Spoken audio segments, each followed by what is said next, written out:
One moment, existence ceased abruptly. Everything disintegrated. Structures turned to powder. Individuals started dying one after the other. A plague engulfed the planet. Initially, disbelief overtook all. The financial markets collapsed. Worldwide fear ignited rapidly. Reports circulated everywhere. This was humanity's demise. Conflicts ignited. Countries betrayed each other. Economies fell apart. Hunger devastated the masses. In the midst of deprivation, turmoil escalated. Even a single packet of ramen cost millions of won. Crowds flooded the avenues. They begged.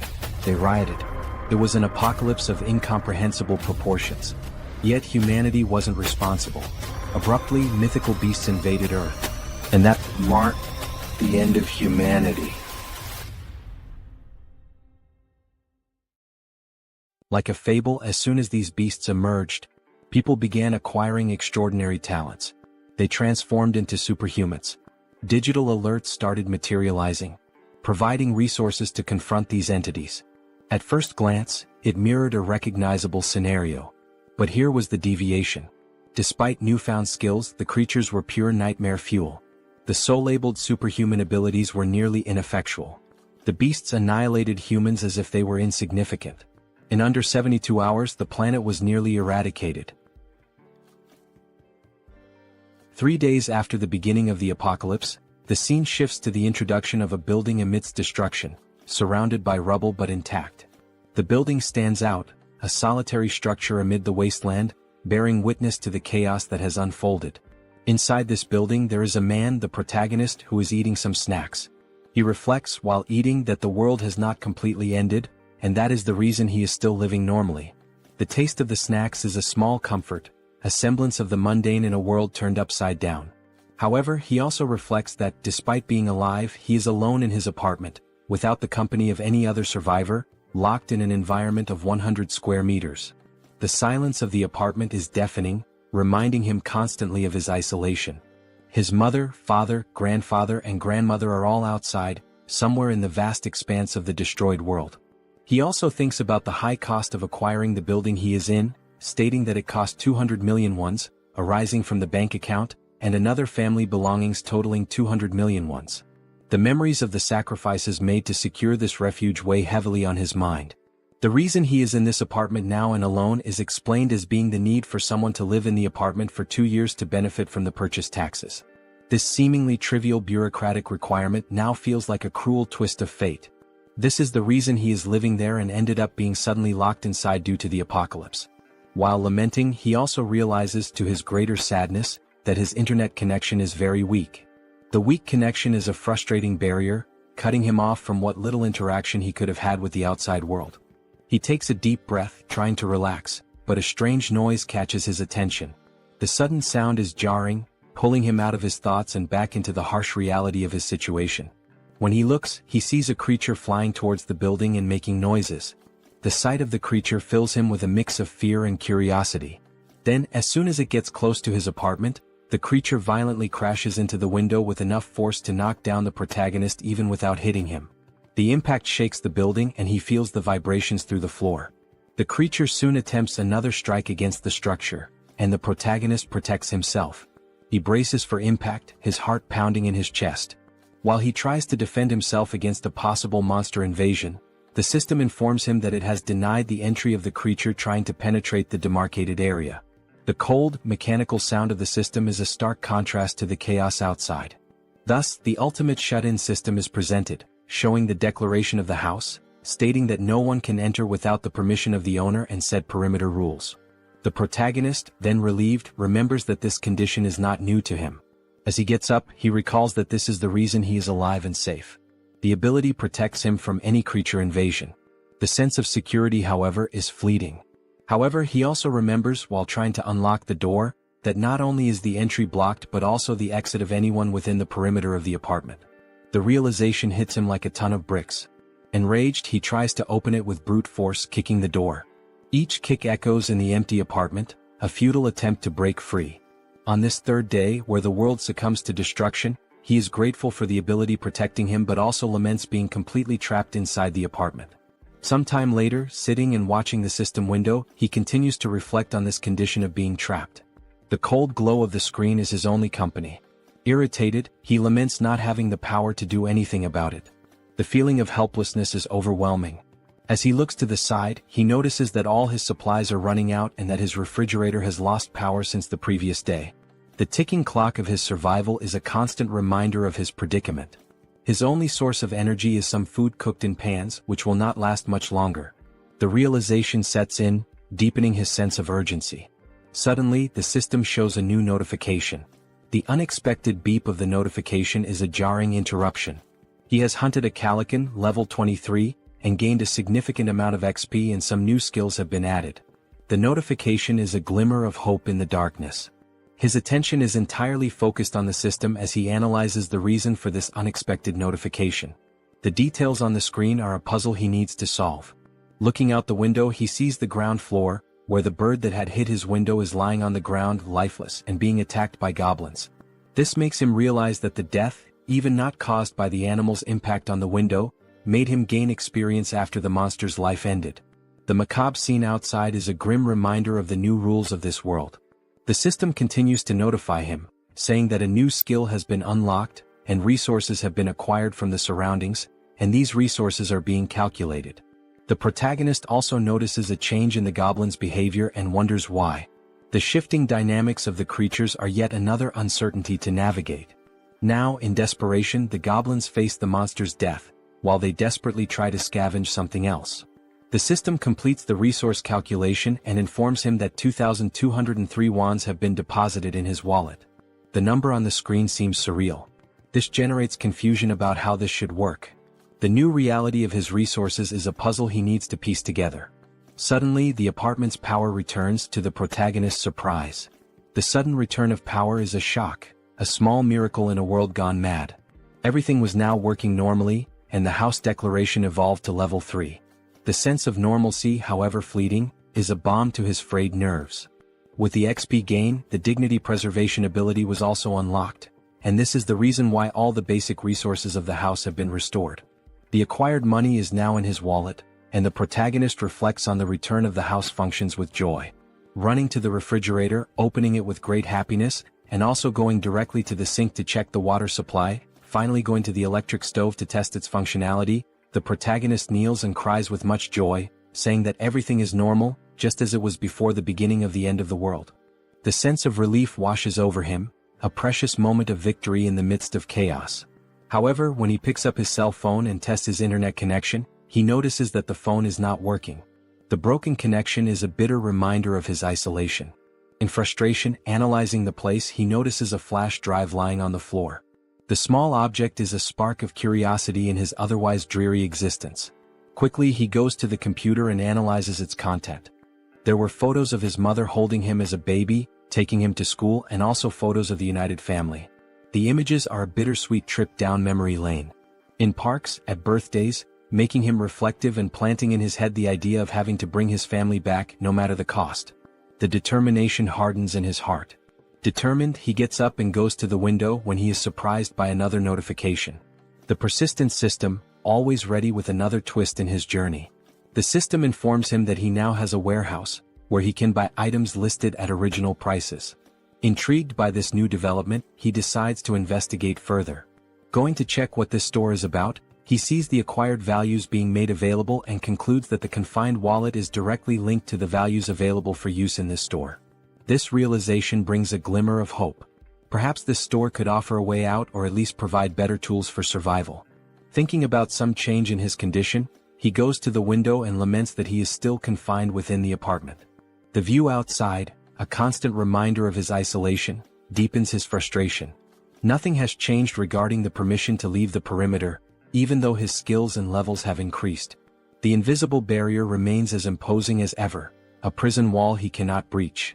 However, one thing is certain, increasing levels can unlock skills that may help him get out of this condition. This thought fuels his determination. For that, he needs to hunt monsters. But then the question arises, how will he hunt these monsters?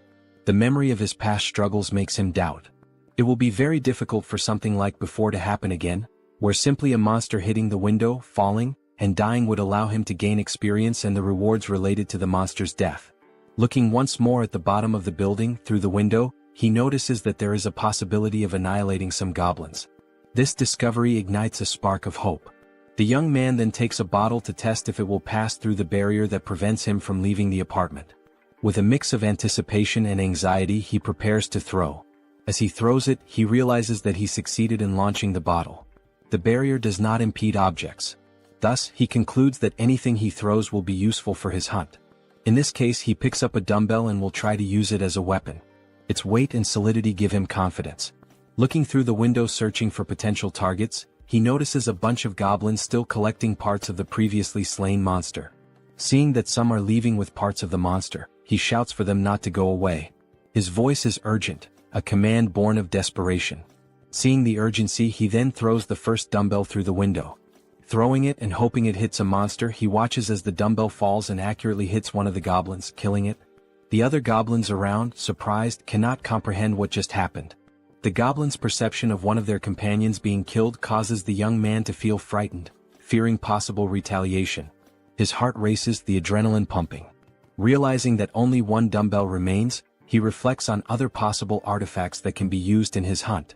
He needs to be creative. Artifacts that are strong enough to perform a kill when thrown, even considering throwing the TV or computer. His mind races with possibilities. The goblin screams on the ground floor of the building catch the protagonist's attention, who becomes scared as they howl more and more with the intention of making some kind of counterattack. With the goblins advancing against the building, the protagonist realizes that this may be a good opportunity, as they are now closer, and he will be able to hit his targets more easily. The proximity could be an advantage. To solve the shortage of throwable artifacts, he goes back to the store and activates the function to list items, picking up his last dumbbell and registering it in the store to test the functionality. While scanning the dumbbell, he receives a notification of the artifact's characteristics and also the price registered in the store for the item acquisition. Surprised, he compares the listed price with the price he paid to buy this item online previously, concluding that the price of the items he registers will indeed be the same as normal stores from the period before the end of the world. This realization reassures him. With the item ready and scanned, the system suggests buying the item he just registered.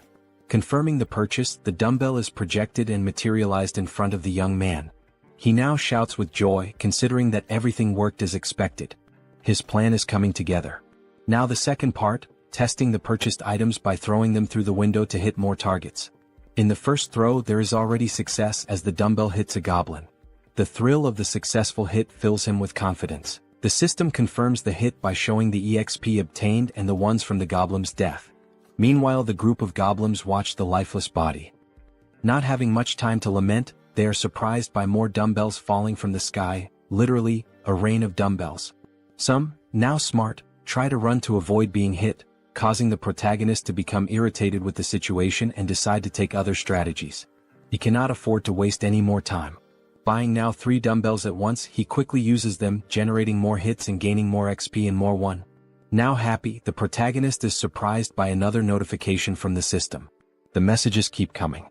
Now the store would also function as a warehouse, where he can store items for later use. While opening his warehouse, he activates the function to store one of his acquired dumbbells.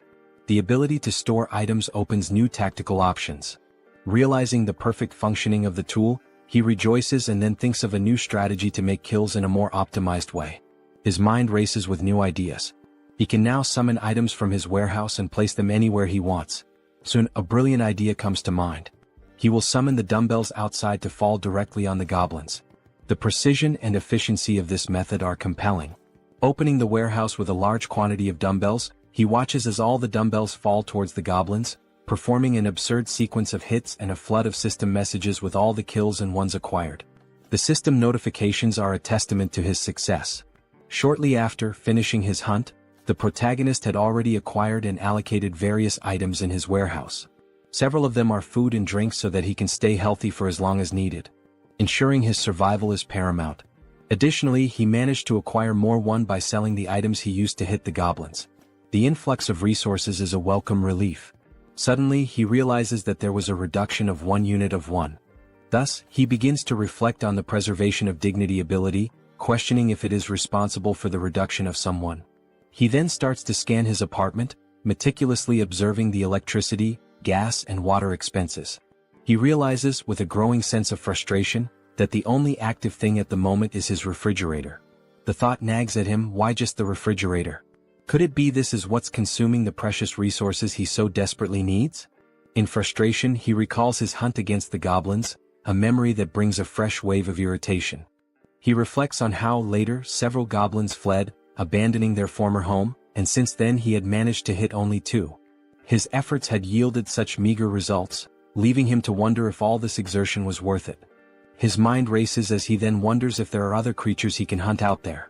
Remembering the previous flying monster, a formidable foe that had tested his mettle, he recalls that no similar creature appeared near the apartment since then. This reflection leads him to ponder seeking other methods for his hunt, different strategies that could yield better results. He also wishes to be lucky enough for another flying monster, whose name is Calican, to fly nearby. A beast that had once promised a bounty of rewards if only he could master the tactics to bring it down. Then, almost like a miracle, he notices a Calican flying around the area. His heart races with a mixture of fear and excitement. This could be the opportunity he has been waiting for. Seeing the monster's presence, he then begins to act quickly, thanking God for not abandoning him in this dire time of need. With a metal structure and a mirror attached to it, he uses this makeshift tool he created to attract the Calican's attention. He focuses, aiming carefully, hitting the monster's vision with a precise beam of light. His strategy works, drawing the monster's attention, which advances toward him fiercely. The beast's sudden violent approach, hitting the barrier and knocking him down with a gust of wind, reminds him all too clearly of the previous attack. Happy with the success of his plan to attract the monster's attention, he contemplates the gain of another level with the Calican's kill.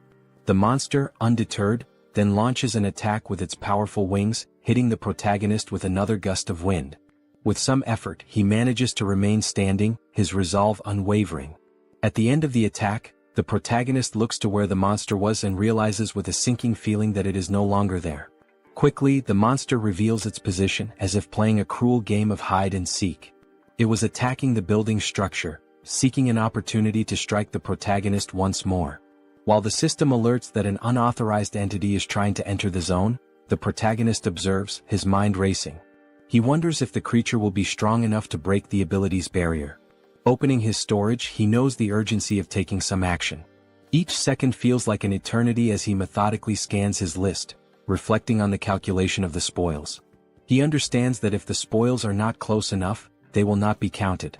This critical understanding dawns on him, as he recalls how several of the spoils that would come from goblins were not counted. The surviving goblins had removed the bodies of the slain ones to an area beyond where the system could make an accurate count. Leaving the young man extremely frustrated with the thought that this cannot happen again, he makes a determined decision. Reflecting on the possibility of killing the monster with just one strike, he scrutinizes his list of available items in storage. His attention turns to the canola oil, an unconventional choice but one that sparks a cunning plan. He immediately acquires 10 bottles, thinking through each step meticulously. After the system delivers the bottles, he quickly grabs them and heads to the kitchen, his pace quickening with purpose. He picks up a pan and fills it with the liquid from the bottles, setting it to heat. His goal is to heat this oil sufficiently. While that happens, he ties a cloth to a stick, improvising a tool that will serve as part of his plan. Bathing the stick with the cloth in the boiling oil, he then stores the pan with enough heated liquid in the storage. He knows that timing and preparation are crucial. After pouring all the oil into the storage, the system confirms the listing of the item, and the protagonist goes in search of a lighter, which he uses on his stick to ignite it. His weapon is ready. Now at the window, observing the Calican, the protagonist waits for a good opportunity to invoke the canola oil on the bird. He watches, his pulse quickening as the bird starts flapping its wings against the hot oil. Once it begins to descend, the protagonist sets the monster on fire. The flames engulf the creature almost immediately, a sight that fills the protagonist with a sense of grim satisfaction. The protagonist is pleased with the success of his plan while observing the Calican in its final moments. As the flames do their work and the Calican is indeed dead, the system returns the results to the protagonist. It indicates a level increase in abilities and also the unlocking of a new skill while calculating the spoils. With the calculation complete, an additional 9,347,487 won is directed to the confined person's wallet. He, surprised by the large amount of won, did not expect to receive 10 million in a single kill. This unexpected fortune catches him off guard. Now turning his attention to the gain of the new skill called territory expansion, the protagonist suffers changes in his body, making him wonder what is happening. Now, with black eyes and everything around him being seen differently, almost like an X-ray, he tries to adapt to the change. He notices that his eyes scan the entire building structure, revealing the hidden intricacies and finally leading him to 4 survivors in a room in the building. Clearly a surprise to him, as he did not imagine that there would be surviving neighbors so close. This revelation opens new possibilities and uncertainties, his mind racing with potential outcomes. Attempting to understand the situation, the young man, still with his eyes blackened, is overwhelmed by feelings of despair, confusion, and doubt. Suddenly, his eyes perceive the presence of people inside the building in a strange manner, leading him to a single question. What is happening? How is it possible that there are other survivors inside this building? And how does this ability work? As the effects of the ability fade, and while recovering from the changes it caused, the system emits several notifications. These inform that these individuals meet the requirements to become citizens and present a proposal for their acceptance within his jurisdiction. The individuals introduced are Choi Hyung-jun, referred to as Chubby, a 30-year-old husband, Park Hae-won, his wife, also 30, and their daughters Choi Na-yeon and Choi Seo-yeon, aged 3 and 6. Turning to the system, confused, the protagonist questions what would happen if they were not accepted as citizens. He quickly discovers the answer to the doubt. Those who are not accepted as citizens will be expelled from the residential zone. This would inevitably result in their certain death, as they would have no chance against the monstrous threats outside. With this realization, the young man makes the most obvious decision for someone with a good heart. He accepts these individuals as citizens of his zone. The system then confirms the addition of each inhabitant one by one, and the protagonist speculates about the possibility of unlocking new abilities related to managing these people. Consulting the system, more details are gathered, not only regarding these speculations but also about the ability that allowed the detection of the presence of these other beings. The ability is called Ultimate Eyes, and at level 1, it ensures that nothing within his home escapes detection. Learning about this ability, he explores skills related to citizens and finds an option within the system for citizen management. There, a list of all their names is displayed, alongside their current levels and trust scores. Below the list, a population counter shows 4 out of 600. The number is surprising. 600 people is a lot. Diving into the details about Chubby, information is found about awakened skills. Currently none, XP distribution at 0%, and money distribution also at 0%, with options to assign a mission to Chubby or remove him from the citizen list. Data such as XP and money distribution rates raise questions about the possibility of sharing gains with the host of the house, sparking curiosity about how much control there might be over these rates. Could this also be a way to grow stronger? Returning to the system, under the option to assign a mission to Chubby, the system presents a form requesting details such as description, time limit, mission rewards, and penalties for failure. This detail is surprising, especially the need to specify all these elements. In this case, the mission is described as Goblin Hunt, giving Chubby 168 hours to complete it. The reward is a small amount of XP with no penalties for failure. When confirming the mission, considerations are made to alter the form's details, balancing penalties for failure with the mission's complexity and its rewards, even contemplating imposing elimination as a failure penalty. However, back at the confirmation screen, the assignment is cancelled, deemed too dangerous and unfair to arbitrarily decide the lives of citizens. Reflective, the protagonist wonders what should be done with this ability. Then, an idea arises: use Ultimate Eyes again to check what is happening in the room where the citizens are. Observing everything, the family, sitting around a table, seemingly desolate, begins a dialogue with the wife questioning what they can do now. The reasoning behind her question soon becomes clear. Chubby intends to leave the safe zone to search for basic supplies such as water. Though he wishes to stay with his family and daughters, he knows the necessity of obtaining essentials for their survival. The wife shouts that he cannot do this, emphasizing the extreme danger involved. Chubby understands but, given their circumstances, fears they have no other choice. He wonders aloud if there might be any place with at least water. He answers that even if there isn't, it is necessary to try the nearby convenience stores, mentioning one particularly large store that will surely have something usable. Before much reflection, one of the daughters exclaims, "I'm thirsty." The mother, realizing this is not a good time to voice concerns, tries to hush the child, knowing such a statement would act as a trigger for Chubby's decision. Confident, Chubby takes his wife's hand, asking if she trusts him and assuring her he will definitely return safely with something for their family. Saddened, the wife finds no further arguments to stop him. Back in his room, the protagonist ends the ability and reflects on the family's situation. The decision is then made to open the store and check the list of items. It appears that the maximum item storage capacity is limited, and it is wished that this could be expanded. While navigating the skill window, information is noticed showing storage at level 1, dignity preservation also at level 1, and the store at level 1 as well. Observing the levels of each item, there is a sense of relief. If there are levels, there must be a way to increase them and, consequently, enhance the capacities of these abilities. With points available for immediate upgrades, the store's level is raised to 2, increasing its capacity by 20 items. Additionally, the system applies a 10% discount to the total price of all used items. The protagonist, with enthusiasm, evaluates the given data and wonders what to do with the 2 remaining points. He considers investing in the shop or in the preservation of dignity, recognizing that these skills might help him encounter more citizens in the future.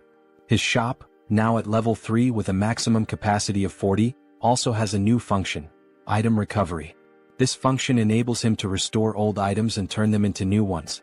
This was undoubtedly an excellent choice. Without further ado, he visits his shop again to acquire water and some fruits. With the remaining points, he decides to allocate them to other skills, particularly the preservation of dignity.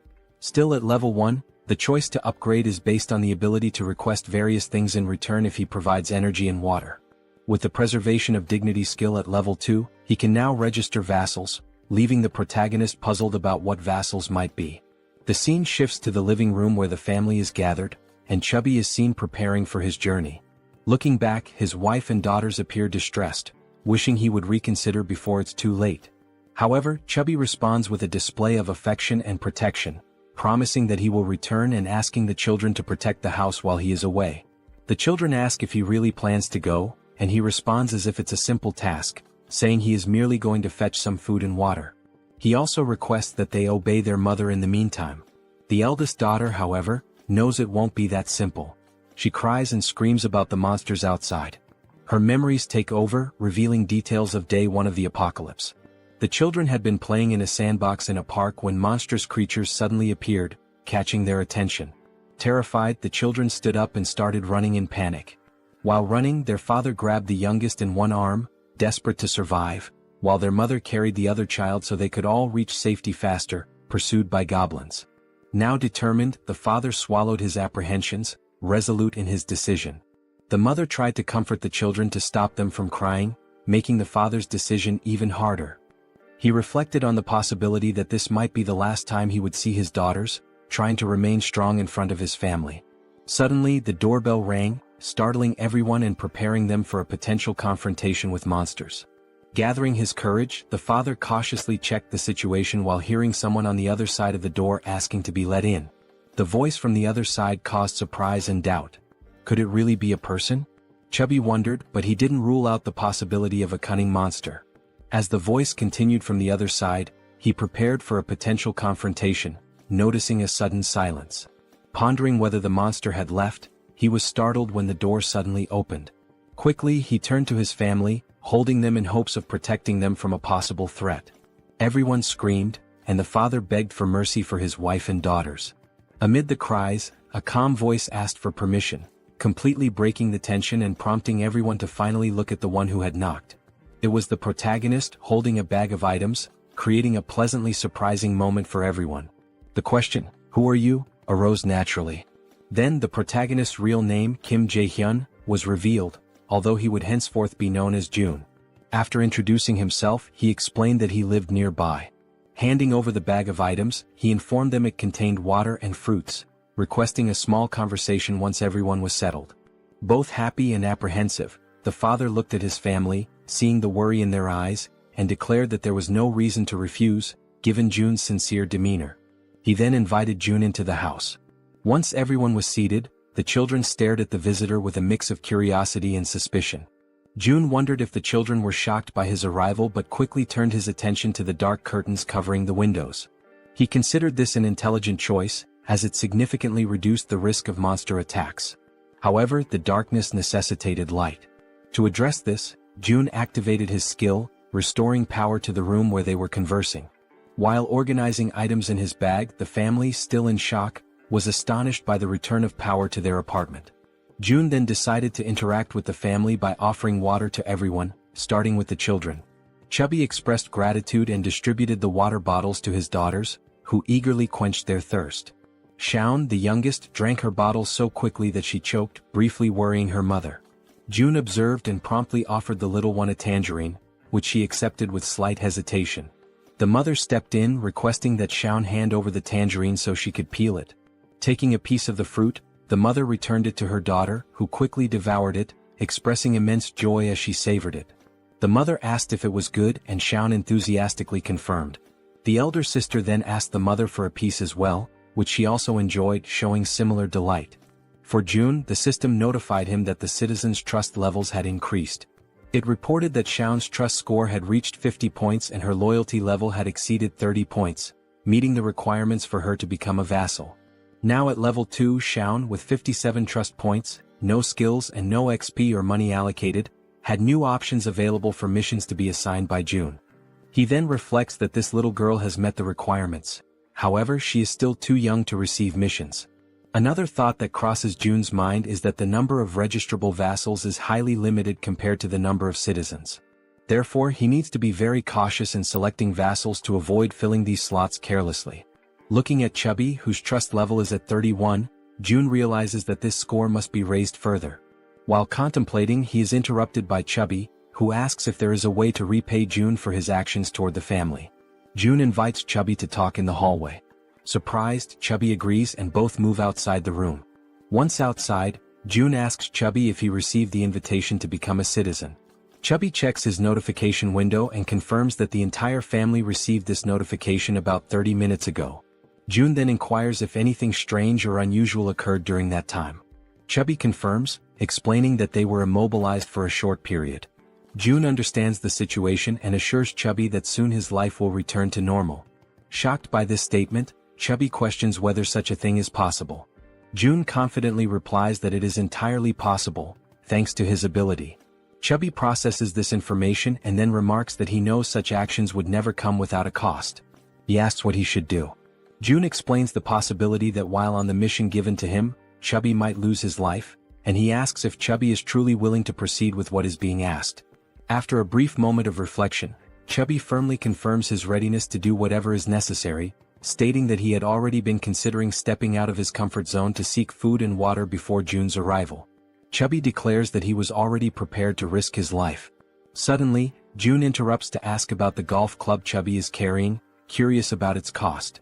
Confused, Chubby replies that the club cost around 400,000 to 500,000 won. Reflecting on this price, June considers it expensive and realizes the importance of saving money for future acquisitions. Chubby, still puzzled, questions the abrupt inquiry. June dismisses it as unimportant and shifts the conversation, asking if Chubby remembers the day the monsters first appeared. Chubby recalls the weekend when the monsters emerged, chasing them, and recounts the horror of that moment. June reflects that those who stayed inside their homes might have survived the attack. Considering that goblins are not very strong and their conditions are unfavorable compared to those of an adult man, June notes their primary advantage lies in their strategy of always attacking in groups. However, humans also have the strategic capacity to form armies, and an army is precisely what June intends to build from this point forward. Starting with Chubby, who will be the first member and will join June in finding other survivors. Sometime later, back in his apartment, June analyzes the system, which notifies him that his trust level with Chubby has risen further. Checking his list of citizens, the system displays Chubby's trust level at 40 points. Reflecting on having an entire family as citizens, June considers the possibility of his own family being added to this list as he continues to develop the system. Suddenly, a goblin screech catches June's attention. He gets up and goes to the window to investigate the commotion. Looking down, he is surprised to see other people fighting against a large number of goblins. Contemplating how he could assist and how challenging it would be, June formulates a plan while observing the goblins' assault on the group of humans. One individual, armed with a baseball, prepares a powerful throw at one of the attacking goblins. The ball strikes the goblin's face, knocking it out instantly. The attack's force sends the goblin flying, its skull bursting into a fountain of kaiju-like blood. The sheer power of the blow leaves June, watching from above, utterly astonished. Meanwhile, another member of the human group, a young woman, fires 2 arrows simultaneously from her bow, each striking the chest of a different goblin. Beside her, another man wields a baseball bat, targeting the goblin standing between the 2 struck by the young woman. The man leaps and smashes the goblin, reducing its body to a green pulp. The remaining goblins, fearing for their safety, decide to flee, realizing the group's overwhelming strength. The archer, still on alert after the battle, notices something strange moving and quickly aims her bow at the object. She soon realizes it is a food package, causing her confusion. June, shouting from the building's top floor, finally catches her attention. She looks up, noticing the man frantically gesturing and yelling to attract the group's notice. Suddenly, someone knocks on June's door. Looking through the peephole, he sees that it is Chubby carrying a box. June invites Chubby to enter the apartment with the box. Following June's instructions, Chubby approaches the entrance but discovers that the system's barrier prevents him from entering. The system makes it clear that Chubby is not qualified and therefore cannot access the apartment. Chubby questioned what it meant to be not qualified. June wondered if the system would prevent anyone from entering his apartment at that moment. He also speculated whether registering Chubby as a vassal might resolve the issue. However, he decided to postpone addressing the matter of entry and instead focused on receiving the box, which contained items that could be used as weapons. Upon receiving the box, June placed it on the floor, opened it and examined its contents. Inside there was a toolbox and several knives. June activated the system, accessed the store, and ordered 5 bottles of water and 5 packs of instant noodles. As the store projected June's order, Chubby watched in disbelief, amazed at how such a thing was even possible. Without dwelling too much on the situation, June packed all the requested items into the box and handed it back to Chubby, instructing him to take the box to the building's entrance on the 1st floor. Chubby accepted the box but questioned whether this task might be too dangerous. June replied that, based on his brief observations, the goblin's behavior became more active during daylight hours. He also thought to himself that the people fighting downstairs could be vital additions to his group of citizens.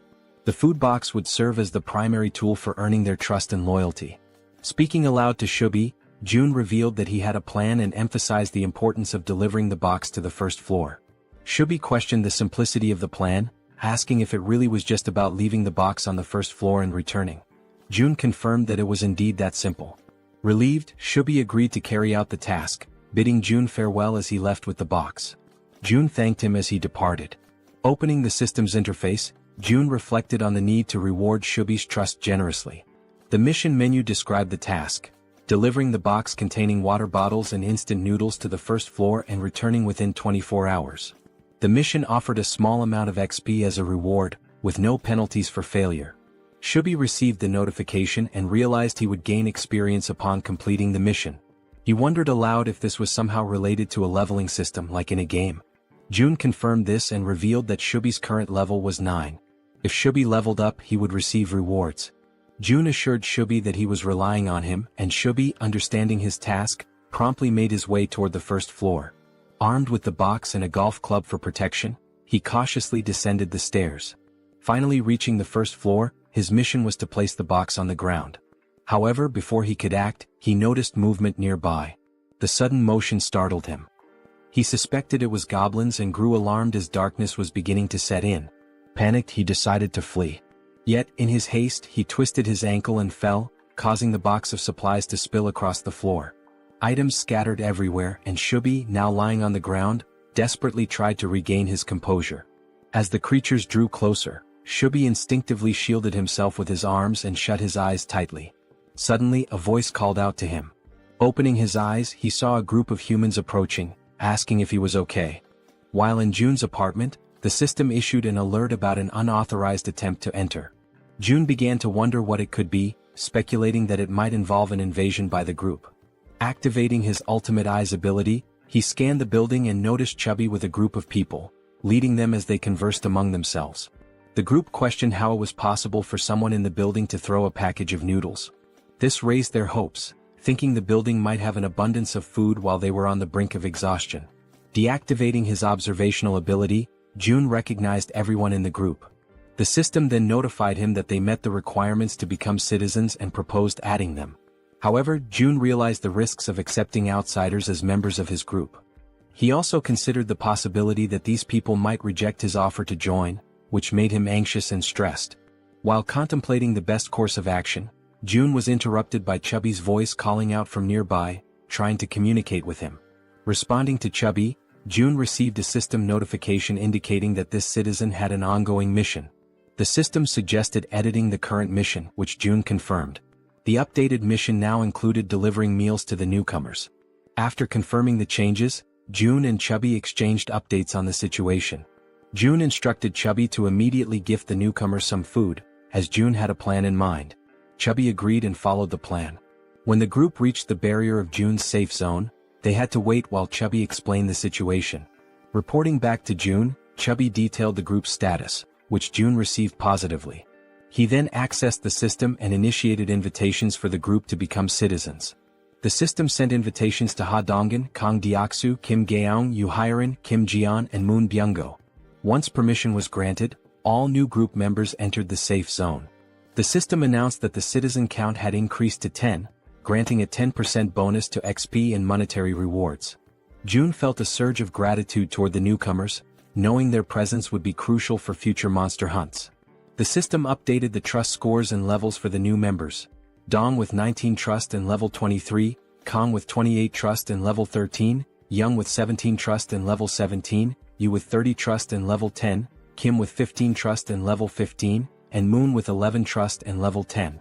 June noticed Dong's higher level and speculated that he might be stronger than Calican, a foe June had recently defeated. Examining Dong's stats further, the system highlighted a skill called Baseball Throw, ranked at D. This ability consumes stamina to triple the power of thrown objects like baseballs. June concluded that Dong was a metahuman capable of turning baseballs into lethal weapons. He recognized Dong's potential as an indispensable ally for monster hunting. To strengthen their bond, June planned to gradually build Dong's trust. June instructed the system to set the group's XP sharing to 70%, which the system confirmed. He then began assigning hunting missions to help the newcomers gain XP and resources. June likened his strategy to an auto-hunting system in games. Beyond logistics, June acknowledged the importance of establishing personal relationships with the group. He believed a good rapport was essential to eventually locating and reuniting with his family. Unexpectedly, the system notified him that the trust scores of Dong, Young, and Yu had increased, leaving June surprised and curious about the cause. The scene shifted to Chubby's apartment, where he invited the group inside. The archer, Gaeong, expressed her gratitude. Chubby's wife, confused by the situation, questioned what was happening. Chubby reassured her to stay calm and promised to explain soon. He also requested that she prepare food for everyone. Initially startled, Chubby's wife pointed out that there was no food ready and that everything would need to be made from scratch. Chubby urged her to proceed, explaining it was part of June's plan. After some hesitation, she agreed and began cooking. Han, previously referred to as Dong, expressed his gratitude and shifted his focus to Chubby, asking about June. Chubby admitted he didn't know much about June, except that he was their neighbor. Surprised, Han listened as Chubby described June as someone mysterious yet immensely resourceful, providing them with everything they needed. Han concluded that June must be a metahuman, possessing the extraordinary ability to solve everyone's problems with essentials like food and water. Determined to make a good impression on June, Han believed that June's abilities were almost miraculous. Chubby informed the group that they could take a shower while waiting for the food. The female members were stunned by the idea of taking a shower amidst the chaos.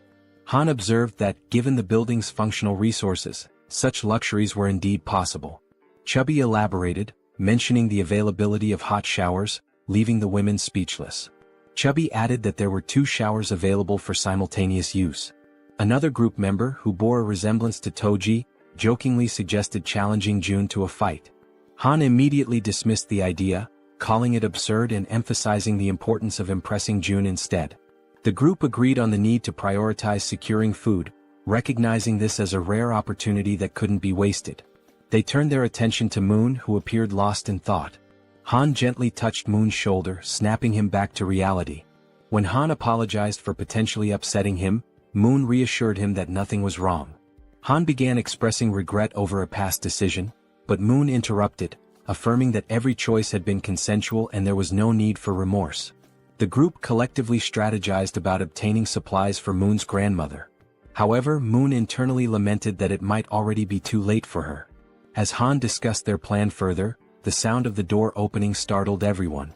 Han readied a baseball in his hand, prepared for confrontation, but quickly realized it was June. June's presence radiated warmth and reassurance, instilling hope in the group.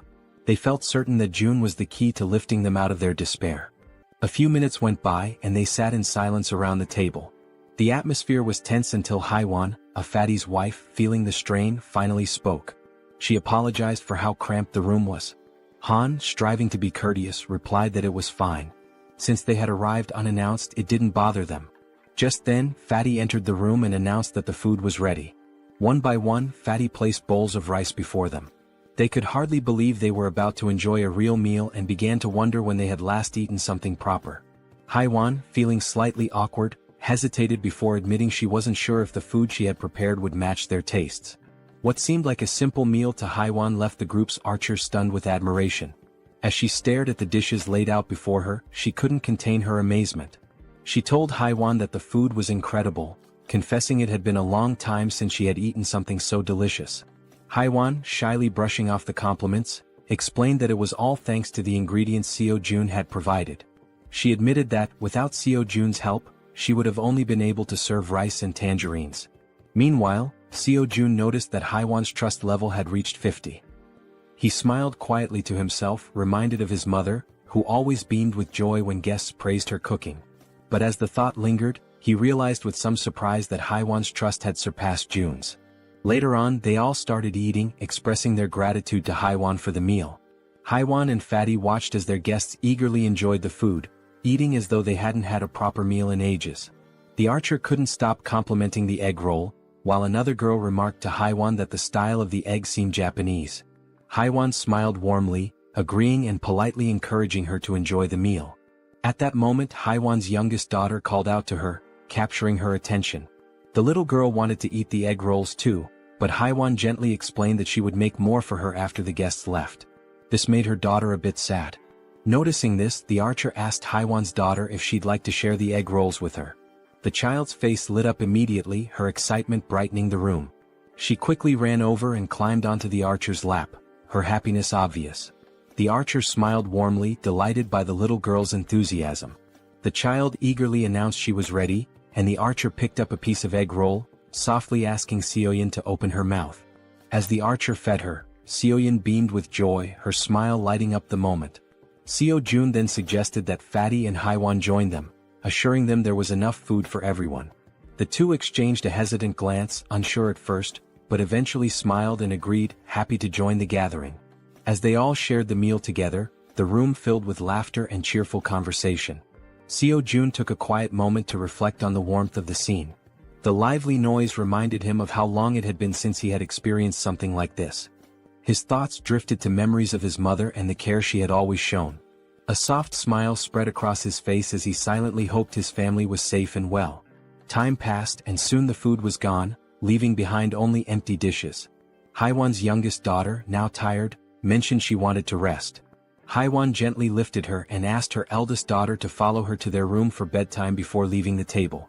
Moments later, Seo Jun decided it was the right time to get back to business. He turned to the guests and suggested they continue their earlier conversation, questioning why they couldn't reach the grandmother's house despite its close proximity. Han, his expression serious, explained that it was due to the goblins. Seo Jun raised an eyebrow, doubting whether it was truly goblins, recalling his own struggles when he had first encountered them. Han nodded, affirming it was true. He elaborated that the goblins had discovered an underground parking lot and had turned it into their base, hiding there. Seo Jun's curiosity deepened, and he asked if they had any idea how many goblins were down there. Han, with a somber look, answered that there were several thousand goblins in the underground area. Seo Jun paused, thinking carefully. He realized that his abilities only worked effectively from ground level to level 30, meaning they wouldn't be as useful in the underground parking lot beneath the building. Suddenly, it all made sense to him. This was how the goblins had infiltrated the area. Han continued, explaining that the underground parking lot was connected directly to the entrance of the apartment building they needed to reach. The goblins had turned it into their stronghold and rarely ventured outside. Seo Jun, remembering the nearby side roads, asked Han about them, recalling there were alternative paths they could have taken. Han nodded, admitting that their initial plan was to use the side roads to escape, but they had encountered something far worse than the goblins. Intrigued, Seo-jun pressed Han to explain what could possibly be more dangerous than an army of goblins. Han recounted seeing a massive shadow, describing it as resembling a bear. He explained that they had managed to escape the apartment building because the bear had been fighting the goblins, providing a brief window for their escape. Seo-jun, considering how to deal with such a large creature, asked Han for more details. Han confessed that he wasn't entirely sure it was a bear, as the darkness had obscured his view. Seo-jun stated decisively that eventually, they would have to face both the goblins and the shadowy figure. Han agreed but looked down, acknowledging that their group had limitations and wasn't equipped to handle both threats simultaneously. Seo-jun, curious about these limitations, asked for clarification.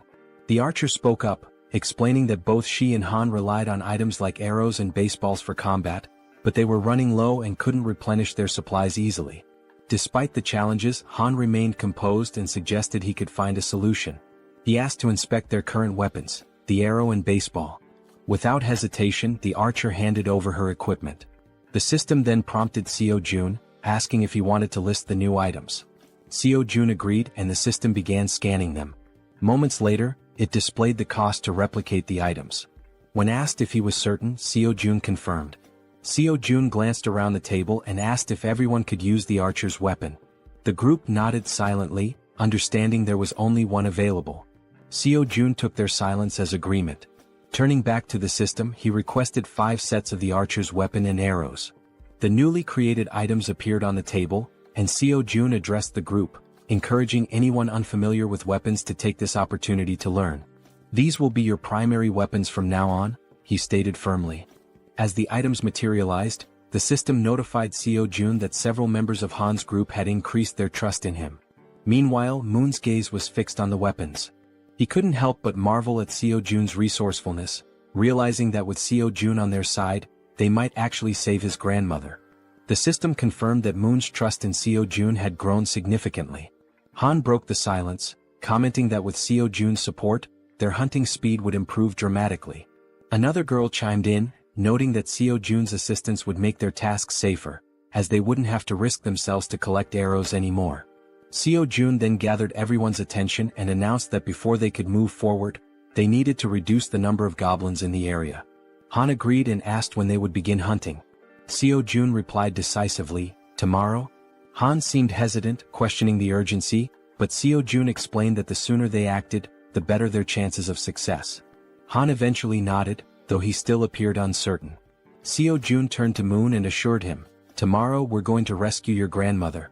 Moon's face lit up with hope and excitement at the thought of seeing his grandmother again. Han, still wary, voiced his concerns about how they would manage with so many obstacles in their way. Seo-jun smiled confidently and revealed his plan. "We'll use a bait strategy to lure the goblins out." After Seo-jun spoke, everyone at the table turned their attention to him, waiting for more details about his plan. Han and the archer girl remained pensive, wondering if the idea could truly work. The boy with glasses voiced his concern, saying the plan would only succeed if everything went exactly as planned. As they deliberated, the system notified Seo-jun, revealing that the mission previously assigned to Fatty had been completed. Along with the notification came a reward of 30,000 won. Reading the message, Seo-jun was surprised. He hadn't realized that payment was given for every completed mission. To be certain, he read the notification again and it was confirmed. Seo-jun quickly realized that, with money, he could assign missions to his citizens, allowing them to level up. In other words, the more money he had, the more power he could accumulate.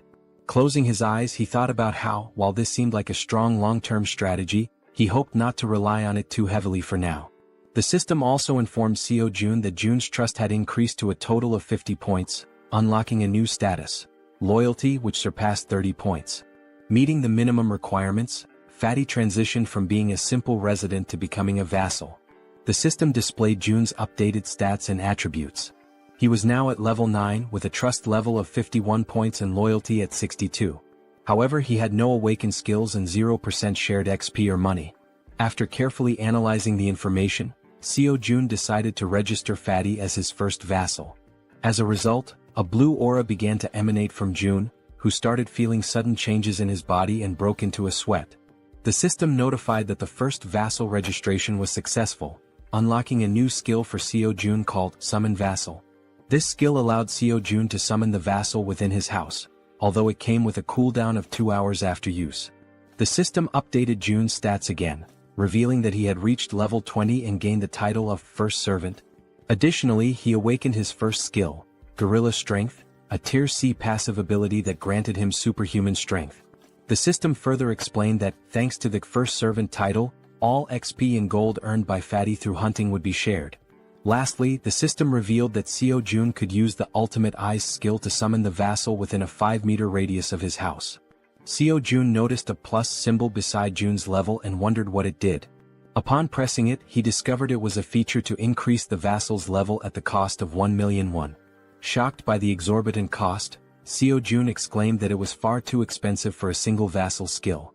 Seeing his expression, the woman at the table asked what was wrong. Seo-jun brushed it off, saying it was nothing, and turned his attention back to Jun, asking how he was feeling. The focus shifted to Jun, who stated that his strength was overflowing, with his veins visibly pulsing. He asked if this transformation was Seo-jun's doing. Seo-jun confirmed with a nod. Jun, looking at his hands, remarked that it felt as though his body had become 10 years younger. Seo-jun smiled proudly and suggested that Fatty join the rescue mission team, handing him a bow. Fatty looked confused by the gesture. Seo-jun explained that the mission was assigned because vassals earned double the rewards of regular citizens. In a commanding tone, Seo-jun instructed Fatty to defeat as many monsters as possible. Fatty nodded in agreement, prompting Seo-jun to smile and express his trust in him. Outside the house, on the first floor, the rescue team began their search for survivors. The boy holding a baseball bat questioned whether it was necessary to search the first floor, but Han reminded him that it was Seo-jun's order. The rescue team embarked on their first mission, to locate all survivors in the building and lead them to the 30th floor. The crucial part of the mission was to draw out a large number of goblins for elimination while rescuing as many survivors as possible. The boy with the baseball bat acknowledged the plan, and the group pressed forward. Han, shouting to keep the team alert, emphasized that goblins could appear at any moment or from any direction. As they continued their search, they had yet to encounter any survivors or goblins. While guiding the team, Han noticed something unusual. Some members of the group couldn't believe their eyes. Several lifeless bodies were sprawled across the floor, victims of the goblins. The sight filled the team with sorrow and rage, intensifying their hatred for the goblins. But they couldn't afford to stop. Determined, they pushed on to the second floor. On the second floor, the situation was catastrophic. Lifeless bodies lay scattered across the ground, leaving the team horrified as they continued to the third floor. Upon reaching the third floor, everything appeared to be calm. The team leader knocked on the doors, calling out to see if anyone was inside. The rest of the team followed suit, hoping to find survivors. After several unsuccessful attempts, the team lowered their heads, burdened by a sense of sadness. However, the boy with the baseball bat refused to give up, encouraging the team to press on to the next floor. On the fourth floor, they resumed knocking on doors, announcing themselves as the rescue team. Suddenly, a door creaked open, revealing a man with a tired expression. He asked if they were truly part of the rescue team, mentioning that he was extremely thirsty and begging for water. Han quickly pulled out a bottle and handed it to him. The man, still skeptical, asked again if they were really from the rescue team. Han reassured him, confirming their purpose and explaining that, as a resident of the building, he was helping to lead all survivors to a safe location. The man seemed surprised to hear this. He closed the door momentarily but reopened it shortly after, revealing 2 others inside the apartment. Introducing himself as Hong Young-soo, he stated that he would rely on the team. Han introduced himself as well, expressing his hope for good cooperation between them. Han then introduced the girls on the team and instructed them to escort Hong Young-soo and his group to the 30th floor before returning to continue the mission. Hong Young-soo hesitated, questioning the safety of the 30th floor and expressing his reluctance to leave. His son, however, admitted he had been hoping for a rescue and suggested there might even be a helicopter waiting for them.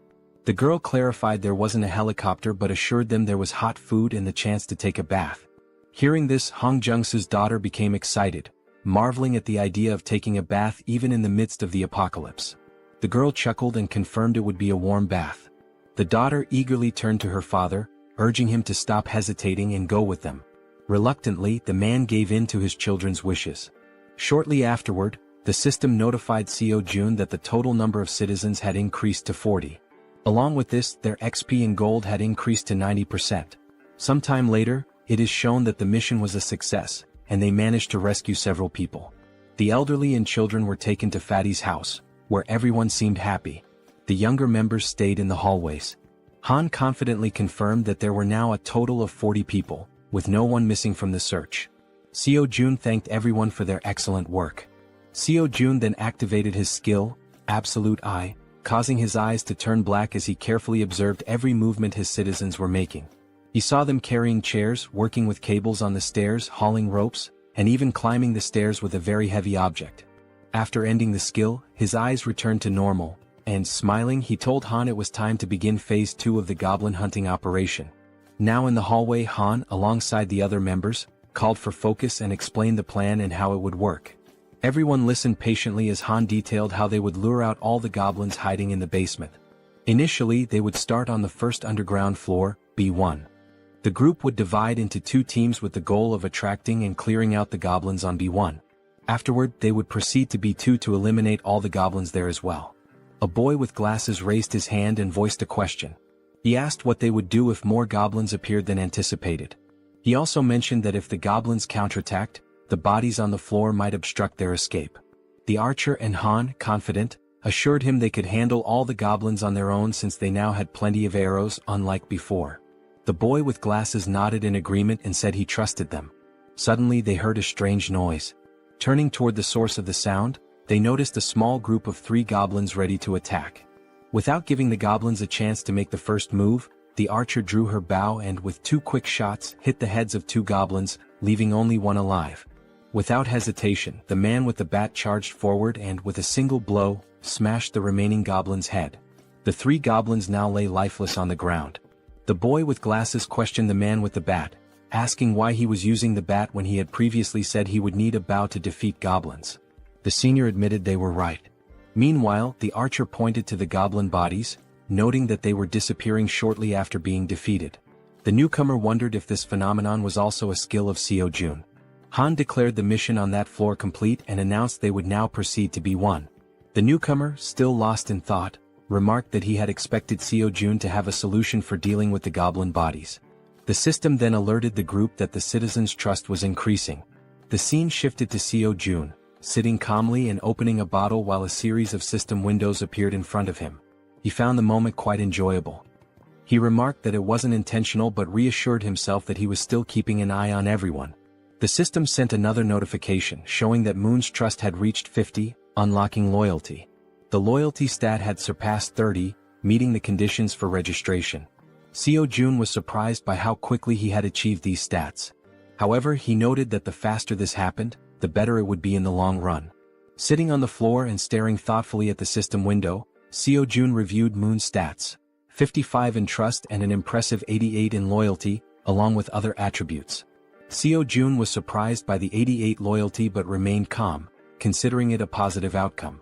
With an ironic smile, he pressed a button on the system window, declaring that the time for retention registration was complete.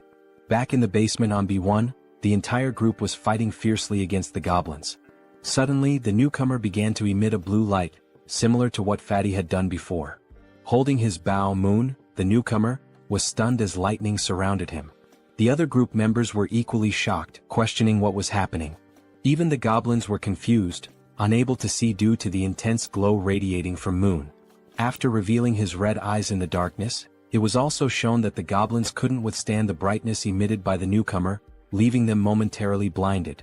Han shouted that he didn't know what was happening, but it was an opportunity they couldn't afford to miss. Part of the group quickly ran to create distance, while others stayed behind to eliminate the goblins using their bows from a long distance. Both archers had deadly accuracy, aiming only for the goblins' heads. The archer, visibly furious, performed a swift maneuver that took down several more goblins. Seeing what had just unfolded before them, the goblins became enraged and charged forward to attack. Despite the number of goblins they had already killed, their numbers only seemed to increase. While running, the group realized the sheer aggressiveness of their opponents and remarked how they hadn't expected them to be so relentless. The archer shouted, ordering everyone to retreat to the emergency stairwell, while the man with the baseball bat speculated that all the goblins from the B2 floor had likely converged on their current location. Reaching the emergency stairs, the group ascended frantically without daring to look back. To slow the goblins' advance, Han held the door shut. One of the goblins managed to wedge its hand through the gap and sarcastically asked if Han was holding the door by himself.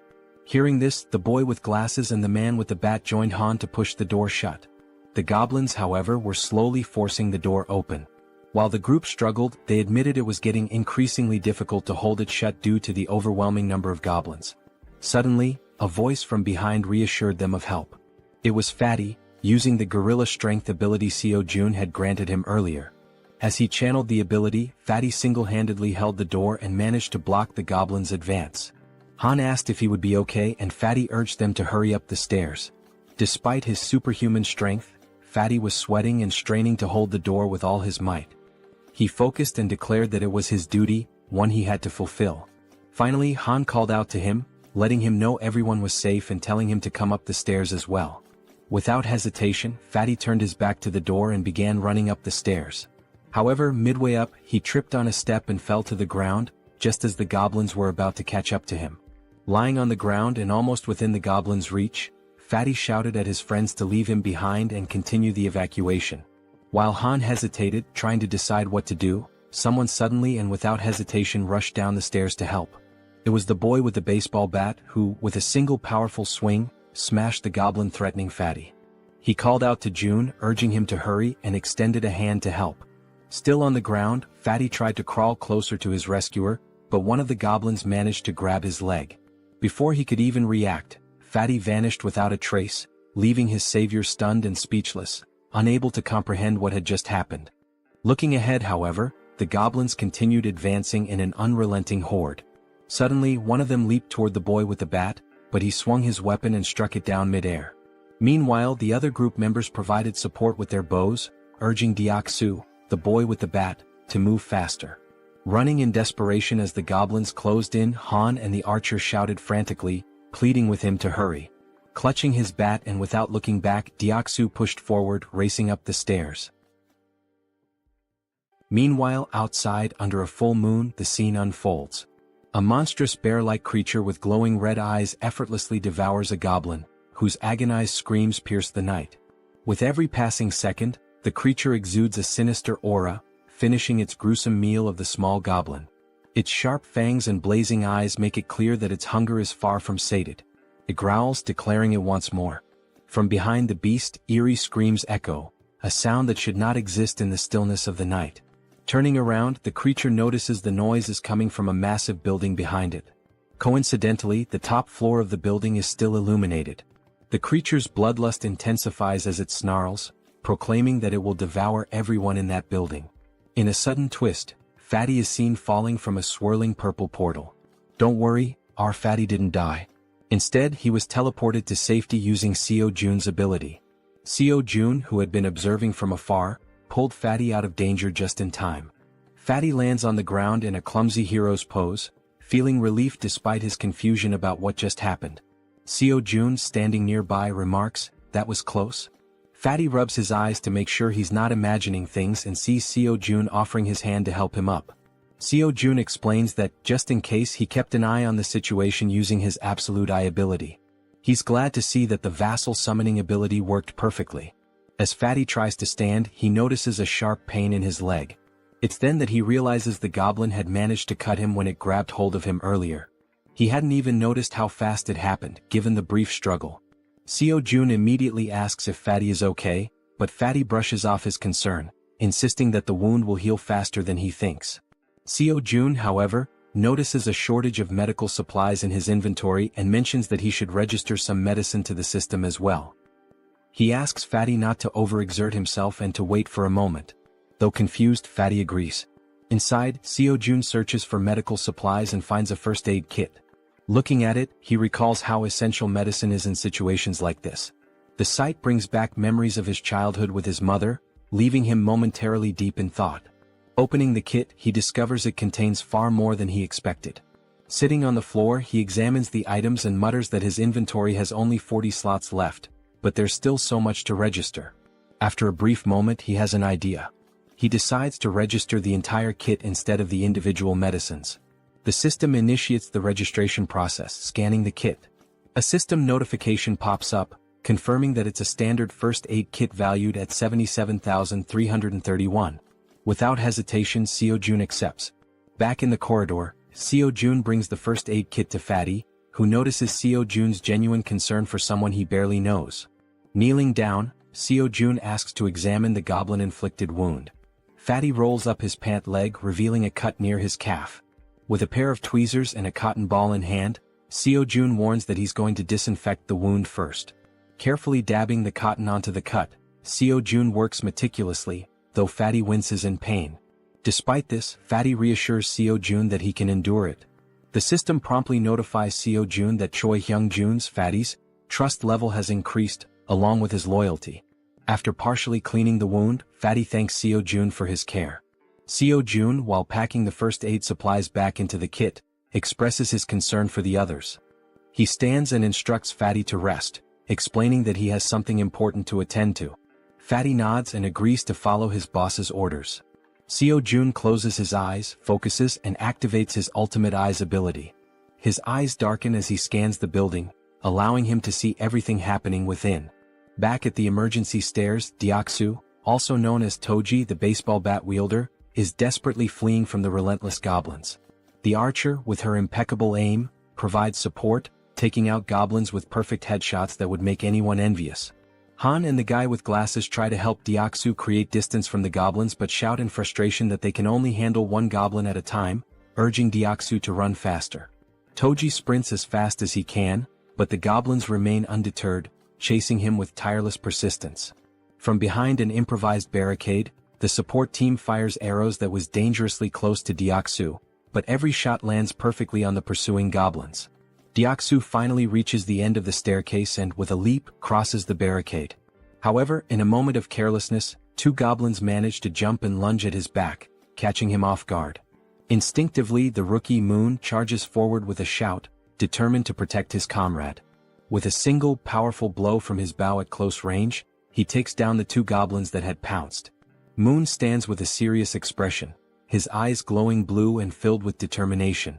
Without hesitation, he leaps back into the stairwell, plunging straight into the swarm of goblins. Han is left speechless. Delivering rapid, precise strikes, Moon significantly thins the goblin horde as Han and Toji watch in awe. The rest of the group, witnessing the scene, asks in disbelief if Byung-go Moon had always been this skilled in combat, remarking that his actions are utterly insane. From afar, Seo-jun observes everything and comments that the rookie is doing exceptionally well.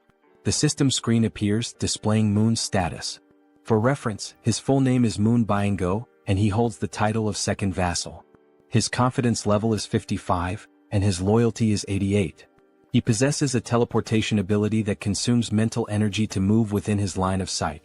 The mental energy cost increases with the number of companions and the distance traveled. With a sly smile and darkened eyes, Seo-jun remarks that registering Moon as a vassal was a brilliant decision. Back at the stairwell, goblins are being decimated by Moon, each of his blows striking their heads with deadly accuracy.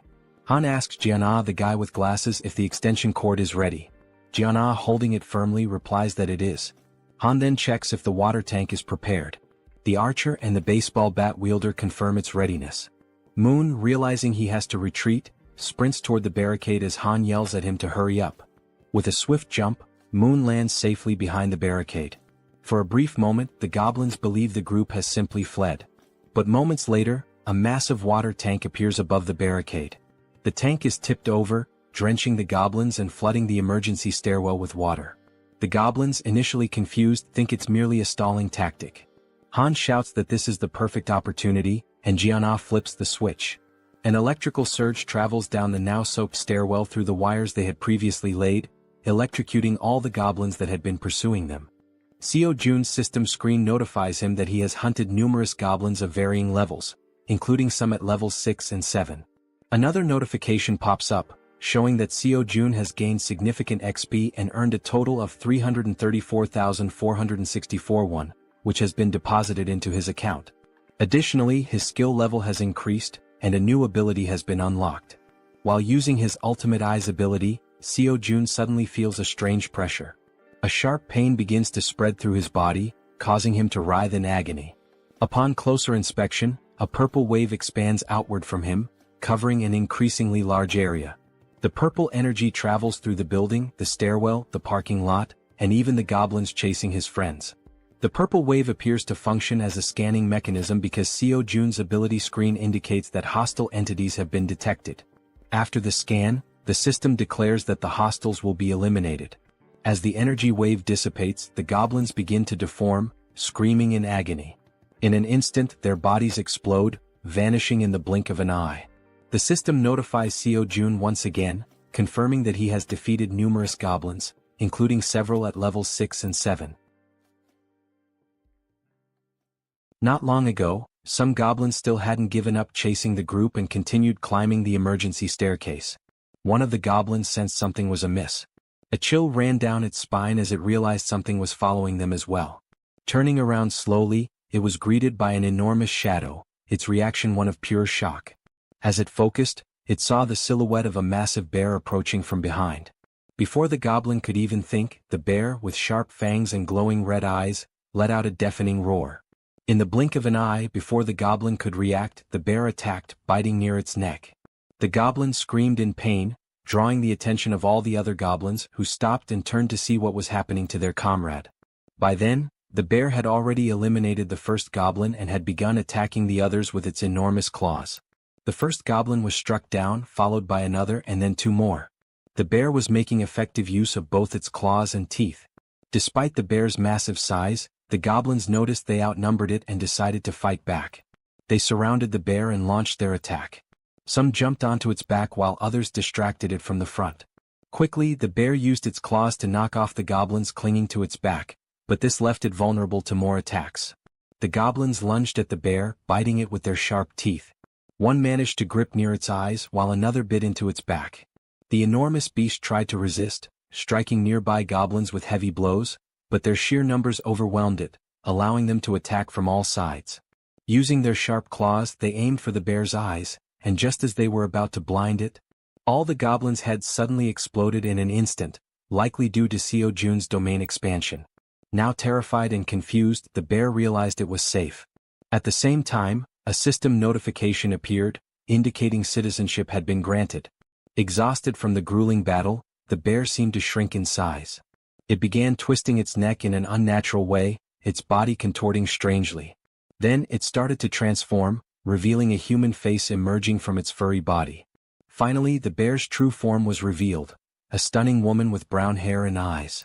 Weakened from the intense fight, she collapsed in the parking lot, surrounded by the bodies of the goblins. Meanwhile, as Seo Jun writhed in pain while using his ultimate eyes ability, like a surveillance camera, he noticed the woman's unconscious body on the ground. He wondered who she was. A system notification identified her as Yeonju, level 33, with 9 trust points and an awakened A-rank ability called Werbear.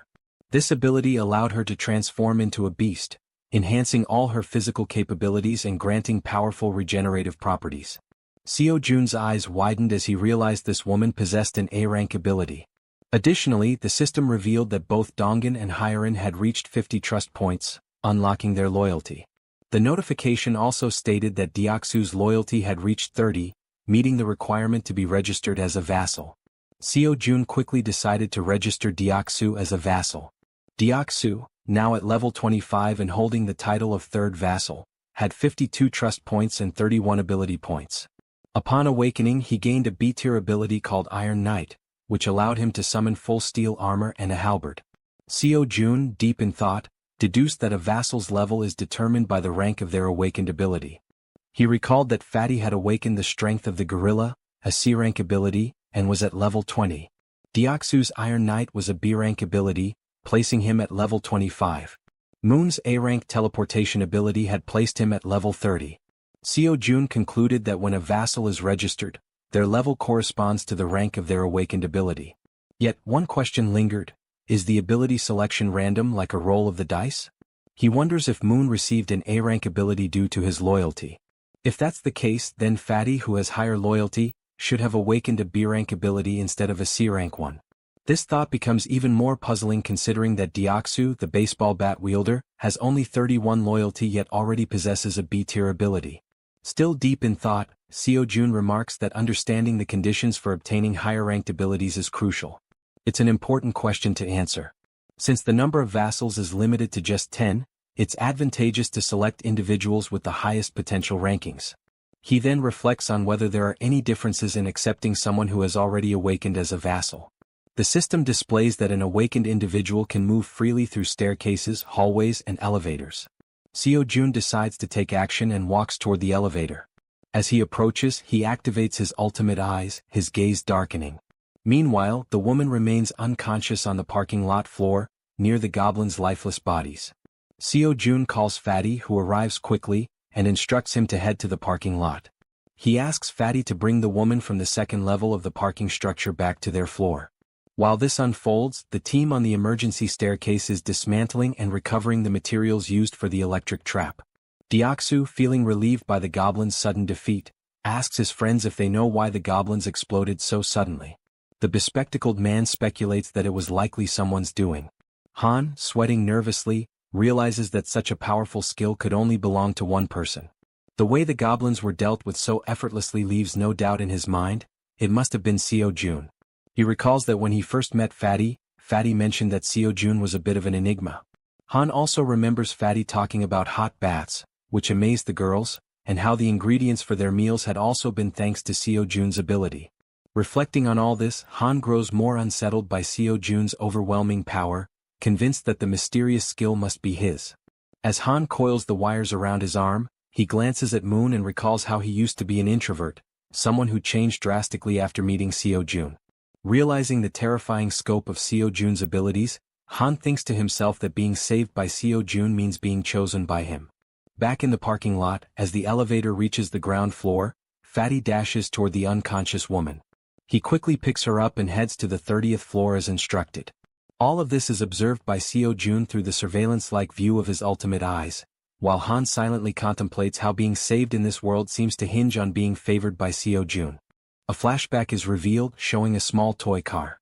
A child was playing with it in a park while being watched. The boy was filled with joy, calling out to his mother to watch what he could do. The woman from the parking lot, Yeonju, was his mother. She smiled at him genuinely, encouraging him. As the child stood up and waved to his mother, something appeared behind him. The genuine smile on the mother's face turned into an expression of horror. She froze, overcome with terror. A group of 3 vile goblins surrounded the poor boy, who was innocently waving at his mother. She tried to act, summoning all her strength, but she wasn't fast enough. The goblins attacked the boy, leaving her helpless to stop them. All she could do was weep as the sight of her son's final moments was burned into her memory. All that remained was the toy car the boy had been playing with. Trapped in a nightmare, Yeonju suddenly woke up, startled by the painful memories. She looked to her side and saw Seo-jun, who called her by name. He watched her lying down and she sat up on the bed, her head throbbing. Seo-jun extended his hand and introduced himself, saying it was a pleasure to meet her. Ignoring his introduction, she asked him if he was the one who did it. Surprised, Seo-jun hesitated, unsure what she was referring to. Quickly she clarified, saying he knew exactly what she meant, the thing that made the goblins' heads explode. Seo-jun froze in a moment of hesitation, and his hand began to tremble. Gripping his hand to steady himself, he admitted that, yes, he was the one who had done it. Yeonju started thinking, realizing how immensely powerful he must be. Someone with such a neutral expression could wipe out an entire horde of goblins in an instant. Fearful but hopeful, she thought that if he could do something so incredible, then maybe. She began trembling, her thoughts racing. Finally, she begged him, pleading for him to save her child. Through her tears, she cried out, asking him for just one day to bring her son back. As she finished her plea, Seo-jun looked at her, seeing her face soaked with tears, an expression of unbearable pain. It was the face of someone who had their child ripped away. Still crying, she said she missed her beloved son terribly. Seo-jun clenched his teeth, anger boiling within him as he realized she had lost her son to those wretched goblins. Yeonju sobbed so hard, trembling and unable to speak coherently through her hiccups. Seo-jun stood there, frozen, wondering if there was truly nothing he could do. He decided to try issuing a mission through the system. Hunt down 1,000 goblins with no time limit and no penalty for failure. The reward would be the resurrection of her child.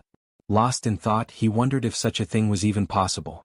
The idea filled him with apprehension. But then the system notified him that the mission couldn't be issued. Frustration surged through him as he realized resurrection was beyond his current capabilities, even with his powers.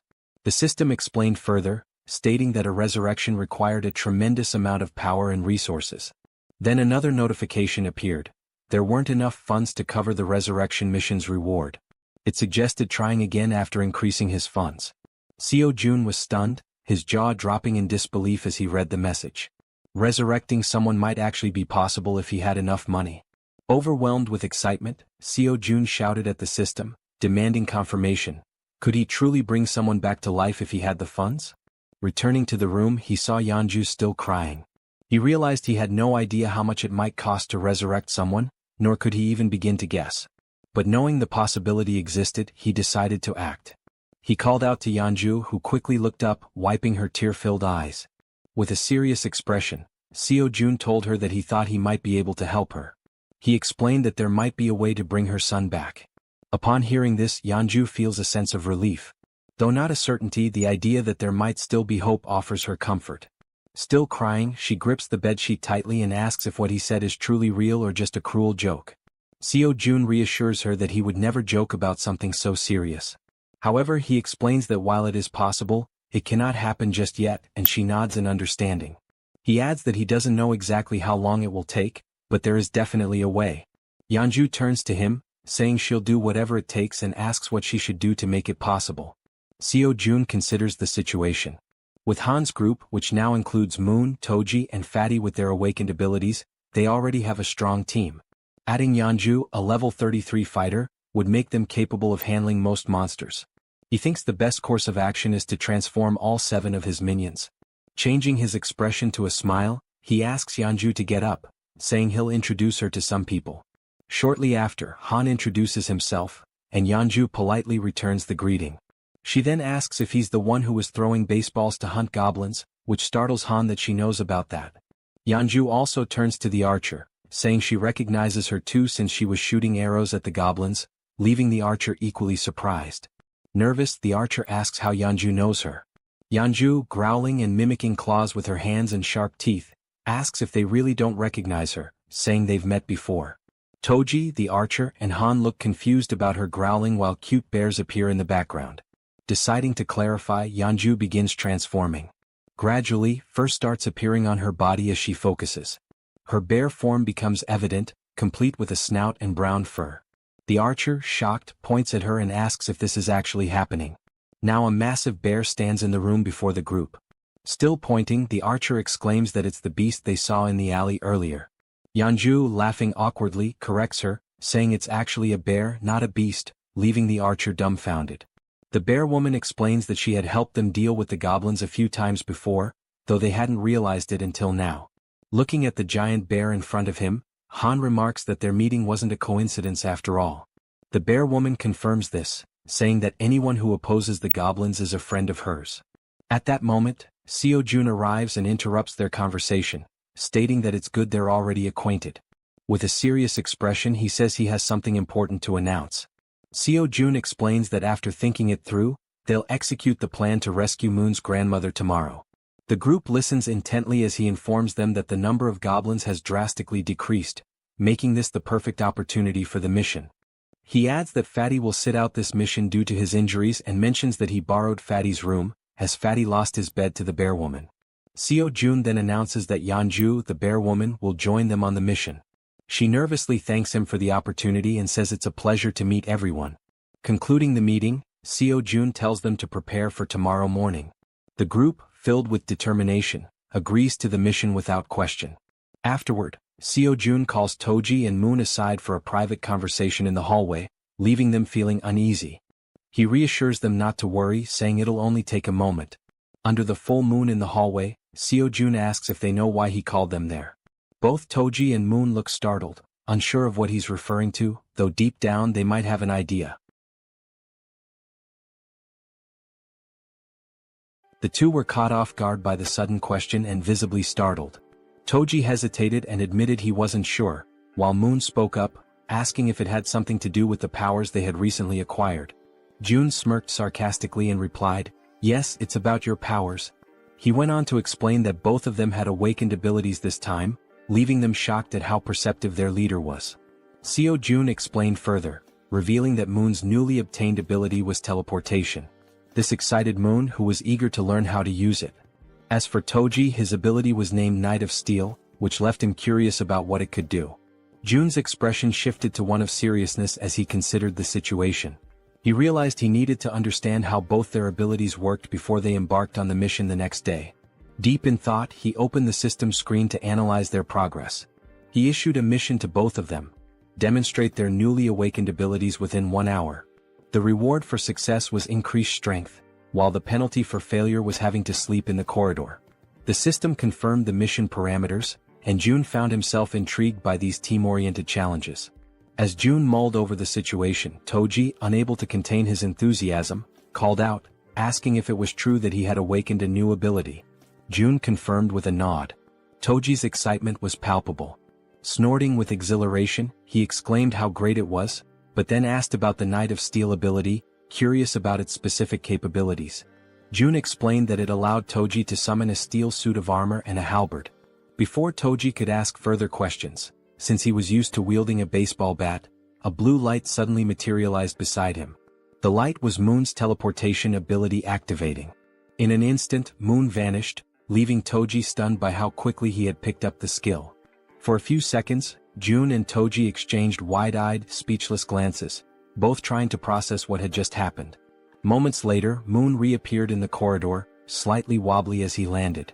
Looking down at his hands, Moon's face lit up with excitement as he marveled at the functionality of his power. Clenching his fist, he declared, "With this power, rescuing my grandmother will be a breeze." The system notified Seo Jun that Moon's confidence had increased, along with a rise in his loyalty. Overcome with gratitude, Moon bowed deeply to Jun, thanking him for everything he was doing. The gesture took Jun by surprise. After a moment, Jun urged Moon to pause and carefully assess the situation. "Even though you've managed to use your powers," Jun explained, "going to your grandmother's house right now is impossible." Moon, puzzled, asked why that was the case. Jun patiently elaborated that there was no guarantee he could fully control his ability, even though it had worked once. "It's possible you just got lucky," Jun said, causing Moon to lower his head in disappointment at the realization that rescuing his grandmother would have to wait. Jun reassured him, saying, "For now, we'll figure out the maximum range of your teleportation and determine if there's any penalty for using it multiple times." Moon nodded silently in agreement. As the conversation continued, they noticed something unusual happening down the corridor. Turning to investigate, they saw a knight clad in gleaming steel armor wielding an enormous halberd. Toji's eyes widened in amazement as he realized the sheer magnitude of his power. Ecstatic, he couldn't help but comment on how well the ability suited him. The system then notified Jun that Toji's confidence and loyalty had also increased. While Toji celebrated, swinging the halberd to test its weight, Jun called Moon over. Pointing toward a nearby building, Jun asked if Moon could test his teleportation by attempting to reach it. Moon studied the building carefully, gauging the distance and calculating the effort it would take to make such a leap on only his second try. Finally, he turned to his leader and said, "I'm not sure I can make it, but I'll try." The system presented a new mission: teleport to the rooftop of Building 113 within 3 minutes. The reward was an improvement to Moon's teleportation ability, while the penalty for failure was having to sleep outside. While focusing intensely, Moon positioned his hands in a stance resembling a Kamehameha to channel his energy for teleportation. In the background, Toji cheered him on enthusiastically, offering words of encouragement and telling him he could do it. After aligning his thoughts and gathering his energy, Moon opened his eyes. In that instant he vanished once again, enveloped by a burst of blue light. The force of his ability was so intense that Toji instinctively shielded himself from the shockwave. Moon reappeared on the rooftop of the other building, landing in a dramatic superhero pose. However, his face contorted in pain, and his eyes turned completely white. From his new vantage point, Moon felt a wave of relief knowing the teleportation had worked. Looking across at his friends, he waved to ensure they saw him and shouted that everything went as planned. The system notified Jun, confirming that Moon had successfully completed the mission. Seo Jun let out a sigh of relief and smiled, praising Moon for his impressive and quick mastery of the ability. Moon, still waving happily, basked in the moment. But suddenly, without warning, Moon's strength gave out. His eyes rolled back and he collapsed unconscious on the rooftop, leaving him vulnerable. Both June and Toji froze in shock, their previous excitement quickly replaced by concern. Everything had been going so well, until it hadn't. Acting swiftly, June used his ability to summon a servant, bringing Moon's unconscious body back to their corridor. Moments later, they laid Moon down in one of the beds to let him recover. "Is he going to be okay?" Toji asked anxiously. June, studying the system's readout, reassured him, "Yes, he's just unconscious. The teleportation ability took a lot out of him." He explained that with enough rest, Moon would be fine. The system confirmed that Moon was healthy and in a deep sleep. June added, "This probably happened because he's not used to using the ability yet." Relieved, Toji sighed and said he was glad to hear it. June then shifted the focus. "Now it's your turn," he said, surprising Toji with the sudden declaration. "Wait, my turn?" Toji asked, caught off guard. The system displayed Toji's mission: perform 100 push-ups and 100 squats while wearing the steel armor. The time limit was 10 minutes and the reward was increased strength. The penalty for failure? Sleeping outside. Without hesitation, Toji began the exercises, starting with the push-ups. Clad in his heavy steel armor, every movement required an incredible amount of effort. Sweat poured down his face and dripped onto the floor as he pushed himself to the limit. Determined, he moved on to the squats, completing the second half of the mission with gritted teeth and unwavering resolve. When he finished, Toji stood tall, exhausted but triumphant, shouting, "Mission accomplished. I did it." The system confirmed his success, notifying June that Kang Deoksu, Toji, had completed the mission. Breathing heavily, Toji leaned against the wall to catch his breath while June observed him, impressed. With a body like his, so athletic and resilient, it's no wonder he has such endurance, June thought to himself. Suddenly, the system displayed a new message, something June had never seen before. "What's this?" June muttered, his eyes narrowing at the unexpected notification. As he studied the screen, Toji asked, "Is that really all for the mission?" June nodded, smiling warmly. "Yes, great job. You can go rest now." The system finished calculating and displayed a notification. Toji's strength had slightly increased. Turning to June, Toji expressed his gratitude. "Thanks for taking the time to help us. I really appreciate it." June, surprised by the sudden notification and watching Toji feel the changes in his body, noticed a new sense of energy radiating from him. Looking at his own hands, Toji clenched them into fists, feeling the power coursing through his veins. "This reward changes everything," he said with a confident smile. The next day, somewhere in a dark alley in Busan, Han screamed in desperation, urging everyone to run. The group scattered, fleeing for their lives as a ferocious horde of goblins pursued them. Toji, however, stopped running and turned around, his fury evident. Assessing the situation, he decided to act. The goblins, focused on their chase, were suddenly blinded by a brilliant light shining in front of them. As they adjusted their vision, they saw a towering figure clad in a steel suit of armor wielding a massive halberd. Without hesitation, Toji charged forward and struck the nearest goblin, impaling it with his halberd in one swift, powerful motion. Then Toji unleashed a flurry of diagonal strikes in rapid succession, cutting down goblins one after another. But the goblins, fueled by rage, refused to give up and surged forward with a determined attack. Expecting a direct assault, Toji braced himself, but the goblins cunningly outmaneuvered him, slipping past to target the more vulnerable backline. In an instant, arrows struck the goblins' heads in swift succession, ending their rampage permanently. Toji turned to see what had happened and spotted Moon wielding a bow and arrow. "Don't worry," Moon called out confidently. "I'll handle any goblins that get past you. Focus on the ones ahead." Gripping his halberd tightly, Toji turned back to the remaining goblins. A smirk spread across his face as he responded, "Got it?" Seeing Toji's renewed focus, the goblins froze, hesitating in their attack. One by one they began to retreat, turning back to where they came from. Frustrated, Toji yelled at them to come back and face him. As the goblins retreated, terror gripped them when a massive shadow appeared before them. It was the bear girl, her glowing red eyes piercing through the chaos. This was her dramatic first appearance, emerging from an ambush prepared for the retreating goblins. The goblins had no choice but to surrender to their fate, collapsing in despair and lamenting their past misdeeds. The group showed no mercy. Moon's arrows flew with precision, Toji's halberd struck powerfully, and the bear girl slashed through the goblins with her razor-sharp claws. Together they defeated the goblins one by one. Seizing the opportunity, Han shouted to Moon, "Now's your chance. Go." Moon, understanding the urgency, broke into a sprint toward his grandmother's house. "Thank you, Han," he called back as he ran, grateful for the opening created by his comrades. Meanwhile, the system notified Jaehyeon that the citizen Moon had completed his mission. A pop-up appeared, stating that it was now evaluating the missions Moon had completed. Back in the comfort of his room, Jaehyeon sat with his ultimate eyes ability activated, observing the system screen while slurping on cup noodles.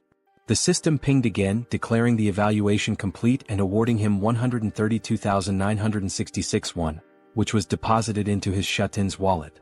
June paused mid-bite, stunned by the reward. This time it was actual money. Returning to his meal, June reflected on the situation.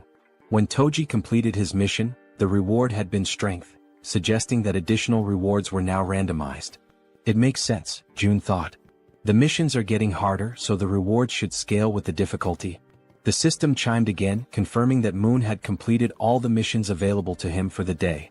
It also announced it would begin evaluating the rewards for Moon's completed tasks. The assessment concluded instantly.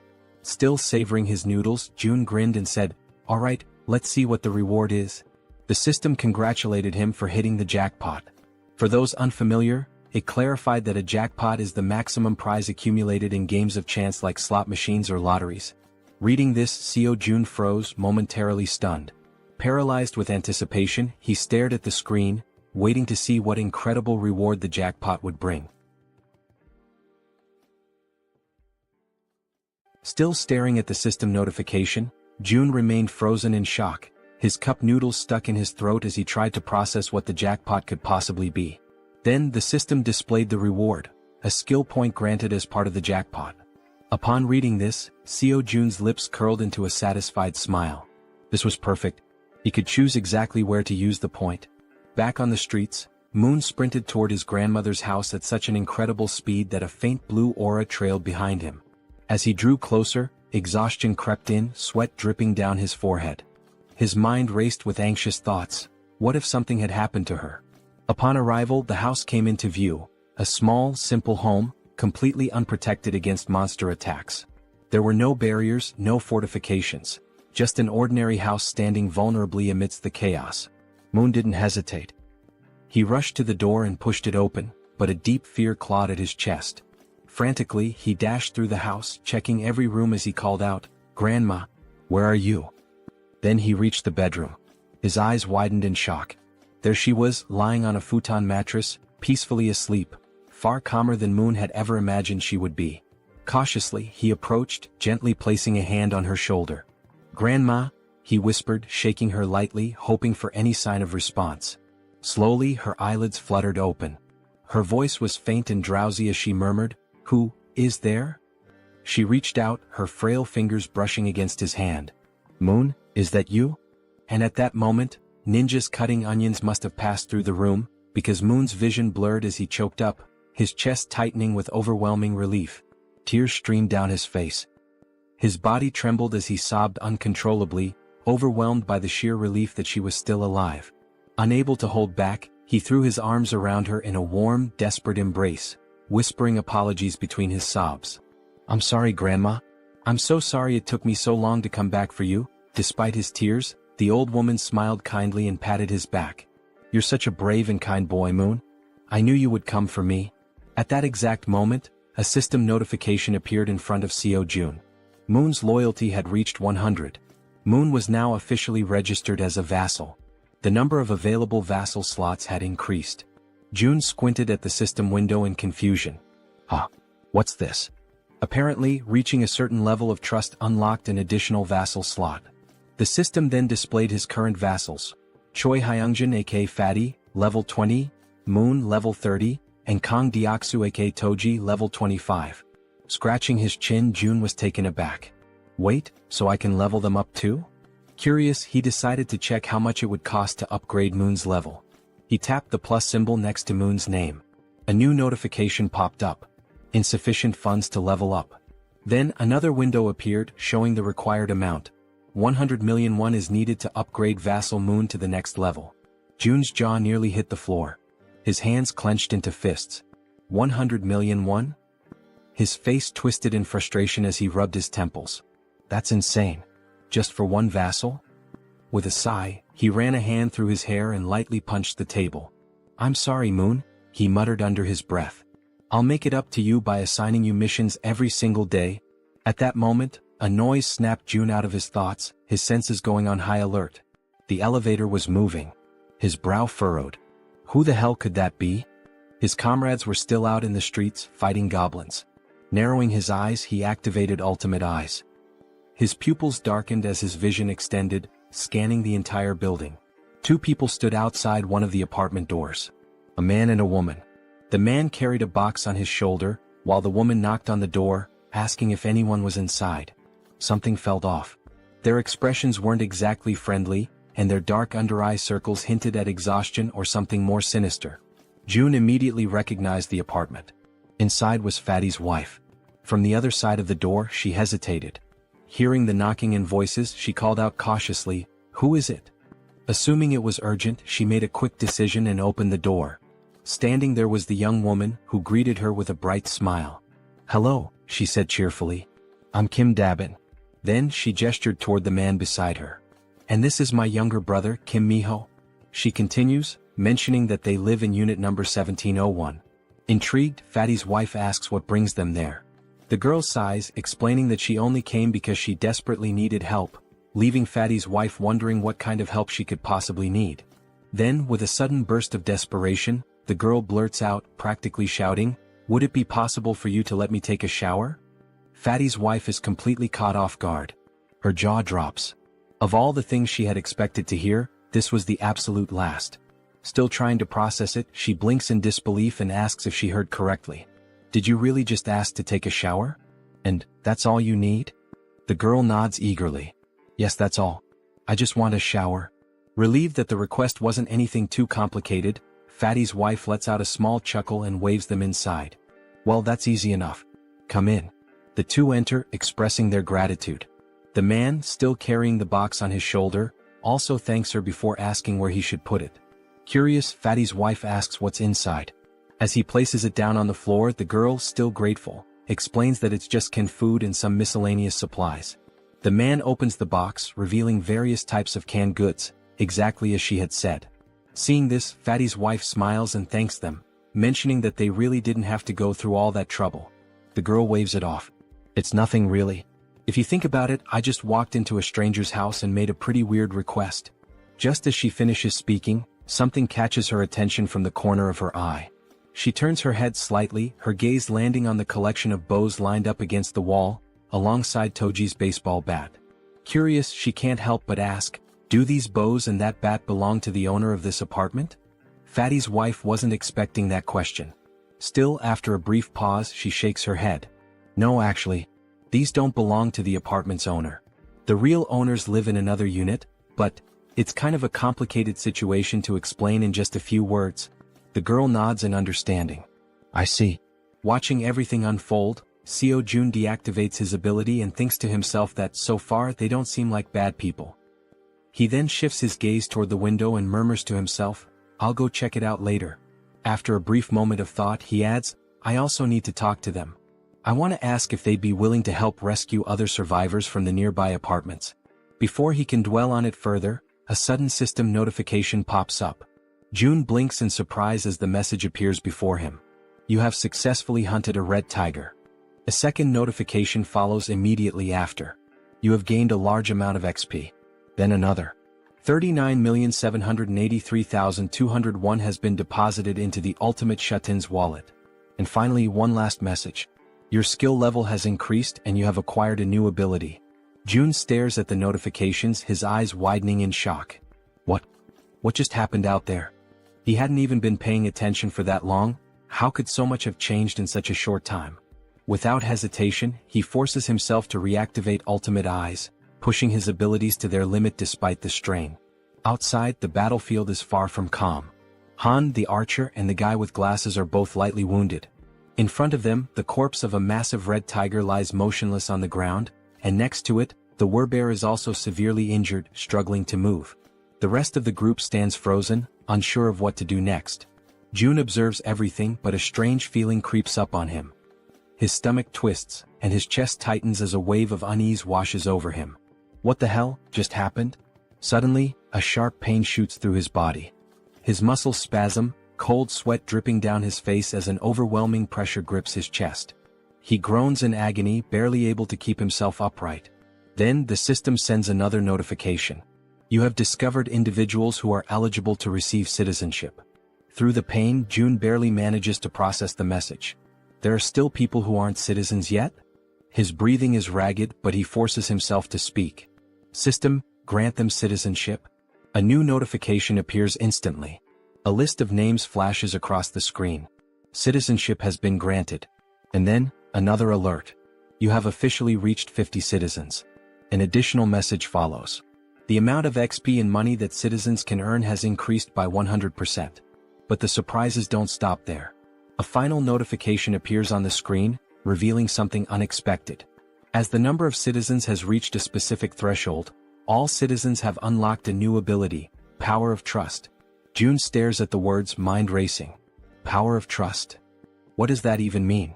Despite his lingering confusion, his thoughts drift back to the battlefield. He clenches his jaw. Did anyone get seriously hurt? Back on the streets, we see Moon, slightly injured and gasping for breath, making a tremendous effort as he carries his grandmother on his back. Everyone else is also wounded, running desperately while providing cover for Toji, who is carrying the injured Werbear woman. Observing this, June quickly realizes that the situation outside is far worse than he had imagined. And of all people to be seriously hurt, it had to be the Werbear. As the group races to escape, a horde of goblins suddenly appears right in front of the two carrying the wounded. The team members covering them from behind immediately let loose a volley of arrows, striking down goblins to clear a path. The archer, watching closely, is startled by the precision of the man with glasses. How the hell did you pull that off with a single shot? She asks, eyes wide. The man looks just as confused. I honestly have no idea. As they continue running, the archer suddenly realizes something. For some reason, my body feels lighter. Han, running beside her, nods in agreement. Yeah. And I just noticed, I'm not even out of breath anymore. Meanwhile, back with June, the system finally provides an explanation. The ability Power of Trust is a passive skill that increases all stats by X%, where X equals the trust level of each citizen. Seo June stares at the message in disbelief. This skill didn't even exist before. How the hell is it so strong? Then, another realization hits him. Every single member of his group has at least 50 trust points or more.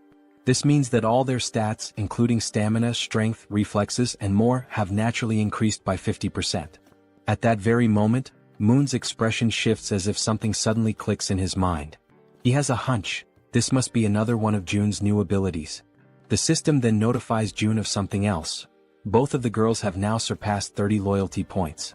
As a result, they are now eligible to be registered as vassals. Without hesitation, Kim immediately commands the system to register both of them.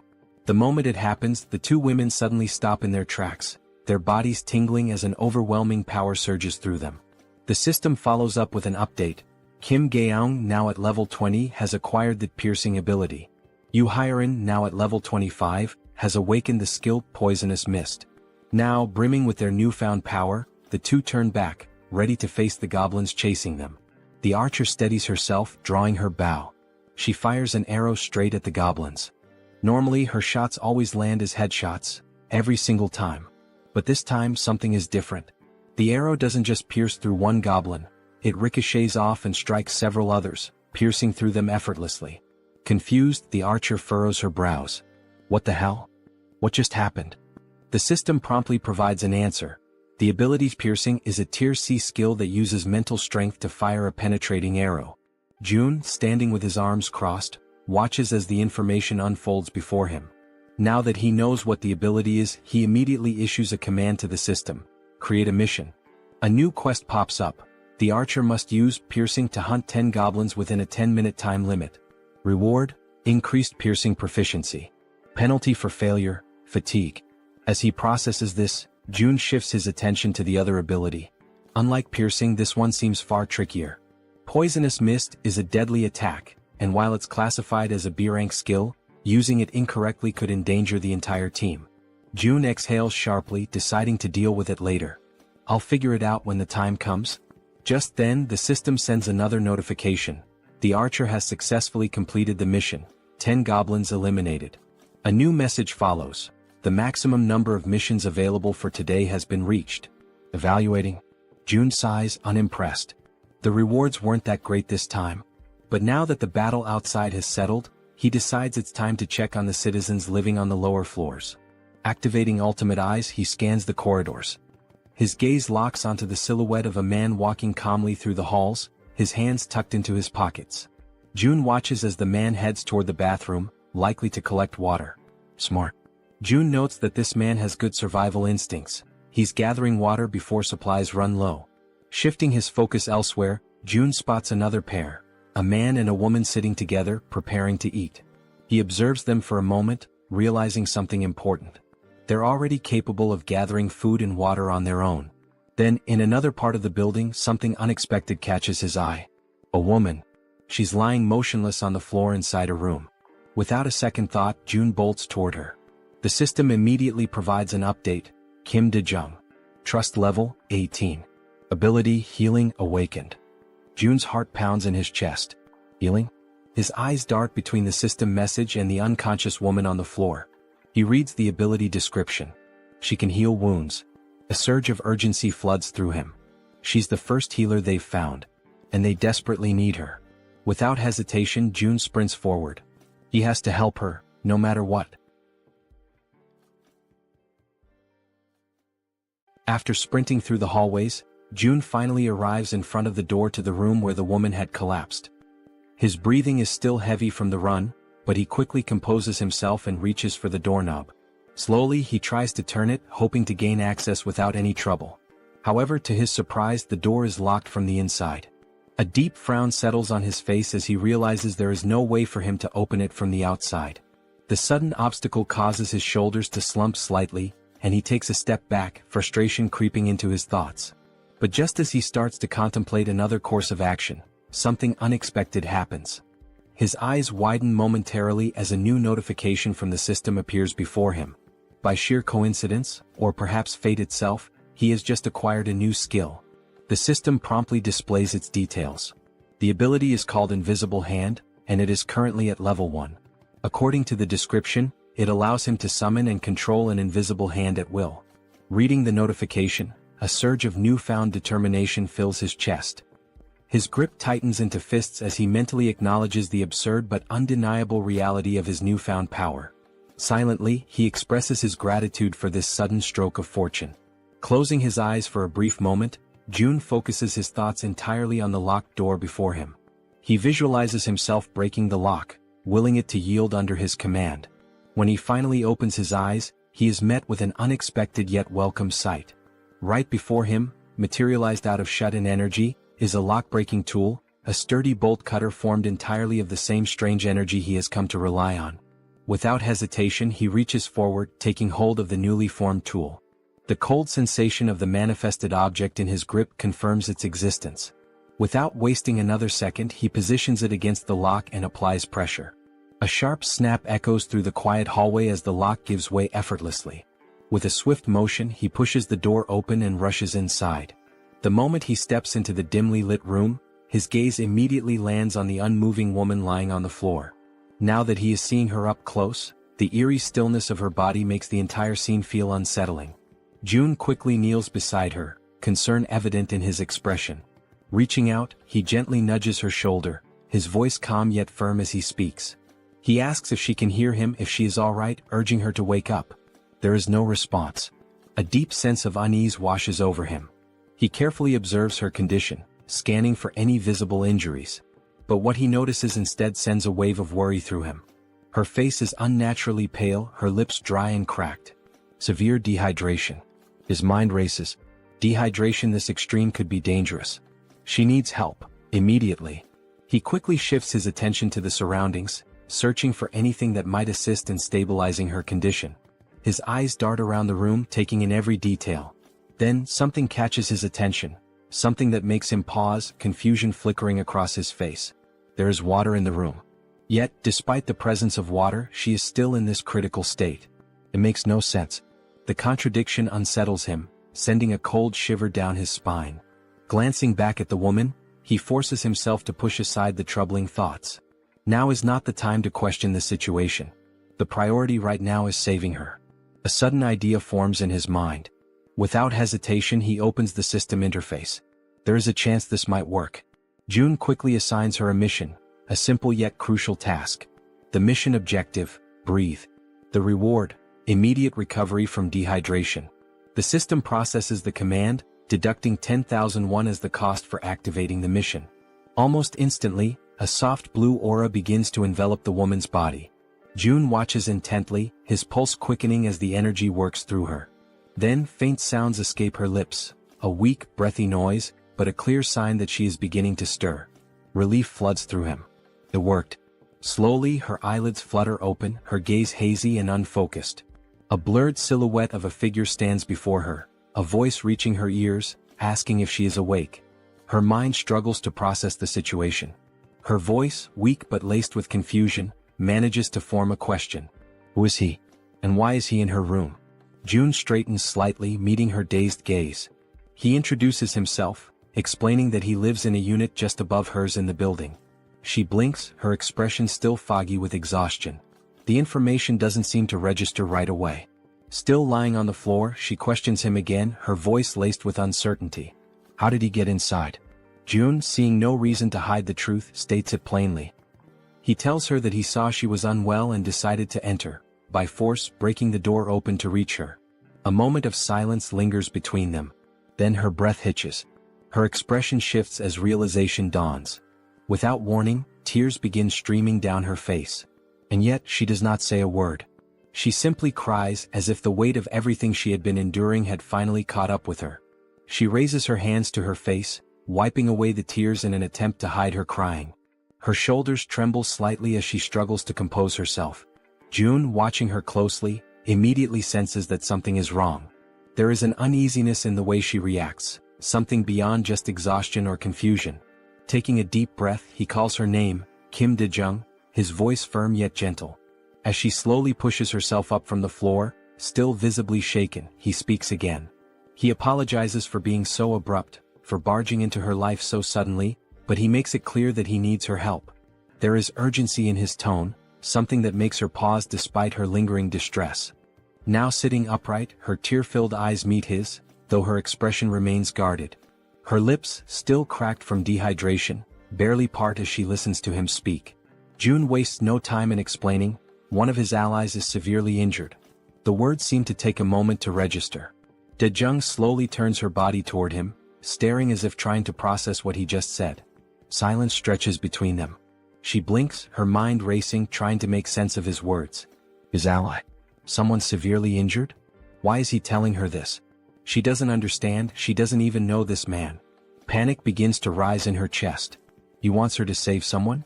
Why her? Doubt and fear intertwine within her thoughts. Her hands tremble slightly as she lowers them to her lap. It seems impossible, an absurd request thrown at her out of nowhere. He's putting his faith in the wrong person. And then another realization strikes her like a bolt of lightning. How does he know she's a nurse? Her breath catches. She has never told him that. No one in this building should even know. A wave of unease washes over her, yet at the same time, something about the way he speaks, the way he asks for help, doesn't feel threatening. There is no malice in his words, no ill intent in his eyes. Still hesitant, still uncertain, she makes a decision. She has to see for herself. Slowly she turns to face him completely. Though suspicion lingers in her gaze, she swallows down her doubts and agrees to help. Her voice, though weak, carries a firm resolve as she asks where exactly she is supposed to go. June doesn't answer right away. Instead, he opens the system interface, his fingers moving swiftly across the translucent screen in front of him. He asks her to wait just a moment. He assigns her a mission, one that instructs her to use healing magic to cure the wounded warbear. The mission comes with a 1-hour time limit, a reward labeled as improved, and to his relief, no penalties. His eyes flicker with determination as he reads the details. He must save the warbear no matter what. Turning back to Dae-jung, he tells her that for now she should rest. He will personally bring the injured person to her. He then instructs her to find something to help with her own dehydration. But Dae-jung, already overwhelmed, barely has time to process his words before something utterly impossible happens. From seemingly nowhere, oranges begin to materialize in midair. Her eyes widen in pure shock, her breath hitching as she watches several bright oranges fall from the void and land in front of her. For a long moment she simply stares, her mouth slightly open, completely stunned. Then, snapping out of her daze, she frantically raises a shaking finger, pointing at the fruit on the floor. "What is this?" Her voice trembles as she demands an answer. June, realizing how bizarre this must seem to her, quickly apologizes. But Daejung isn't satisfied. Her heartbeat pounds in her ears as she watches more oranges drop into existence. Where are these coming from? How is this happening? What kind of person is this man? Before she can demand further explanations, June simply turns his back to her. A slight smirk plays on his lips as he tells her, he'll explain everything later, once things have calmed down. And with that he walks away. Leaving her still kneeling on the floor, still staring in disbelief, he exits the room with a final request. He reminds her that she is still weak, that her body needs to recover, and he asks, no, insists, that she prioritize her own rest. As soon as June is gone, Daejung lowers her gaze to the scattered oranges. Slowly she reaches out, picking one up.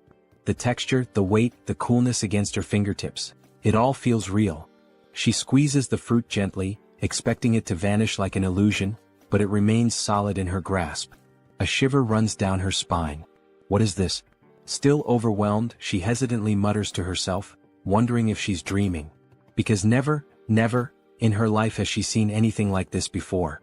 Meanwhile, June wastes no time. He rushes back to his shut-in apartment, moving with quick, determined strides. His mind is already focused on helping his allies outside as fast as possible. The system chimes with a notification. The healer's trust level has increased. He stops for a brief moment, narrowing his eyes at the message. She hadn't trusted him before. That much was obvious. But now, it seems like her perception of him has changed, even if only slightly. Still, it isn't enough for him to let his guard down. Trust takes time. And honestly, he can't blame her. If someone broke into his home out of nowhere, he wouldn't trust them either. Shaking his head, he steps onto the balcony, his gaze drifting downward. His thoughts remain heavy, but as he looks out toward the streets below, something makes his entire body freeze. His blood runs cold. A massive, ferocious red tiger is charging through the streets, its powerful limbs propelling it forward with terrifying speed. And it's chasing his allies. June's breath catches as he sees his companions below, running for their lives. Desperation is evident in the way they scramble to escape, but the monstrous beast closes in on them, its deadly fangs gleaming under the dim light.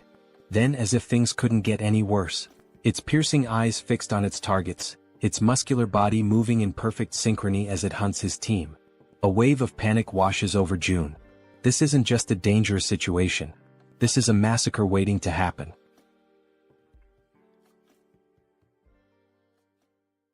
June stood frozen in shock as he took in the sight before him. There wasn't just one red tiger. Another had appeared, a second ferocious beast, separate from the one that had already fought the Werbear woman and left her gravely wounded. Down below, chaos continued to unfold. The massive red tiger prowled menacingly, striking fear into the hearts of the remaining group members, who were now running desperately, not daring to look back. Fear gripped them entirely, their survival instincts pushing them forward. Amidst the frantic escape, Hyerin, the girl who had received the power of poison, misstepped. Her foot twisted unnaturally, and pain exploded through her leg as she collapsed onto the hard ground. A sharp, involuntary cry of agony tore from her throat. Both the archer woman and Han immediately stopped in their tracks, their faces contorted with panic. Their eyes darted back to her, calling out her name with pure desperation. Gritting her teeth, Hyerin struggled to push herself up, trying to fight through the pain. But her body was already beyond exhaustion, her limbs heavy, refusing to obey her will. No matter how much she willed herself to move, she couldn't. The archer's voice rang out through the air, a raw scream of distress. Because the enormous red tiger was already preparing to strike. Its muscles coiled, eyes locked onto Hyerin like a predator savoring its helpless prey. It was ready to devour her, its powerful body lunging forward just as she finally managed to stagger back onto her feet. But she had yet to realize how dangerously close the beast truly was. Her mind was occupied by something else, perhaps a last-ditch plan or sheer disbelief at her predicament. Then at last she turned her head. And in that instant she understood. The beast was right there. The realization hit her like a tidal wave, crashing down and swallowing her whole. A cruel truth settled into her bones: there was no escape. For a brief, soul-crushing moment she stopped resisting. The fight drained from her eyes and she surrendered to the inevitable. She stood still, bracing for the end, waiting for the red tiger's jaws to clamp down and rip her apart. And then, in a sudden flash of light and violet smoke, she was gone. The tiger's gaping maw snapped shut on empty air. A growl rumbled deep in its throat, confusion flickering through its burning eyes. It didn't understand what had just happened. A heartbeat ago, its prey had been right there. And now, vanished. The frustration of the failed kill sent the beast into a deeper fury. At the same moment, Jaehyeon reappeared, disoriented, drenched in sweat, her breath ragged and uneven. Her mind reeled as she tried to comprehend what had just occurred. Had she died? Was this the afterlife? Pain surged through her limbs, sharp and unrelenting, reminding her that she was still very much alive. That was when she saw him. Jaehyeon. He was standing there watching her closely. It had been too close. A fraction of a second later and she wouldn't have survived. The weight of that realization pressed down on him. Jaehyeon, still trembling, looked up at him, but no words came. She was too exhausted, too overwhelmed to speak. Meanwhile, outside, the others were still running for their lives. Jaehyeon took a deep breath, his mind racing. At the very least, he had bought them some time. One less person in immediate danger meant the group below had a slightly better chance of escaping. Then his system screen flashed with a new notification. He had discovered individuals who met the criteria to be granted citizenship. The system prompted him: did he wish to approve their citizenship? Before he could process this, another sudden movement caught his eye. Moon appeared, using his teleportation ability to warp into the apartment, carrying his grandmother in his arms. As soon as he landed, he turned to Jaehyeon, his expression frantic. His breathing was unsteady, but his grip on the elderly woman remained firm as he pleaded for Jaehyeon to take care of her. Jaehyeon glanced at Moon, then at the frail woman in his arms. The concern in Moon's eyes was unmistakable, but Jaehyeon's mind was already occupied with something far more urgent. Raising a hand, he told Moon to wait. There was a bigger problem right now. Moon parted his lips, ready to argue, ready to demand an explanation. But then he looked at Jaehyeon's face, at the seriousness in his expression, and he understood. Whatever Jaehyeon was dealing with, it was far worse than he had realized. Without another word, Moon nodded. He could tell that, at this moment, his grandmother was not the priority. Down below, the relentless red tiger was still in pursuit, refusing to let up. It chased the remaining group members without mercy, its predatory instincts fully awakened. Jaehyeon clenched his fists, forcing himself to focus. He needed to act. Activating his new ability, Invisible Hand, he made a decision. That tiger needed to die, and he had to find a way to kill it. Down in the streets, the archer, Han, and Togi, who was still carrying the injured werbear, kept running. But no matter how hard they pushed themselves, the red tiger was catching up. Han risked a glance over his shoulder, his stomach twisting with dread. If this continued, they were all going to be devoured. He had to do something. Instinct took over. Without a second thought, Han skidded to a stop, planting his foot firmly on the ground. His fingers tightened around one of his baseballs. His heart pounded in his chest as he raised his arm, channeling everything he had into one throw. A faint blue glow began to radiate around him, intensifying with each passing second. He poured everything into it. Then, he hurled the ball with all the force he could muster. It soared through the air, cutting through the night like a bullet. For a moment, hope flickered. Maybe, just maybe, it would hit. But in the blink of an eye, the tiger dodged. The ball shot past it, colliding uselessly with the ground. A low, guttural growl rumbled through the air. Then, the red tiger threw back its head and roared, a deafening sound that reverberated through the city streets, a declaration of its dominance. The archer's voice rang out in terror as she screamed for Han, begging him to run. But it was too late. The red tiger, eyes gleaming with lethal intent, lunged at him. Teeth bared, claws outstretched. Han gritted his teeth, knowing he was out of time. There was nothing he could do to stop it. But there was one thing he could still do. A single desperate choice. He turned his head and shouted for his friends to keep running. Then, without hesitation, he broke into a full sprint in the opposite direction. If he could lead the tiger away, even if it cost him his life, then at least the others might make it out alive. His chest heaved. His legs burned. Every step was fueled by sheer willpower. But deep down he knew. This could be the end for him. And still he ran. As he approached a parking lot, hoping against all odds that goblins or some other kind of monster would appear to distract the red tiger. Han continued to run with all the strength he had left. But once again the relentless beast was far too close behind him. It was undeniable now, this was truly the end for him.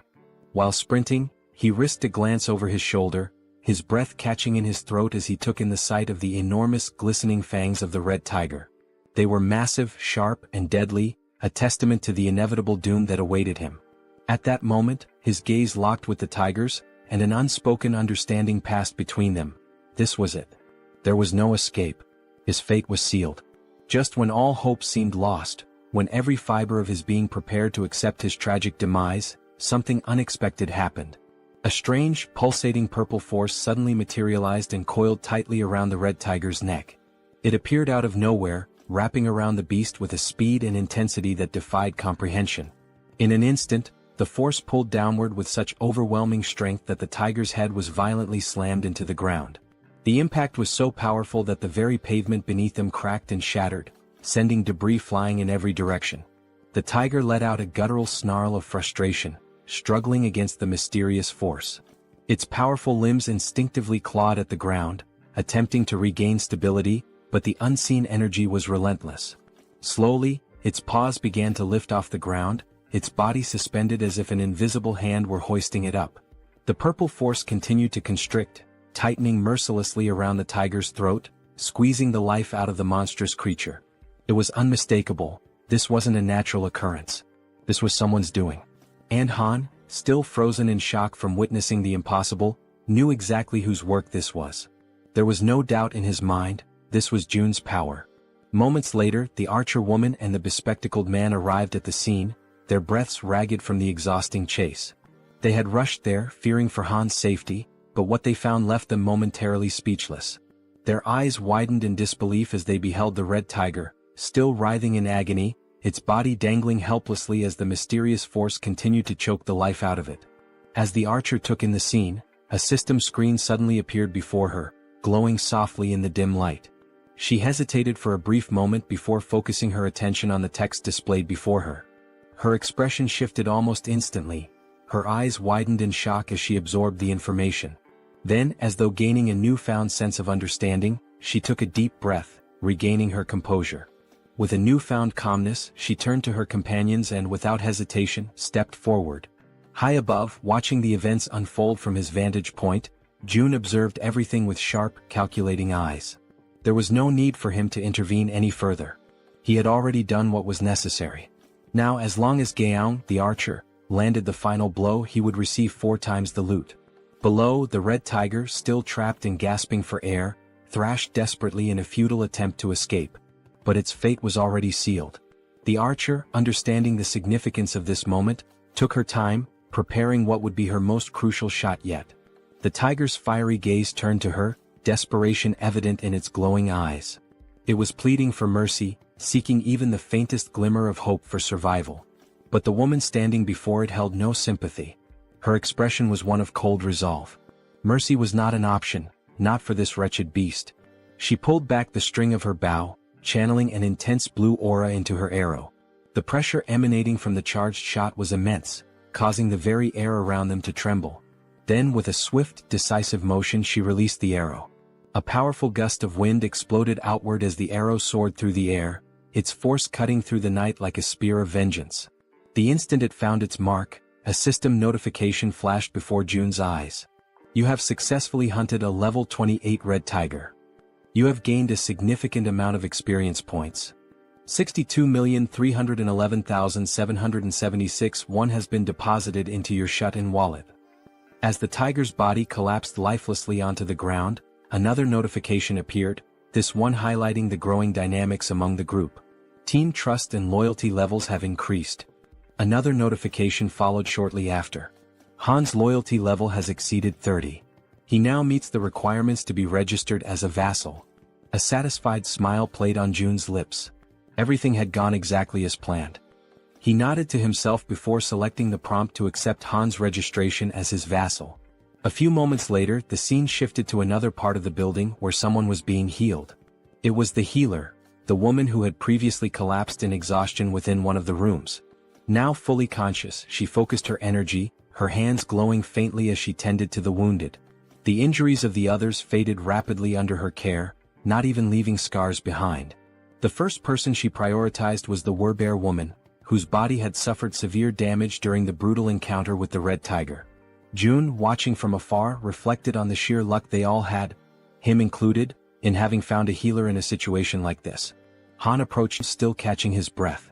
Without wasting any time, June turned to him and asked what had happened below, particularly why the red tigers had suddenly appeared. Han, his voice still carrying traces of exhaustion and gratitude, explained that the location where Moon's grandmother's house had once stood was likely a territory belonging to the red tigers. They had managed to take one down, but another had soon appeared, proving that the area was far more dangerous than they had initially assumed. Hearing this, June processed the information carefully. It made sense. There was no reason to believe that only goblins would inhabit this region. And now that he thought about it, there hadn't been any goblins in this area. That meant the goblins had probably already invaded the buildings nearby. If that was the case, Moon's grandmother wouldn't have been safe if she had remained inside. Despite everything, the only reason she had survived was that she had unknowingly been within the red tiger's territory. June exhaled slowly, shaking his head. The sheer luck involved in this entire ordeal was truly something extraordinary. Just then, another system notification appeared before him. Healer's performance is being evaluated. 73,312 has been deducted for the mission. The healer let out a relieved sigh upon realizing that her task had been successfully completed. Seeing her reaction, June stepped forward and acknowledged her efforts, telling her that she had done a great job. However, she quickly waved off his praise and instead asked if she could finally return home. Before anyone could respond, a voice interrupted. Wait a moment. It was Fatty, who had finally reappeared after spending some time resting and recovering from the ordeal. Scratching the back of his head, he looked around awkwardly before addressing the group. I know this might not be the best time to bring this up, but are you guys seriously planning on gathering in my apartment all the time? June turned his attention to Fatty and, for the first time, truly took in the number of people currently occupying the space. The realization dawned on him, and at that moment, everyone around them wore equally amused and sheepish expressions. With a small chuckle, June reassured him. There was no need to worry, he had already made arrangements. Unit 2901 was currently unoccupied. Electricity, water, and every other necessity for daily life would be provided, and they were free to live there. Upon hearing this, the entire group erupted in joy. He also calls out to Dabin and informs her that Units 2101 and 2102 are currently unoccupied as well. June states that he will ensure that electricity is supplied to those units and requests that she notify the other survivors, letting them know they can use the bathrooms and showers in those apartments. Upon hearing this, Dabin and her brother exchange glances before nodding in agreement, assuring him that they will take care of it. June then adds that out of the two available units, Dabin and her brother are welcome to claim one for themselves. The unexpected offer leaves both of them stunned, their jaws practically dropping in disbelief. June, however, remains composed and instructs them to inform the other survivors that they may take the remaining unit. After settling that, June shifts the conversation to another matter, saying that he has a favor to ask. Dabin, still somewhat taken aback, encourages him to go ahead and say what he needs. Without hesitation, June states that he wants her to become the messenger between himself and the rest of the survivors. The moment those words leave his mouth, Dabin pauses, furrowing her brows in confusion. She repeats his request, asking if she heard him correctly. Did he really mean messenger? June, completely serious, confirms it. He then lays out the details of his plan, instructing her to inform everyone that whichever team manages to eliminate 100 goblins the fastest will be rewarded with an empty unit of their own. Furthermore, he emphasizes that in addition to securing a place to live, the winning team will also receive essential supplies, unlimited electricity, running water, gas, and food, ensuring their survival and comfort. But there's more. June goes on to clarify that if the team agrees to take in 10 additional survivors, those individuals will also be granted access to the same benefits.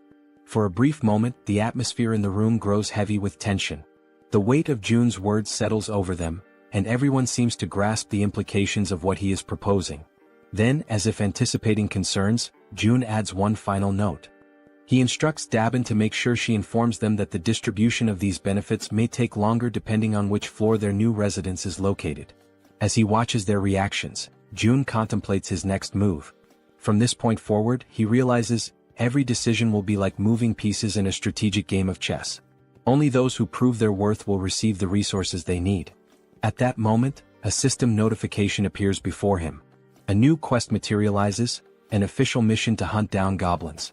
The quest has a strict time limit of 168 hours, a modest reward of experience points, and a harsh penalty for failure, being barred from using any shared facilities.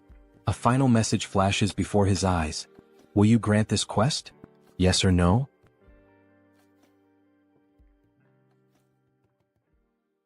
After that, all the residents that June had helped began hunting the goblins. Outside, one of them was desperately running for his life, being chased by an enormous horde of goblins. His breath was ragged and his legs burned with exhaustion, but he had no choice but to keep moving forward. The goblins were enraged, shrieking as they pursued him, their eyes glowing with a savage hunger. The young man in the red jacket was already drained from all the running, and regret started creeping in. He cursed himself for getting into this situation but kept repeating in his mind that he just needed to endure a little longer. As he continued sprinting, his eyes locked onto a door ahead, leading into the parking lot. His last hope of survival.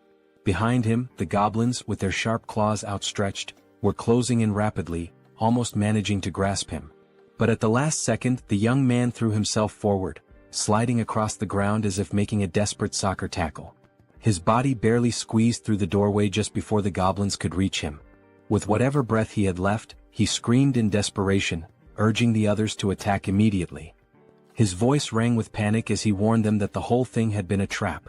3 other members of the group, armed with spears, stepped forward, assessing the situation with calm determination. They acknowledged the red-jacketed man's efforts, commending him for doing a great job in luring in even more goblins than they had initially expected. Without wasting a second, the spear-wielding men began their assault. Their weapons thrust forward in swift, practiced movements, piercing through the goblins before they could force their way through the door. Some of the goblins, already wounded, stumbled back, while others still fought desperately, pushing forward with wild fury. One by one, the goblins were cut down, their bodies being flung backward with every powerful strike. Realizing the overwhelming disadvantage, one of the goblins, seemingly higher in rank, let out a sharp, commanding screech, a call for retreat. Upon hearing it, several goblins turned tail and began fleeing without even looking back. Noticing their retreat, the spear-wielding men shouted for everyone to attack faster before they could escape. One of the men suddenly grinned, a glint of mischief in his eyes, as if he had just come up with something interesting. He turned to the others and asked if they wanted to see something cool. His teammates, unsure of what he was planning but intrigued nonetheless, nodded in agreement. The red-haired man took a deep breath, steadying himself, his focus entirely on his target. Holding his spear tightly, he aimed at the fleeing goblins and, with a force that almost seemed superhuman, hurled it forward. The sheer speed and strength behind the throw made it seem as if he possessed some hidden power. But in reality it was pure brute strength. The spear flew past the twin brothers, slicing through the air at an incredible speed, heading straight for the escaping goblins. One of the goblins, foolishly thinking it had made it to safety, was struck squarely in the back. Its body convulsed for a brief moment before falling lifelessly to the ground. The red-haired man turned back to the twins, a triumphant grin spreading across his face as he asked if they thought that was amazing. The twins, eyes wide in awe, immediately agreed, saying it was absolutely badass. Stretching his arms as if shaking off the tension, the red-haired man then casually asked how many goblins each of them had managed to kill. The twin on the left proudly declared that he had taken down 22. The twin on the right smirked and smugly announced that he had won, having slain 23. Hearing this, the red-haired man grinned even wider and stated that they had officially completed their mission of defeating 100 goblins. After all, between just the 3 of them they had already slain over 100. The twins exchanged glances, surprised at how quickly they had achieved their goal.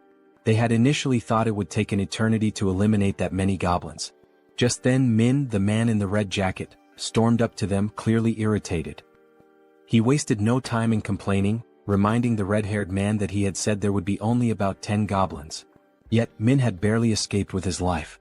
The red-haired man immediately bristled, veins bulging on his forehead in frustration.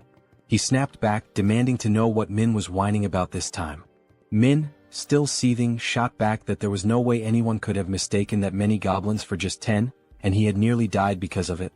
Rolling his eyes, the red-haired man brushed off his complaints, saying that the results had turned out well. thanks to their success, they were about to get a brand new place to live, so Min should quit complaining. Irritated, he then told Min to pay attention and called him bro, which suggested they might actually be siblings. Then, with the veins on his face bulging even more, he reminded Min that he had come up with this hunting strategy himself, so there was never any chance of failure. He also pointed out that it was his idea to use the spears, which had been crafted by the twins. All Min had to do was run, something he was already confident in doing. With an exasperated sigh, the red-haired man then offered Min a way out. If he was that dissatisfied, he could simply leave the team. At this point, his presence wasn't even making much of a difference anymore. Sensing the tension between the two brothers, the twins quickly intervened to prevent the argument from escalating into an actual fight. One of the twins calmly asked the red-haired man to relax, reminding him that Min had put in effort as well. The other twin turned to Min and, with a playful grin, told him that he had done an excellent job acting as bait, pointing out that he had been running incredibly fast. The red-haired man clicked his tongue in irritation, saying that Min always managed to find a way to get on his nerves. He then demanded to know how Min dared to talk back to him like that.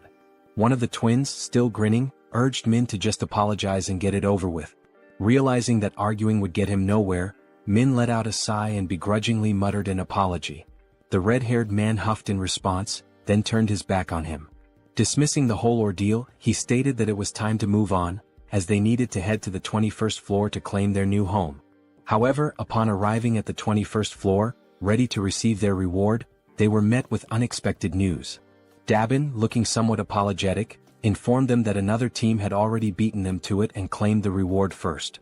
The entire group froze in disbelief, their excitement immediately turning into shock.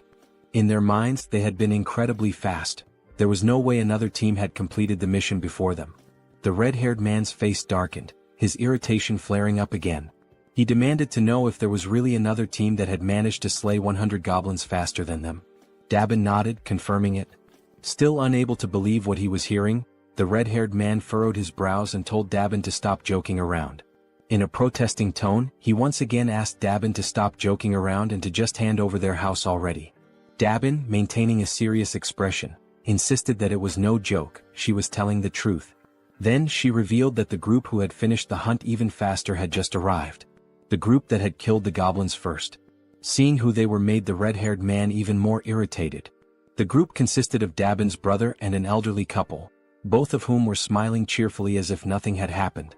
Dabin turned to her brother and asked how things went with June. In response, her brother explained that they had made a deal. In exchange for giving up the new house, his own home and the elderly couple's home would now have electricity, food, and other necessities.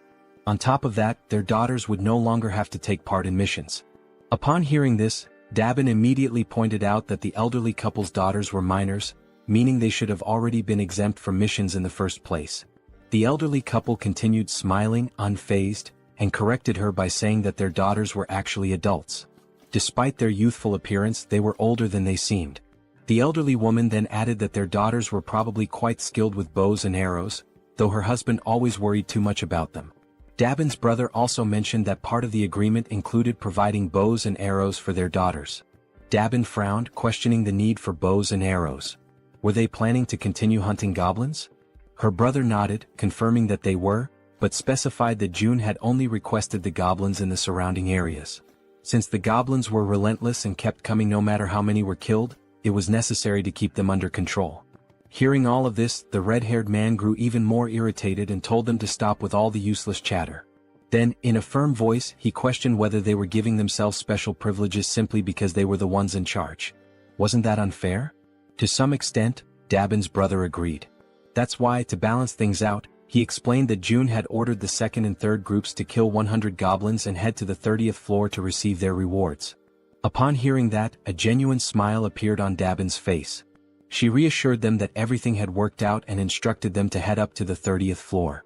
Dabin then added that Seo Jun would be waiting for them there, while the red-haired man, still visibly irritated, remained bitter about not being the first group. As they ascended in the elevator, the red-haired man suddenly asked if the guy's name was really Jun, since he looked younger than all of them. Then, laughing with clear sarcasm, he commented on how ridiculous it had been to hear Dabin speak so respectfully about this June. One of the twins joined in on the sarcasm, joking that maybe Dabin saw June as some kind of god or something. The other twin laughed as well and scoffed, saying, "God my ass. At most he's just the leader of some cult."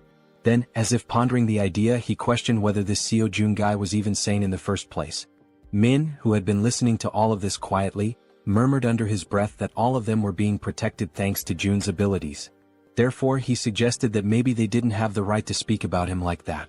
The moment those words left his mouth, the atmosphere inside the elevator changed. Everyone else became visibly irritated. The red-haired man, looking more annoyed than ever, questioned if all of them were just trying to get on Jun's good side. That single remark filled the elevator with a tense silence. Everyone was now staring at Min. As expected, the red-haired man, frustrated beyond belief, cursed at Min under his breath. Then, glancing over his shoulder with a menacing expression, he warned Min that they would have a little talk later. At that moment the twins noticed something strange. Jun was approaching, walking at a calm and leisurely pace, one hand tucked casually into his pocket. As he neared them, he gave them a small, relaxed smile and simply said, "Hello."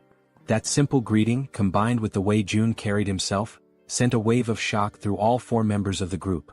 Feeling a sudden nervousness creeping over him, the red-haired man extended his hand hesitantly, introducing himself as Baek Sunjeob. Jun shook his hand in a firm yet casual manner, acknowledging him before commenting that he had observed how Sunjeob and his team had hunted. He noted that they had made excellent use of the barrier and that their strategy had been quite effective. Hearing that sent another chill down Sunjeob's spine. His voice slightly unsteady, he asked how Jun could possibly know that. Jun completely ignored the question. Instead, he simply smiled and stated that from now on, he would be providing electricity, water and gas to units 1301 and 1502. Sunjeob, still trying to make sense of what was happening, managed to thank him but couldn't hold back another question. How was any of this possible? Once again, Sunjeob asked how Jun was doing all of this, how exactly he was making it happen. And yet, for the second time, Jun ignored him. Instead, he casually reminded them that since they had successfully hunted 100 goblins, they were now qualified for these benefits. Then, as if the entire situation wasn't unsettling enough, Jun's expression shifted into a disturbingly eerie smile. With a tone that sent chills down their spines, he added, "By the way, I'm not some cult leader." His eyes glinted with amusement as he continued, "And I certainly don't have any intention of becoming a god." The weight of those words left the entire group frozen in place, completely paralyzed with fear and unable to react. Then, with that same eerie and slightly devilish smile, Jun raised his hand near his mouth, as if about to share a secret. "There's just one more thing." His voice carried an unsettling undertone as he announced that he had a request to make of them. Sometime after that, the new group is seen running at full speed, desperately fleeing from something. When the scene shifts to a front view, the four members are revealed to be escaping, but this time, it's not from goblins, it's from massive, bloodthirsty orcs. Their feet move swiftly as they turn a corner, frantically trying to put more distance between themselves and the monsters. As they round another street, they shout desperately for someone to hurry up and throw things at the orcs. Standing in front of them is Han, holding several spears in his hands. With a subtle smirk, Han tells them they did a good job. As the orcs remain distracted by the fleeing group, Han channels his energy into one of his spears, causing a blue aura to radiate from its blade. A system notification appears, displaying Han's stats. Level 33, holding the title of the 6th Knight, with 70 points in trust and 78 in loyalty. His awakened ability is throwing. Han's throws were already powerful, but now, by consuming mental energy, he can amplify his attack power up to 5 times. As he focuses on his throw, energy visibly gathers along the blade of his spear. The system further indicates that his physical abilities increase by a percentage based on his loyalty, that the experience points and money dropped by monsters are tripled, and that knights can grow at an accelerated rate. Then, with immense force, Han hurls the spear, striking one of the leading orcs directly. Upon witnessing its companion fall, another orc becomes enraged. Gripping a massive machete, it lunges forward, ready to strike Han with a devastating blow. Despite facing such a formidable enemy, Han remains completely calm. That's because, from the back line, a well-aimed arrow infused with energy is already soaring toward the orc. The arrow pierces the orc's head, and with that, it's clear who fired the shot. The archer had been providing cover from the rear all along, and that was precisely why Han could remain so composed. As the second orc collapses, Han swiftly draws another spear and hurls it toward the third orc. The moment it lands, Han finally exhales and says that it's all over. At that moment, a notification appears for June, informing him that he has successfully hunted a level 19 orc and earned wands as a reward for the mission to eliminate 100 orcs. With the mission now complete, 3 people who had been hiding from the orcs in that region are rescued. Han approaches them, reassuring them that there is a safe place they can go. As they move toward the main group, the system suddenly issues an alert. Unauthorized individuals are attempting to enter. The system then prompts Seo Jun, asking if he would like to grant them citizenship. Having just deactivated his Ultimate Eyes ability, Jun notices that this time, there are 3 new individuals. When he looks at the system's interface, he realizes that by accepting them, the total number of citizens under his care has now reached 200. A new system notification appears, confirming that citizenship has been granted to the 3 newcomers, bringing the total to 200. The system further reveals that as the number of citizens reaches certain thresholds, new abilities are unlocked. This time the ability Tax Collection has been activated. This newly unlocked ability allows him to collect 10% of all the money his citizens possess. However, it comes with a cooldown period of 30 days. Realizing this, Jun understands that the tax collection ability essentially returns a portion of the citizens' money to him. As he contemplates it, he notes that these kinds of actions are not something he can freely reverse whenever he wants. Biting his finger anxiously, he acknowledges that he will have to wait for a long time before he can actually benefit from it. But time is a luxury he does not have. He is running out of time to save his parents and must send Han's team to where they are as soon as possible. Scrolling through the system, Jun considers redistributing only 30% of the collected funds, seeing it as an investment. Upon executing this command, the system notifies him that the ability's level has increased, reaching level 10 and granting him 3 additional skill points. At that moment, Jun feels a sharp tightness in his chest, accompanied by an intense pain. A deep purple domain expansion begins spreading beyond the building. Another system notification appears, displaying a congratulatory message. It states that with this expansion, an official declaration has been made across every corner of the apartment complex. Additionally, a fund of 1 billion wands has been deposited into his wallet. Furthermore, the construction function has been activated. Still clutching his chest from the lingering pain, Jun looks at the system screen, reading the new notification. His mind immediately starts racing, questioning what exactly this construction function entails. The system then displays a list of available facilities that can be built, along with their respective costs. It also shows the value of the fund and an annual production revenue of 30 million wands. The available construction options include a solar power generator, a store, and a training facility. As he reads through the details, Jun is visibly shocked.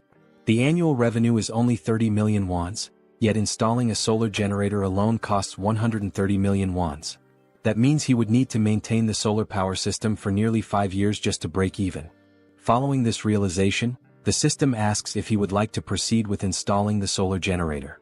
For now, Jun declines, stating that his current priority lies elsewhere. The money needs to be allocated toward more immediate necessities, such as increasing the levels of his vassals. At that moment, Jun notices something different, something unusual. The system displays the total amount in the fund, exactly 1 billion wands, the same amount he had received upon leveling up. After investigating further, the system clarifies that this amount is exclusively available for construction purposes. Trying to process what he was reading, it takes Jun a moment for everything to click. But when it finally does, he smiles, realizing just how significant this is. This money is entirely separate from the funds in his personal wallet. Seeing this as an extremely positive thing, Jun quickly understands that there's no reason to hold back from using it all. Without hesitation, he accepts the installation of the solar power system.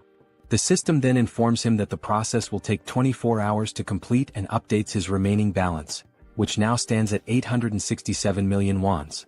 Looking at the cost, Jun realizes that it was surprisingly cheap. This leads him to ask whether the system is capable of installing an additional solar generator.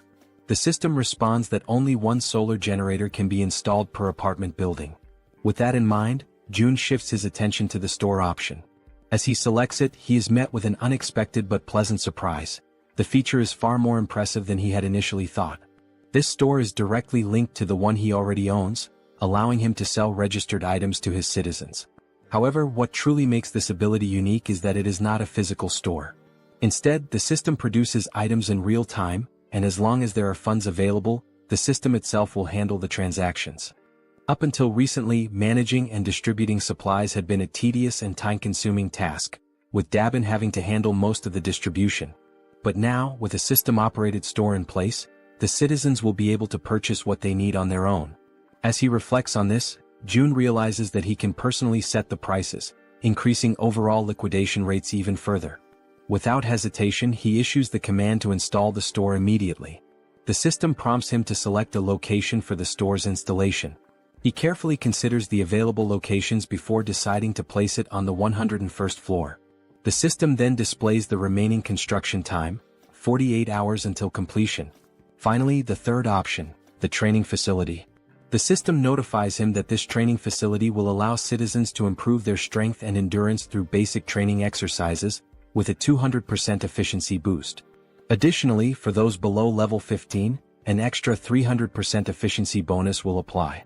Reading this, Jun feels a surge of excitement. He already knew that leveling up through training was possible, but with these additional boosts, progress would be significantly faster, making it even easier to reap mission rewards. The system also prompts him to choose a location for the training facility. Jun decides to install it across the entire second floor, converting the entire level into a dedicated training center. The system then updates, displaying a 72-hour countdown for its completion. Lastly, there are also the 3 skill points he had acquired. However, something new has also been unlocked, the itemization feature. This allows registered products to be purchased in different sizes and quantities. Intrigued, Jun taps on the system interface to learn more details. Until now, package deals were available, but individual purchases had only just become possible.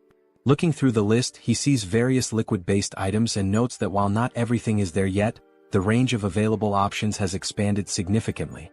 There are now different types of food and additional product variations.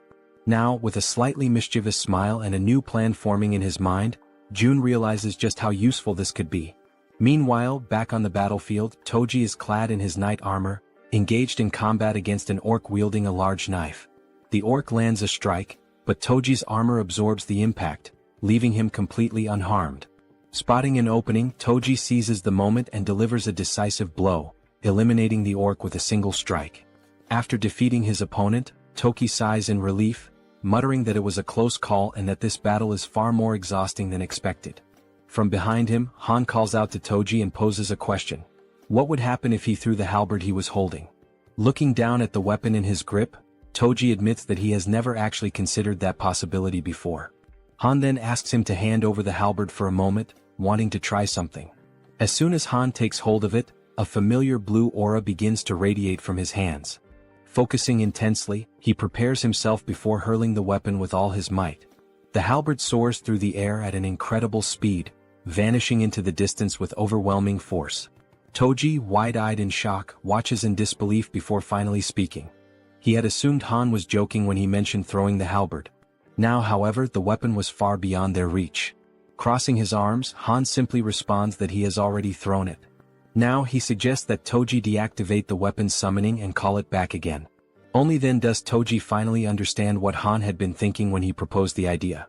Focusing, Toji channels his energy and cancels the summoning of the halberd before reactivating it. Instantly, another halberd materializes in his hands. Toji stares at the weapon in awe, his surprise quickly turning into exhilaration. Overcome with excitement, he turns to Han, calling him a genius. Han, however, remains modest and tells him not to exaggerate. Just then, the female archer arrives, looking somewhat tense. She informs them that they need to leave as her supply of arrows is running low. However, just as she finishes speaking, something completely unexpected catches her attention. Glancing down at the ground, the archer spots something unusual. Confused, she asks what it is, because right before their eyes, a fresh quiver filled with new arrows is materializing out of nowhere. It was as if the Jun himself was telling them that they were meant to continue the mission. Retreat was not an option. The system displays a new ability called Omni-Focus, which allows the user to activate another ability while observing an area using the Ultimate Eyes ability. After collecting the new arrows, the archer continues hunting creatures alongside the group. The system keeps notifying them of the orc kills, showing that the last one was level 19 and the amount of one deposited into the shut-in wallet. Additionally, the system indicates that some citizens have completed the mission assigned to them, resulting in more ones being spent. Furthermore, some citizens are leveling up. With his arms crossed, Jun looks at the system and realizes that he has always been right. It is indeed possible to increase attributes through mission rewards as well. A glimmer of hope begins to appear in his thoughts. Staring out the window, he notes that his parents' house is about 10 kilometers away, which would take approximately 3 hours on foot to reach. After considering this, he decides to take a walk around the building and heads toward the elevator. Upon stepping out, he makes his way toward the rooftop, approaching the highest point of the structure. Observing the state of the city in the aftermath of the apocalypse, he takes in the sight of the ruins, every single building reduced to rubble except for his own. The devastation is overwhelming, and he mutters that this is truly horrifying. Thoughts race through Jun's mind and he quickly comes to a realization. He needs to act fast as soon as possible. Opening the system window, he decides to start with Han's group. The first person the system highlights is the bespectacled man Jaehyeon.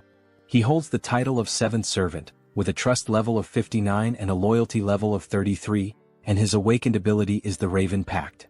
Seeing this, Jun realizes that as long as Jaehyeon's ability is being effectively utilized for reconnaissance, it would be best for him to team up with the Warbear and the healer. The Warbear, Yeonju, is at level 33 and has awakened the Warrior Bear ability, but her loyalty remains low at only 12. Meanwhile, the healer, Kim Dae-jung, is at level 30 and has the awakened abilities of healing, blessing, and magic armor. Examining the details, Jun notes that unlike the healer, who is already registered as a vassal, the Warbear does not yet possess the necessary trust to qualify for vassal status.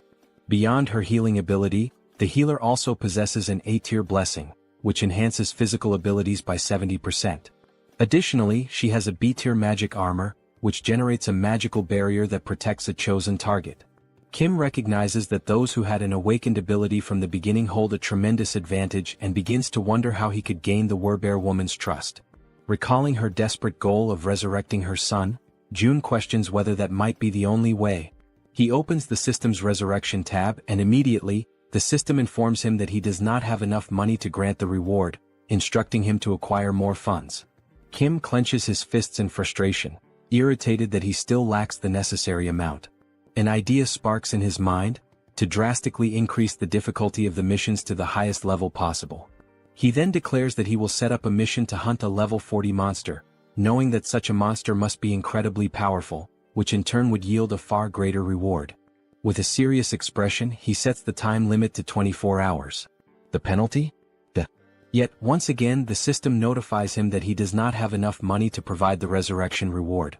Despite the harsh penalty of death upon failure, Jun is infuriated that the system still deems it insufficient. Then, another notification appears, momentarily catching him off guard. The system announces that he has slain a level 18 orc.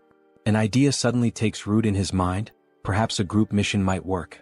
Without hesitation, he reopens the system and attempts to issue a mission to hunt a level 40 or higher monster, with the same 24-hour time limit and the same penalty of death upon failure. However, this time the reward is modified. The Werebear's son will be resurrected, but only for 1 day. Jun accepts the mission, determining that for now, he must ensure the Werebear woman fully commits to his cause. Back in his room, Seo Jun hears desperate knocking at his door. A frantic voice from the other side pleads for him to open it. Seo Jun moves toward the door, and as he cracks it open, he barely has time to react. The Werebear woman barges in without waiting for him to open it fully. She had already been informed of the mission's reward and the possibility of resurrecting her son, which explained why she looked completely exhausted. Her eyes brim with tears as she declares, with a trembling voice, that she will do anything, anything at all, and she is willing to start immediately. Jun tells her that it is indeed possible, but there is a strict time limit, 24 hours to complete the mission and 24 hours for the resurrection itself. Upon hearing this, the Werebear woman collapses into uncontrollable sobs, overwhelmed by the mere possibility of something she had long believed to be impossible. Tears stream down her face as she expresses her heartfelt gratitude to Jun, telling him that she is truly happy, ecstatic, to have even just 1 day with her son. With unwavering determination, she promises that she will do whatever it takes to make it happen. After that, the system notifies that she has surpassed 30 loyalty points and can now be registered as a vassal. Sometime later, Jun is seen lying in his room, staring at the ceiling. And with nothing but the power of his mind, he manages to turn on the light. Realizing that he succeeded, he shifts his focus to the faucet and attempts to do the same. He concentrates, directing his thoughts toward opening the faucet until water begins to flow. At first, only a few droplets trickle out, barely noticeable. He concentrates a little harder, and this time he manages to fully open the faucet, allowing water to gush out at maximum flow. Feeling somewhat relieved, June comments that this is pretty cool, but at the same time he has already grown somewhat accustomed to it. Now he feels as if he has become a mage, like something straight out of Harry Potter, wielding a wand and controlling electricity, water and gas with precise mastery. The system then displays an update, indicating that the store's earnings are being calculated. A total of 320,981 wons has been deposited into the shut-in wallet. Glancing at the system, June does some quick calculations and realizes that a profit of 320,000 wons suggests that today's total sales have exceeded 1.5 million won. He activates the ultimate eye's ability to check on the people within the building, observing what they are doing on the different floors. On another floor, a man asks how much they need to save. Another man, holding a bow, responds that the bow itself cost 150,000 won, and today they only earn 10,000 won, meaning it will take roughly 15 days. The first man calls the other an idiot, pointing out that he didn't even factor in the cost of water and food for the next 15 days. Frustrated, the man with the bow turns his back and says that since the other is so smart, he should calculate everything on his own. Observing the interactions and dynamics between the people, June notes how much the atmosphere has shifted ever since he started distributing the reward money. He also realizes that ever since the mysterious place known as the store appeared on the first floor of the building, the small amount of money earned from hunting goblins has begun to ignite a growing desire among the people to hunt even more.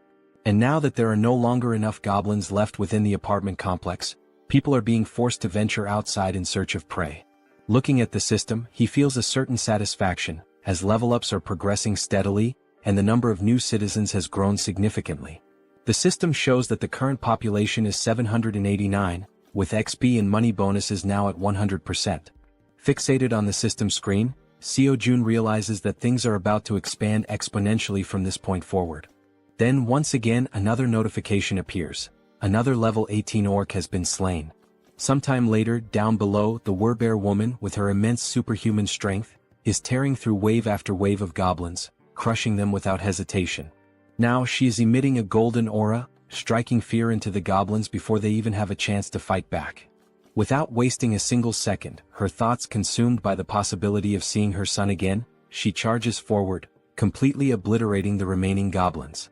Once no more goblins are left standing, she begins to revert to her human form. The exhaustion catches up with her, and she breathes heavily, struggling to steady herself. From a distance, the healer calls out to her, asking if she is okay and whether she is injured anywhere. The Werbear reassures her that she is fine, stating that even if she were hurt, it wouldn't be enough to stop her. The healer, concerned, urges her not to push herself too hard, mentioning that she is eliminating all the monsters before anyone else even has a chance to fight them. The Werbear apologizes, insisting that she isn't trying to steal anyone's kills. The archer, curious, asks why she is apologizing in the first place, pointing out that by taking down the monsters so quickly, she is making things much easier for everyone. Hearing this, the Werbear feels a sense of relief. Her companions are not upset with her after all. Watching from afar using the ultimate eyes, June acknowledges that forming this team was indeed a good decision. The system then updates, displaying the Werbear woman's status. Her name is Yun, and she has now reached level 40, with her trust and loyalty both rising to 66.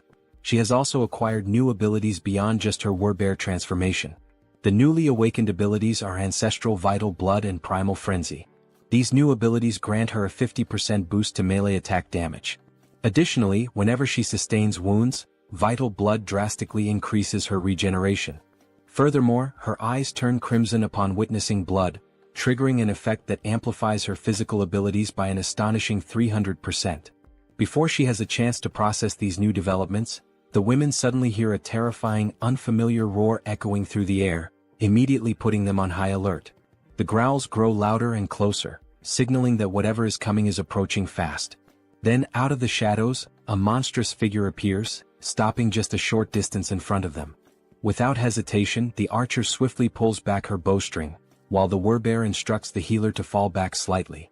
Standing before them is an orc, its presence alone exuding an overwhelming aura of menace. Its crimson eyes gleam ominously, and its body is riddled with deep scars, evidence of countless battles. In its massive hands, it grips a weapon resembling a giant club, and it begins to speak in a language that none of them can understand. Faced with the imminent threat before her, the Werbear woman does not hesitate for a single second and immediately begins her transformation. In an instant she completes the shift into her full beastly form, her massive figure standing in a battle stance directly in front of the orc. Now, enveloped by her golden aura, she lunges forward to attack the enemy, while in the background both the archer and the healer call out, urging her to be careful. As she charges, she lets out a deafening roar in an attempt to intimidate the orc, but he remains unfazed, standing his ground and locking eyes with her. With his club firmly in hand, the orc also assumes a battle-ready posture, prepared to engage the Werbear head-on. At that very moment, the Werbear woman unleashes her first strike. However, the orc reacts swiftly, managing to block the attack with his weapon. Without hesitation, she delivers another blow, but the orc remains solely on the defensive, skillfully withstanding the onslaught of her relentless attacks.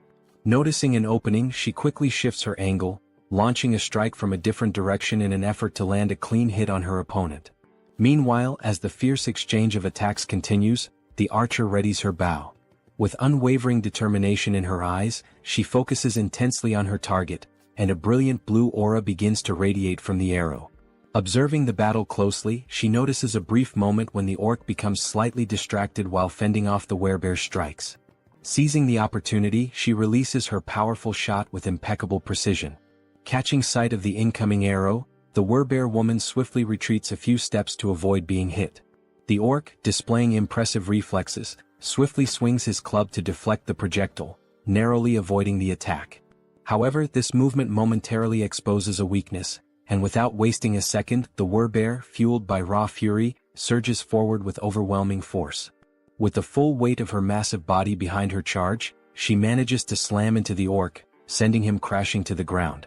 Not allowing him even a moment to recover, she bares her enormous, razor-sharp fangs. The orc's eyes widen in terror as he realizes that this could very well be his end, and with a single devastating bite, she finishes him off, bringing an abrupt end to his life. At that precise moment, the system notifies June that he has successfully hunted a level 28 orc captain, and as a result, a larger sum of wands has been deposited into the shut-in wallet. Additionally, a certain condition has been fulfilled, one that allows for the construction of a new forward outpost. This forward outpost resembles a defense tower, and according to the system, it serves as a safe zone located outside of the main home. When activated, it temporarily exerts the same protective influence as the house itself. There are two conditions for its activation. The first is that it will only be operational if a citizen holding the rank of knight or higher resides there. The second condition states that if an unauthorized individual remains inside for more than a day, the outpost will automatically be destroyed. Reading this information, June is caught off guard, surprised by the realization that he now has the ability to construct something entirely new. A grin spreads across his face as he remarks that, despite the staggering cost of 1.3 billion wands, his bank account has more than enough funds now that all the orcs have been dealt with. He decides that this forward outpost is well worth the investment. The system also displays additional details, revealing that the construction process will take 7 full days and will require 3 citizens of knight rank or higher to be stationed there. With that in mind, June realizes that his only option is to wait for those 7 days while the 3 necessary members return to occupy the outpost. As various thoughts race through his mind, the one that troubles him most is the sheer amount of time that will be lost, an entire week spent waiting. Deep in thought, he acknowledges that he cannot afford to waste too much time. Furthermore, most of the monsters near the outpost site have already been eliminated thanks to the efforts of his citizens. Understanding this, Seo Jun decisively presses the button on the system to initiate the construction of the outpost. Even though it will take 7 days, he realizes that it is not a bad option at all. If he can build this within the main house's territory, it will at least provide him with some peace of mind. As these thoughts occupy his mind, he finds himself recalling memories from his childhood, moments of pure happiness spent with his family. And now, by strengthening his domain, he believes he will be able to protect his family more effectively. Staring out the window at the ruined city beyond, he feels a deep sense of unease, knowing that bringing his grandparents here will not be an easy task. Closing his eyes, he silently wishes for his family's safety. When he opens them again, his resolve strengthens. Since things have reached this point, he decides that tomorrow he will send Han's group to begin the rescue mission. The following day arrives and once again they find themselves back at the train station. A bespectacled man watches the events unfolding before him in absolute disbelief. At the front lines, the Werbear woman is tearing through enemies, completely unstoppable, while he observes in utter shock from the sidelines. Witnessing her eliminate the monsters one by one, he struggles to comprehend how a single person could possibly be capable of taking down an orc with nothing but her bare hands. With every orc she slaughters, the realization dawns on him: she is no ordinary human. She is a Werbear. Even though he is still overwhelmed by everything happening before his eyes, he acknowledges that it all makes sense. After all, she was already incredibly powerful even before receiving Jun's blessing. As she continues her relentless rampage, crushing orcs with ease, one thought refuses to leave the bespectacled man's mind. How the hell did Jun manage to win her over? After all, not too long ago this Werbear woman was utterly obsessed with hunting goblins. The bespectacled man then considers the possibility that she may have acquired new abilities, despite already being incredibly strong. At that moment, the system displays a notification indicating that there is a mission with a strict time limit of 1 hour. They must complete the mission and return home within this time frame, though there is no penalty in case of failure. Back at the station, the bespectacled man takes position at the front to scout the area, carefully scanning his surroundings. Not far from him, he spots the rest of the group who had accompanied him on this mission. Han calls out to him, suggesting that it would be best to head back home. The bespectacled man turns around, briefly considering the suggestion, and ultimately nods in agreement. As he waits, his raven, an extension of his newly acquired ability, returns from its reconnaissance flight.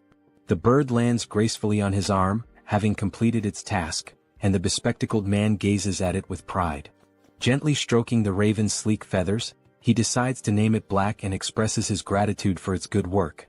Han steps closer, placing a firm hand on his shoulder before asking if he can now take the lead in patrolling ahead, given his new ability.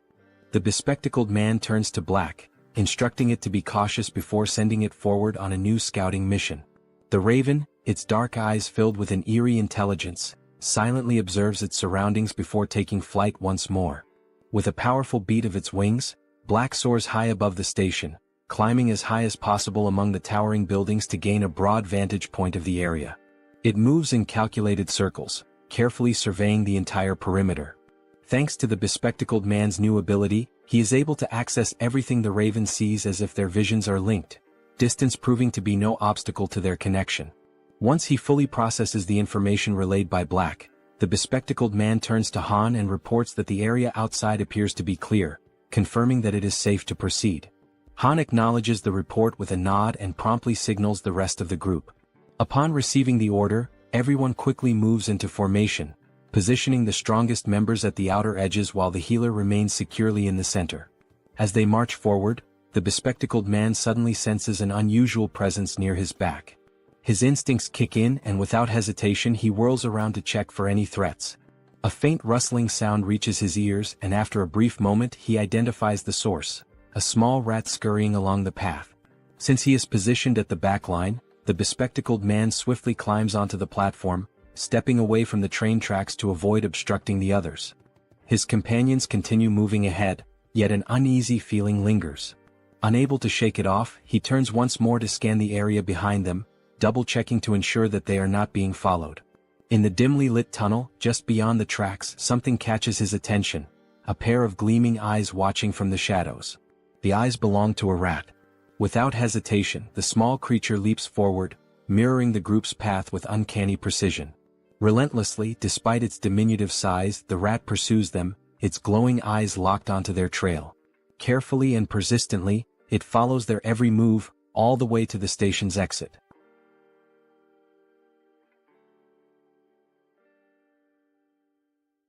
A short while later, back at the apartment, Seo Jun expresses his desire for everyone to help him. Lowering his head slightly, he humbly asks for a favor and begins to explain the situation regarding his family. The other members of the group exchange glances, silently processing his words without uttering a single response. Jun continues, acknowledging that the chances of his family being alive are slim, given the current state of the world. Han then asks if his relatives are also within the apartment complex, to which Jun replies that it is difficult to say for certain. At that moment, Moon steps forward and without hesitation, exclaims that they will help rescue Jun's family. The sudden outburst catches everyone's attention, and all eyes turn to Moon as he fervently insists that they should be allowed to assist with this. Han, with a faint but genuine smile, nods in agreement, stating that all of them have only managed to survive up until now thanks to Jun's efforts. Turning to face Jun directly, Han firmly declares that they will help, but only if Jun provides clear instructions on what needs to be done. Hearing this, Jun lets out a small, relieved smile and expresses his heartfelt gratitude for their willingness to assist him. With everyone watching attentively, he explains that now that they have successfully eliminated all the orcs occupying the station, their next move should be to follow the subway tracks leading to the next station.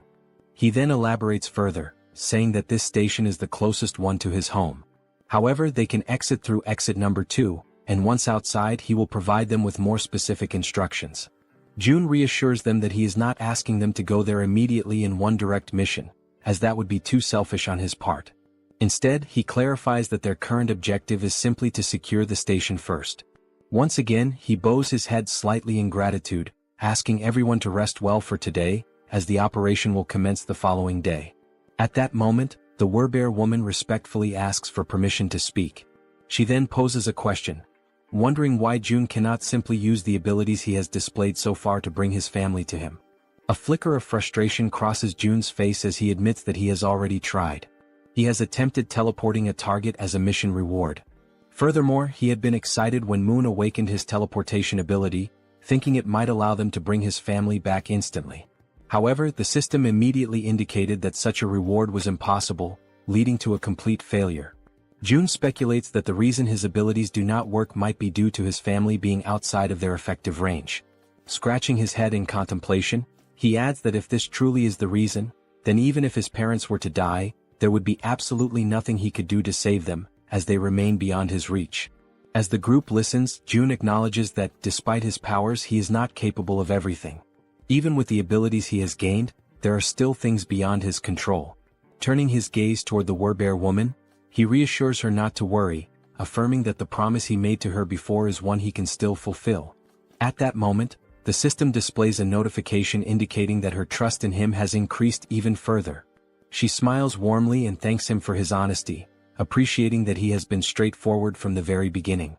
Jun in turn thanks the entire group for their honesty as well, and once more urges them to rest for the day. One by one, they begin dispersing to prepare for the much-needed rest ahead. As Han steps away, he pauses briefly, turning back to remind Jun that he should get some rest as well. At that precise moment, something catches Jun's attention, making him instinctively glance to the side.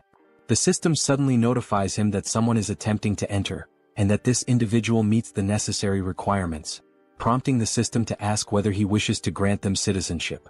Without hesitation, Jun activates his Ultimate Eyes ability and commands the system to approve the citizenship request. The system displays the name of the individual as Yi Jin, a level 31 being with an awakened ability titled Queen of Rats. Upon using his ability to verify the identity of the applicant, Jun's eyes widen in shock, a wave of disbelief washing over him as he realizes that the one he had just granted citizenship to was, in fact, a rat. 1 hour earlier, while they were still inside the subway station, the rat had been observing the group closely, curiously wondering who these people were. These individuals were so powerful that they had managed to eliminate the orcs with remarkable ease. As the group ascended the stairs, the rat pondered whether their strength was due to the fact that they all had awakened abilities. But at the same time, it questioned if such a thing was even possible. Hiding in the corner of the wall, the rat considered the best course of action. Perhaps it would be wise to simply follow them for now and attempt to make contact later. The thought lingered in its mind that such an endeavor might be challenging, but with its abilities, it should be much easier. Determined, the rat took off in pursuit of the group. Now outside the station, amidst the city's ruined streets, the rat continued tailing them, convincing itself that it was only taking a quick look around. Upon arriving at their destination, the rat's ears twitched as it picked up the sound of human voices, children's laughter and other noises that were incredibly unusual in this world. Looking ahead, it saw children playing carefree, as if untouched by the devastation that plagued the rest of the world. The sight left the rat in complete shock. In a post-apocalyptic world, such a scene was simply unnatural. Turning its gaze to the other side, the rat found itself questioning why so many people were gathered inside that particular building. Fixating on the only structure that remained completely intact, it wondered what in the world that place was. With a deep sense of curiosity, it decided to take a closer look. However, as it attempted to leap up the steps and enter, it slammed its head into something invisible. A dull ache surged through its skull, and a large lump immediately began forming on its tiny head. The sudden pain caused the little rat to let out a pitiful cry. It had collided with a system-generated window that displayed a message stating that entry was prohibited. While rubbing its sore head and trying to make sense of what had just happened, another system window appeared before it, asking whether it wished to acquire citizenship. Still slightly irritated from the unexpected collision, the rat, without much thought, accepted the citizenship offer. Yet, despite agreeing, the system window stubbornly remained in front of it. A flicker of frustration crossed the rat's face as it muttered that such a thing was probably impossible for a mere rat. But in the very next instant, the system confirmed that citizenship had indeed been granted. Overwhelmed with excitement, the rat raised its tiny fist triumphantly, as if celebrating a great victory. A part of it still wondered if this had actually worked. Stepping forward, it entered the building, reassuring itself that everything was fine now. However, the moment it crossed the threshold, panic erupted. The sight of a rat inside sent the people into a frenzy. Instantly, several individuals reacted, attempting to stomp on the small creature to eliminate it. The rat, realizing the danger, frantically dodged their feet, twisting and leaping in desperate evasive maneuvers. It barely managed to escape the chaotic scene, but in the process, it lost its balance, tumbled forward, and ended up rolling into another area entirely. The new location was a training facility, where the group's members were actively working out. Han and Togi were lifting dumbbells, training their biceps. Moon and the glasses-wearing man were performing bench presses. The archer and the poison-wielding woman were working out on the other side of the room. Meanwhile, the healer and the werbear woman were taking turns using the lat pull-down machine. Observing the sheer intensity of the training, the little rat found itself in awe, its tiny mind racing as it marveled at the sight. What kind of place was this? At that very moment, elsewhere, a new figure appeared. A woman, clutching her head, muttered that she was experiencing pain. She had been inside that very subway station earlier, and now she was suffering from a splitting headache. Perhaps this pain was a lingering effect of when the rat had collided headfirst into the system's invisible barrier. Bringing her hand to her mouth, she let out a smile, one that gradually morphed into something filled with twisted excitement. She spoke softly to herself, claiming that now, at long last, an opportunity had presented itself. A low chuckle escaped her lips and soon she was grinning almost maniacally. She had finally found a way to survive. However, she quickly realized that the real challenge was how to actually reach that place. For now, she only needed to make her way to the station where the group had been. As she gnawed at her nails, she considered the possibilities. Perhaps the only viable method would be to traverse the subway tracks. But there was a major obstacle in the way, the monster that currently occupied the station, blocking the path forward. And yet, instead of despairing, she clenched her fists with determination. That was precisely why she still had a chance. There was nowhere in this world that she could not reach. At her command, a swarm of rats began to emerge, flooding the entire area. At that moment, a system notification appeared, indicating that he had hunted a trained level 2 rat and had gained a small amount of XP. The woman's ability was called Queen of Rats, a skill that compelled any rat she encountered to swear loyalty to her, allowing her to share their senses. Observing the notification, June, deep in thought, quickly realized that this woman was controlling the rat's spirit. Without hesitation, he activated his ability, Ultimate Eyes. Someone with an awakened Tirei ability had arrived on their own, so no matter the circumstances, he had to accept them. He carefully examined each room, searching for any sign of her, but there was nothing to be found. Turning his gaze outside, he scanned the surroundings, yet there was no trace of her there either. June then considered summoning her through a mission, as she had already been accepted as a citizen. The mission he devised was simple: visit the apartment within a 48-hour time limit, with a reward of cola and a choco bar. However, just before confirming the mission, June paused, realizing he was forgetting something. A memory resurfaced, the conversation he had with the werbear woman, where she had asked if he simply couldn't bring someone there using his abilities. June had tried multiple times before and had never succeeded. But perhaps that was because those people had been outside his sphere of influence at the time. Now, however, things were different. Everyone who had obtained citizenship was undoubtedly under his influence. No matter how far away they were, the system still registered the bodies of the monsters they hunted, calculating them accordingly. This proved Jun's theory. With this realization, he ordered the system to modify the mission. The new objective remained the same: visit the apartment. However, the time limit was now only 10 seconds, and the penalty for failure was immediate summoning to the location. After confirming the changes, Jun felt a hint of surprise that the system had allowed it to proceed without imposing any restrictions or additional penalties. Deep in thought, he considered that this was a worthwhile attempt. If he could successfully summon a citizen from the outside just once, then he could safely bring his own family there in the future. Once the forward base was activated, he would temporarily gain the same authority as his original territory. Only then would Han's group be dispatched. The forward base would be constructed, citizenship would be granted to his entire family, and using the mission system he would finally be able to summon them there. Jun realized that this plan had a real chance of working. However, the real issue was how much it would cost. But ultimately, the cost didn't matter as long as he could save his family. With unwavering determination, he declared that he would begin, pressing the button to start the mission. The countdown started, 10 seconds. The only thing on Jun's mind at that moment was that he hoped this wouldn't cost $1 billion. When the 10 seconds elapsed, the system notification appeared. Mission failed. However, to Jun's relief, the cost was nowhere near what he had feared. Feeling the weight lift off his chest, he placed a hand over his heart, relieved that it had only cost 30 million won. But now, standing at the entrance of the apartment, was Jaehyeon, the Queen of Rats. She was on her knees, trembling, her face filled with terror as she frantically questioned where she was. Jun immediately deactivated Ultimate Eyes, confirming that the penalty had indeed worked as intended. Slowly, he began walking toward the woman. The sight of him approaching sent her into full panic mode, her entire body trembling with fear. The monarch of isolation finally spoke, calling her by name. Hearing her name from his lips only deepened her confusion. Without wasting a second, she hastily demanded to know who he was and how he knew her. Jun's response was simple: he was the one who had granted her citizenship.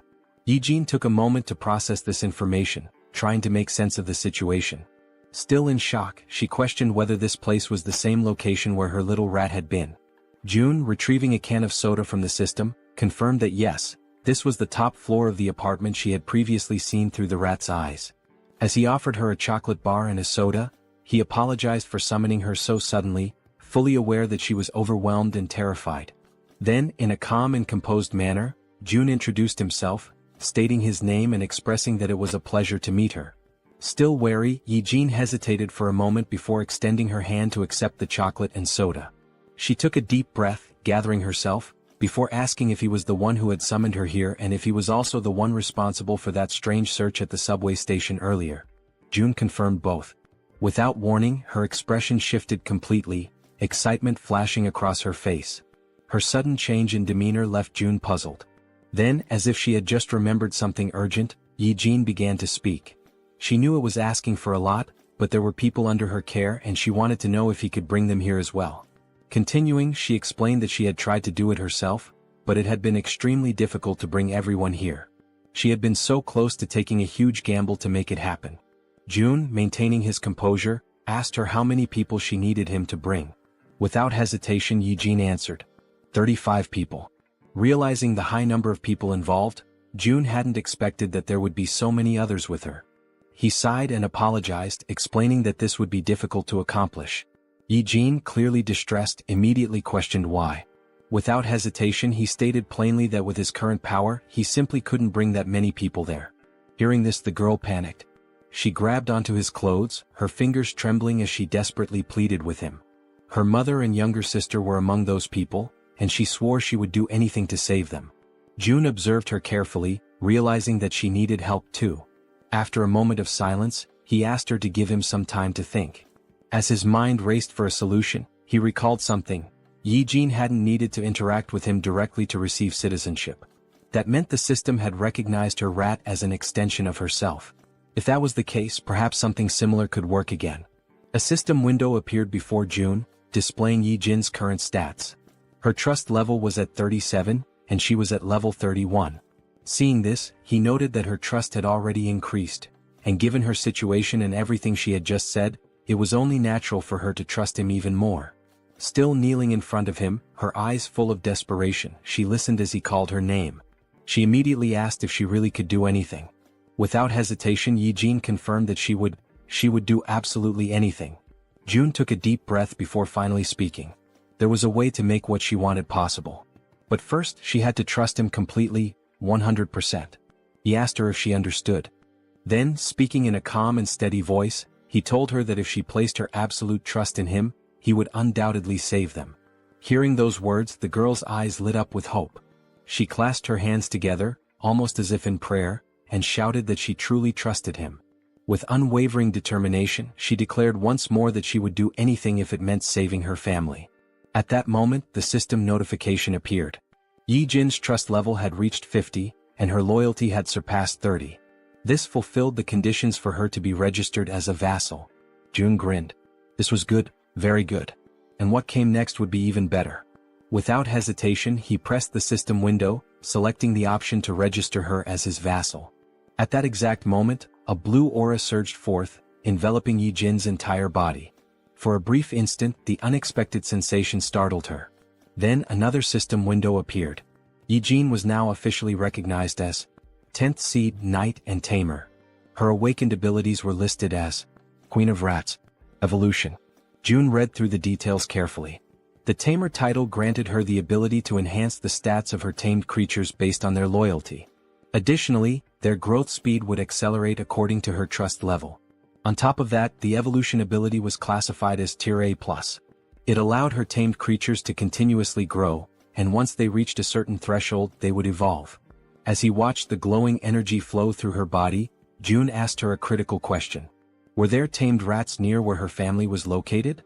Yi-jin, still feeling the power coursing through her, nodded quickly. June immediately issued an order. She was to send those rats to where her family was right now. Without hesitation, the Rat Queen confirmed she would do it. She sat down cross-legged, closing her eyes in deep concentration. She needed to direct her consciousness to her rats, guiding them to her family's location. June seized the moment and activated Ultimate Eyes. As soon as he did, his vision expanded and he was able to see through the eyes of the rat. The system recognized it as an extension of Yi-jin herself. A system window popped up, identifying the creature. Tame Mouse, Level 2. The small rat scurried forward, stopping in front of a group of people. They watched it carefully, recognizing it almost immediately. Whispers spread among them.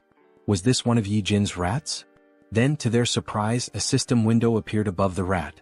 The unexpected sight made the people uneasy. And then, something even more shocking happened. One after another, various supplies began to materialize from the system. Food, water, necessities, all appearing out of thin air. The people stared in disbelief, struggling to comprehend what they were witnessing.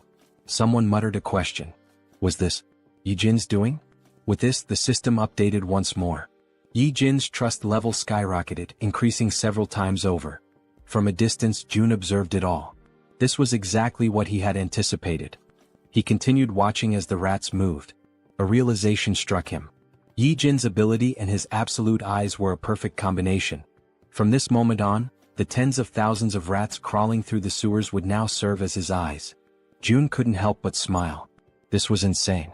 And now he had acquired the ultimate scout. The Rat Queen politely asks for permission to speak, her voice calm but firm. She then inquires if the place June wants to know about is the one located near the beach. June nods in confirmation, stating that yes, that is indeed the place he is referring to. A realization dawns upon him. Coincidentally, Yi-jin had gone to Nambu-Mindong, which happens to be where his family's house is located. Naturally, this puts her in a far better position than Han's team, who are still unfamiliar with the area. On top of that, all she needs to do is send a single rat. Even just one rat alone makes it possible to confirm his family's survival, and now with her abilities, it will also be much easier to send supplies. After June explains the plan to her, Yi-jin smiles, confidence shining in her expression, and assures him that he can leave everything to her. Right at that moment, the system notifies that both her loyalty and trust have increased. Not wanting to waste any more time, June immediately asks if she can go right now.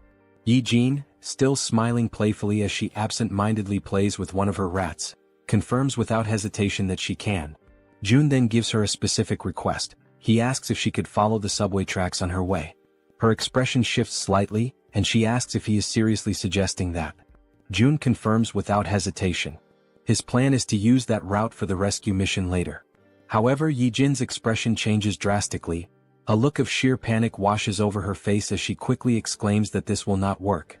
June is momentarily taken aback by her sudden reaction and questions why his plan would fail. Yijin, still visibly shaken, explains that a monster lives inside Siamayan Station. June freezes for a moment, completely caught off guard by the unexpected information. In disbelief, he asks her if she is serious. Yijin simply nods, her expression grim. June raises a hand to his chin, deep in thought. After several seconds of contemplation, an idea forms in his mind. He then asks Yijin if she can send just one rat to where the monster is. Though she is visibly hesitant, no doubt because of her traumatic experiences, she steadies herself, takes a deep breath, and focuses. As the blue aura flows through her body, she confirms that she can do it. The perspective shifts, and now it is through the eyes of a rat inside the subway. The tiny creature scurries forward, navigating the abandoned station. Then, it suddenly stops, completely frozen in place. Something up ahead catches its attention. As its gaze slowly rises, it sees a massive figure lifting the lifeless body of an orc as if it were nothing but a rag doll. The rat's vision continues to rise, revealing the true form of the creature. It is a gigantic snake. The monstrous serpent effortlessly takes the life of the orc, devouring it with frightening ease. Despite being small and trying to remain hidden, the rat's subtle movements attract the snake's attention. The giant serpent's head snaps in its direction, instantly recognizing something unusual in the surroundings. It swiftly swallows the orc, and without wasting a second, it shifts its focus entirely to the rat. Realizing it has been discovered, the rat trembles in fear, its tiny body shaking as it scurries behind a pillar, desperately trying to stay out of sight. For a brief moment, it feels safe, believing it has managed to hide successfully. But its relief is short-lived. The gigantic snake moves with terrifying speed, heading directly toward the spot where the rat is hiding. The serpent's enormous mouth opens, revealing its razor-sharp fangs, poised and ready to end the tiny creature's life. As the attack closes in, the rat is paralyzed with fear, a cold chill running through its entire body. At the very last second, it manages to leap away, barely escaping the deadly strike. Now, its only chance of survival is to run as far and as fast as possible. However, the snake does not relent. It hunts mercilessly, pursuing the rat with unstoppable determination. For a brief moment, the gigantic serpent appears to hesitate, and the rat uses that single opportunity to flee for its life. Back in the apartment, June watches in complete silence, his ultimate eyes ability fully activated. After seeing just how massive and powerful the snake is, June wonders what level the monster could be. He has a strong suspicion that it is at least above level 40. Yijin, her voice trembling slightly, asks June if he saw that thing. Then, without waiting for a response, she states firmly that this is exactly why they cannot use Siamayan Station. She then offers an alternative plan. They should skip that station entirely and move on to the next one instead. Yijin adds that she has seen the strength of June's companions firsthand. She is confident that getting to the next station won't be a problem for them. June ponders for a moment and then realizes that Yijin is absolutely right. He nods in agreement, thanks her, and states that her idea sounds like a good plan. With a grin, he then tells her that she can head to Unit 2701, which is the next station. From today onward, that will be her base. However, she will need to do some cleaning up first. Yijin nods in understanding, then stands up and expresses her gratitude. She asks for permission to leave and informs him that she is heading out now. June reminds her to be careful. As Yijin walks away, June finds himself lost in thought. Had it been before he met her, this would have likely been his exact plan. A small smile plays on his lips as he acknowledges this fact. With that, he opens the system interface and gives the command to install solar power generators. The system confirms that the installation process will take 24 hours to complete. Outside, numerous photovoltaic panels begin automatically installing themselves on the rooftops, as the system efficiently carries out the task. Gazing out the window, June watches the progress. This system is impressively efficient, that much is clear.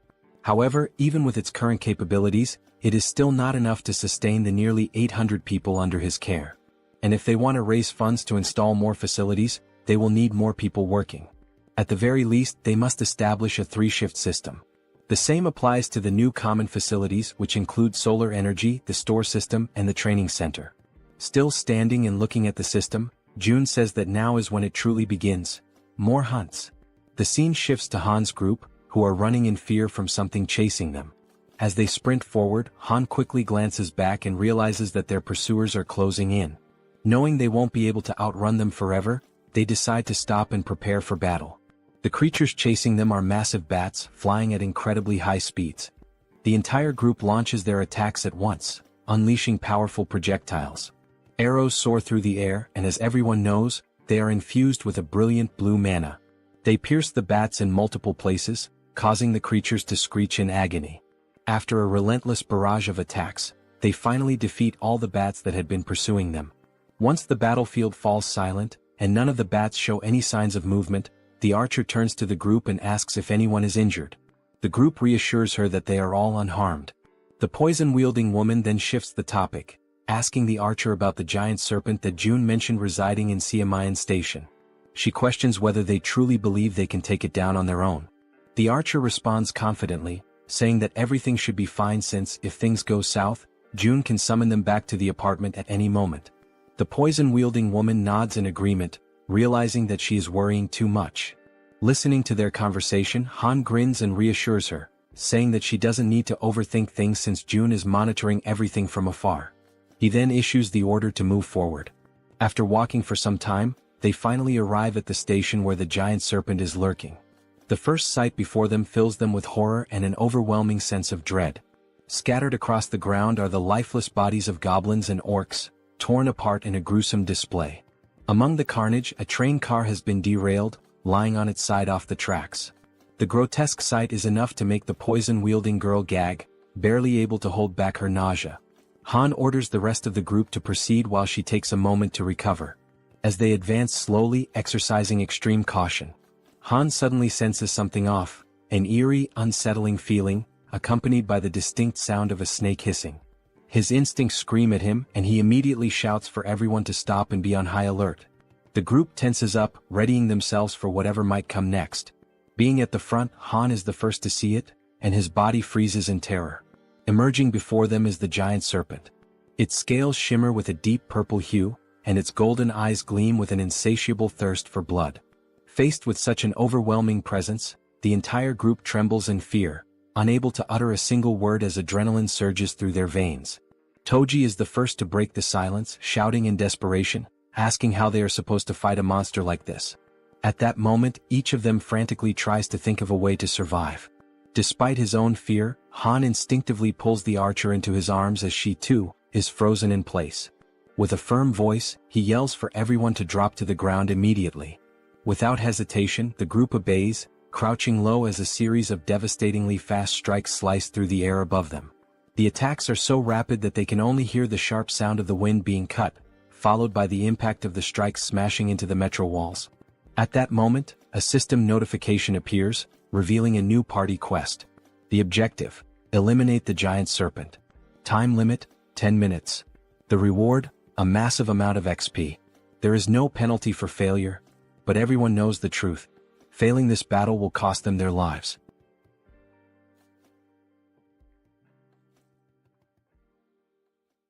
After the possible attack, while still shielding the archer with his body, Han realizes, deep down and with absolute certainty, that this might truly be the end for them. As the others begin to recover from the shock, confusion sets in, and they start questioning what exactly just happened. They wonder if that impact could have been an earthquake and whether it really came from the serpent itself. At that precise moment, a system notification appears before Han's eyes, causing them to widen in shock and disbelief. A party quest has been granted. The objective is to finish off the giant serpent. Staring at the notification, Han questions aloud why the system used the term "finish off the snake," rather than simply instructing them to fight or defeat it. But when he turns his attention back to the creature, he notices something has changed. Observing from a distance, with the archer still kneeling by his side, Han wonders aloud what in the world is happening and why the serpent is behaving so strangely. The serpent's scales are soaked in blood, and parts of its flesh seem to be melting, as if it is dissolving from the inside. Han glances over at the Werbear woman, and they exchange a meaningful nod, silently agreeing to take initiative. Frowning, Han admits he has no idea what's going on. As equipment materializes across his back, he draws a spear and, summoning all his strength, hurls it with great force. The spear strikes the serpent squarely in the center of its massive head, already weakened and writhing, and the beast lets out a final echoing cry of pain. At this point, it is revealed to us that giant serpents have a habit of consuming their prey while it is still alive. And this detail is far from insignificant. A living creature swallowed whole poses a real and serious threat if it manages to act or strike in the final moment. This is precisely why the giant serpent uses venom to completely subdue its prey or strangles it until it suffocates before swallowing. However, this rule only applies to prey of a certain size. Something as small as a mouse, in comparison to its enormous body, is not a concern. Then we see a flashback, how the mouse deliberately and with striking precision leapt directly into the serpent's mouth, allowing itself to be swallowed in less than a second. And this small, calculated move would bring about consequences no one could have ever imagined. However, June had been clever enough to come up with such a plan, and now he lets out a quiet laugh while giving the command to open the warehouse. Watching the little mouse with his ultimate eyes ability, he notices two skills that are now available: warehouse and shop. With the mouse already inside the serpent's body, June issues the command to summon gas, causing the serpent's belly to bloat and swell. On top of that, he also summons burning papers, already ignited. The combination of gas and fire results in a massive internal implosion. In other words, the serpent explodes from the inside out, unable to withstand the pain and pressure building within. After the blast, the Queen of Rats experiences a sharp discomfort, as if she is directly connected to the pain the little mouse suffered. June walks over to her, noticing her unease, and asks if she's all right. She responds that she is. It just startled her a bit. June acknowledges her efforts, saying she did a good job, and she exhales in relief, finally relaxing a little. With ultimate eyes still active, he shifts his attention back to the metro and reflects on the fact that he wasn't the one who delivered the final blow to the serpent.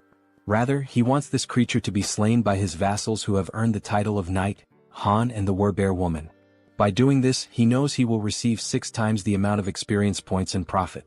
We are brought back to the same scene from earlier, just after Han threw the spear at the serpent's head. The Werbear Woman, wasting no time, charges forward while her transformation nears completion. With her powerful claws, she delivers a series of fierce slashes against the serpent, who still struggles to fight back despite its injuries. Finally, the Werbear focuses her strength, leaps into the air, and strikes down with tremendous force, landing a blow directly to the serpent's head. The impact creates a large crater, and once she lands back on the ground, now almost fully transformed, she turns to look over her shoulder, just to confirm that the giant serpent has truly been defeated. Right then, the system notifies them that the king snake has been vanquished, and a substantial amount of experience has been granted. Additionally, since it was a level 40 monster, a large quantity of one has also been deposited into the Shutin's wallet. Now that Han and the Werbear Woman have defeated the boss of Siamayan Station, it becomes possible to construct an outpost at that very location. System messages continue to flood in, showing that multiple skills have leveled up. Among them, a domestic domain declaration has reached level 15, granting June 3 additional skill points. As always, after each evolution, June experiences that familiar sharp pain, a tightness in his chest that signals the price of his advancement. Outside, his domain continues to grow, stretching farther and farther without pause. The system then alerts that a being has been discovered that meets the citizenship requirements, asking whether June would like to grant it. Still clutching his chest in pain, June gives the command to grant citizenship to the candidate. The system reports that the total number of citizens has now reached 1,000, and as the citizen count reaches that milestone, every citizen unlocks a new passive ability called Base Salary. This Base Salary skill is a passive ability that grants every citizen an additional 100% XP and profit bonus. Reading the message, June's eyes widen in astonishment, hardly able to believe what he's seeing. He opens the status window of one of the citizens and confirms it with his own eyes. A 100% bonus to both experience gain and profit share is now in effect. Then June becomes thoughtful, allowing himself a moment to process everything. He realizes that this is actually quite a fascinating feature. He now fully understands what the Base Salary ability truly means. Even if he sets their profit participation at 0%, the citizens still receive the additional 100% bonus in both experience and profits. But before he can dwell on that thought any further, his concentration is broken.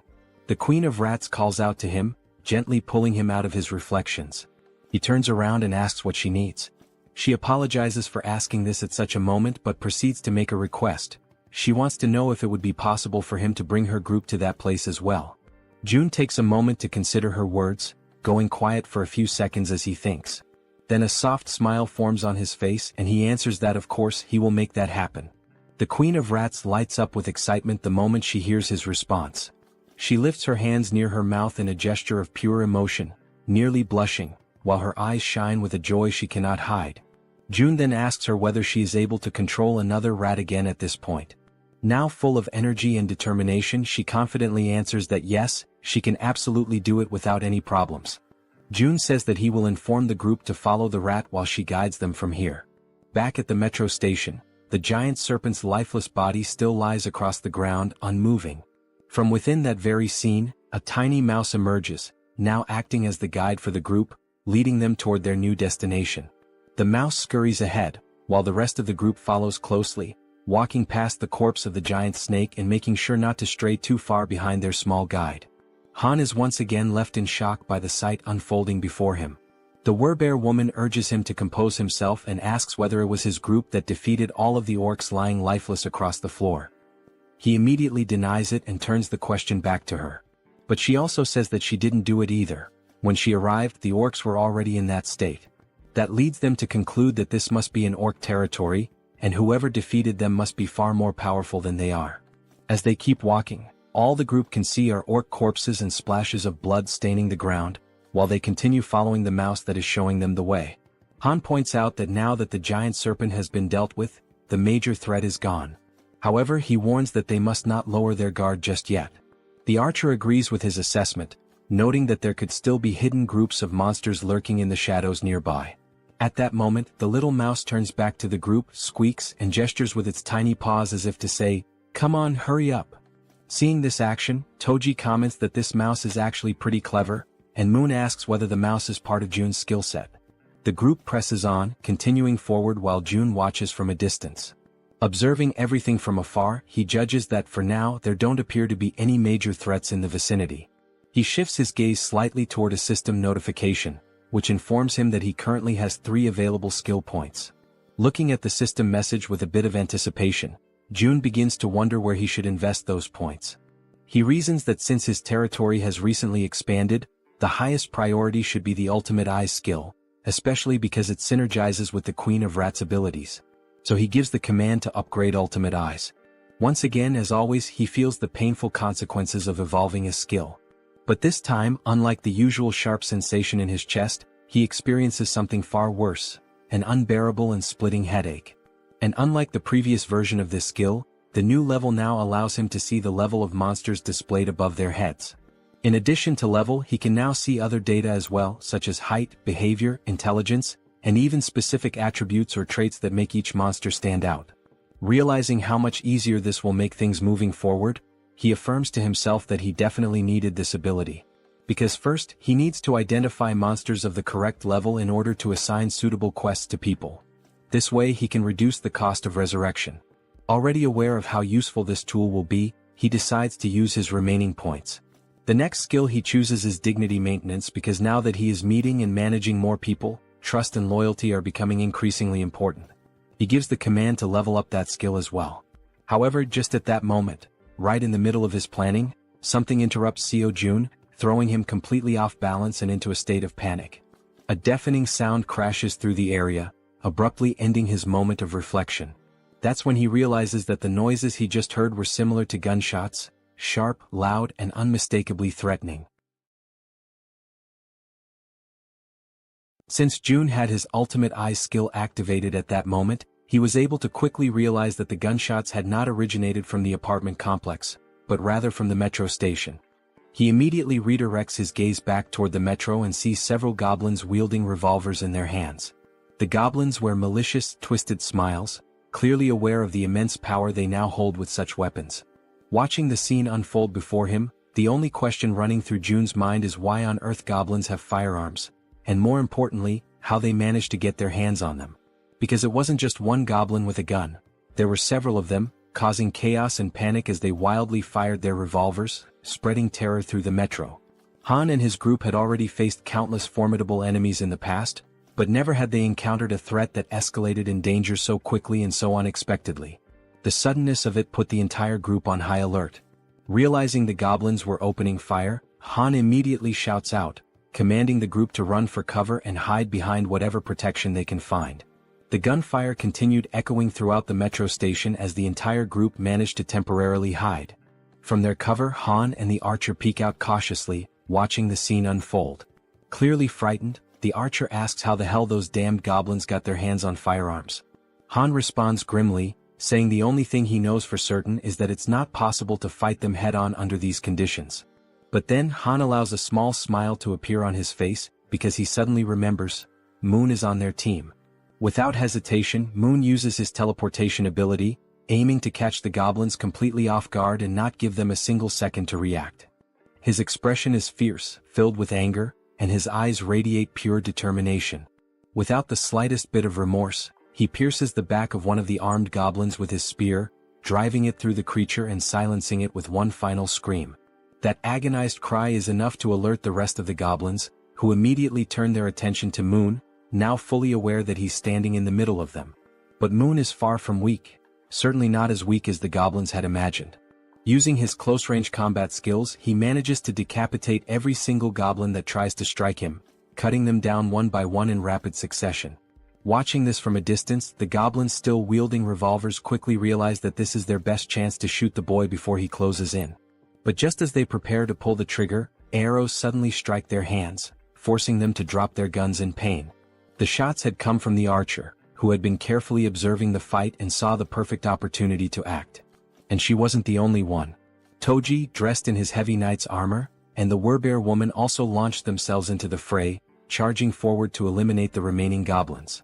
Both of them begin to attack fiercely, not giving the goblins a single moment to breathe or retaliate. From a distance, the man with glasses and the poison-wielding woman watch everything unfold in disbelief, clearly impressed by the strength and coordination of their companions. Toji and the Werbear continue pushing forward, relentlessly attacking the goblins, while in the background the archer and Moon provide cover from a distance to ensure their success. After the battle, Jun shifts his attention back to the revolver and ammunition, inspecting them carefully with the help of his ultimate eyes ability. He then gives the system the command to register both items. The system promptly displays a confirmation that the revolver and its specific ammunition have now been successfully registered. Realizing what he just did, Jun stands silent for a moment, stunned by the fact that he has now added a firearm to the system's inventory. He quickly recognizes that he cannot display this item in the store for the general public to purchase. On the other hand, offering firearms in the shop would come with clear advantages. People would instantly become more active in hunting monsters, and even ordinary individuals below level 10 might start regularly hunting orcs. That means the citizens would bring in significantly more XP and profits overall. However, Jun is also aware of one major problem. He cannot trust all the citizens yet. At this point, he's still welcoming people indiscriminately. In other words, there's no real standard, no vetting process. He's been accepting everyone and providing them with supplies without screening them first, operating under the belief that he can control everyone, no matter what might happen. Of course, the rapid growth of the citizen population has brought many benefits. But everyone knows that things change drastically when firearms are involved. There's no guarantee that someone among this growing crowd won't turn out to be a serious problem. Beyond the obvious issue of supply shortages in the midst of an apocalypse, there are also the feelings of envy, resentment, and jealousy that could easily escalate into something dangerous once firearms are introduced into the equation. Regardless of motive, accidents happen, and in the worst-case scenario, someone could die. That's when Jun concludes that firearms will indeed be incredibly helpful, but they must only be handed out to verified individuals. As he opens the system menu once again, he notes that, on top of verification, firearms will also be made available only to those with high loyalty levels. With that decision made, Jun already knows who the first person will be to receive one. Back at the metro station, the group now stands among the lifeless bodies of goblins scattered across the ground. Suddenly and without warning, a gun begins to materialize, forming in midair before dropping right in front of Moon, startling him with how sudden and unexpected it was. Cautiously, he begins to approach the weapon, taking slow and deliberate steps as he draws nearer. Then, with a faint smile appearing on his face and his finger already resting gently on the trigger, Moon picks up the gun, clearly aware of who had orchestrated this. Without needing to see him, he offers a silent thank you to Jun, already knowing it was his doing. After that, the group resumes their journey through the metro tunnels, continuing to follow the little mouse that was guiding them toward the Rat Queen's group. After walking for a while through the underground passageways, they finally arrive at a place that seemed to be the destination the mouse had in mind. They hesitate briefly upon arrival, as the location is closed off by a heavy door that clearly separates and isolates the inside from any outside threats or creatures. Then, as the leader of the group, Han steps forward without hesitation and makes the decision to open the door himself. As the door slowly creaks open, they immediately spot several people inside. The first ones to lay eyes on the newly arrived group begin trembling in fear, uncertain of who these newcomers are. For all they knew, it could easily be goblins or another kind of terrifying monster. Sometime later, the day turns out to be perfect for a walk. Apparently, June notices this and decides to get some fresh air. As he strolls along the sidewalks, he reflects on how nice it is that the territory now includes the walking trail just outside the apartment complex. He thinks to himself that it's been quite a while since he's gone out for a proper walk, and he quietly expresses his gratitude to Jaehyeon for coming along with him. While enjoying the peaceful moment, the system suddenly notifies him that an unauthorized entity is attempting to enter. Upon seeing that notification, June smiles and casually remarks that it seems they have arrived. Jaehyeon, intrigued, becomes curious to know who they are. The system then shows that a being who meets the requirements for citizenship is approaching the shelter, and it asks June whether he would like to grant citizenship. Without hesitation, he accepts. Moments later, Jaehyeon hears someone calling out her name and is met with a heartwarming surprise. In the distance, her mother and her sister Yeojin are excitedly calling out to her, waving with joy. In a moment of pure euphoria, the three of them run into each other's arms, embracing in a tight, emotional group hug. Their mother, overwhelmed with emotion, asks where she had gone without saying a word and tells her how worried she had been all this time. Jaehyeon sincerely apologizes for everything. After the hug, Yeojin's eyes sparkle with joy as she exclaims how good her sister smells and asks if she had taken a bath. Jaehyeon replies with a smile, saying yes, and not only that, they even have hot water here, and now her mother and sister will also be able to enjoy a warm bath. From a short distance away, June watches the heartfelt scene unfold, happy to hear them chatting about how the place has beds and hot meals as well. Then June calls out to the Rat Queen, and she quickly turns around, asking if something has happened. June informs her that Unit 2701 has now been assigned to her, and she is completely free to use it however she wishes. However, he warns that it might feel a bit cramped for 30 people. Upon hearing this, the girl turns back toward her mother and sister again. But they were not alone. All 30 individuals who had been trapped in the metro were rescued and brought safely to the shelter. Jaehyeon lowers her head for a moment, visibly deep in thought as she tries to come up with a solution to accommodate everyone. Interrupting her train of thought, June steps in and says that he'll provide 3 extra rooms for her, because she is more than worth it and truly deserves it. Hearing this makes her feel a little flustered and she offers a heartfelt thank you. June adds that she can also use units 2402, 2301, and 1902, all within the same building. Hearing that causes her eyes to fill with tears, and in the background her mother and sister smile with happiness and relief. Jaehyeon expresses her gratitude and says she will always do her best. After this emotional moment, the system displays a notification showing that the loyalty and trust levels of many citizens have significantly increased in an instant. Seeing this on the interface, June feels a small spark of excitement, pleased with the outcome. However, something soon catches his attention. He remembers a system feature that was unlocked when he leveled up, but he had never taken the time to check it.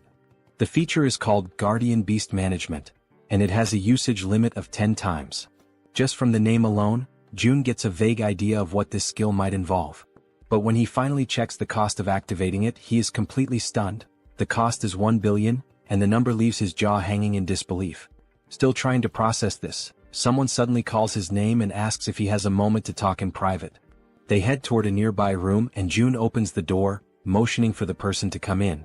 The person in question is none other than Jaehyeon, the girl known for using poisons, and she appears hesitant, clearly uncomfortable about what she's about to say. June gently asks her what she would like to talk about. With an anxious expression and a hint of fear in her voice, she says that there's something she needs to confess to him. Noticing her fear, June smiles softly and tells her to take a deep breath and feel free to speak comfortably, assuring her there's no pressure. Seeing his kind and calm reaction, Jaehyeon gathers the courage to finally speak her mind. She bows slightly and thanks him before saying, with visible difficulty, that she's truly sorry, but she wants to leave the team. Hearing that shocks June to the core. He had never experienced anything like this before. So, with disbelief he asks if she really just said what he thinks she said. With an expression filled with guilt, the poison girl once again says she is very sorry, but insists that she needs to leave the party. June hears her words, but remains silent for a moment, as it was all so sudden that he is still struggling to fully process the situation. The girl then begins to explain herself, saying that her ability is one of the reasons she feels so useless within the team. She confesses that she often thinks that her presence doesn't make any real difference. Whether she is there or not, things would likely remain the same. June gently tells her to stay calm and to speak freely, reassuring her that she can always be honest with him about anything. The girl then clenches her teeth tightly, as if she is bracing herself with fear and hesitation. Gathering her courage, she finally admits that she is afraid. The way she says it, the trembling in her voice, leaves June momentarily speechless. She goes on, repeating that she really is scared, truly terrified.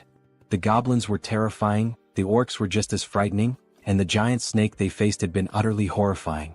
She even recalls the terrifying moment when they were being chased by that red tiger. There were so many instances when she could have lost her life, that just thinking about it brings tears to her eyes and she starts to cry. Once again she apologizes to June, saying she knows he saved her many times, while she could only watch helplessly, remaining silent. Wiping the tears from her face with trembling hands, she continues, saying that she is nothing but a useless person, someone who has failed to live up to June's expectations.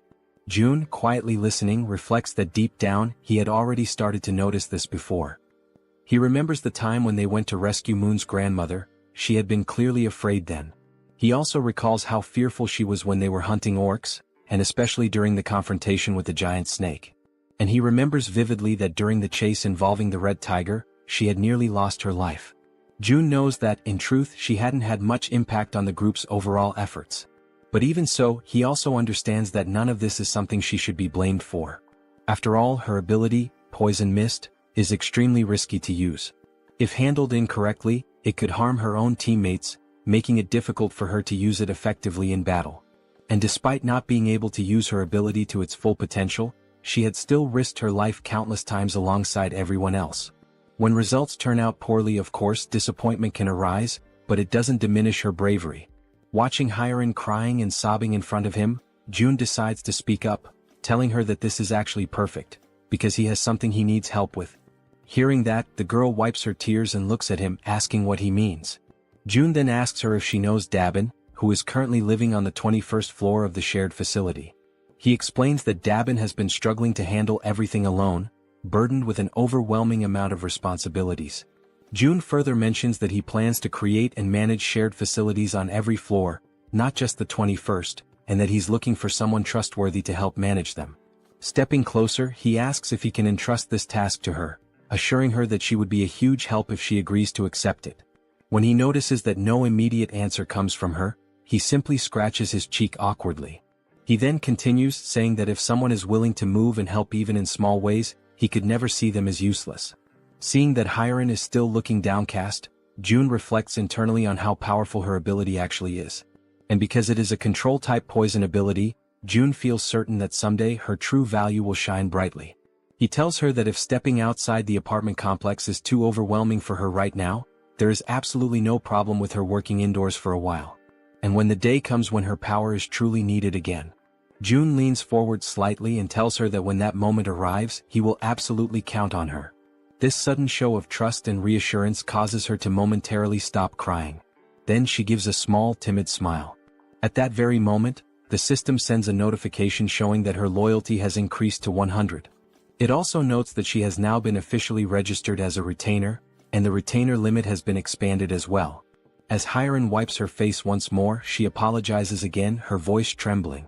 But now, she gives a genuine smile, saying that she showed him a weak side of herself, but promises that she will do her best to help from now on. Hearing this lifts June's spirits as well, as he realizes that she has been working hard all this time and that he can continue to count on her. Sometime later, still inside the room, June's attention is again drawn back to a lingering system notification. The option to summon a guardian beast, at the exorbitant cost of 1 billion won. Looking at this possible new ability, June thinks that maybe, just maybe, it's worth giving it a shot, no matter how ridiculously expensive it seems. So, throwing caution to the wind, he presses the confirmation button and requests the system to summon the guardian beast. The system promptly notifies him that 1 billion won has been deducted. Then at that very moment, a brilliant light bursts forth, startling June. The light emerges directly from the ground, which makes the whole situation feel even stranger and leaves him frozen in place. It quickly becomes clear that this light is coming from a magical circle, glowing with a powerful yellow hue. The magic was so intense that it forced June to close his eyes for a moment, just to avoid being blinded. And then, from the center of the magical circle, something unexpected appears. A large egg, leaving June wondering in amazement. What kind of guardian beast could possibly hatch from that? Even after the magical circle stops radiating light, the magical egg continues to emit a strong and vivid glow. Unlike the usual situation where a magic egg would take an eternity to hatch, this time the egg immediately begins to crack open. All the while, it continues to shine so brightly that June has to shield his eyes with his hand to protect his vision. Very quickly, the egg finishes breaking apart, and what emerges from within leaves June absolutely stunned. The creature that appears is covered in black feathers, with large, expressive eyes, a sharp beak and sleek plumage. It is clearly a bird. A small black bird with strikingly large eyes and a stylish crest on top of its head has just emerged from that magical circle. Without hesitation, June activates his ultimate eyes ability to inspect the status and details of his new guardian beast. The system immediately displays information. The creature's name is Samjoko and it is a level 1 crow. The system further explains that this crow is a divine beast with 3 legs, born with the power of the sun itself. It also states that Samjoko is currently just a hatchling, a baby who still needs protection, and that for it to grow properly, it must be bathed in high-quality sunlight regularly. June waves cheerfully at his new pet and, smiling warmly, says a genuine, heartfelt, "Hello." The little creature's large, shiny eyes begin to sparkle with excitement, and it starts making small chirping sounds as if trying to communicate back with June. June then places his hand thoughtfully under his chin, pondering for a moment how he should name his new companion. Looking at the adorable black-feathered creature in front of him, June comments that it is truly a jet-black crow, and then suggests that perhaps its name could be Cami. Upon hearing the name, the crow's eyes light up even brighter, practically gleaming with happiness. The tiny bird immediately celebrates, chirping excitedly as if shouting out its new name in pure joy. June leans closer and asks the bird if it really likes the name. The 3-legged crow, Cami, responds with even more enthusiastic chirping sounds, almost as if it were trying to say yes, which makes June feel a wave of relief and happiness. However, after some time passes, June notices that Cami just won't stop chirping incessantly. He starts to assume that the little creature must be hungry. A little while later, June offers some snacks to Cami, and the bird seems to enjoy them very much, happily munching away. After devouring the entire packet of snacks, Cami lets out a loud burp, indicating that he has completely filled his belly. And just like that, after the meal, as everyone knows well, drowsiness quickly overcomes the little mascot. Watching the scene, June realizes how easily Cami can fall asleep after eating, and he muses to himself that someday this tiny being will surely grow into a true guardian beast. Crouching down beside him, June says aloud that he wishes he could also fall asleep as easily as Cami does after eating. Just then, something suddenly appears in front of June, a system notification. It shows that Cami's level has increased, and that the efficiency of the solar generator has also increased by 100%. Another screen pops up explaining that the solar generator is a facility that produces electricity using solar energy, generating between 80,000 to 100,000 won per day, and that any excess energy is credited back to the shut-in wallet. Reading this, June has a sudden spark of inspiration, and if things go the way he thinks. He recalls that the 10 new buildings he recently acquired still do not have any solar generators installed. He had already used most of the financing for other projects, and at the time he thought it would be a waste to invest 130 million won for just a 30 million won annual return. But now he chuckles quietly to himself, realizing that with this new change the situation is completely different. As more time passes, the system continues to notify him that Cami's level keeps increasing, and along with it, the efficiency of the solar generator continues to rise. Reading the latest notification, June realizes that the generator's efficiency has tripled almost instantly, going from a 30 million won annual return to 90 million won per year. With a broad smile spreading across his face, June understands that there is no reason to hesitate any longer. Without wasting a second, he gives the command to the system to install solar generators in all 10 of the new buildings. The system promptly displays that the installation will be completed within 24 hours. Sometime later in room 3001, someone rings the doorbell of that room. It is June. From inside, the occupant asks who it is, and June calmly replies that it's him. The door swings open quickly and Fatty appears, asking if something is wrong. June replies with a serious expression that he needs to ask a favor. Still looking surprised, Fatty asks what kind of favor June could possibly need. With a stern, resolute face, June explains that he needs Fatty to safeguard his money. They exchange a few words that the narration doesn't reveal to us, and shortly after that, Fatty is left standing there, completely in shock by what he has just heard. Before all of that, the conclusion that June came to while thinking carefully about the tax collection ability was as follows. If he entrusts a sum of money to a trustworthy citizen and simply lets it sit idle, it will generate profit for him over time. There is an initial 10% tax fee when he donates the money for the first time, but after that, the money starts to produce a 10% profit every month. So, June began to consider carefully whom he could trust enough to handle that money. He went through the status screens of various citizens and then stopped when he reached Choi, also known as Fatty, and noticed the 89 points in trust and 98 points in loyalty. It became absolutely clear to June that it had to be Fatty. His level of trust and loyalty were on an entirely different scale, significantly higher than that of any other citizen. Immediately, the system notified June that he had successfully donated 1 billion won to Fatty, with a 10% fee deducted from the total amount. Right after the donation, the system also showed that Fatty's loyalty and trust had increased even further. Still visibly nervous but wanting to confirm, Fatty asked if he really was only supposed to hold on to the money, or if he could maybe use just a little bit of it. That had actually been June's original plan all along, but he had not expected Fatty's loyalty to reach 100, so in the end he replied that yes, Fatty has permission to use a small portion of the money. Still in shock over what he had just heard, Fatty bowed deeply in gratitude, offering a sincere thank you. June in turn told him to stop bowing and said that he trusted him completely. With that matter taken care of, it was now time to move on to the next thing he needed to handle. June went to talk with Dabin, and she asked if she was allowed to choose whoever she wanted. He replied that yes, it was fine, she could choose freely. Then he introduced her to Hyerin, the so-called poison girl, and said she could include her in the team. He added that now that Dabin would be the team leader, he would be paying her double the regular weekly salary. At that moment, Dabin's loyalty increased a bit more. Excited by the sudden raise, Dabin pulled Hyerin close to her and gratefully said she would do her best. Overflowing with energy, she then dashed off with the poison girl, calling out to her and saying they were about to go on their first delivery. Hyerin, trying to keep up, asked Dabin to slow down a little. Watching the whole scene unfold, June felt glad, knowing that the two of them would likely get along very well. And then he realized it was time for a difficult conversation. Over at apartment 2109, June arrived and told everyone that he knew they had all worked hard today, and he asked how they were feeling.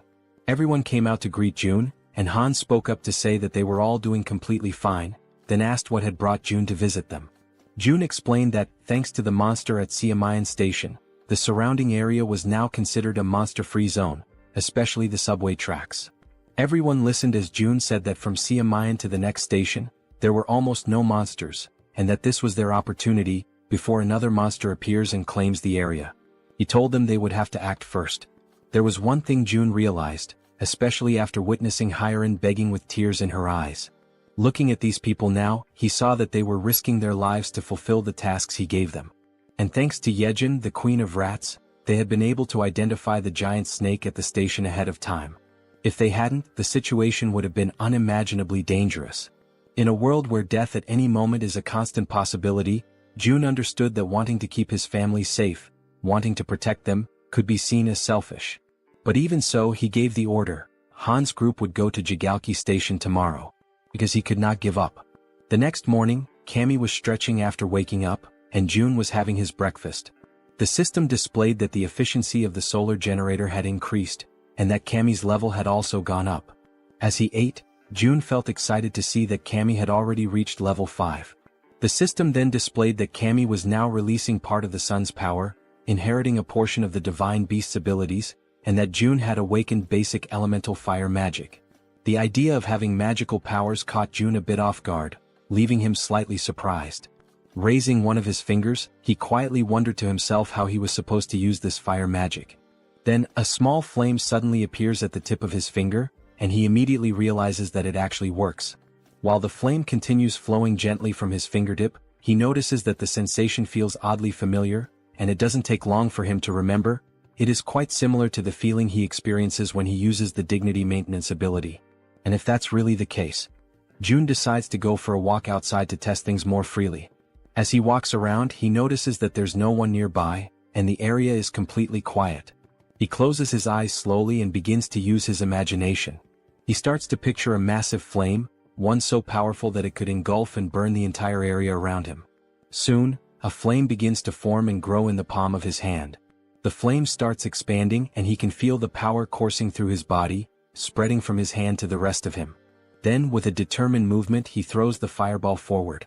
However, this action leaves him disappointed, to the point that all of Jun's earlier enthusiasm seems to vanish in an instant. He stares at the tiny, underwhelming fireball floating in the air, and still feeling let down, he questions to himself whether this small result is really his current limit. It becomes clear to him that this is not a particularly powerful ability, at least not at this stage. But even so, he acknowledges that some things can already be done with it. He summons his gas and then it hits him.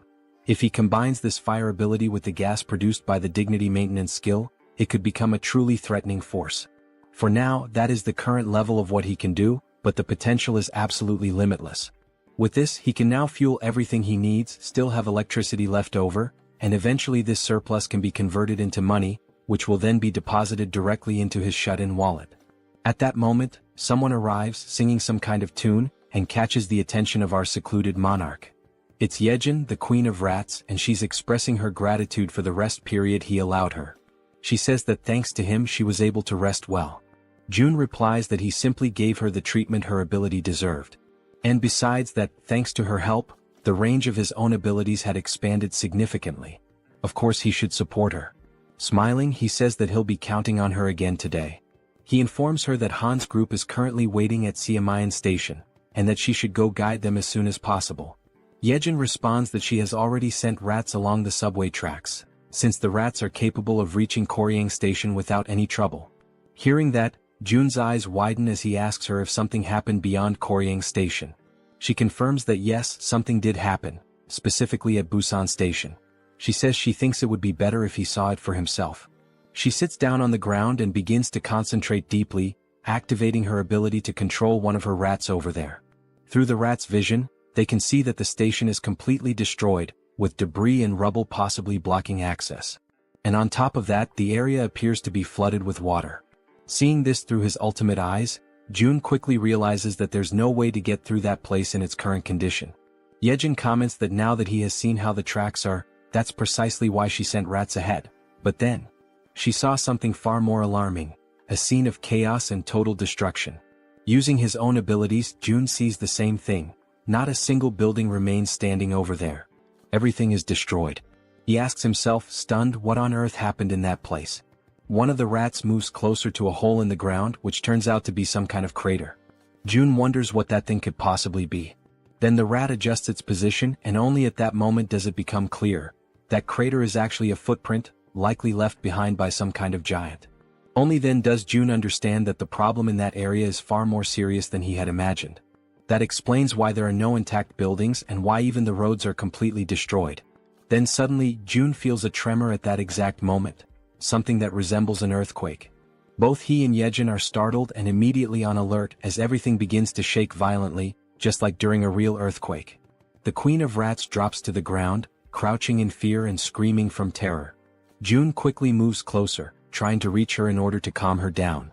But at that moment he begins to feel deep discomfort, realizing that if this continues with the tremors growing stronger, all the buildings will eventually collapse. The earthquake continues to grow stronger, shaking the buildings more violently with each passing moment. Still visibly shaken, Jun turns to Jaehyeon and asks if she is all right. Jaehyeon reassures him that she is, but then with a worried expression, she asks what is really happening. Jun starts to explain that it is a tremor, but before he can finish, he is interrupted by a loud, booming voice shouting his name.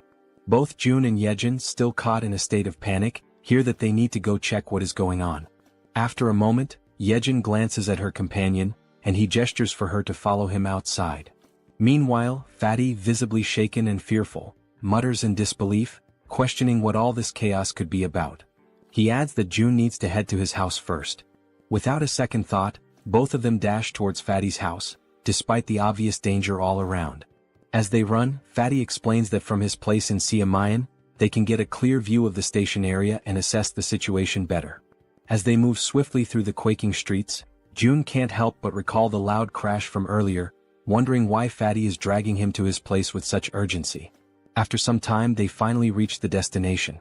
Upon opening the door, June is met with the sight of Fatty and his wife, both overwhelmed with fear and anxiety. Fatty quickly points towards the balcony, urging June to take a look. As June steps out onto the balcony and takes in the view, he becomes utterly shocked and paralyzed, his mind racing as he wonders why it always has to be some kind of madness. Outside, a gigantic, fearsome cyclops looms over the city, with sharp fangs and imposing horns, mercilessly destroying everything in its path. As the monstrous creature continues to demolish buildings with sheer brute force, June, still in a state of disbelief, summons everyone back to regroup. The group, now gathered, looks at one another in confusion, uncertain about the reason behind June's sudden call. When they reach Fatty's house, Han and Moon speculate about whether the earthquake from earlier might be linked to what's happening now. But suddenly when they glance ahead, they are all left frozen in terror as they spot the terrifying Cyclops approaching. While they helplessly watch the giant creature crush and topple massive buildings, the group can only question in disbelief what that monstrous being in front of them could possibly be. The Cyclops, consumed by unbridled rage, continues to smash and pulverize everything in its vicinity with its powerful fists. Then Han shouts out, desperately wondering what on earth is going on, while Fatty points out that the Cyclops is moving closer to their location, urging June to take a look. Feeling overwhelmed, June, in a state of panic, acknowledges that they have to do something, but he has no idea where to even begin. From the balcony, June glances down at his hands, unsure whether his abilities would be enough to withstand the Cyclops' attack. Nervous and trembling, June clenches his teeth, trying to keep his composure despite the dread creeping in. Suddenly, June hears someone calling his name and he freezes. Turning around, he sees the Werbear woman, her expression resolute and unwavering. With fierce determination, she requests a chance to take on the Cyclops. Hearing her words, June is initially taken aback and a bit fearful, unsure of what to think.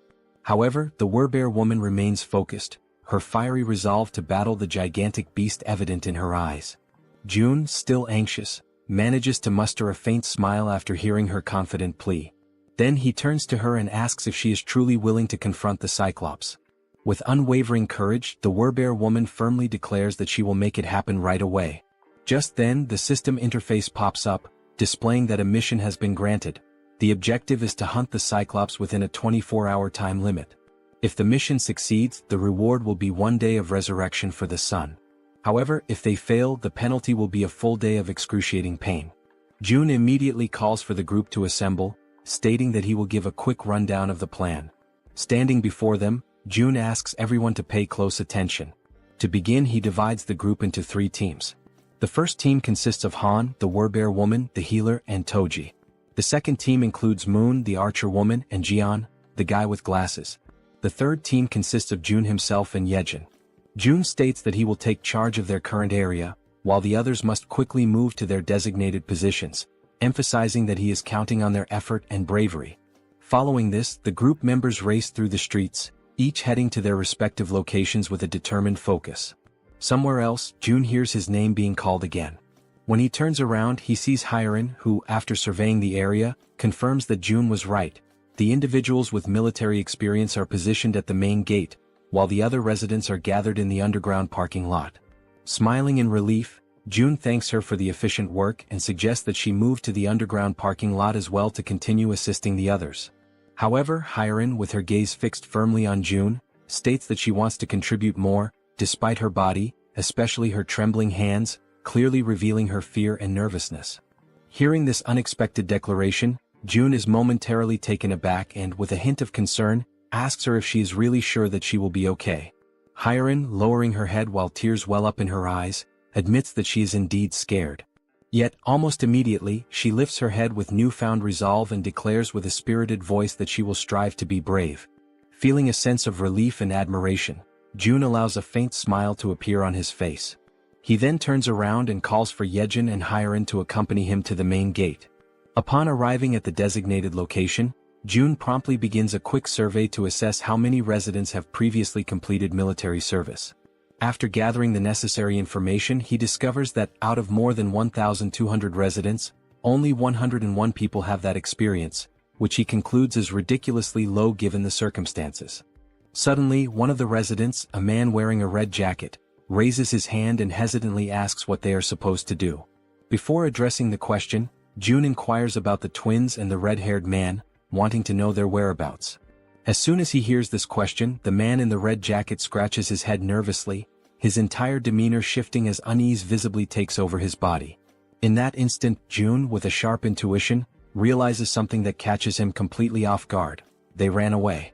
He quickly notices that not only did the twins and the red-haired man escape, but they were also accompanied by hundreds of other people who fled to the underground parking lot. Anger immediately surges through June's veins, and he clenches his teeth, feeling utterly furious at their cowardice. Without hesitation, he calls them cowards, his voice filled with a mix of disappointment and frustration. With every pair of eyes now focused intently on him, June raises his voice to address everyone present. He declares that those who have chosen to stay behind and fight did not risk their lives out of foolishness. They made this choice because they know that if they do not stand their ground and fight, everyone will die. He emphasizes that each one of them is not only protecting themselves but, more importantly, defending their precious families. June continues, recalling something he once heard: courage is not the absence of fear, but the decision to act despite it. It is a choice, a conscious decision to face danger despite being afraid.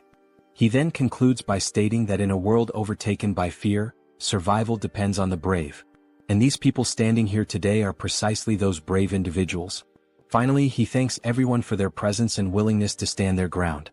After finishing his speech, June opens the system window and proceeds to purchase 101 weapons and ammunition. As soon as the transaction is completed, the weapons and ammo begin to materialize right in front of everyone, leaving the crowd stunned and wide-eyed with disbelief.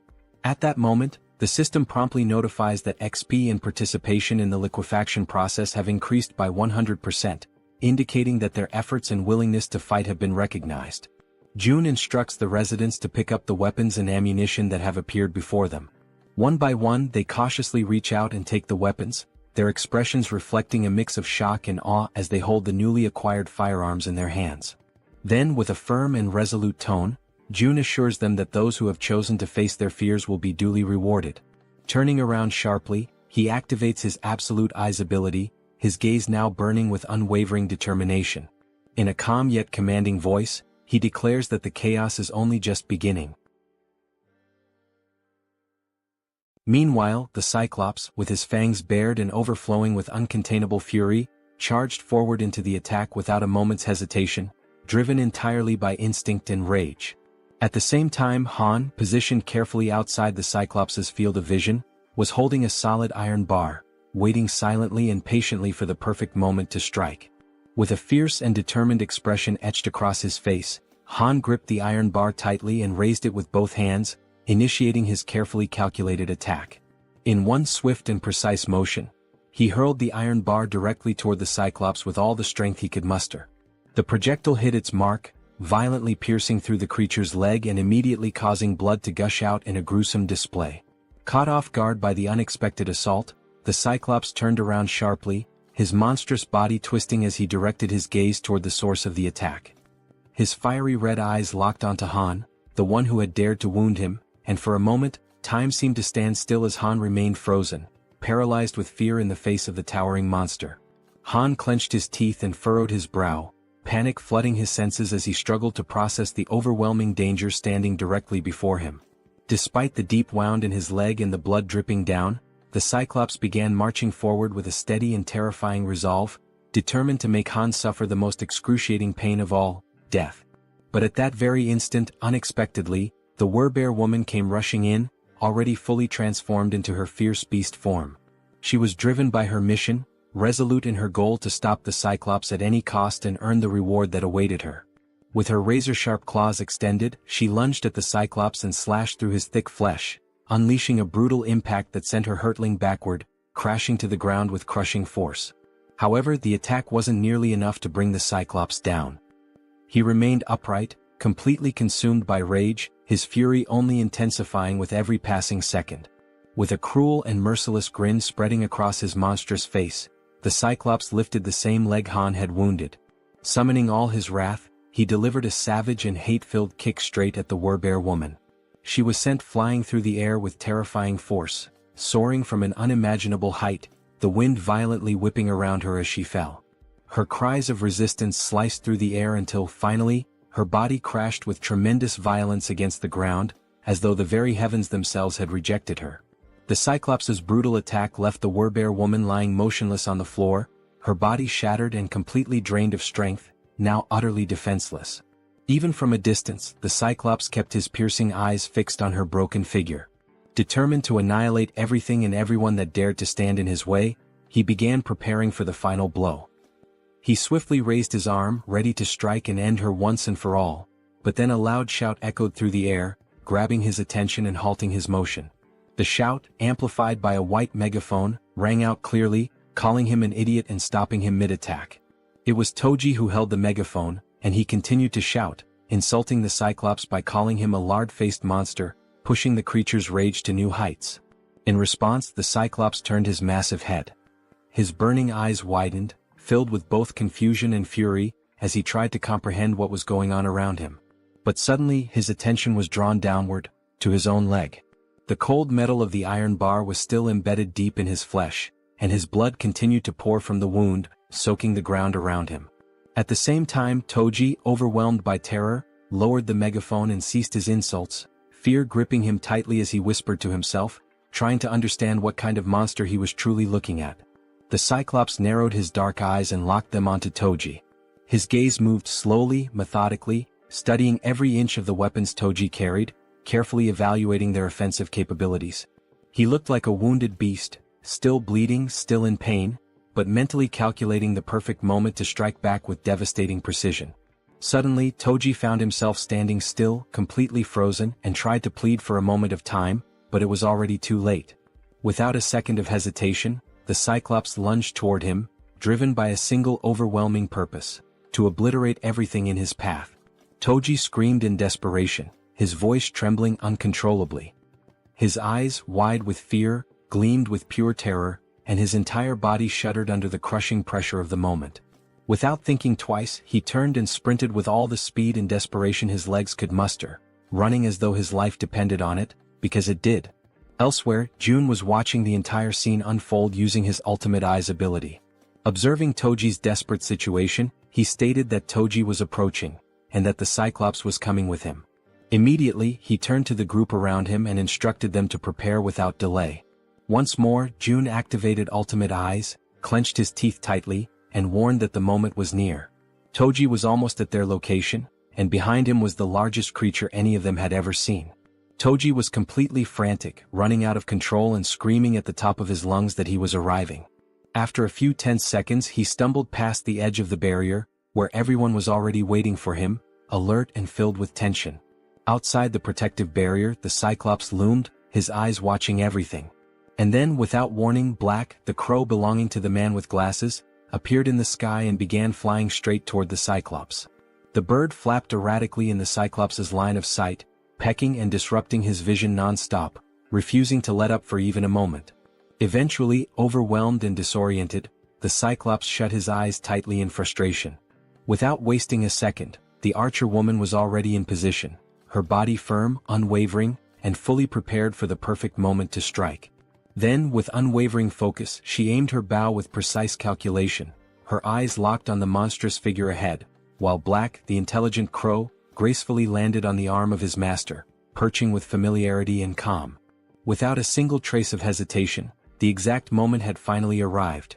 The archer woman pulled back the bowstring with strength and confidence and released her arrow in one swift and fluid motion. The arrow shot forth with incredible speed and force. The Cyclops, in a desperate attempt to defend himself, raised his massive hand to shield his face, but it was in vain. The arrow not only pierced straight through his outstretched hand but also struck directly and with perfect accuracy into the very center of his head. Immediately after, Moon appeared, soaring high above the Cyclops with steady flight. Without wasting any time, he reached into his clothes and retrieved 4 rats, each one alive and squirming. Then, with firm resolve and no hesitation, he hurled all 4 rats directly toward the Cyclops' mouth, which was wide open as the creature roared in agony from the arrow embedded in his face. With all the power in his lungs, Moon screamed out Jun's name, his voice ringing through the battlefield, demanding immediate action. Up until that moment, everything had been unfolding exactly as planned. Now, with his ability already activated, Jun initiated the release of the gas that had been hidden inside the Cyclops' body. At that exact instant, the creature's eyes flew open, and despite the intense pain radiating from the arrow lodged within them, he seemed to forcefully ignore it. The Cyclops slowly lowered his massive head and looked down at his abdomen with a focused and steady gaze, as if noticing something unfamiliar. He took in a long breath, bracing himself for whatever was about to come next. Soon after, Jun raised his arm firmly and pointed it straight at the Cyclops. His face remained calm, composed, entirely devoid of fear. In his mind, there was an unshakable conviction. When the opportunity to end that terrible battle finally came, there would be no room for doubt, only the resolve to bring everything to a close decisively and completely. He activated a magical attribute, conjuring flames that danced around his hand and crackled with energy. After a tense heartbeat of silence, a massive explosion erupted from within the Cyclops' body, sending thick, dark smoke billowing into the sky and spreading outward like a storm cloud. Within the suffocating haze, the Cyclops appeared to be unconscious, his body stunned and overwhelmed by the force of the explosion.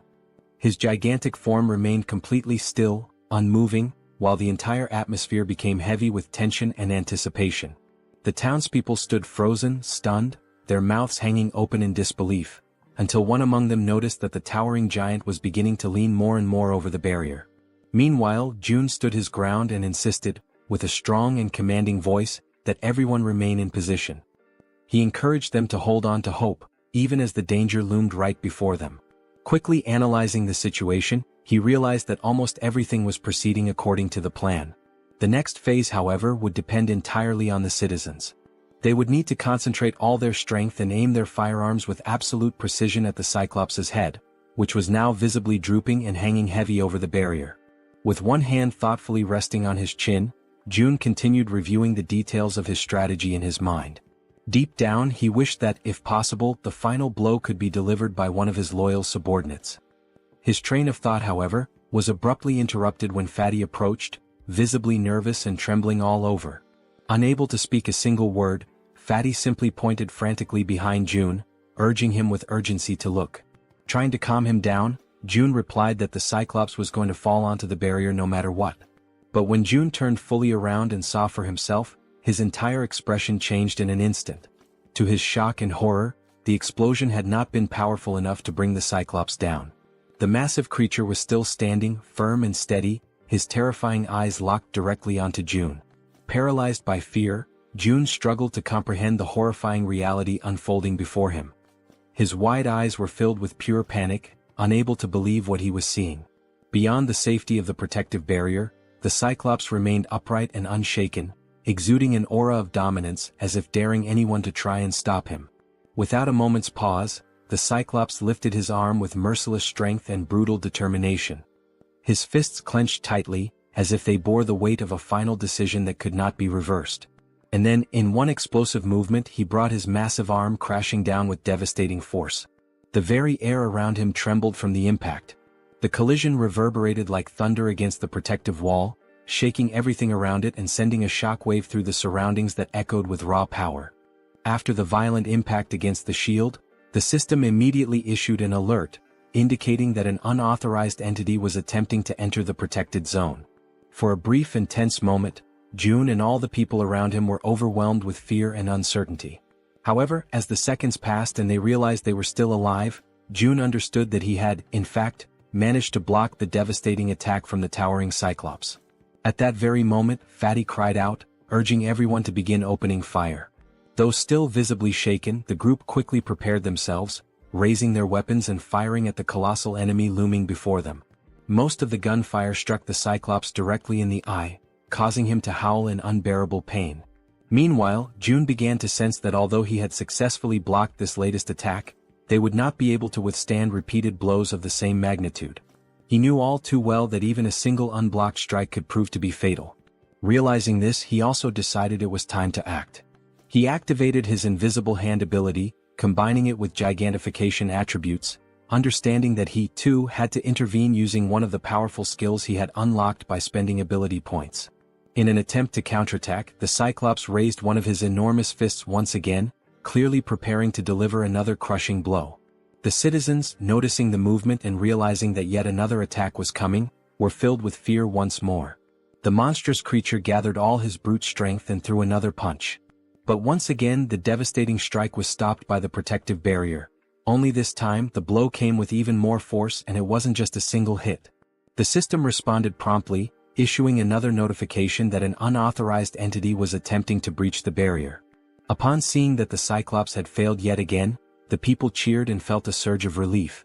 They had successfully resisted once more and now decided to continue opening fire on the giant creature. June observed the situation carefully and realized that, although they had not yet brought the Cyclops down, they were inflicting damage. The rats with bombs and the citizens' repeated attacks were slowly but steadily accumulating injuries on the monster's body. He concluded that if they continued this strategy they could eventually take the Cyclops down, but they still needed something capable of delivering a critical strike. Then, a spear was launched with that very intention. It pierced the Cyclops' massive body, driving deep into his flesh, causing him to let out a furious and agonizing roar of pain. It had been Han who hurled the spear, and June felt a wave of excitement and hope. He had been expecting this moment. Alongside Han stood the Werbear woman and the healer, though she already appeared to be exhausted and worn from exertion. Enraged and roaring with fury, the Cyclops turned his full attention to Han's group. June, trusting in Han's abilities, declared to himself that he was now counting on him. Without wasting time, he opened the system interface and gave the command for it to summon multiple spears. The weapons materialized instantly beside Han, whose eyes now reflected a deep and unshakable conviction. Without hesitation, he began launching the spears toward the giant enemy. The spears flew through the air, striking the Cyclops from various angles. The giant did what he could to defend himself, raising his arms and trying to block the incoming projectiles. But the assault didn't stop. More and more attacks rained down upon him. In addition to the spears coming from the front, others began descending from above, and he was unable to defend from all sides at once. These overhead strikes came from the archer woman, who had resumed her attacks, assisting Han by shooting from a higher vantage point. The assault continued in coordination, Han attacking from the front and the archer woman supporting from above. At that exact moment, the system sent a notification to June stating that Cammy's level had increased. For a brief second, June thought this might not be the best time for the system to be bringing up status updates. Yet the system continued, revealing that Cammy had partially unlocked the power of the sun, inheriting a portion of the guardian beast's strength. Furthermore, Cammy's basic fire magic had evolved into intermediate level fire magic. The system also reported that Cammy had detected an intruder trying to enter the territory and was requesting energy release. Reading this, June paused, reflecting deeply on the energy release request. He was almost certain that the intruder being referenced was the Cyclops. Now he wondered what Cammy would be able to do with the energy. Despite his uncertainty, June gave the command to authorize the energy release, and just like that, 300 million won were consumed. Cammy then began drawing in power from the solar generators. All June could think about at that moment was how extremely expensive that decision had just been. The energy kept flowing steadily from the generators, and June noticed that it was being funneled toward his room, where Cammy had been stationed. After a moment, the transfer of energy finally stopped. And when June turned to look behind him, he saw something he hadn't expected. It was Cammy, his three-legged crow. But the creature no longer looked the same. This time, Cammy appeared transformed, with a sharper beak, larger wings, and a presence that radiated power and majesty. He was no longer the small, cute bird he used to be. Now he was larger, had 3 glowing eyes, and emitted an aura of a true guardian. Then Cammy began to concentrate a powerful fire attack in his beak.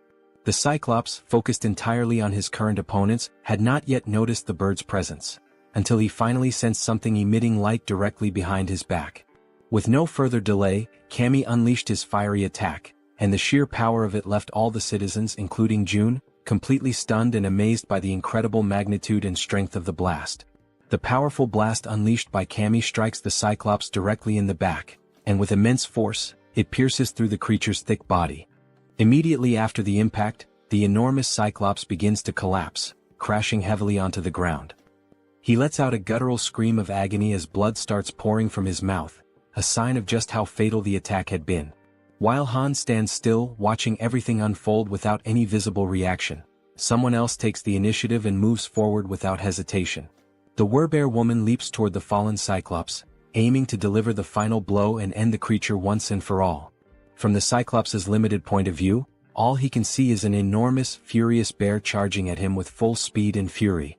In just a matter of seconds, the Werbear woman successfully finishes the Cyclops, ensuring that the threat is completely eliminated.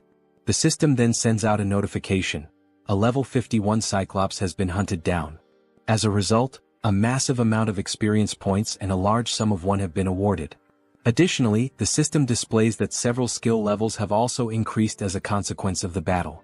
Seeing this, Jun is immediately reminded of what always happens to him whenever his skill levels increase like this. As expected, he begins to feel the familiar and agonizing pain that always accompanies the evolution of his abilities. The effective range of his skills expands even further, now reaching much farther than it did before, giving him more influence and control.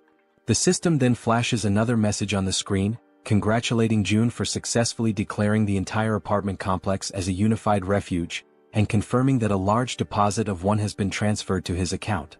Unable to bear the overwhelming pain, Jun falls to his knees on the ground, clutching his body as the surge of new power courses through him.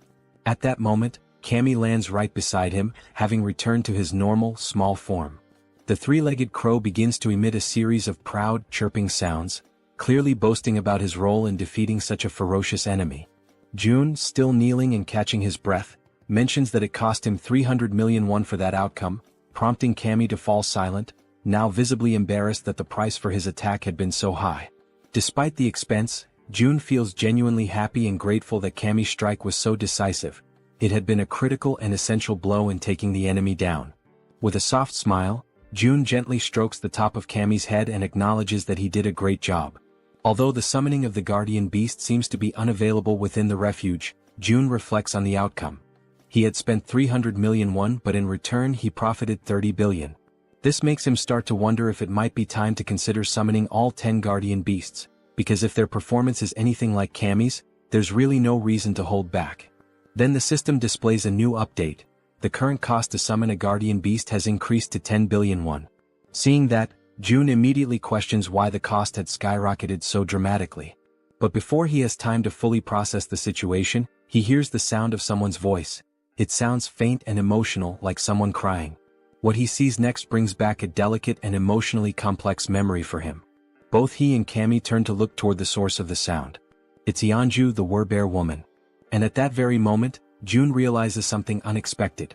Just for a brief instant, the faint alert sound from the system window transforms into something else entirely, the very sound that Yeonju had long been wishing to hear. A little while before all of that unfolded, inside a certain abandoned building, someone was quietly using his special ability to fill a small bottle with water. The people around him were deeply grateful, genuinely thankful, to finally have clean water to drink. The man with the ability stood there, silently thinking to himself, troubled by the fact that they were now completely out of food. He had carefully formed a line, allowing the people to come forward and receive the precious water he was able to generate, but there was no denying it. Their food supply was nearly gone. And that, he understood clearly, was the absolute limit of what they could achieve with just these few resources they had managed to gather. The man felt a deep, growing sense of unease because at the end of the day, it seemed they would have no choice but to leave that place. A place that had seemed, until now, relatively safe. Then, at that very exact moment, he and everyone else inside the building felt the entire structure tremble. Like anyone would in that situation, he immediately asked those around him whether that had been an earthquake. Right then, another man came rushing in, shouting frantically and begging everyone to come see something that was happening up above. When the man mentioned the word monster, the one with the water ability was stunned, completely frozen for a second. Without wasting any more time, he began running, dashing up the staircase to reach the top floor and see what was going on with his own eyes. Once he arrived at the rooftop, what he saw left him breathless. The enormous Cyclops was still standing tall, radiating overwhelming fury and power. While the white-haired man trembled beside him, anxiously asking what they were supposed to do now, the one with purple hair, Jun Hyuk, was already thinking ahead, telling the other to go and hide everyone else in the basement to keep them safe. Jun-hyuk, overwhelmed and desperate, ran his hands through his hair in frustration, desperately trying to think of a plan. But the truth was undeniable: facing off against the Cyclops was utterly impossible. He tried to offer a bit of comfort to the other man, explaining that there was nothing they could do against something like that. In the background, without them realizing, the powerful light of Cammy's upcoming attack had begun to form. The men could only speak in hushed, fearful tones, saying that all they could do now was pray that the monster wouldn't find its way to them. And in the background once again the Cyclops was being obliterated. That moment caught them completely off guard. They had no idea what had just happened, what kind of power had been unleashed. But when Hyuk saw it, when his eyes truly grasped the scene in front of him, he knew right then and there that this power, it too came from an awakened but someone on a level far beyond his own. Hyuk then called out to the silver-haired man, addressing him as Hyun, and told him to gather the people. Hyun, utterly shocked, asked him if he had lost his mind. Was he really suggesting they go toward that? But Hyuk was certain. Even though he didn't know who the awakened one was, he had no doubt about what needed to be done. If they truly wanted to survive in this wretched, merciless world, they had to stand beside the person who possessed the kind of power capable of bringing down a creature like that Cyclops. As they began walking toward Jun's location, the people silently hoped, prayed, that whoever they were going to meet would be someone good-hearted, because they had no other options left. Their fate was entirely in the hands of chance now. They eventually arrived at the apartment complex and immediately suspected that this must be the place. After all, the buildings were still intact, completely untouched in a world otherwise devastated. Hyun, walking ahead of the group, remarked with disbelief, wondering how such buildings could remain standing in a world that had fallen apart. But then he suddenly smacked right into some kind of invisible barrier. Right after that, a message appeared in front of them from the system, declaring that entry was prohibited. Another message followed immediately, asking them whether they would like to obtain citizenship. They confirmed the prompt, and the system quickly responded, showing that they had been successfully granted citizenship. However, along with their new status came an initial quest. They were instructed to proceed to Jun's apartment on the 30th floor. Once they arrived there, Jun was already waiting to receive them. Strangely, he was already calling them by their names, despite the fact that they had never met before.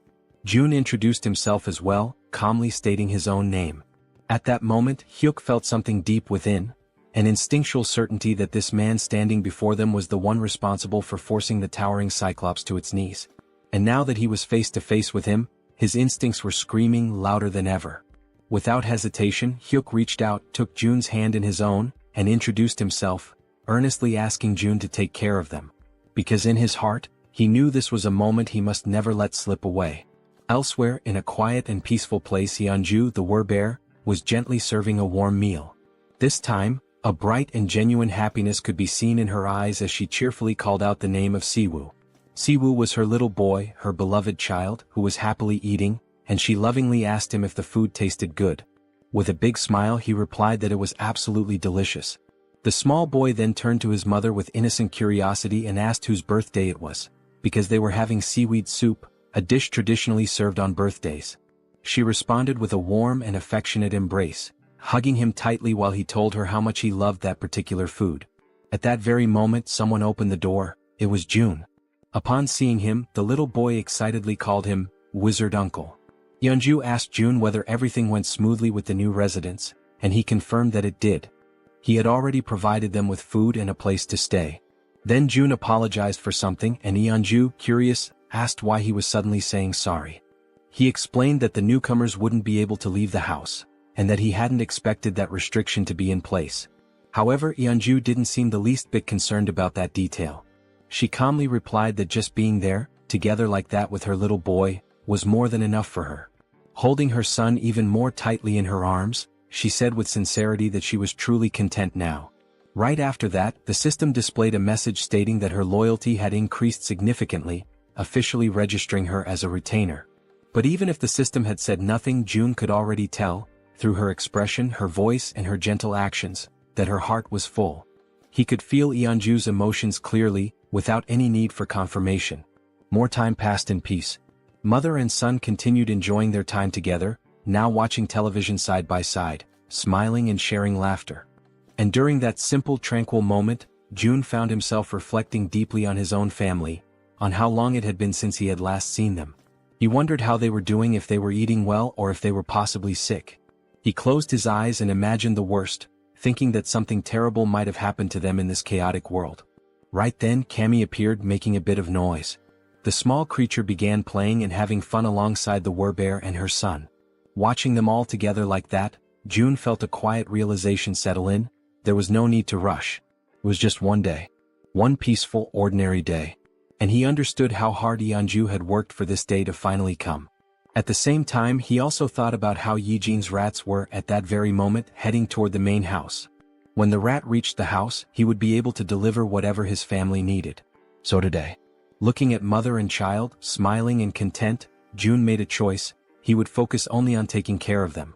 Because this was the moment when Yeonju's one and only dream was finally shining brightly. Then June suggested that they sleep in the master bedroom. However, with her child still wrapped around her body in a loving embrace, Yeonju gently declined, saying that they could settle down in another room instead. Even so, June insisted that they stay in the master bedroom, emphasizing that it was the coziest and most comfortable place for them to rest. With a warm and reassuring smile on his face, he added that it was an order.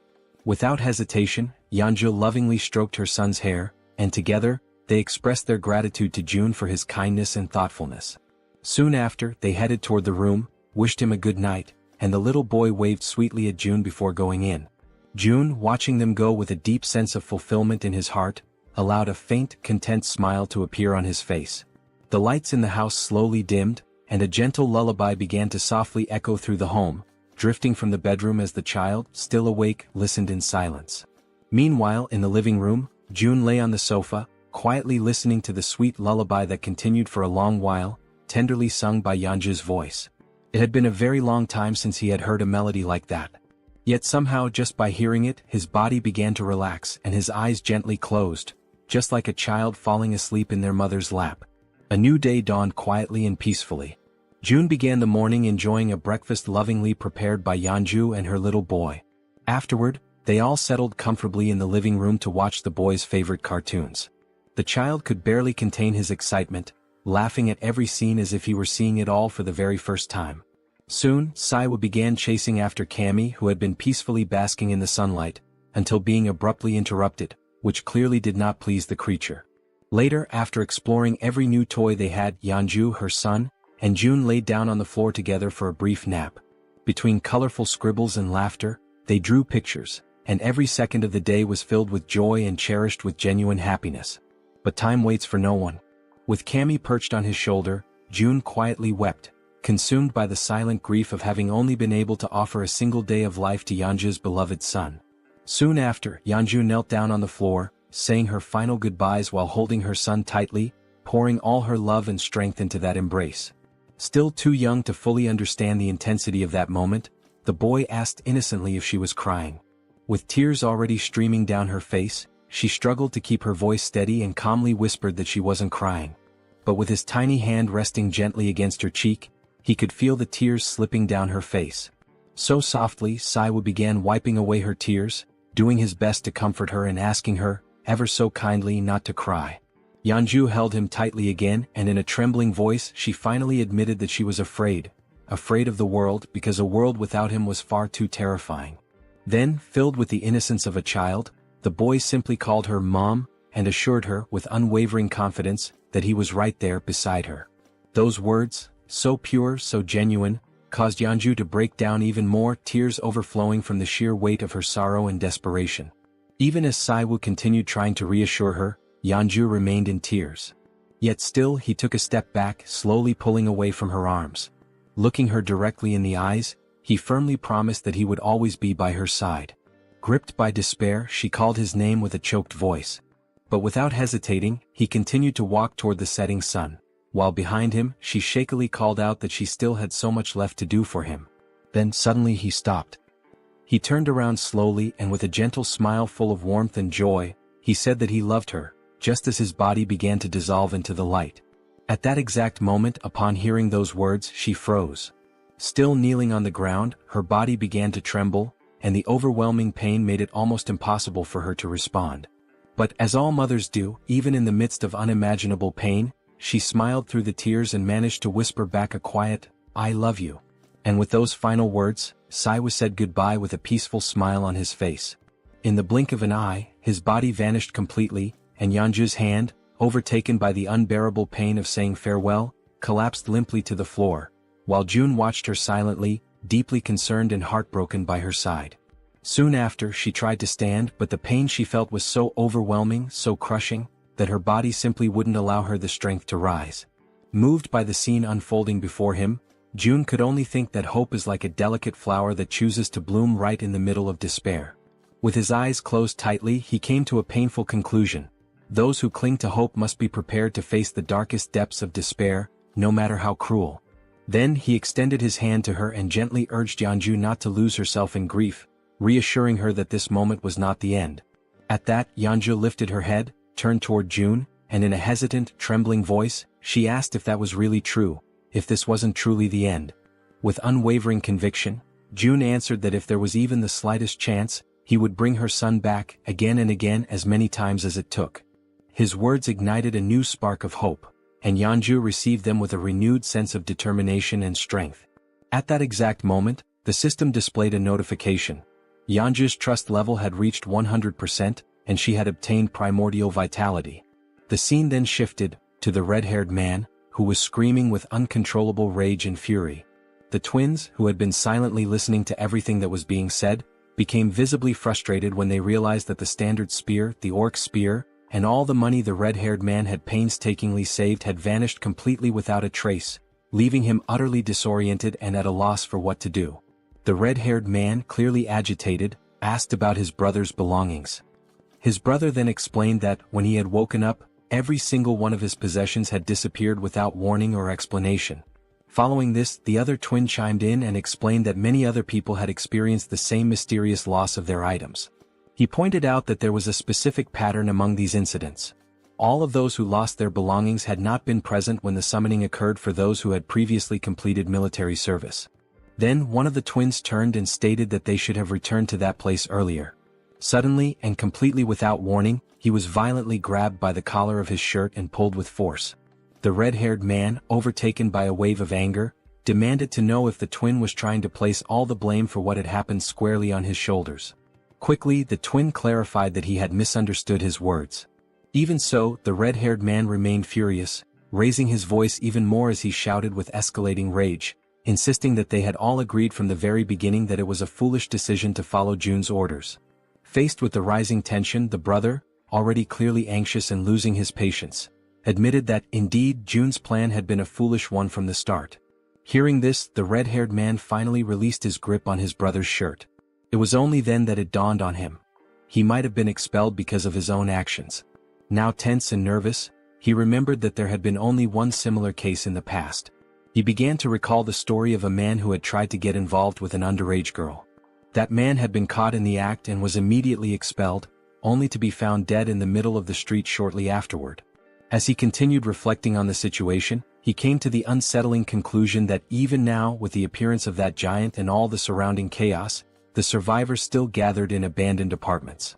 So, it was highly likely that there were enough people who would be more than willing to make sure he became the next one to be expelled. He was completely consumed by the hatred he felt for the situation he had ended up in. The image of the man in the red jacket reappeared vividly in his mind, calling him a bastard, and he imagined just how satisfied that bastard must have felt when he managed to get his hands on a weapon. Soon after, the red-haired man scratched his head, restless and agitated, trying to understand how everything had spiraled so far out of control. Elsewhere, June observed everything, the tension surrounding the red-haired man, and remarked to himself that this was only the beginning of the punishment he had meticulously prepared for him. Back with the red-haired man, a system window suddenly appeared behind him, displaying a new mission, catching him completely off guard. Startled and disbelieving, he immediately turned around to see the notification for himself. The system window revealed a new mission: hunt 20 goblins within 24 hours. If successful, the reward would be a small amount of experience. However, if they failed, they would suffer 1 minute of extreme, unbearable pain. Returning now to Yeonju's most recent and impressive achievement, the dreaded primordial vitality. A rare and highly coveted ability which June now also possesses, it is known for amplifying regeneration to absurd levels, always in direct proportion to the severity of the injuries sustained. June could barely process what he had just witnessed. Not even for a moment had he imagined that, upon reaching 100 trust points, Yeonju would awaken precisely that ability. Still deep in thought, June soon realized that, at least for now, this ability wouldn't have much practical use. With his gaze locked on the system window, he continued following his own line of reasoning. After all, he wouldn't be the one doing the fighting. Even if he were to leave the building, the chances of sustaining any real injuries were practically non-existent. Even so, the fact that such a powerful skill had been granted as a reward for reaching 100 trust points was undeniably noteworthy. His thoughts then began to drift toward Moon, who was also dangerously close to reaching that same 100-point threshold. The idea of what might happen next began to take shape in his mind. If Moon were to awaken an ability upon hitting 100 trust points, and if, as a result, June were also to acquire that same skill, one that would allow him to instantly teleport to any location he could see, then the possibilities would expand dramatically. Taking his speculations even further, June began to envision a future where this teleportation ability could be combined with the absolute one's eye, along with the support of an activated advanced base. Right at that moment, the system displayed a notification about the advanced base, a safe zone that could be deployed outside of Haven. When activated, it temporarily replicated the authority and protection of the city, so long as it included a citizen of knight rank or higher. However, if enemies occupied it for more than a day, the base would be automatically destroyed. Returning to his thoughts, June concluded that as long as he had enough mental strength to support it, he would indeed be able to travel to the advanced base. With that clarity, June made a firm decision. From that moment onward, his main priority would be to strengthen his mental fortitude. For that reason, all his upcoming missions would be focused on boosting this specific attribute. At that very instant, someone called his name and explained that they needed his permission to leave now, as they were feeling more stable. It was Yeonju, who stated that she would personally handle the return of June's family. Upon hearing this, June realized that the mission should have started the previous day, but he acknowledged that the delay had been entirely his fault. Yeonju expressed her gratitude for his valuable time and his understanding. She then assured him that she would find a way to repay the kindness he had shown her. Without displaying any particular expression, June couldn't help but think that she had read his thoughts precisely. He made a light-hearted comment, asking if he really seemed like the impatient type, and confessed that although he was thankful, he also felt slightly embarrassed by her words. Yeonju responded gently, saying that he definitely didn't seem like someone who lacked patience, and admitted that, had she been in his place, she probably would have acted the same way.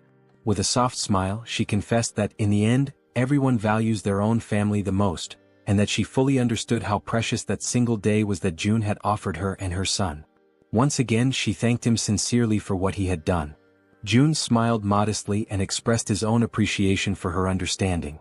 He then asked her to head to Unit 2901, where a group of people was already waiting for her, assuring her that he would join them there shortly. Yeonju gave a respectful bow and, with a quiet yes, walked toward the designated location.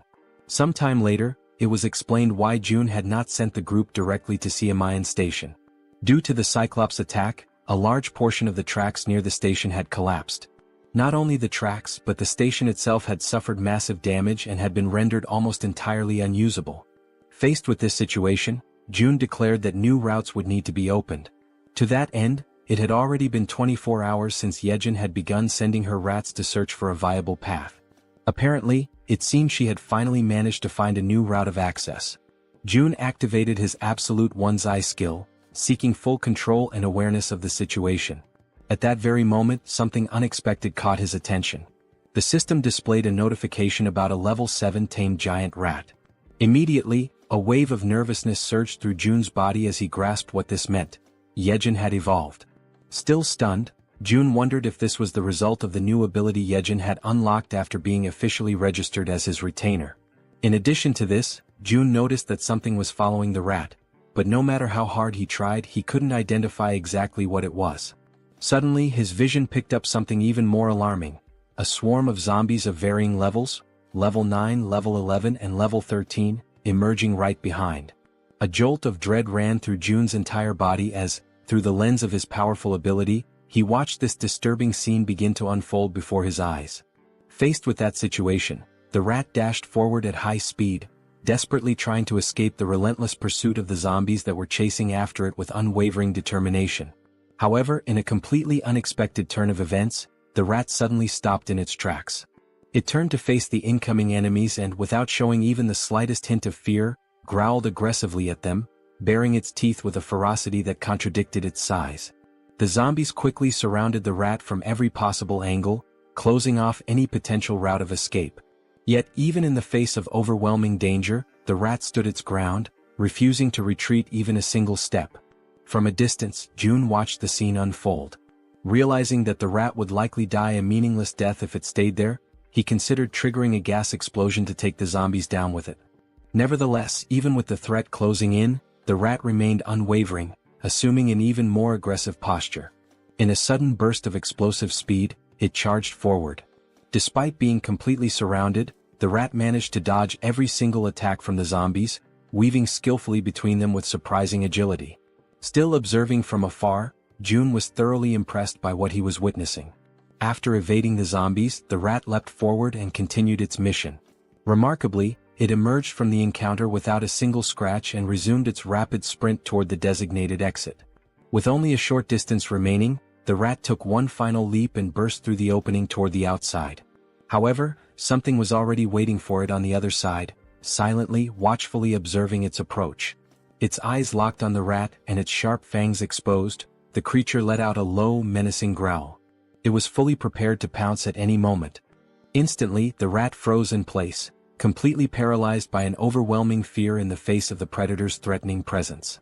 From afar, June was caught completely off guard, unable to hide the shock from his face as he witnessed the unexpected confrontation unfold before his eyes. In an instant, the level 23 land shark lunged forward with terrifying force.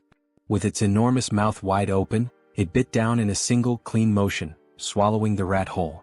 The scene shifted to June, who stood in silent despair, deeply disturbed by what had just happened.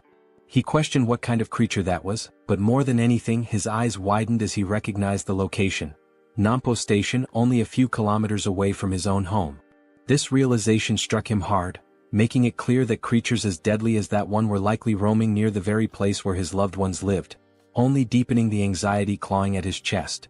Struggling to keep his composure, he quickly acknowledged that he had to hurry. Time was no longer a luxury he could afford to waste. The scene shifted again, this time to Dabin, who was crouched down, sorting through a few boxes. She was clearly exhausted but also visibly relieved to have finally finished her task. Suddenly, someone called out to her, the person in charge of that task. She turned her head and saw that it was June who had arrived, thanking her for the effort she had put in. Wearing a small smile, Dabin responded that she didn't consider it hard work at all, especially since she was being paid for it. She then asked what the new problem was this time. June, slightly uncomfortable, averted his eyes as he tried to collect his thoughts and figure out how best to explain the new situation to her. Immediately picking up on his hesitation, Dabin grew visibly concerned. Now sounding tense and increasingly anxious, she urged him to speak up and just say what was going on already. With a measured and careful tone, June explained that he wanted to request the assistance of Jaehyeon for a specific task over the next couple of days and that he hoped Dabin could manage things in the meantime. Caught off guard by the sudden and unexpected request, Dabin forced a smile in an attempt to mask her nervousness. With her voice slightly unsteady, she asked if he expected her to take full responsibility for everything on her own. June then replied that he would be leaving it in her hands for just 2 days. She already knew that this meant a significant amount of work and responsibility. With a skeptical look, she asked if she would be paid extra for the overtime hours she would inevitably have to put in during those 2 days as the acting lead. Upon hearing her question, June offered a subtle smile. Then, with an enthusiastic tone, he confirmed that he would pay her double for the overtime. The moment he gave his answer, Dabin's face lit up with joy. She could barely contain her excitement, now completely energized and ready to handle whatever came next. Elsewhere, a wave of thick green mist, released directly by the system, completely envelopes Hyren's body. The scene swiftly transitions to another location, where everyone in the group is now seated around a table, all eyes fixed on June as he prepares to begin the mission briefing. June begins by explaining that, due to the appearance of the massive Cyclops, navigating through Jaehyeon Station had become significantly more difficult. He expresses regret, saying it would be a shame to abandon the use of the subway line altogether. Soon after, Jaehyeon steps in to clarify that the section between Jaehyeon Station and Byumnaegol, all the way through to Koryang Station, is still fully intact. According to her, there are no monsters positioned along that part of the route, so the group can cross it without much concern. She then places a sheet of paper on the table, which outlines the first main objective of the mission: to secure the route to Byumnagal Station. The man with glasses, visibly uneasy, starts thinking that the best way to get through the current route would be by flying over it. Suddenly and somewhat unexpectedly, Toji interrupts the discussion, not to contribute anything urgent, but merely to compliment Jaehyeon on her impressive talent for drawing maps. June quickly cuts through the mood and brings the conversation back to focus. He recaps Yeon's explanation and then points to a specific area on the map, noting that they must proceed with extreme caution before reaching their final destination. He then informs the group that approximately 500 orcs are currently active in the vicinity of a large supermarket complex. Upon hearing this, Han immediately asks whether they'll have to engage in direct combat with the orcs. Jaehyeon responds clearly, stating that fighting the orcs is not part of the plan. They only need to reach Byumnagal Station and use the underground subway line. She assures them that she has identified a route completely free of orcs, with only a few lower-level monsters needing to be cleared along the way. Silently, June recalls just how much he had invested prior to the mission to ensure that nearly everyone in the group reached at least level 30, with only Fatty and Hiren falling short. Against goblins, he believed that would be more than enough. June continues by explaining that they should reach Koryang Station without any significant trouble. However, he then immediately points out the real obstacle that lies ahead: Busan Station. The moment he mentions Busan, Toji panics, fearing there might be another giant creature stationed there. But Jaehyeon quickly denies it. Her concern isn't about another giant, she says, but rather the condition of the railway tracks between Koryang and Busan. She then reveals that this particular area is swarming with an enormous horde of zombies. And unless someone in the group possesses an ability capable of wiping out monsters in extremely tight spaces, using that route would pose a serious and dangerous challenge. Everyone is left stunned by the revelation, especially Hiren. Trying to remain composed, Hiren focuses and slowly gathers the courage to speak. Still nervous, she calls Jaehyeon by name and, with trembling hands, says that she believes her ability might be able to help in this situation. Sometime later, the system displays a notification stating that the 100,000 weight limit of her poisonous mist had just been exceeded. Seeing this notification, Hiren feels a deep frustration that her contribution has already reached its limit. She opens a nearby door where June and Jaehyeon are waiting. Both immediately begin praising her efforts, telling her that she did exceptionally well. June asks if she's feeling okay. Hiren confirms that she is. Although she had felt completely drained at the beginning, something powerful seemed to push her through the process, and now she felt fine. What she didn't know was that the strength she had felt came from June, who had secretly upgraded his retainer management level. June reflected on the cost of the upgrade. It had been expensive, but ultimately worth it since he ended up earning billions in return. Still unsure, Hiren then asks June if he's truly certain that it's okay for her not to go in person. June calmly reassures her, explaining that just staying in place and continuing to produce poisonous mist is more than enough for the mission's needs. With all preparations now complete, June activates his Ultimate Eyes ability and officially declares the beginning of the operation. Immediately, through his ability, he sees an enormous swarm of zombies located exactly where they had anticipated. Suddenly, something catches the attention of the zombies, and they all turn simultaneously to face whatever is approaching them. It's a level 3 rat charging rapidly toward them at full speed. The zombies are momentarily stunned the instant they realize what, or rather who, is approaching them. Following the plan with careful precision, June opens his inventory within the system. A dense and toxic green mist is released, spreading swiftly over the horde of undead. In perfect coordination, the rat dashes forward at high speed, weaving through the crowd of bodies and leaving the zombies behind in its wake. Hiren's poisonous mist, upon being inhaled, induces paralysis by targeting muscles such as the diaphragm, ultimately causing suffocation. However, the targets this time are zombies, creatures that are already dead and no longer require breathing to function. That is why June had already anticipated this limitation and had prepared a contingency, Plan B. He had instructed Jaehyeon in advance to take over the operation when necessary. Soon, amid the group of undead, several rats waited patiently, alert for Jaehyeon's command. As soon as the order was given, one of the rats lunged toward a fallen zombie. Through the reflection in the zombie's still open eye, the system captured the exact moment the rat bared its fangs and sank them mercilessly into the creature. At that precise instant, a system notification appeared. A level 11 zombie had been successfully hunted. Along with the experience gained, a deposit of 120,085 won was transferred directly to the digital wallet. But the momentum is quickly interrupted when Jaehyeon suddenly calls out to June in distress. With urgency in her voice, she informs him that something seems to be wrong with the rats. In that exact moment, the system displays a troubling notification. A rat has reached level 9. This revelation sets June instantly on edge. He quickly realizes the potential danger. If that rat were to come into contact with zombie blood, it might become infected and transform into one of them. Even more alarming is a far more terrifying thought. Jaehyeon herself may have been exposed to contamination through bites or claw wounds during the battle. In response, June immediately asks whether the rats are still obeying her commands. Jaehyeon confirms that they are, although she notes they have become noticeably more aggressive. Relieved, June lets out a soft breath and remarks that everything seems to be going well, at least for now. Internally, he begins to reflect on what's ahead. If they can make it safely to Jaehyeon Station, then maybe, just maybe, he'll finally have the chance to reunite with his family. But just as this thought forms in his mind, it is abruptly interrupted by a system notification. An unauthorized individual is attempting to access the shelter through the main entrance. Baffled and alarmed, June stares at the message, struggling to grasp what is happening. Before he has time to act, a second notification appears. The system states that a group of 157 individuals meets the requirements for citizenship and asks if he wishes to grant it. Relying on his instincts, June gives his confirmation. Immediately, another system message is displayed. The total population has now reached 3,000 residents. As a result, a new ability has been unlocked, Economic Activity Subsidy.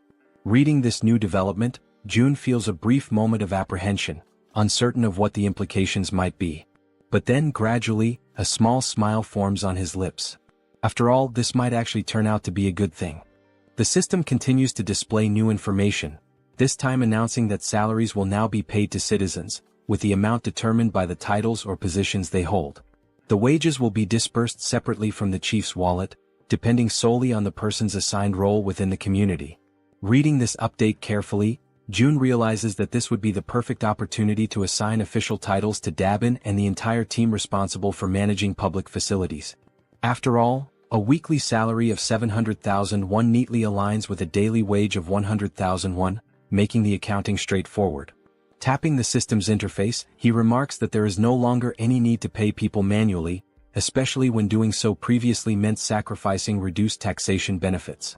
At the pace things are advancing, it becomes clear to him that they need to expand the department responsible for public facilities management. After all, the funds distributed to citizens through the Economic Activity Support Fund are essentially free resources provided by the system. It's not a small sum either. Even the 100,000 won paid to each employee is considerable. Doing a quick calculation in his head, if 300 workers are on the payroll, that's already 30 million won per day. And if all positions, ranging from basic workers to general managers, are filled, the total amount paid daily could easily reach 50 million won. Thinking ahead, June envisions that as this money circulates, the total income he receives from his tax collection ability will continue to grow. On the other hand, the citizens will inevitably spend that money in his store, effectively funneling it right back to him. This leads him to the realization that assigning titles to as many citizens as possible is likely the most profitable long-term strategy. Yet, he still isn't entirely sure which titles would be most appropriate beyond facility management. Soon, another idea sparks in his mind. Positions related to maintenance, cleaning, and security would be practical starting points to invest in. So, before doing anything else, he goes ahead and appoints Dabin as the general manager.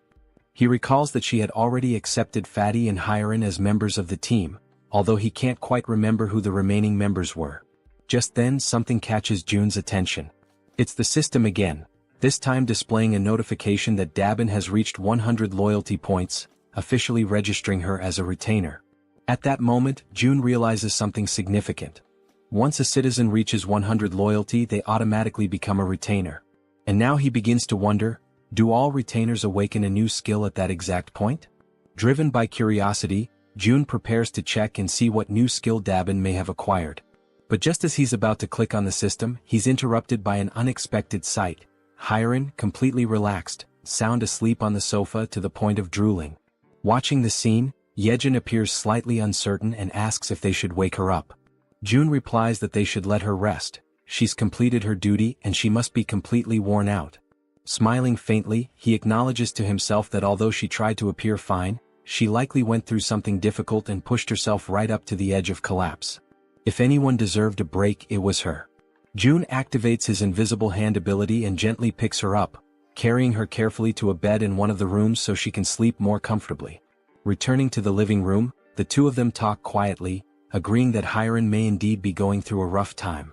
June then turns to Jaehyeon and asks how she herself is doing. Jaehyeon responds calmly that nothing is difficult for her, that she's doing perfectly fine, especially now that they've reached the tracks near the station. June nods in understanding and encourages her to keep up the good work. She smiles and tells him to leave it to her. However, at that exact moment her expression shifts subtly. Something makes her hesitate. June, immediately picking up on the change, asks her if something's wrong. She stammers slightly and replies that all of a sudden the link isn't connecting anymore. June, caught off guard, asks what she means by that and she tells him to give her a moment. Closing her eyes, she tries to reconnect with the link. But apparently it's no use. She then explains that it's probably the distance. It seems to be just too far this time. June asks whether the link had been working properly before. She responds that it's possible to go a little beyond the maximum range if the link was already established beforehand. However, the reach of the link currently only extends as far as the central station. She then turns to him and asks what they're supposed to do now. Without an immediate answer, June falls into thought. He realizes that something always seems to go wrong at a critical moment, and just beyond the station lies the house where his family is supposed to be. He had been counting on using one of Jaehyeon's rats to check the house before making a move. Clenching his fist tightly, June mutters that this is a complication. Still, he asks Jaehyeon to try re-establishing the link from the central station in any way she can. She agrees, saying she'll give it her best shot. Closing her eyes once again, she begins to focus her powers in an effort to restore the connection. With the vision of zombie rats moving through the station still lingering in his ultimate eyes, June reminds himself that they have to explore every possible option available to them, and until then, all Kim can do is hope, with all his heart, that his family is still safe. The system now displays the current locations of everyone participating in the mission. Jaehyeon's rats are moving ahead to scout the path, while Han's group remains further back, following at a safer distance. The scene then shifts to the station where Han's group has just arrived. Everyone stands frozen, completely overwhelmed by what they see before them. The entire area is a scene of utter devastation. All the surrounding buildings have been reduced to rubble, and massive footprints, far larger than anything human, are deeply embedded in the ground, scattered across the terrain. Jaehyeon, the bespectacled man, stares at the destruction in disbelief and finally mutters that the sight is incredible. The archer, noticing that he's distracted and not focused on their task, prompts him to begin scouting the area immediately. Obeying her prompt, Jaehyeon commands his raven, named Black, to begin aerial reconnaissance of the area. After some time observing through the raven's vision as it flies overhead, he reports that there appear to be no monsters nearby. Toji then speaks up, saying that the station itself also seems to be clear of any goblins, and that thanks to the massive avalanche that occurred earlier, they should be able to move through the area with little resistance. Jaehyeon agrees and comments that it's likely the case because no sane person, or creature, would dare approach a place marked by such overwhelming destruction. With a hint of concern in her voice, the healer mentions that night is falling fast and that they should find somewhere safe to stay until morning. The archer quickly reassures her, explaining that, based on known goblin behavior patterns, nighttime is actually the safest period, since goblins tend to hide away or go dormant once darkness sets in. At this point, Han appears deep in thought. After a moment of silence, he speaks, saying that they should keep moving. If anything truly dangerous happens, there's a high chance June will summon them back right away. Suddenly, one of Jaehyeon's small rats appears, making faint gestures as if trying to communicate something important. The entire team comes to a halt, recognizing it immediately as one of Jaehyeon's specially trained rats. They take this as a sign to follow it without question. Quietly and cautiously, they begin to trail the rat as it scurries ahead, guiding them through the eerily silent night in the ruined city. As they move along the path, someone comments that the station up ahead looks like it's been turned into a shallow lake. Jaehyeon asks aloud if that might be a result of the giant's rampage. The archer responds that it's quite likely. The terrain had shifted significantly when the buildings collapsed, which could have easily led to the formation of sunken, water-filled areas. While they continue walking near the edge of the water, something begins to stir beneath the surface of the lake. Slowly, almost imperceptibly at first, something large begins to rise, emerging completely from the water before their eyes.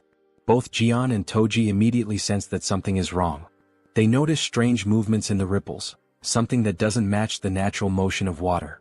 The others ask them what's going on, and Jaehyeon replies that he just heard something that didn't sound like it belonged there. He narrows his eyes and looks carefully ahead, straining to make out details through the dim light. Suddenly he points toward a distant figure and says that there's someone up ahead. As they all focus their gaze, they try to make sense of what they're seeing. The silhouette appears humanoid at first, and they question whether it might be a woman. But as their eyes adjust and they examine the figure more closely, they notice something strange, something moving behind her. It's a tail. The creature stares directly at them with an unnatural intensity, and then it opens its mouth wide and releases a deafening, high-pitched scream that pierces the still night air. In immediate panic, the healer shouts out a warning to everyone, urging them to cover their ears as fast as they can. The creature, despite her appearance resembling that of a woman, is no ordinary monster. What stands before them, shrieking in a voice that seems capable of tearing through their very minds, is, in truth, a siren. In a sudden, desperate reaction, everyone in the group instinctively raises their hands to tightly cover their ears, trying to block out the piercing, bone-shaking scream of the siren. Toji quickly begins to show visible signs of exhaustion, struggling to keep his hands pressed firmly against his head, his arms trembling under the strain. Meanwhile, Yeonju looks around in shock, unable to comprehend what's happening, her voice filled with disbelief as she questions the situation unfolding around her. Toji, even more bewildered, realizes with growing horror that his body is starting to move involuntarily, his limbs betraying him as if something else is controlling them. Moments later, as if pulled by some unseen force, both he and Yeonju begin to slide helplessly toward the edge of the lake. The pull is strong and unrelenting, and they're dragged across the ground without being able to resist. When Yeonju hits the ground and feels the cold touch of water, she immediately understands the danger. Watching Toji move toward the depths at such a rapid pace, she senses that if he continues like that, he'll be in serious danger. Suddenly, at that very moment, sharp fangs emerge from the water and lunge toward her feet, forcing her instincts into high alert. Reacting instantly, she tries to swim upward toward the surface, but the monstrous creatures grasp her legs with vicious strength, pulling her back down into the water with raw, furious force. Meanwhile, back above the surface, Han and the others are still locked in a battle of endurance, struggling to withstand the siren's excruciating scream. Their faces contorted with pain, their bodies weakened, they try to hold out just a little longer. Amid the chaos and panic, the healer closes her eyes and focuses, summoning all her remaining strength. With a surge of energy, she casts a protective magical armor over the group, enveloping them in a glowing, defensive aura. Now shielded by the magical barrier, Han feels a noticeable difference. He comments that he feels much stronger, more capable of resisting the siren's debilitating scream. The man with glasses then asks, almost breathless, what exactly the young healer's power is. Exhausted and barely able to stay on her feet, she pleads with them to hurry and save Toji and Yeonju before it's too late. But just as she finishes speaking, something in the water catches her eye. A dreadful blue creature, barely visible beneath the surface, begins to emerge from the depths of the lake. From a distance, the rest of the group watches the movement and begins to question, what are those bastards? Before anyone can respond, the creatures launch a sudden, brutal assault, moving with terrifying speed and aggression. Sensing the incoming clash, Han immediately calls out to everyone, urging them to prepare themselves for battle. He warns them that the creatures are closing in fast. Without a moment of hesitation, the monsters leap through the air, aiming directly at the group. Han quickly raises a steel rod in both hands, bracing for impact, ready to counterattack. With powerful force, his weapon collides with the creature's strike, sending shockwaves through the air.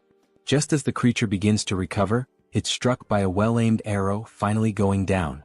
However, only one of the monsters is defeated, while several others continue to emerge from the shadows. The female archer, clearly frustrated, mutters under her breath about the relentless, never-ending wave of creatures. Without delay, the monsters reach the surface, surrounding the group from all sides with terrifying speed. In growing distress, Han insists that they can't afford to waste time, they have to save Toji and Yeonju now. Meanwhile, from the opposite side of the lake, something begins to draw the creature's attention. It's the werbear woman returning from the depths, carrying Toji in her strong arms. As she surfaces, Toji gasps and coughs, expelling the water from his lungs. He mutters that he genuinely believed he was going to die. Overcome with relief, the group's faces light up with joy at the sight of their safe return. Toji then turns to Yeonju and, with deep sincerity, thanks her for saving him. But their moment of reunion is abruptly interrupted. The bastards resume their relentless assault without giving the group a second to breathe. The team quickly realizes the creatures aren't going to let up, not even for a moment. Toji immediately activates his magical armor, his body lighting up with protective energy. As the monsters continue charging forward, he yells to the group that they'll hold the line and fight until the very end. In that moment, the Werbear woman plants her feet firmly and prepares to strike. As one of the creatures lunges forward, she throws a heavy punch that lands squarely on its face, sending it flying backward through the air. The creature crashes violently into a thick wooden pillar, splintering it with the force of impact. Atop that very pillar, a goblin's body had been suspended, tied in place. At that instant, both Han and Toji glance upward and shout for everyone to move away quickly. Without hesitation, the group leaps back just in time as the place they had been standing is struck.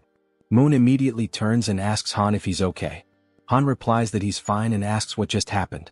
As he sees the wreckage more clearly, Toji freezes in place, unable to speak. It was the body of the goblin, still tied to the broken pillar, that had fallen from above. As the group stares at the unsettling sight, the man with glasses urges everyone to look up. When they do, they are horrified by what they see: numerous goblins, their bodies bound and suspended high above, arranged in the shape of a massive cross. Han comments that the group had been so focused on the danger below that they hadn't even noticed what was above them. And in that moment he comes to a terrifying realization. These bastards don't care whether their victims are monsters or humans. Just then the female archer's bow slips from her hand and falls to the ground. Her body begins to tremble uncontrollably, and she becomes completely speechless. She simply can't believe what's in front of her eyes. In complete silence she wonders to herself, could that man really be her father? Suddenly, one of the creatures charges forward at full speed. Han watches in horror as the beast sprints directly toward the defenseless archer, who remains frozen, completely unaware of the incoming attack. Without hesitation, he desperately screams her name. At that very moment, a loud gunshot echoes through the air. The bullet hits the creature midair, striking it down and sending it crashing to the ground. Holding the weapon was Moon, who immediately turns to ask the archer woman if she's all right. Han commends him for his quick reflexes in such a dire situation, but soon notices something is terribly wrong. The archer is now kneeling on the ground, visibly shaken, her expression distant and broken. Suddenly, the man with glasses appears, urgently calling out to Han. He says he may have found a way to deal with the situation they're trapped in. He explains that, through black, he has been able to observe the surroundings from above, and that's how he discovered something crucial. The agonizing sound that's been tormenting them is also what's commanding the creatures. Han is taken aback by the revelation. The man in glasses adds that he still can't fully understand what the siren is saying, but he noticed that every time she opens her mouth, the fish-faced creatures react and begin to move. He then states that if they can find a way to cut off the sound, it's highly likely that the creatures will lose their coordination and retreat due to the lack of command. In the midst of this tense and increasingly hopeless situation, Han agrees that the idea is worth trying. However, he expresses concern that the creatures won't give them the opportunity to make it happen. Wanting to clarify things, Toji asks directly if the entire plan boils down to simply stopping the sound. Han confirms it, with seriousness in his voice. Then, with resolve burning in his eyes, Toji declares that he'll be the one to bring down that damn thing and that he has a plan. Meanwhile, on the other side of the battlefield, the siren opens her mouth once more, releasing the dreadful sound. And like obedient soldiers, the creatures respond as if bracing themselves for another coordinated assault. Observing their behavior closely, Han notices that the creatures are changing their formation. The man with glasses assumes they must have realized the group's new objective is to shut the siren down. Han then turns to Toji and asks if he can really rely on him. Toji confidently answers yes, urging everyone to trust him, and makes it clear that all they have to do is open a path for him. He'll take care of the rest on his own. Without hesitation, Healer affirms that she will stay behind to protect the archer. And with the plan now in motion, the group charges forward with unwavering determination. Each member of the team focuses solely on creating that crucial opening for Toji, attacking the enemy forces without mercy and taking down one creature after another with relentless resolve. Han pauses for a brief moment, glances back at Toji and shouts for him to move now. This is the chance. Toji locks onto his target, plants his feet, and grips his halberd with precision and strength. Then with all his might, he hurls the weapon through the corridor, aiming straight for the siren. The weapon cuts through the air at incredible speed, but the siren reacts swiftly, dodging with ease. The halberd misses its mark and continues its path, clattering past her. The group freezes in stunned silence, watching as the opportunity they carved with so much effort vanishes in a single instant. Yet Toji remains completely unfazed. The siren erupts into maniacal laughter, along with her grotesque creatures, mocking his failure. But Toji simply smiles, calm and collected. With a sharp glint in his eye, he asks Han if he's already forgotten something.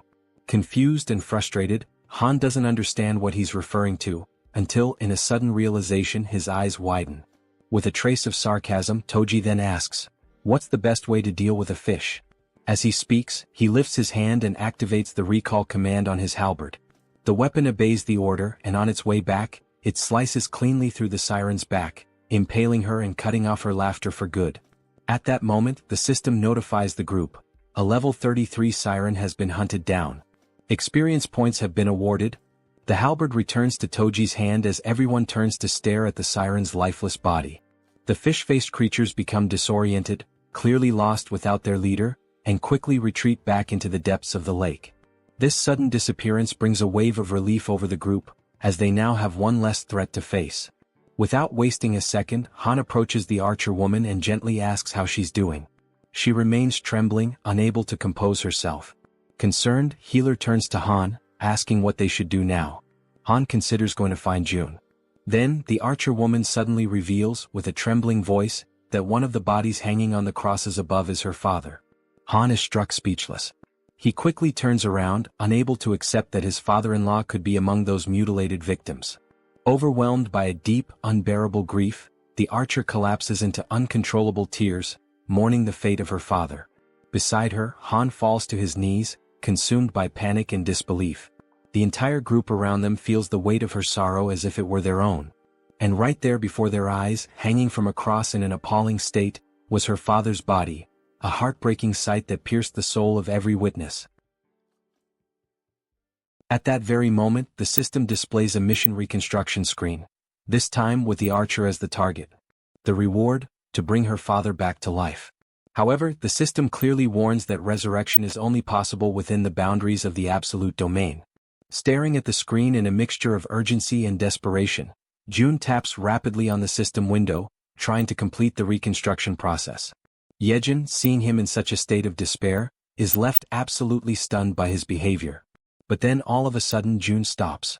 He begins to reflect more deeply on the situation and on the trust the group had placed in him. He knew that if things had escalated to a point where lives were truly in danger, he would have been summoned without delay. With that in mind, he tried to convince himself that this meant there was no real danger, no other option, no action to take. But even as he tried to settle his thoughts, a lingering doubt echoed persistently in his mind.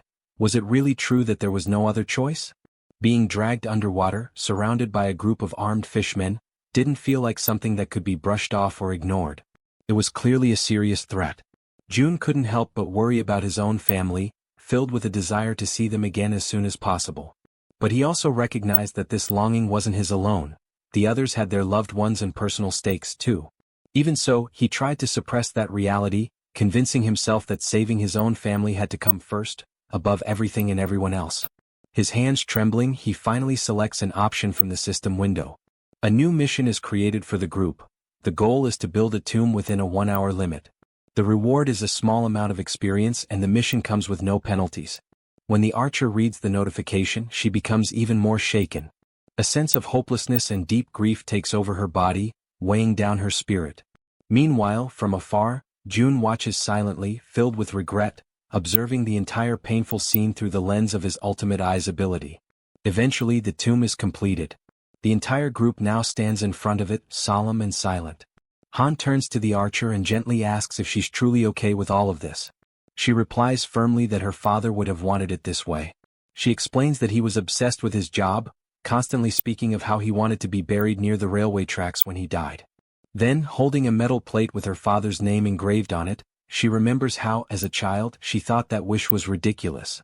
But now she's fulfilled it, He is resting exactly where he always said he wanted to be. And the metal plate bearing his name marks the place. From a distance, June finds himself struck by a sudden, unsettling thought. Maybe one day this same pain might become his own. He can only hope that their sorrow never becomes his. It's precisely because of that fear that he makes a decision, to protect them no matter what. Looking back at the system screen, he realizes something. To do that, he's going to need stronger people by his side. And so, in that moment he makes up his mind, the person who matters most now is... But the scene shifts before the thought is completed. Somewhere else, a goblin is struck by a man who possesses the power of water. At that instant, the system displays a notification. The loyalty of citizen Jun Hyuk has surpassed 30, and he now qualifies for registration as a vassal. Immediately afterward, another notification confirms his successful registration. A woman appears behind him, catching his attention and informing him that his body is glowing. He quickly glances down at his hands and is astonished by what he sees. He becomes completely intrigued, wondering what on earth it all could mean. At that moment, the system notifies that he has reached level 40 and obtained the titles of 12th Bell, Knight and Mage. He now has 59 trust and 51 loyalty points, and his awakened skills are related to water manipulation. Shortly after that, a new mission appears. The power of mage abilities has been increased by 100%. One of his new skills, Water Bomb A rank, allows him to summon high-temperature compressed water that explodes with force proportional to the amount of mana used. The other skill, Water Control S rank, grants him the ability to freely manipulate water using mental energy. The system then sets the objective. Use these skills within 10 minutes. The reward is an increase in mental power. The penalty for failure is mental fatigue. Standing at the location, Jun Hyuk is stunned by what he sees before him. The mission notification appears once again. As he reads it, someone nearby asks if he's okay, but he responds by asking for a moment. A smile slowly spreads across his face as he begins to understand the nature of the mission. He quickly realizes there are more than enough enemies nearby to use his powers on. Without delay, water begins to materialize around him, initiating the execution of his challenge. A massive sphere of water forms before everyone's eyes, leaving the goblins completely shocked and unprepared. Then with confidence, Jun Hyuk utters the command, Water Bomb. He hurls it forward, striking the group of goblins mercilessly.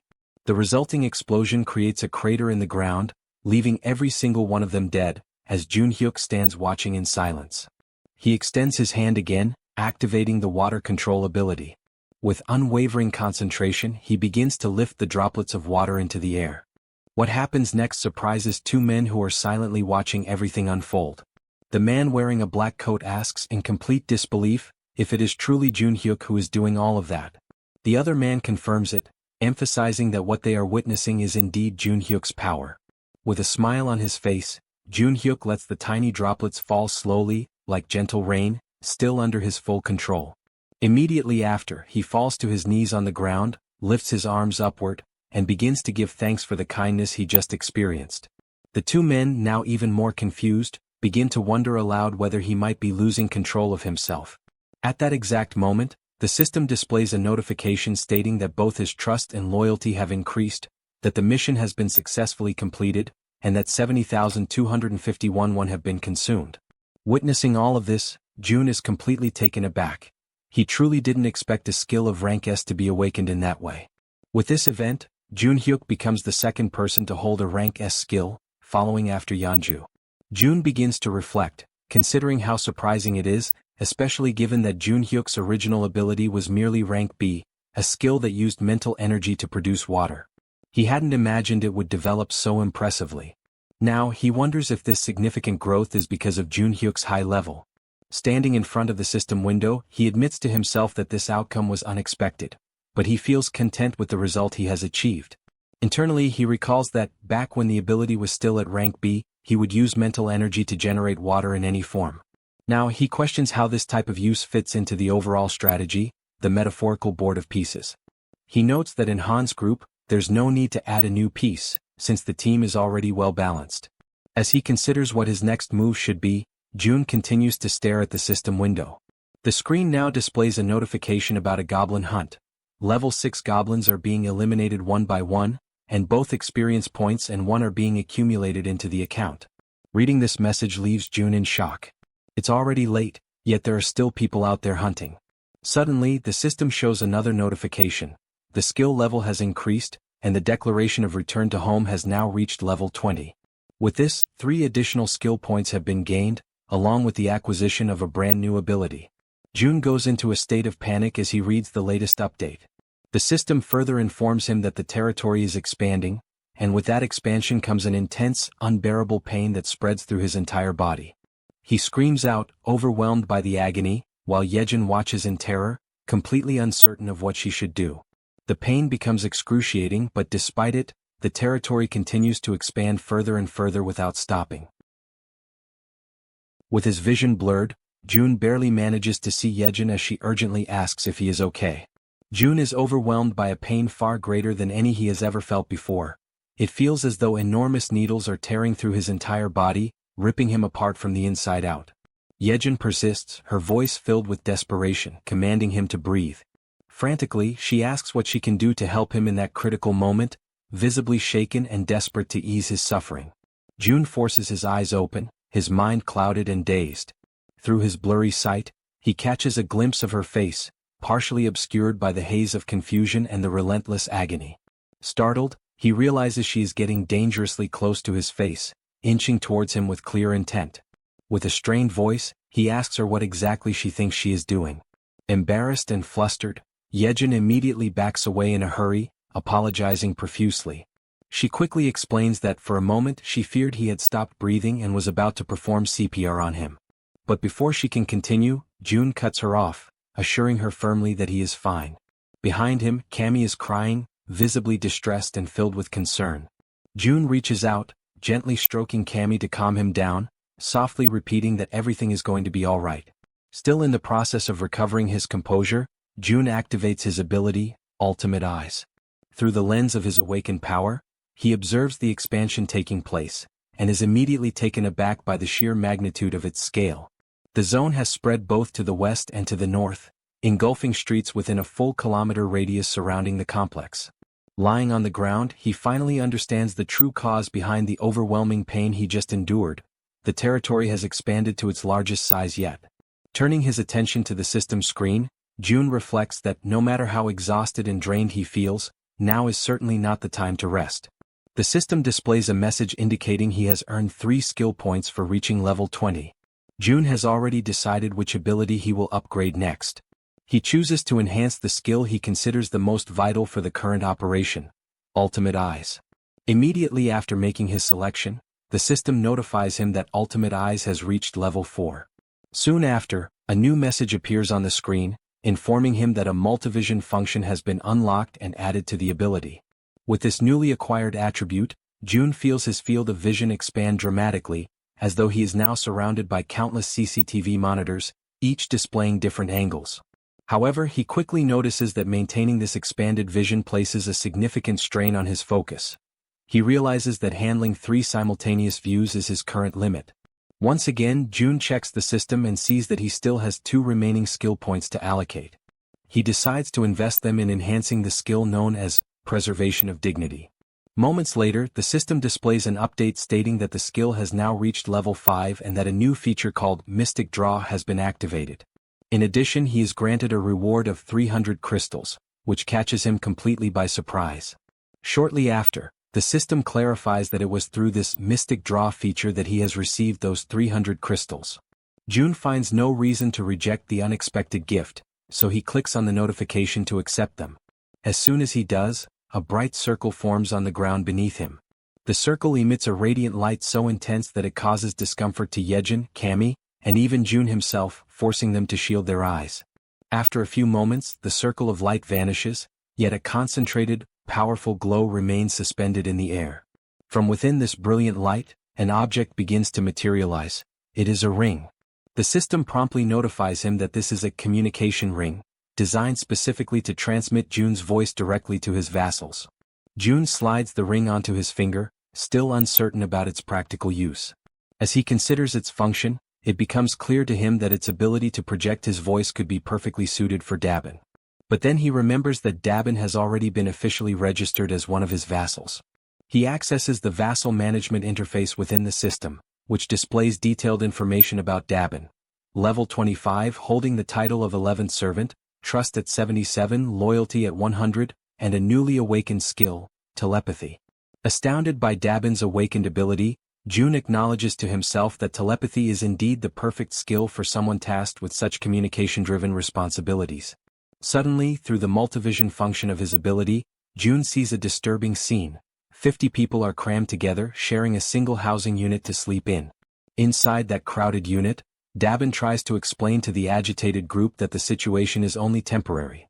However, her words are met with anger and indignation, as if she were treating them like they were insignificant, like they were nothing.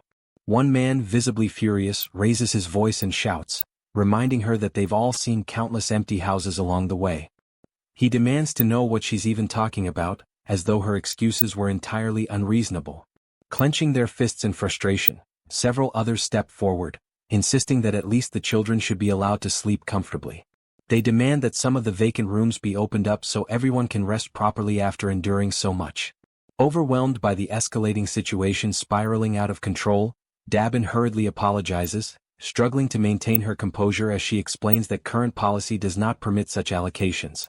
All the while, from a distance, June watches everything unfold in silence through his ultimate eyes. At that moment, the system displays a new notification. A skill named Ultimate Shut-in's Door has been activated. With this, June is now able to connect to and control all doors within the territory he has declared as his own domain. Back inside the unit, just as Dabin desperately tries to regain control of the situation, a door suddenly swings open on its own. Annoyed and suspicious, one of the men immediately questions the audacity of barging into someone else's home during an emergency. He reminds everyone that in times like these, people should be helping each other, not creating pointless conflicts and divisions. He demands to know why so much unnecessary resistance is being put up against such a basic request. At that precise moment, June steps through the open door, catching Dabin completely by surprise. He turns to the man, his expression unwavering, and declares bluntly that if the man disagrees with the house policies, then he is more than welcome to leave his house immediately. The man, stunned by June's words, demands that he repeat what he just said. But June, without the slightest hesitation, simply proceeds to evict him on the spot. Witnessing this abrupt and firm action, the rest of the group begins murmuring among themselves, remarking how things have suddenly calmed down. June then turns to face them all and poses a sharp question, asking if anyone else has complaints they wish to bring up. With a cold and resolute tone, he announces that from that moment onward the electricity, water, and gas supply to that entire unit will be cut off. Hearing this, a young woman, visibly alarmed, questions whether he is being serious about such an extreme measure. June locks eyes with her and responds curtly that, in fact, that's exactly the question he wanted to ask them. With an unwavering gaze, he states that it's no coincidence they appeared right after the fall of the giant. He then asks if they came because they judged this place as being capable, just like so many others who arrive every single day with the exact same mindset and expectations. His words strike the group like a bolt of harsh reality, leaving them momentarily speechless. But June doesn't stop there. He continues, explaining that giving in to such demands would lead to 3 major problems. First, all the empty rooms would eventually be exhausted, making it impossible to accommodate new arrivals who genuinely need shelter. Second, the residents who have been living there, those who are already settled and abiding by the system, would begin to feel disrespected and marginalized. And third, once they give in to one demand, the cycle of requests and entitlements would never come to an end. With absolute ruthlessness, June raises his voice and declares that the basic rights and welfare they expect to find here simply do not exist in this place. He emphasizes that the South Korean government has already collapsed, and that he, standing before them, is not the representative of anyone's ideals or dreams. He acknowledges that some might perceive him as a tyrant, abusing the power he holds. But he warns them that the world has become far too brutal, far too unforgiving, for naive ideals like rights and welfare to survive without being fought for and earned. He points out that if they wish to enjoy such privileges, they must first prove themselves worthy of them. He goes on to explain that the other survivors, those who arrived before them, are enduring extremely harsh conditions, organizing rotating shifts just to catch some rest. And despite all the discomfort and hardship, these people are still making sure to care for the children and the weakest among them, choosing to fight for survival as a community. Finally, June delivers a firm and non-negotiable order. They are to return immediately to the accommodations that have been designated for them. He warns them that if they refuse to comply, they will be paving their own path to lose even more than what has already been taken from them. Upon hearing those words, the group immediately stepped back. Dabin, feeling a wave of relief, let out a soft sigh and expressed her gratitude to June for helping her in that situation. However, he replied that there was no need for thanks. In fact, he insisted that he was the one who should be grateful to her. His unexpected response left Dabin momentarily taken aback, trying to understand what he truly meant by that remark. It was then that June pointed out that perhaps she, too, might be capable of doing something similar to what he had just done. He asked if she was familiar with the concept of telepathy, and then instructed her to think of a person with whom she would like to communicate, picturing herself speaking to them mentally, as though having a conversation inside her own mind. Dabin closed her eyes, focusing all her concentration.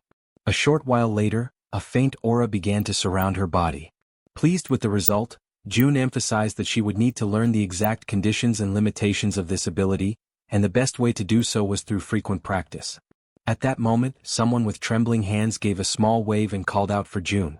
Both he and Dabin turned to see a figure who appeared nervous, standing with his head lowered. June asked if the man still had something he wished to say.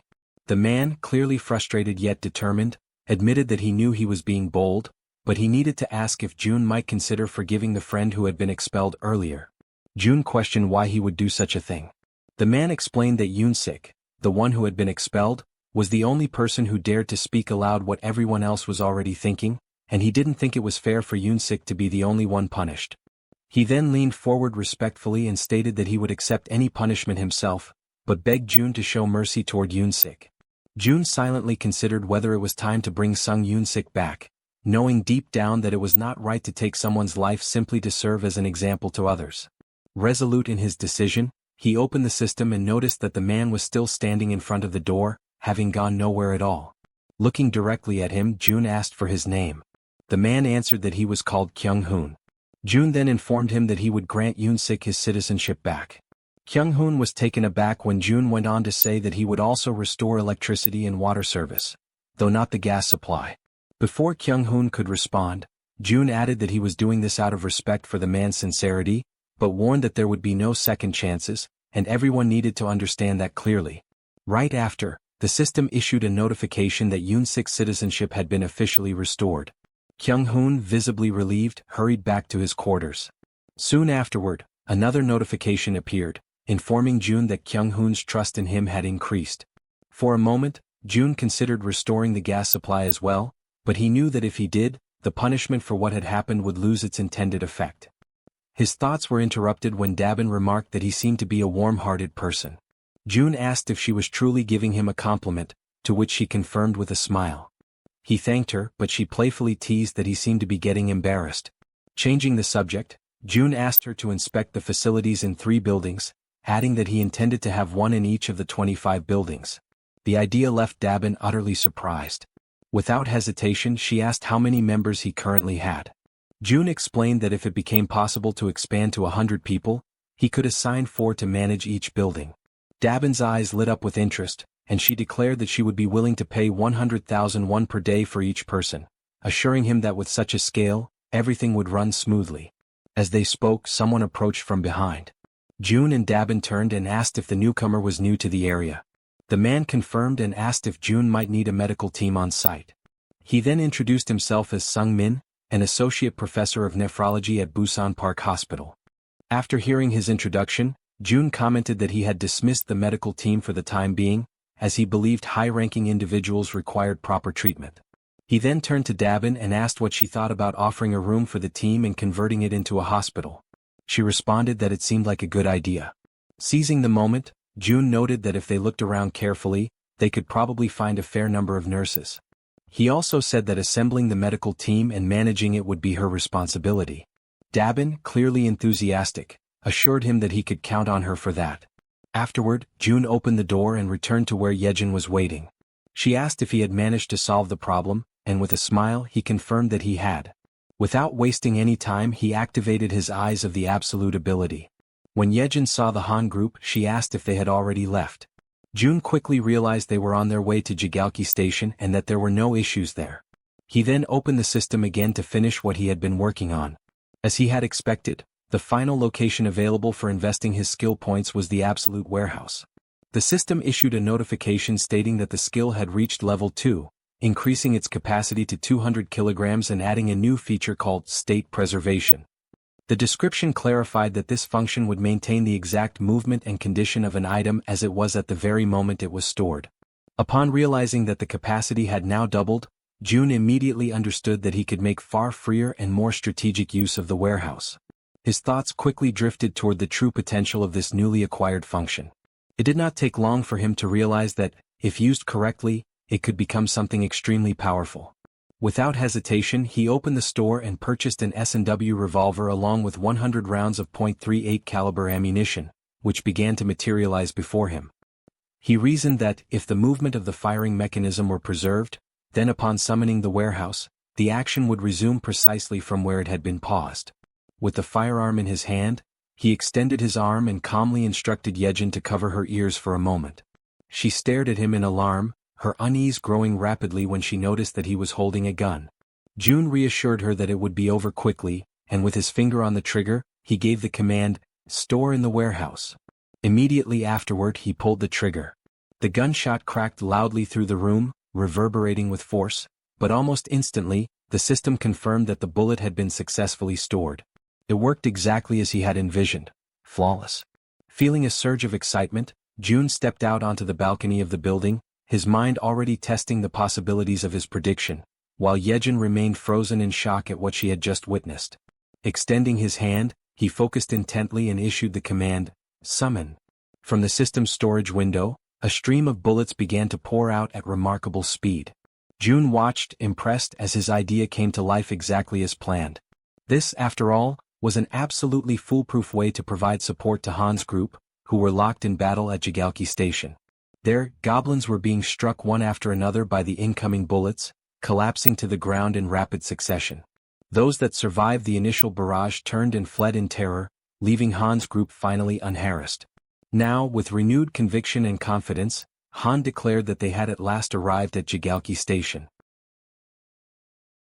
On the other side, Jun attempts to establish communication with the group, asking if they are able to hear his voice. Han is caught off guard, genuinely surprised to hear him so clearly. Observing Han's startled reaction, Jun quickly deduces that everyone in the group must be hearing his voice without difficulty. With that in mind, he explains that communication will continue in that manner from now on, and he instructs them all to proceed toward exit number 2.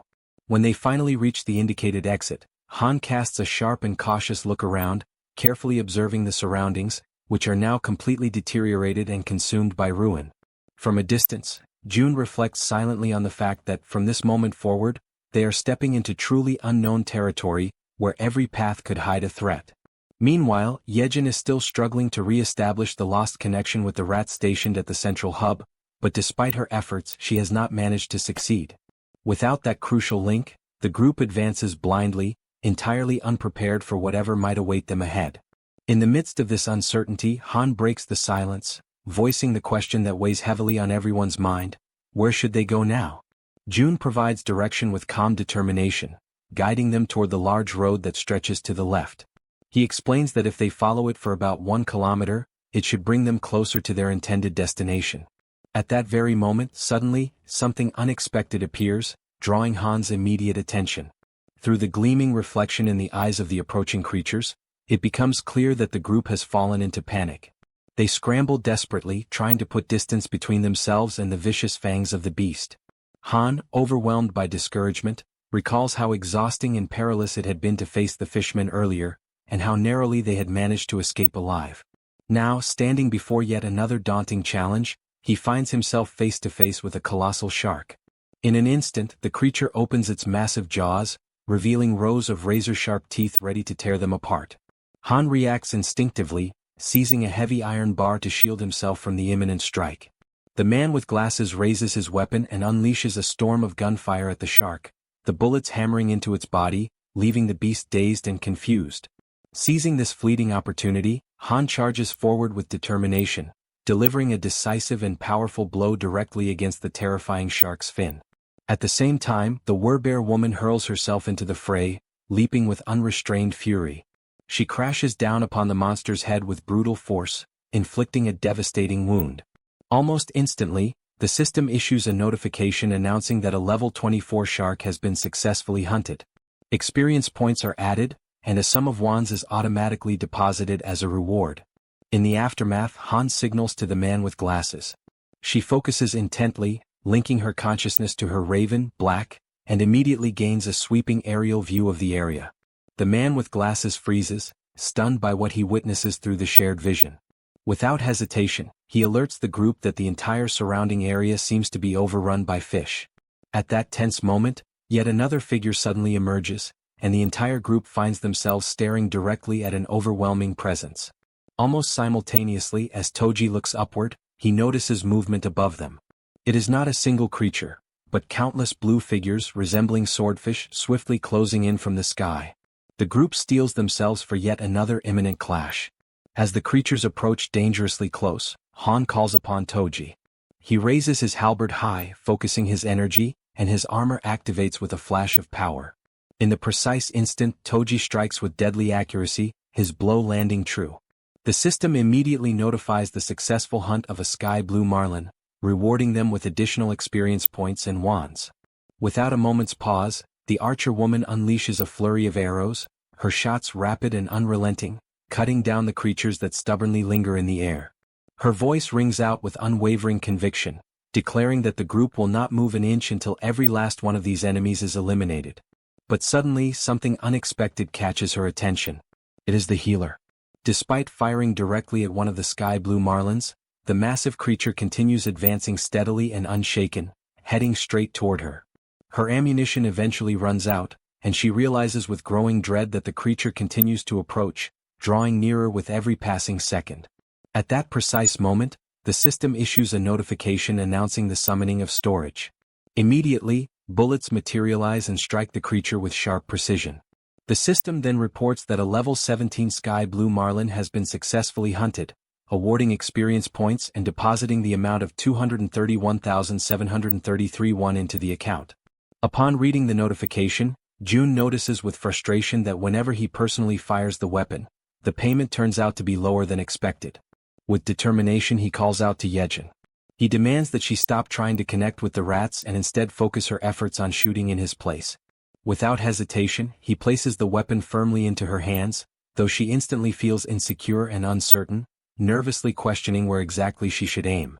Rising to her feet, she hesitates, but Jun calmly remarks that anywhere she points will be good enough. Gathering her courage, Jaehyeon fires her very first shot, and immediately the system notifies the deposit into storage. Seizing the moment, Jun concentrates intensely and commands that the bullets fired by her be redirected into the ongoing battle.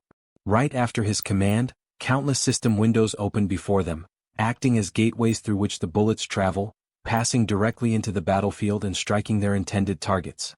The system then notifies that another level 17 sky blue marlin has been hunted, granting additional experience points and depositing more wands. Amid the unfolding situation, Jaehyeon urgently warns Jun to step aside and reload quickly so that the assault can continue without delay. Absorbing the urgency of the moment, Jun reflects silently that the overall efficiency of the operation has now increased for the 6th time. Even though he feels genuine pity for Jaehyeon, who is clearly overwhelmed, he knows deep down that this approach is absolutely necessary. At that instant the door swings open. Hyerin, known as the Poison Girl, enters the scene, her expression filled with intrigue as she takes in the chaotic sight before her. Upon noticing Jaehyeon firing repeatedly, she questions the reason behind the gunfire, trying to discern whether what she is witnessing is reality or merely some kind of dreamlike illusion. In the middle of the chaos, a massive creature suddenly attempts to strike at them. However, both Han and the werbear react swiftly, dodging the violent attack just in time. The creature reveals itself to be red in color, with the enormous and terrifying form of a monstrous crab. Distressed and exasperated, Han asks aloud whether this is some kind of twisted joke and desperately questions if they are truly expected to try and defeat such a horrifying monstrosity. The giant crab prepares to attack, raising its massive limbs with a menacing weight. It strikes down with such force that the surface itself trembles violently, but Han and the werbear woman manage to dodge in time, narrowly escaping the devastating blow.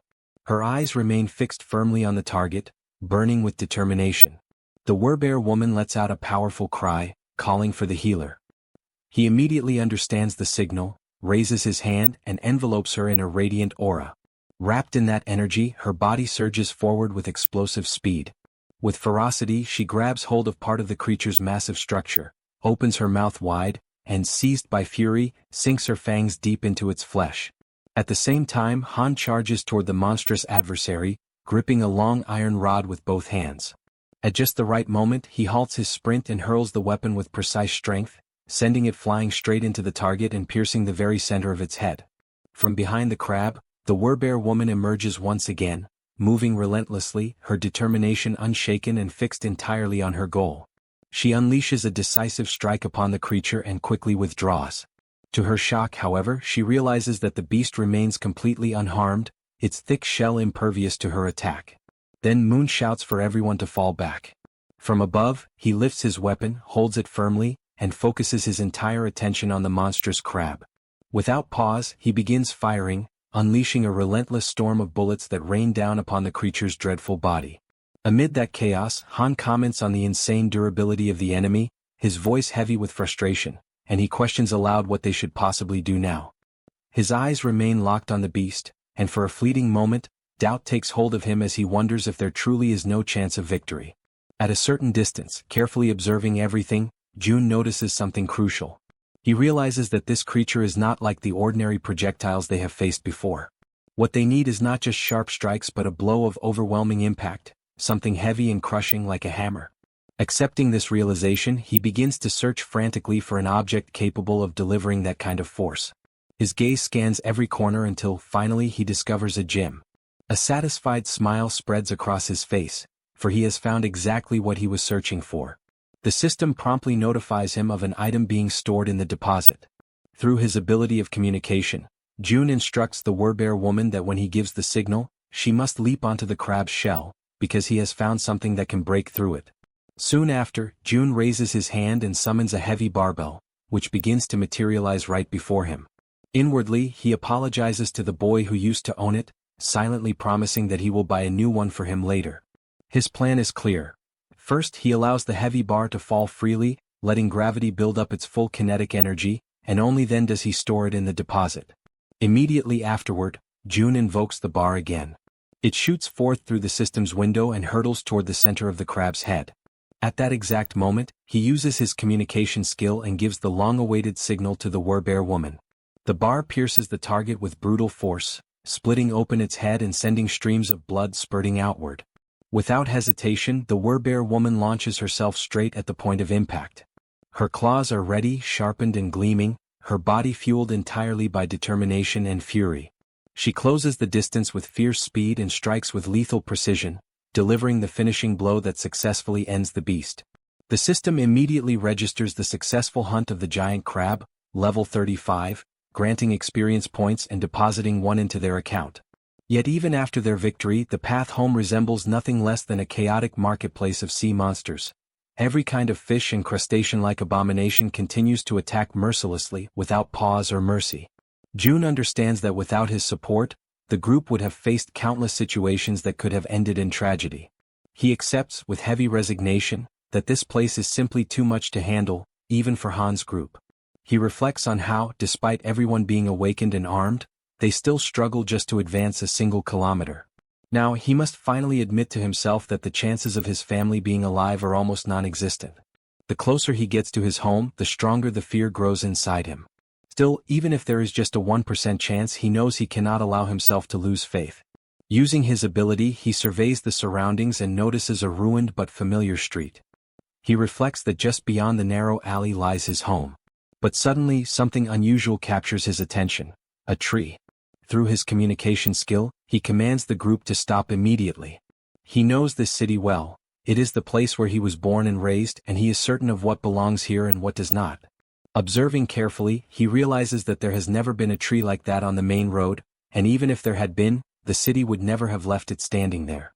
This means that the tree appeared only after the world had fallen apart. Calling upon his ability once more, June draws everyone's attention to the anomaly. He asks if they too can see the massive tree ahead. The group confirms that they can. June then declares firmly that the tree is not what it seems, it is a monster. He directs them to prepare for an attack. At that very moment, something strange happens. A single, Enormous eye opens upon the trunk of the tree. Before the group, the figure awakens and everything around them begins to tremble as if the world itself recoils from its presence. The archer remained firm, her gaze fixed upward. A shot was released, flying toward the monster and piercing part of its trunk. Yet that was not enough to stop it. With each passing instant, it rose higher, lifting itself from the ground as though abandoning the very surface that once held it. Faced with that overwhelming threat, Han, gathering all his focus, hurled an iron bar against the tree, striking the target with perfect precision. But even then the colossal creature endured, resisting the blows and continuing to advance, drawing ever closer. Its extraordinary resilience astonished Han, who could hardly believe what he was witnessing. Meanwhile, Moon teleported behind the tree and swiftly raised his weapon, unleashing a barrage of shots that struck the monster in rapid succession. At that same moment, the Werbear woman charged forward, throwing herself into the fray against the creature in the midst of its relentless attacks. Her sharp claws tore into the wood, ripping away splinters and peeling its bark with raw violence. The tree, however, responded by summoning from its depths a living mass of trunks and roots, twisting and writhing as they surged toward the Werbear. The branches coiled around her body, lifting her into the air and immobilizing her with a crushing force. Han and the others, horrified by the dreadful sight, cried out to her. But the tree held her fast, suspended high above them all, like a living trophy captured within its dominion. Without hesitation, it began to release branches sharpened like spears, twisting menacingly as they thrust toward the Werbear. Overcome with despair, she let out a cry, her voice laden with anguish. At that instant, Moon appeared before her, placing himself as a shield in her defense. The Werbear woman begged him to step back, pleading for him not to endanger himself. Yet he stood his ground, unwavering, prepared to face the piercing tip of the branch that drew ever nearer. But to his surprise the monster stopped. Its branches retracted, pulling back into the surface. On the other side, June too was taken aback by the tree's sudden withdrawal. The unexpected pause forced him to reflect on what could have provoked such a change. Through his ability of communication, June ordered Han to have Yeonju retreat, while the others pressed forward against the creature. Han hesitated, questioning if it truly should be only Yeonju who withdrew, but June confirmed without faltering. Thus Han relayed the command. While the companions readied themselves to resume the attack, she obeyed and stepped back as instructed. From a distance, June observed carefully, analyzing the scene and wondering if the reason behind the creature's withdrawal was indeed what he suspected. Toji, on his side, prepared himself, double-checking that everything remained under control. At that moment, the great tree began to move once more, and as everyone braced for combat, confusion spread among them as they asked themselves what was truly happening. Then, the monster slowly returned to its original place as though nothing had occurred. June, watchful, began to contemplate, could it be that the creature did not attack humans at all? He noticed that ever since Jaehyeon had taken on her Werbear form, the monster had directed its aggression solely at her. Gradually, the conclusion took shape in his mind. Perhaps it was specifically the form of the Werbear that stirred the creature's wrath. June continued to observe closely, but suddenly the massive tree rose once again. From the other side, a shark appeared, charging fiercely toward the tree with its teeth bared wide.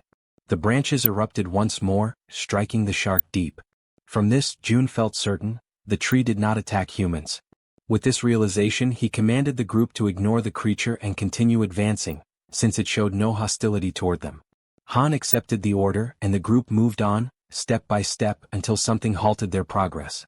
Han immediately signaled June, who silently prayed that the exact location of the tree would not be revealed. The group stood before the gigantic tree, questioning whether they had arrived at the wrong place. With trembling hands, June confirmed there was no mistake. This was indeed the place where his father, mother, grandfather and grandmother were meant to be. Rage overtook him, and he became convinced that this monstrous tree had no right to occupy that sacred space. Resolute, he decided it had to be destroyed immediately. His plan was to surround it with gasoline and set it ablaze, certain that only by reducing it to ashes would he find satisfaction. He realized that Han's group could be summoned not only by his own hand but also through his vassals, which meant the destruction could proceed without delay. At that moment, a system notification revealed the presence of one of June's blood relatives nearby. Suddenly, a voice rang out, shouting to know who was there. A blinding light shone upon the group, forcing them to shield their eyes. An old man emerged, scrutinizing each of them carefully, accompanied by two other figures. With stern authority, he demanded to understand how they dared to intimidate his little proppy. The elders approached the tree and begin to wonder what they should do about the deep holes that had been inflicted upon it. They start speaking to the tree itself, commenting that such a wound must have been terribly painful, and they even ask if the proppy, the tree, is doing well after enduring such harm. Han's group feels awkward and somewhat embarrassed when the elders remark that if the leader were to hear about this, his heart would surely break from sorrow. Then one of the elders suddenly raises his voice, demanding to know if this was their doing, and the group immediately admits that it was. The elder presses further, questioning how they could bring themselves to commit such an act against a defenseless child, leaving everyone in Han's group apologizing profusely for their mistake. At that moment, another man arrives and calls for everyone to look over there. He then explains that the proppy has done something once again, and this new revelation causes the elders' anger to slowly dissolve. The men then begin walking toward the location being pointed out. When they arrive, they see the shark that the tree had previously defeated, and several of the men are already busy cutting it apart in order to secure meat from its body. Astonished by the sight, one of the elders remarks that the flesh of the shark has grown plump, although he admits that the taste of shark meat is not particularly delicious. Immediately, another elder retorts that this is no time to be picky about food, stating bluntly that if someone does not like it, then they simply should not eat it. This pragmatic reaction surprises Han's group even more, leaving them somewhat speechless. From a distance, June quietly observes everything, and he feels as though his perception is sharpening, as if a veil has been lifted and everything suddenly makes sense. The existence of a monstrous tree that does not attack humans, combined with the enormous tree that continued to grow right where their home once stood, begins to form a clear picture in his mind. June recalls that ever since he was very young, their house had always been filled with plants. In the garden, the flowers would change beautifully with the seasons, and on the rooftop, several fruit trees would bear harvests at different times of the year. All of this had started after his grandfather retired, when he built a rooftop garden, and at times those very vegetables would appear on the dinner table, much to young June's delight. Piecing together these memories with the present reality, June concludes that the tree's refusal to harm humans and the giant tree occupying the place of their former house could not be a coincidence. He becomes convinced that these phenomena are the awakened abilities of someone, very likely powers on the same level as his own. An idea strikes him with sudden clarity. His grandfather must have finally awakened. In that moment, June feels an immense sense of relief, one he had not experienced in a long time, because under normal circumstances, everyone should already have been dead. After all, monsters roam freely through the streets, and in the skies above, other monsters move in organized groups, threatening humans from every direction. He cannot help but wonder how ordinary people have managed to survive in such an environment. Overwhelmed by this sudden realization, he begins to laugh, not with mockery but with pure relief. Jaehyeon approaches him, concerned by his unexpected reaction, and asks if something is wrong. June turns to her, still smiling, and reassures her that nothing is wrong at all, emphasizing instead that everyone is safe. Yet even as he says this, he realizes that he still needs to confirm a few things. Back at the location of the tree, pieces of shark meat are scattered about while one of the men comments on how wonderful youth truly is. Han, who is in the process of cutting up sections of the shark, asks if the amount they have gathered will be enough. A mustached elder replies affirmatively and expresses gratitude for their efforts. At that point, June sends a telepathic message to Han, instructing him to ask the elders for the name of the village chief. Han turns to the mustached elder, politely asks for permission, and inquires about the chief's name. The elder immediately responds by asking if Han is an acquaintance of their leader, before revealing that their chief's name is Lee Bangja. Upon hearing this, June affirms with certainty that he already knew, and explains that, indeed, Lee Bangja is his grandfather. After some time, the group follows the mustached elder, who informs them that before they go to meet the chief, they should stop at a certain place. It is an area where everyone works together to prepare meals and distribute the meat from the fish. The presence of such an organized communal space leaves Han's group impressed and a little taken aback. Observing from a distance, June notices that the place is crowded, filled with a large number of people, around 100 in total.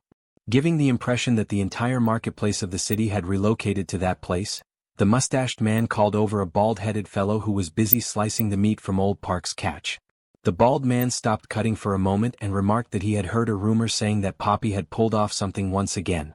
The mustached man confirmed with a nod, replying that this was exactly what had happened, and that the shark had been so enormous that the young ones had been forced to step in and lend their strength to help.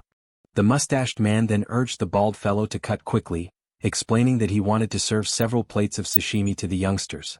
Without wasting a moment, the bald man set to work with practiced efficiency, his hands moving with remarkable speed as he sliced and prepared the fish. Soon enough, he presented an exquisite platter of sashimi for Han's group, the glistening cuts of fresh fish arranged so beautifully that it immediately left everyone in awe, their mouths watering and their stomachs growling with anticipation. The archer, unable to hold back her curiosity, asked the bald man if they had chopsticks available. He replied that they had no need for chopsticks and could simply use their hands. Yet in that very instant, a set of chopsticks materialized in front of them, manifesting out of thin air. The bald man blinked in astonishment and, realizing what had just happened, offered his gratitude to June for this miraculous gesture. Every elder who witnessed the sudden appearance of the utensils was left with their jaws hanging, utterly dumbfounded, for none of them had ever laid eyes on anything remotely similar in their entire lives. The archer then began eating, and the moment the sashimi touched her tongue, her eyes widened in amazement.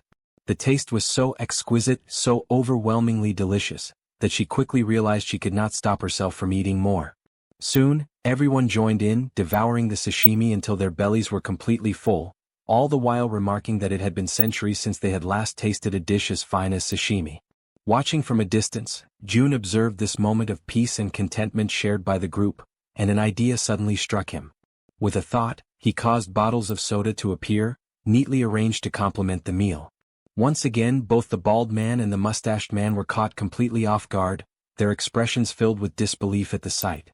Han, noticing their surprise, asked kindly if they would like to have some as well. Almost at that same moment, several packages of food and provisions began to materialize one after another, stacking neatly in the area as though delivered by invisible hands. The elders, unable to contain their amazement, asked if all of that was truly meant for them. Han confirmed with a smile that it was, explaining that June must have taken a liking to them and was offering these gifts as a gesture of goodwill. From above, someone who had been silently observing all along finally spoke, wondering aloud whether this June, whom they kept mentioning, was something akin to a god. The mustached man turned to his companions, uncertain, and even asked if they should bow in reverence before such a being. But before the conversation could go any further, a voice rang out, demanding to know why the place had grown so noisy. All eyes turned toward the source, and there, standing high upon the massive root of a towering tree, was their chief, who had just arrived. At that moment, June's heart trembled, for he immediately recognized that figure. It was his grandfather, the very man he had not laid eyes on for what felt like an eternity. Then, as though to confirm this revelation, the system displayed information about his grandfather. It revealed that he possessed a mythical passive ability known as Guardian of the World Tree. The very name alone radiated power and grandeur, leaving no doubt in June's mind that it was an ability of overwhelming strength, one that could easily be described as overpowered. The grandfather observed the group intently from high atop the tree. At that same moment, the system issued a notification declaring that the servants had discovered June's blood relative, thereby unlocking the power of his lineage. His name was revealed as Li Bang Yeol, level 55, bearing the titles of lineage, relative, druid, with a trust rating of 88, and the awakening ability known as Guardian of the Tree and of the World. From his elevated position, he continued to watch in silence until, all of a sudden, he leapt gracefully down from the branches. When his feet touched the ground, June immediately noticed that his grandfather appeared far healthier than before. He recalled vividly how frail and aged the old man had once been, weakened by the toll of his declining body and the struggles caused by his cerebral condition. Yet now, before his eyes, there was a renewed vigor and vitality that could only have come from the awakening of such a powerful ability. Through the skill of communication, June informed the group that the man standing before them was indeed his grandfather. He asked them to offer their greetings and show respect in his name. Han stepped forward without hesitation, bowing respectfully and recognizing the importance of this encounter. Standing at the grandfather's side, the mustached man began to explain, describing to him how the group possessed extraordinary abilities, even capable of bringing forth things out of nothingness. The elder was astonished by the sheer quantity of food and water gathered in one place, immediately attributing the source of all this abundance to them. Moved to the point of deep emotion, he expressed his gratitude for their presence, recalling the difficult times of the past when even water had been a constant struggle. Yet Han, maintaining honesty, clarified that these resources were not the work of their group. Startled, the chief demanded to know where all of it originated. Han then revealed that every bit of the abundance came directly from Jun himself, and that their group had come here at his request. The grandfather was shaken by the revelation, his eyes widening as he comprehended that the source of such miraculous creation was none other than his own grandson. Han further explained that his grandson now lived in the Siamayan apartments. Faced with this truth, the chief wasted no time. He summoned everyone present, calling them to follow him as he began to ascend the massive tree step by step, leading the way upward. Watching this unfold, Jun reflected that his entire family must be somewhere up above. A flood of emotions filled him at the thought that very soon he might finally be able to see them again. Yet deep within, he acknowledged that the moment for such a reunion had not yet arrived. Still, he believed firmly that once he completed the outpost, he would be able to use the gate of the Absolute Seal to return directly to his home. As these thoughts passed through his mind, he shifted his focus back to the system's window, recalling how, at the very moment he first encountered his grandfather, a new constructible item had been added. Soon after, the system confirmed this with a notification. An annex had been added to the list of available items. The description detailed that this annex functioned as a safe zone located outside the refuge, with an area that would expand alongside the territory of the refuge itself. However, it could only operate in places where one of Jun's blood relatives resided. Reading carefully, Jun reflected that the price of the annex was indeed higher than that of an ordinary outpost. Yet he quickly noted that there was no mention of the annex being susceptible to destruction. His mind returned to the 10 billion won he had received as a subsidy for the construction of the apartment complex. Even after equipping every building with solar generators, more than 7 billion still remained. The decision became obvious. He calculated that investing only 3 billion in the installation would be sufficient, and compared to the vast sum he had at his disposal, that expense no longer seemed significant. Without hesitation, he issued the command to initiate construction. Immediately, the ground beneath his feet began to shift, and a structure started to take form. Watching the process with keen eyes, Jun wondered if the system was showing him a preview of what the annex would ultimately become, for its size and shape seemed to mirror almost exactly the space where he was now standing. He concluded that the annex's expansion must directly follow the growth of the territory itself. When comparing the overall cost, he realized that the 10 billion price tag made the annex far more advantageous than a simple outpost with its limited reach. Then, another notification appeared. The annex required the presence of a blood relative for a duration of 7 full days. Jun confirmed and authorized the construction, prompting the system to update the timeline. The projected completion was set at 167 hours and 11 minutes. Quietly, Jun reflected that while the annex was being built, he should ask his grandfather not to leave the country. Yet before he could dwell on the thought for long, his focus was abruptly pulled away by another system notification. Another blood relative of Jun was revealed. The name disclosed was Kim In-sim, level 21, bearing the title of lineage with a trust rating of 99, but without any sign of an awakening ability. Inside the vast tree, an elderly woman lay upon a bed. The grandfather held her hand with firm gentleness and asked her to listen carefully to the words being spoken by the group. A faint aura spread over the connection formed by their joined hands, and he softly informed her that their grandson Jun was still alive, and that these people had been sent there directly by him.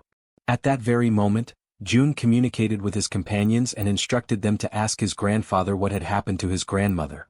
Yejuan faithfully conveyed the question in Jun's name. Yet the elder turned abruptly, his expression tense, and demanded to know how Jun could possibly be aware of his grandmother's condition. Soon, however, it was explained that Jun was sharing his vision through them, perceiving everything they saw with his own eyes. Reassured, the grandfather tried to soothe their worry, explaining that the woman was not gravely ill but merely in a state of shock. Still, they pressed him further, asking since when the grandmother had failed to awaken. With a heavy and sorrowful face, he recalled that it had been since the very day the monsters appeared and the world itself began to collapse into chaos. From that moment onward, she had remained in a deep, unbroken sleep. Jun, watching through their perspective, noticed the expression etched onto his grandfather's face. It struck him powerfully, for it was the first time he had ever seen his grandfather like that, so burdened, so utterly weighed down by grief. The sight pierced him with an even deeper sense of the gravity of their situation. Tears welled up in his heart as he reflected that, despite everything, he felt an immense relief knowing his grandmother still lived, even though she had been in a coma for nearly a month. Outwardly, she appeared perfectly healthy as if peacefully asleep, and June concluded that this stability could only be maintained by his grandfather's awakened ability, which was undoubtedly sustaining her.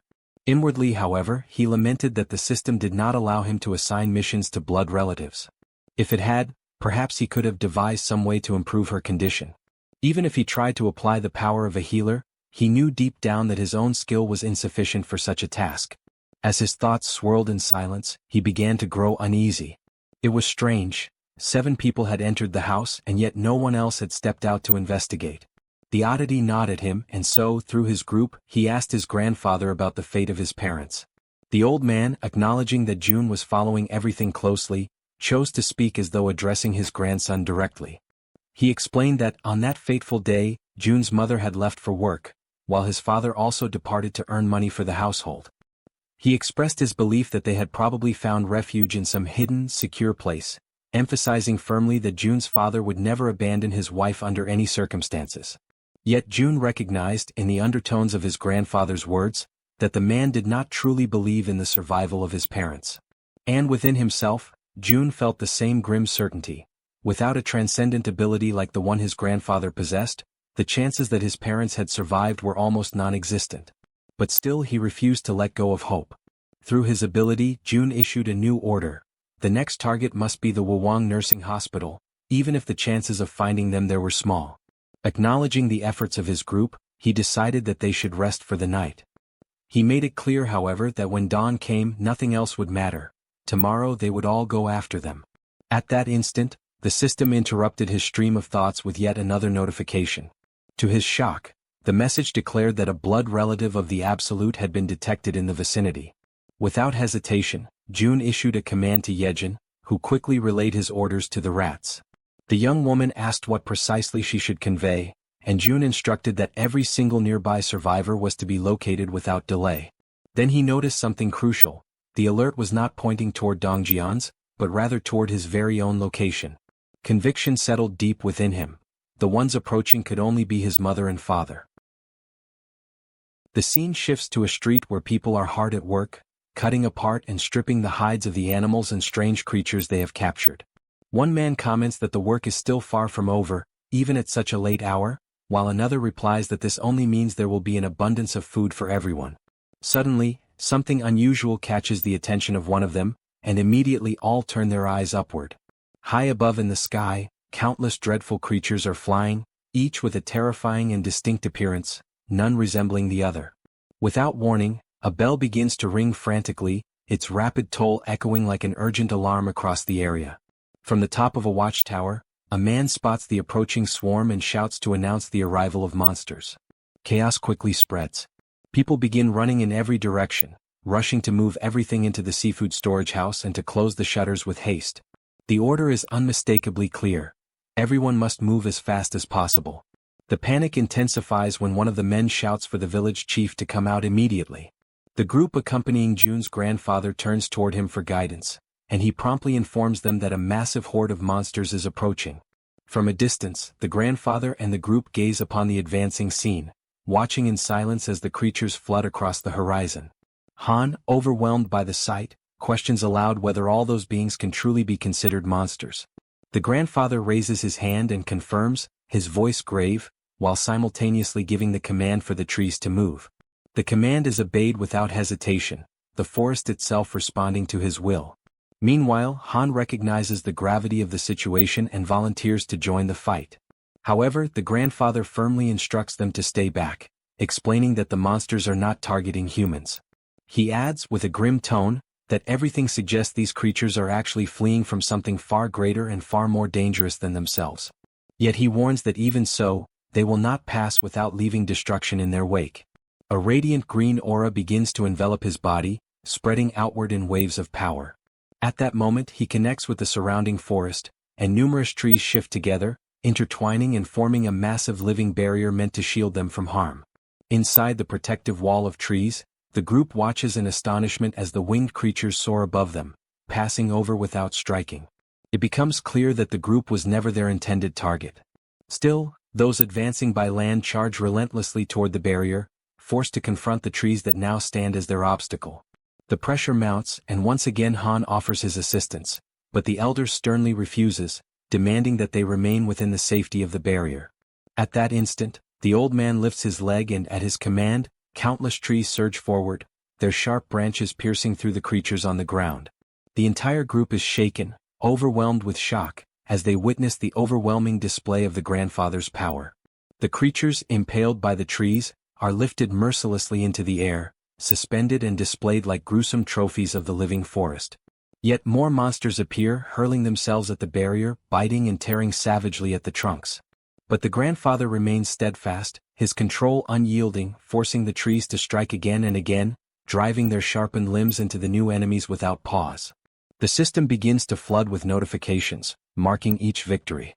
A message appears, declaring that a level 24 land shark has been hunted. Shortly after, another states that a level 23 saw ray has been slain. Then comes a level 29 blue crab.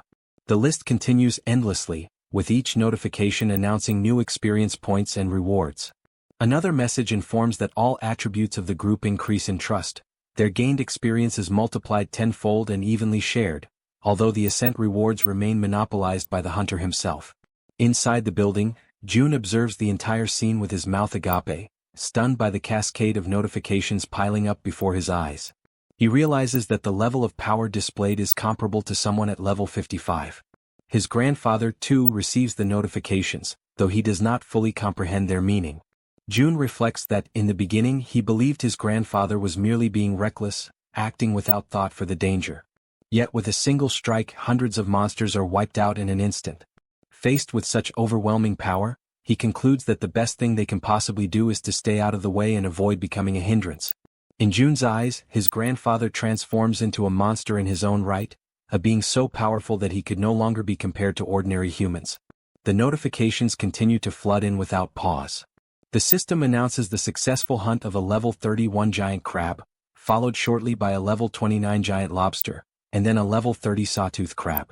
Each message also confirms increases in skills and abilities.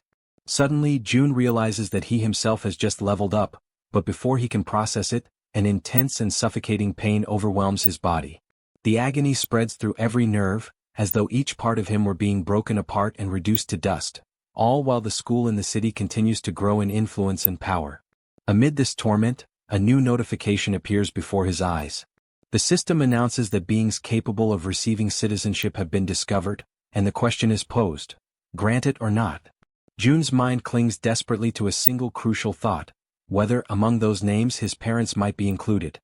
He scrolls through the long list, painfully aware that the sheer number of new inhabitants is so vast it would be impossible to check each one individually.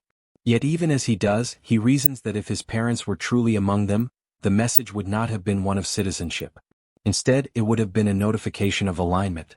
This realization strikes him like a heavy weight. It means that his parents are outside the reach of those people now registered by the system. He also notices Jaehyeon focusing with all her strength, pushing herself to the limit as she attempts to track down the location of his parents.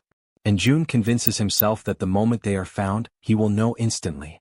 Despite feeling his body torn apart from the inside, he affirms to himself that there is no time to rest, no room to pause.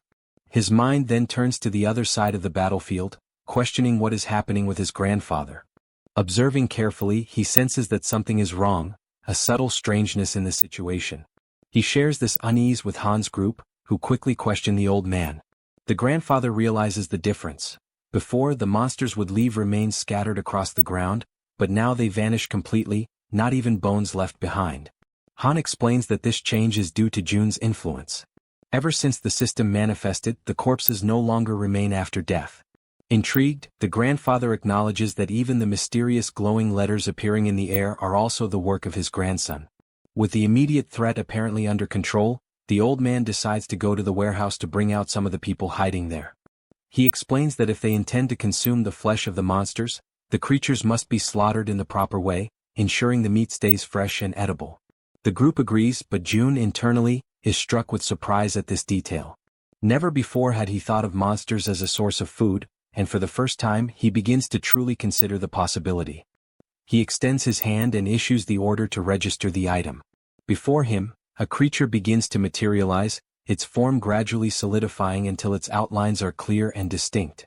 The system then notifies the success of the registration, categorizing the item as fish.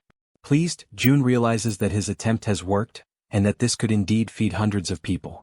Jaehyeon suddenly gasps, her eyes widening in shock as she locates someone of immense importance. Without delay, she quickly announces her discovery.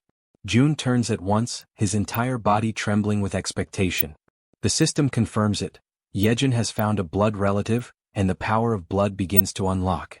Outside, amidst the rows of buildings, someone points toward a distant structure. A man and a woman are identified. The system reveals their names.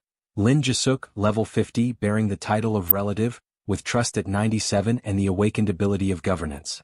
Beside her stands Kim Donghyuk, level 42, also carrying the title of relative, with trust at 93 and the awakened ability of enhanced defensive aura.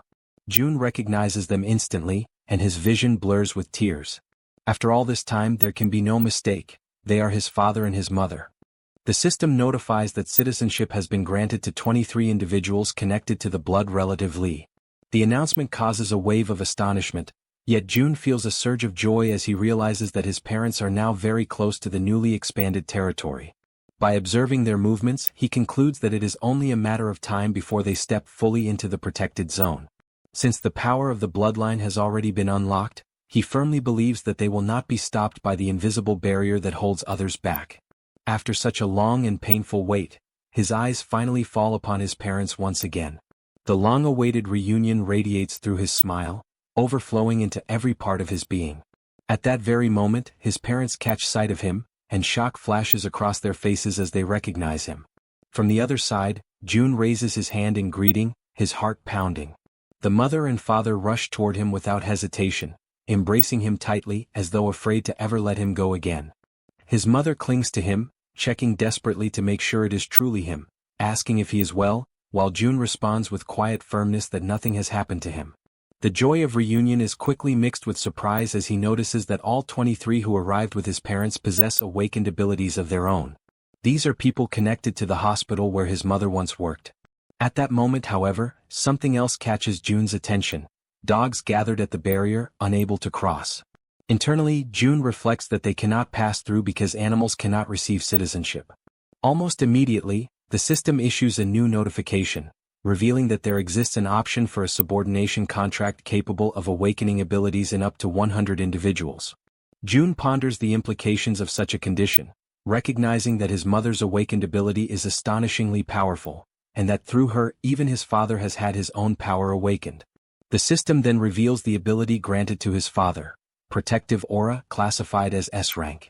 This ability consumes mental energy to generate a complete defense around the body, and while active, it triples all physical abilities. June quickly grasps the magnitude of this revelation. Multipliers that once stacked linearly now increase exponentially. The result is devastating. His father reaches an efficiency so overwhelming that he could easily overcome level differences that would normally be insurmountable.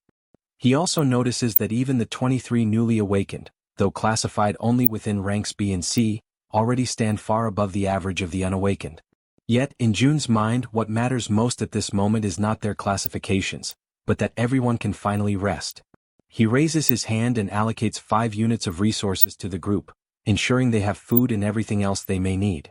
He instructs them to take warm baths and rest in heated rooms, guaranteeing them comfort after their exhausting and dangerous journey. Still, his mother remains troubled, convinced that her son may be hiding his pain or perhaps is deeply traumatized by the apocalyptic events. His father too reflects silently, wondering if the shock of survival has been too great for him to bear. Perceiving their concern, June seeks to reassure them. He reminds his mother that she herself had seen the lights burning in the apartment. Then he asks how such a thing could be possible in a world where electricity and water have long ceased to exist. To make his point undeniable, he snaps his fingers, drawing their attention. At the sound, every light in the surrounding buildings flares to life at once, piercing the darkness and leaving his parents utterly speechless, unable to believe what they are witnessing. At that same instant, a Coca-Cola materializes in his hand, cold and real. He raises the drink and, with a calm smile, asks if anyone happens to be thirsty.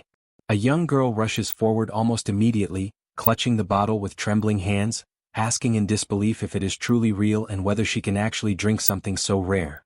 June then conjures a drink for each person present and invites them all to follow him, guiding them toward what will become their future homes.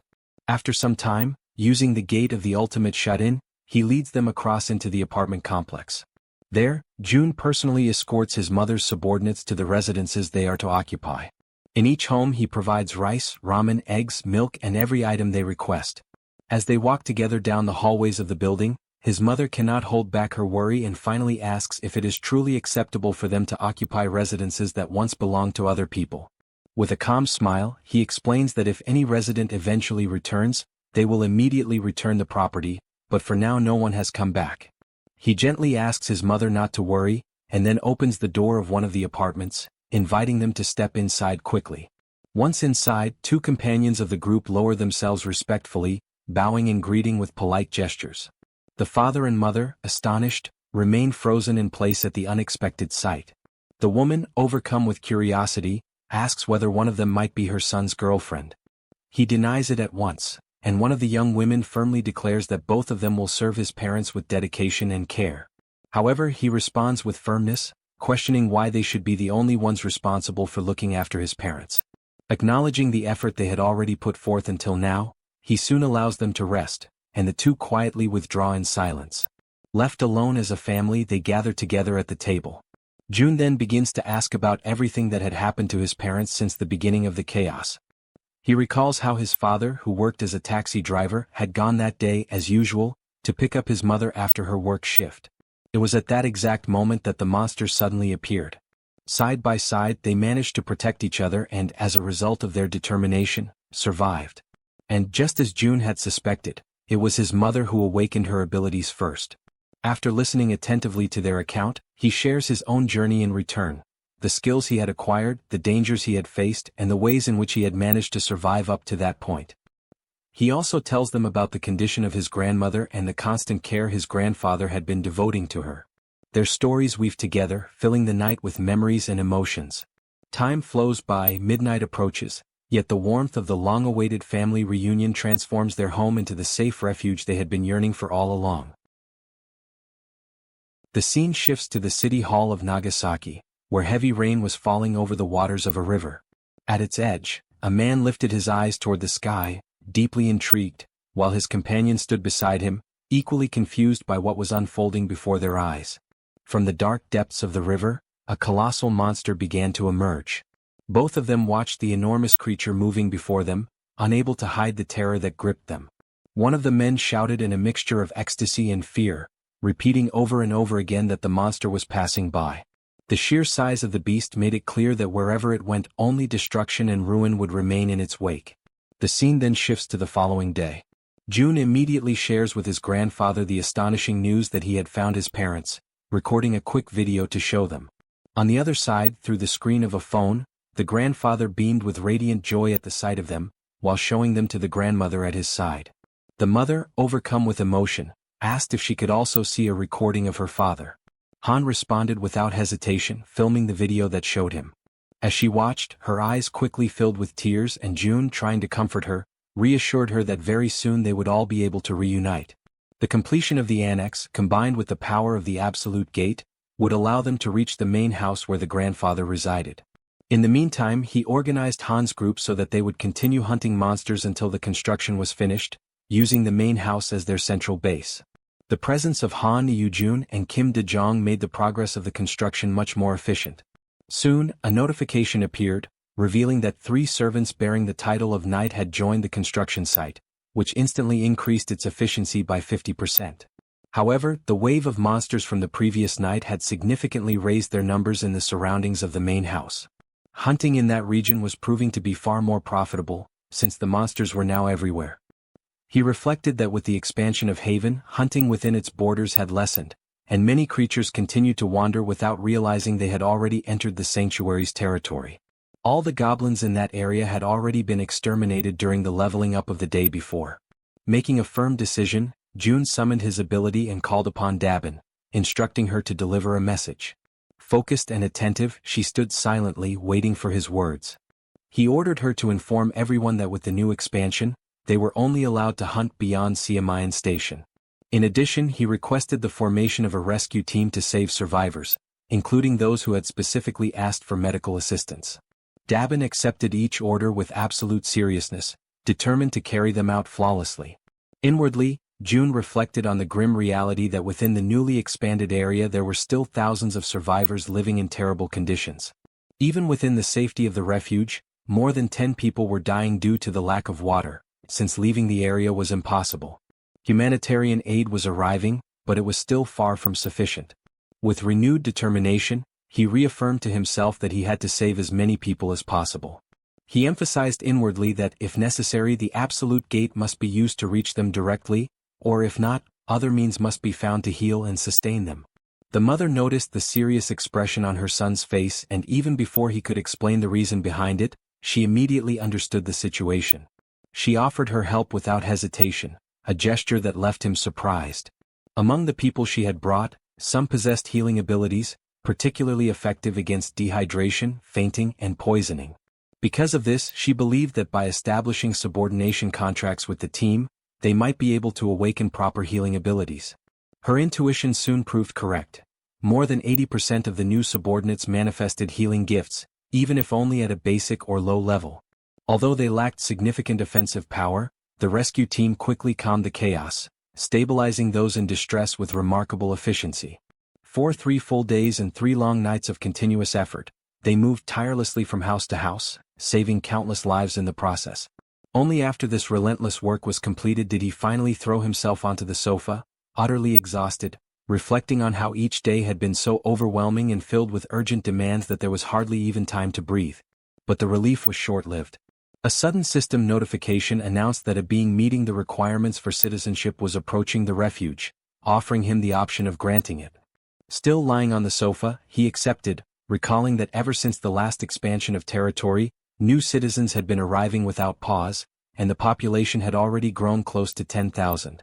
While lost in thought, rain began to fall outside. Drawn by its sound, he rose from the sofa, walked to the balcony and stood there watching, intrigued by the intensity with which it fell. In that very moment, Dabin contacted him through the communication ability, her voice serious. She explained that the rescue team was requesting permission to leave the territory in order to carry out an urgent mission. June considered the decision dangerously reckless. Marine monsters now surrounded the region, rendering it impassable for ordinary people. Yet the determination of the team impressed him deeply, most likely because they had once been firefighters, men and women who preserved their courage in the face of danger even after the world had changed. That thought lingered with him as he pondered. Soon, however, he gave his order. A hunting squad would be assigned to act as an escort, and the rescue team would have to wait until then before setting out. When he opened the system again, a new notification appeared, announcing the hunt of a giant level 33 crab. He noticed, almost with surprise, that he had begun to enjoy these hunts more since the sudden surge in his physical statistics. Yet the notifications did not stop there. They came one after another, in rapid succession, reporting creatures slain one after another with astonishing speed. The massacre was unfolding at such a pace that June immediately realized this could not possibly be his father's doing. Alarmed, he activated the eyes of the Absolute, and the truth was revealed before him. It was his grandfather, advancing with unshaken resolve, destroying everything that stood in his way. Concerned, June sought immediate contact with Han's group, only to hear their report that a new wave of monsters had risen in the region. The news unsettled him, for the proportion of marine creatures was increasing at an alarming rate, and this time on a scale far greater than usual. On the other side, his grandfather observed the strange situation unfolding. He remarked that even now, something about it seemed unnervingly unusual. What troubled him most was the way the creatures were fleeing in desperation, driven not by instinct but seemingly guided by a deeper fear, as if trying to escape from something far worse. He asked himself, from what exactly could they be running? Elsewhere, June followed every detail through his ability, and the same haunting question tormented his thoughts. Fear of what, precisely? Before the answer could surface, a colossal marine monster suddenly rose before Han's group and his grandfather, leaving them paralyzed in horror. From afar, June watched the scene unfold in desperation, his heart racing with dread, as the same question echoed within him with greater force than ever before. What in the end could this terrifying thing that emerged possibly be? The creature before them was a white dragon, a colossal being of level 63. Everyone stared upward, their necks strained, their faces pale with dread, as fear and despair took hold of their hearts. The group questioned among themselves whether what they were seeing was truly a dragon, or something even more terrifying, something that defied understanding. From a distance, June observed the scene in tense silence.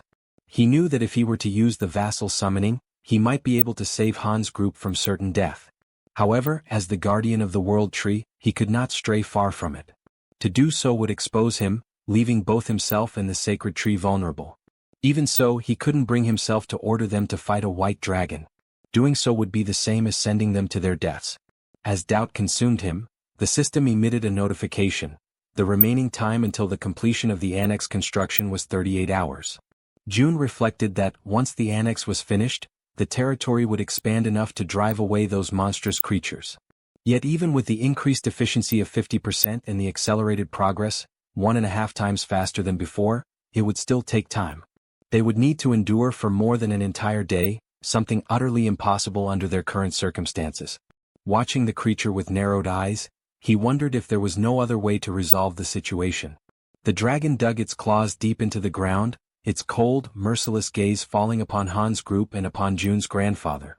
The old man shouted that even he would struggle to face such a foe alone and ordered everyone else to fall back. But Han's group refused to retreat.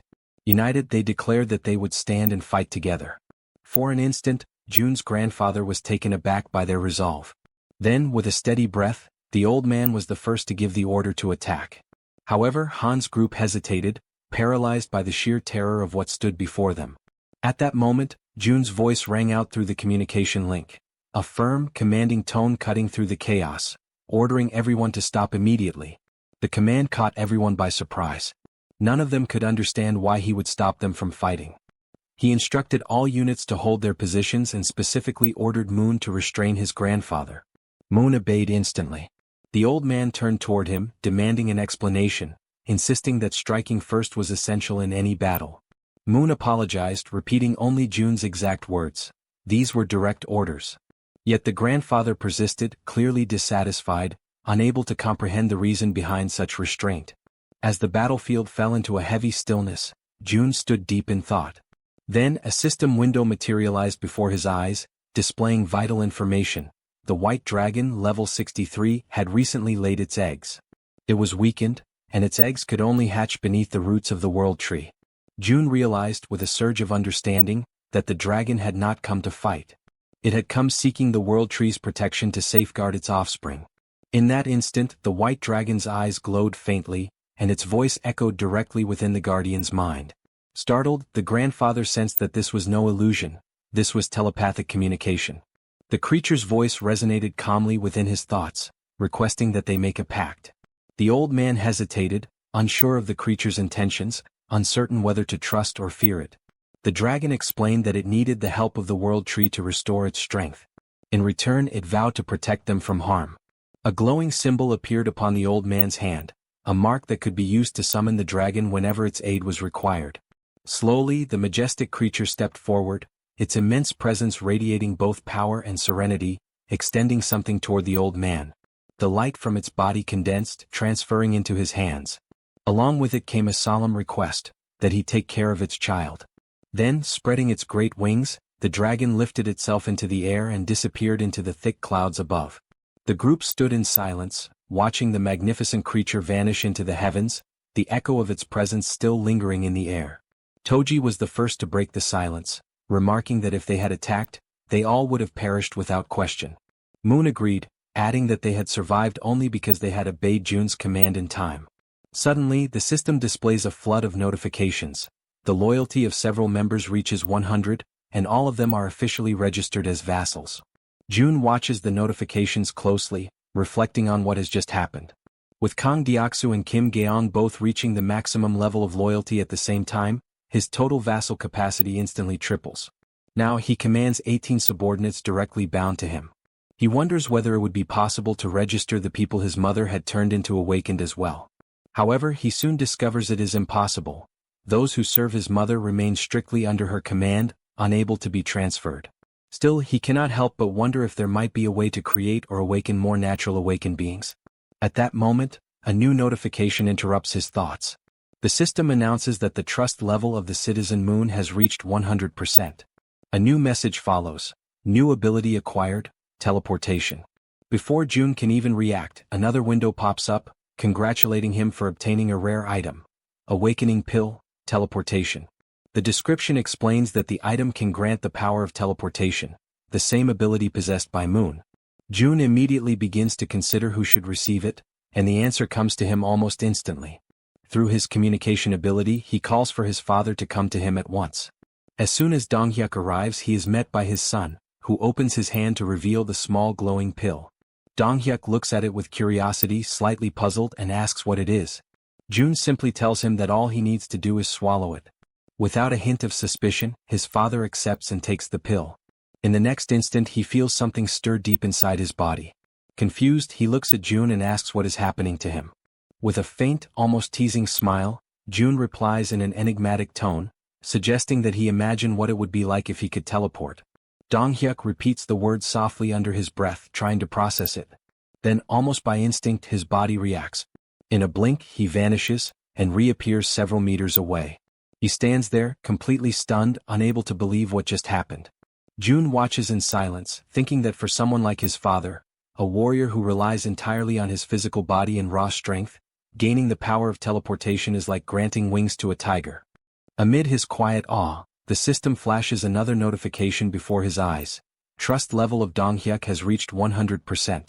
New ability acquired, enhanced protective energy. June reads the message in disbelief, realizing that even the abilities of close relatives can be obtained once their trust reaches full capacity. A new idea begins to take form in his mind. If he could raise his mother's trust to 100%, he might be able to gain her ability as well. He quickly checks the system data. His mother's trust level stands at 97%. A faint smile crosses his lips. He decides there's no need to rush. After all, he still has a secret method to raise trust much faster when the time comes. The next morning, the construction of the annex is finally completed. Shortly after, the system emits a notification, alerting June to the detection of hostile entities in the surrounding area. It then reports that several sea creatures, including sharks and swordfish, have been successfully hunted down. With this increase in activity, the territory begins to expand once more, and a sharp, excruciating pain surges through June's entire body as the process unfolds.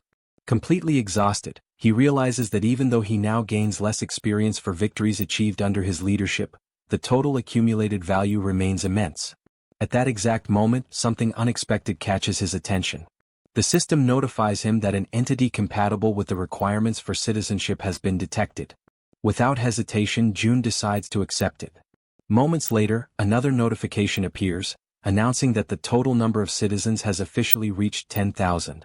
As a result, the system unlocks a new feature, the Institute of Professions, allowing the inhabitants to finally obtain jobs and specialize in their respective fields. Although every one of these messages holds great importance, June feels that something even more urgent requires his attention. He opens the door to his room and calls for his mother. Concerned, she immediately appears and asks what happened, wondering if her son has something important to tell her. June thanks her for her patience and announces, with a warm and emotional tone, that they will finally be able to visit his grandfather together. The words strike deeply within her heart. Overcome with emotion, Jae-suk's eyes fill with tears. She can barely believe what she has just heard. At that moment, from the trunk of the great tree, where his grandparents reside, a door begins to glow with a radiant, golden light. June approaches it, places his hand gently on the handle and opens it. Beyond the threshold, he sees his grandfather sitting beside his grandmother, as if they had been waiting for him all this time. The old man, startled by the sudden appearance, asks who is there. When he recognizes his grandson, his face lights up with indescribable joy. He asks, trembling, if the person standing before him is truly his June. The young man confirms it, his voice trembling with emotion. Unable to contain herself, Jae-suk runs toward Lee Bangja, her father. The elderly man, still in shock, murmurs that what he is seeing cannot possibly be real. Yet, as they embrace tightly, time itself seems to stop. Their tears blend together, tears of loss, relief, and reunion. Amid sobs, Jae-suk apologizes for taking so long to return, for not having come back sooner.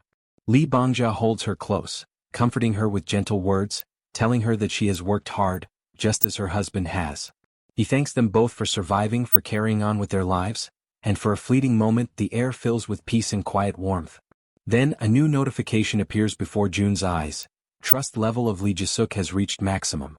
Lineage contract obtained. He takes a silent breath, realizing that his father is currently out rescuing people alongside the relief team, which is why he couldn't bring him along this time. But that's fine, he thinks. The priority was to bring his mother first. For now that was enough. The scene shifts. Lee Bangja is watering the plants, moving with slow and careful motions. His grandson approaches him, curious, and asks whether the world tree had grown around the house naturally. The old man nods, saying that even he had been astonished when he first saw it. Jun then asks about the water and electricity, wondering how they managed to live since the massive tree has altered the entire structure. The grandfather explains that they have been surviving using the generator's power and water from the tank. However, he adds with a weary sigh that their resources are running out, and the gas in particular had already been depleted not long ago. Jun, filled with quiet confidence, replies that he can fix that. He stands up, focuses his mind and channels his power, and right before his grandfather's eyes, the water reservoir begins to refill on its own. The sight leaves the old man completely speechless. Jun calmly tells him that he personally restored the water supply and also recharged both the generator and the gas system. Lee Bangja, still struggling to comprehend what he just witnessed, praises his grandson's extraordinary ability, his voice trembling with admiration. Jun considers explaining the complex system of skills and vassal contracts to him but realizes that it would be too overwhelming to understand all at once. He decides instead that he will teach him little by little. Then Jun begins to climb the stairs toward his grandfather. As he ascends, his gaze sharpens and he quietly activates one of his most powerful abilities, the absolute eye.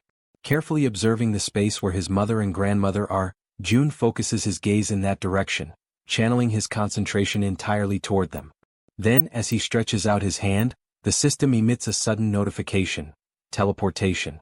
In an instant, his surroundings distort, and he materializes inside the world tree, appearing precisely at the spot where Jae-suk and his grandmother are resting. He immediately realizes that he can use teleportation while keeping his absolute eye activated, and the potential of this combination fills him with excitement and anticipation. His mother, startled by his sudden appearance, asks why he is no longer on the rooftop, and also inquires where his grandfather has gone. Jun calmly explains that his grandfather is still working and then asks how his grandmother is doing. Jae-suk answers that the elderly woman simply looks as if she is peacefully sleeping. Suddenly, the system projects a new message before his eyes: summon the spirit beast, cost 10 billion wons. Jun is completely taken aback by what he reads. His eyes widen in disbelief as he realizes that the button to summon a spirit beast worth 10 billion has been unlocked. A powerful wave of excitement and disbelief washes over him. Without hesitation, driven by pure instinct, he presses the button. The system immediately confirms his action. 10 billion wons have been spent for the summoning of the spirit beast.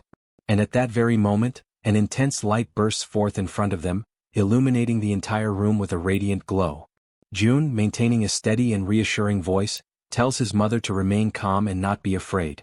At the center of that blinding light, a shape begins to emerge. Jun narrows his eyes and observes as a delicate figure slowly takes form. It is a sleeping fairy. Her body shimmers faintly, and after a few moments she gently opens her eyes, as though awakening from a deep slumber. Jae-suk, still bewildered by what she is seeing, asks what that creature is. Jun explains patiently that it is a spiritual being, a creature he has just summoned, one of the unique powers granted to him by the system. At that exact moment, Lee Bangja enters the room. Jae-suk turns to him in surprise and asks why he came back so soon. The old man replies that Jun has already resolved all the problems. Then he approaches his sleeping wife and extends his trembling hand toward her, wanting to touch her face. The fairy, noticing his movement, slips gently from Jun's arms and flies forward, positioning herself right in front of the old man. Concentrating deeply, she spreads her wings, and a radiant aura begins to glow around Lee Bangja's hand. The light expands, surrounding the fairy's small body, as if drawing the old man's power into her own. A new notification immediately appears before Jun.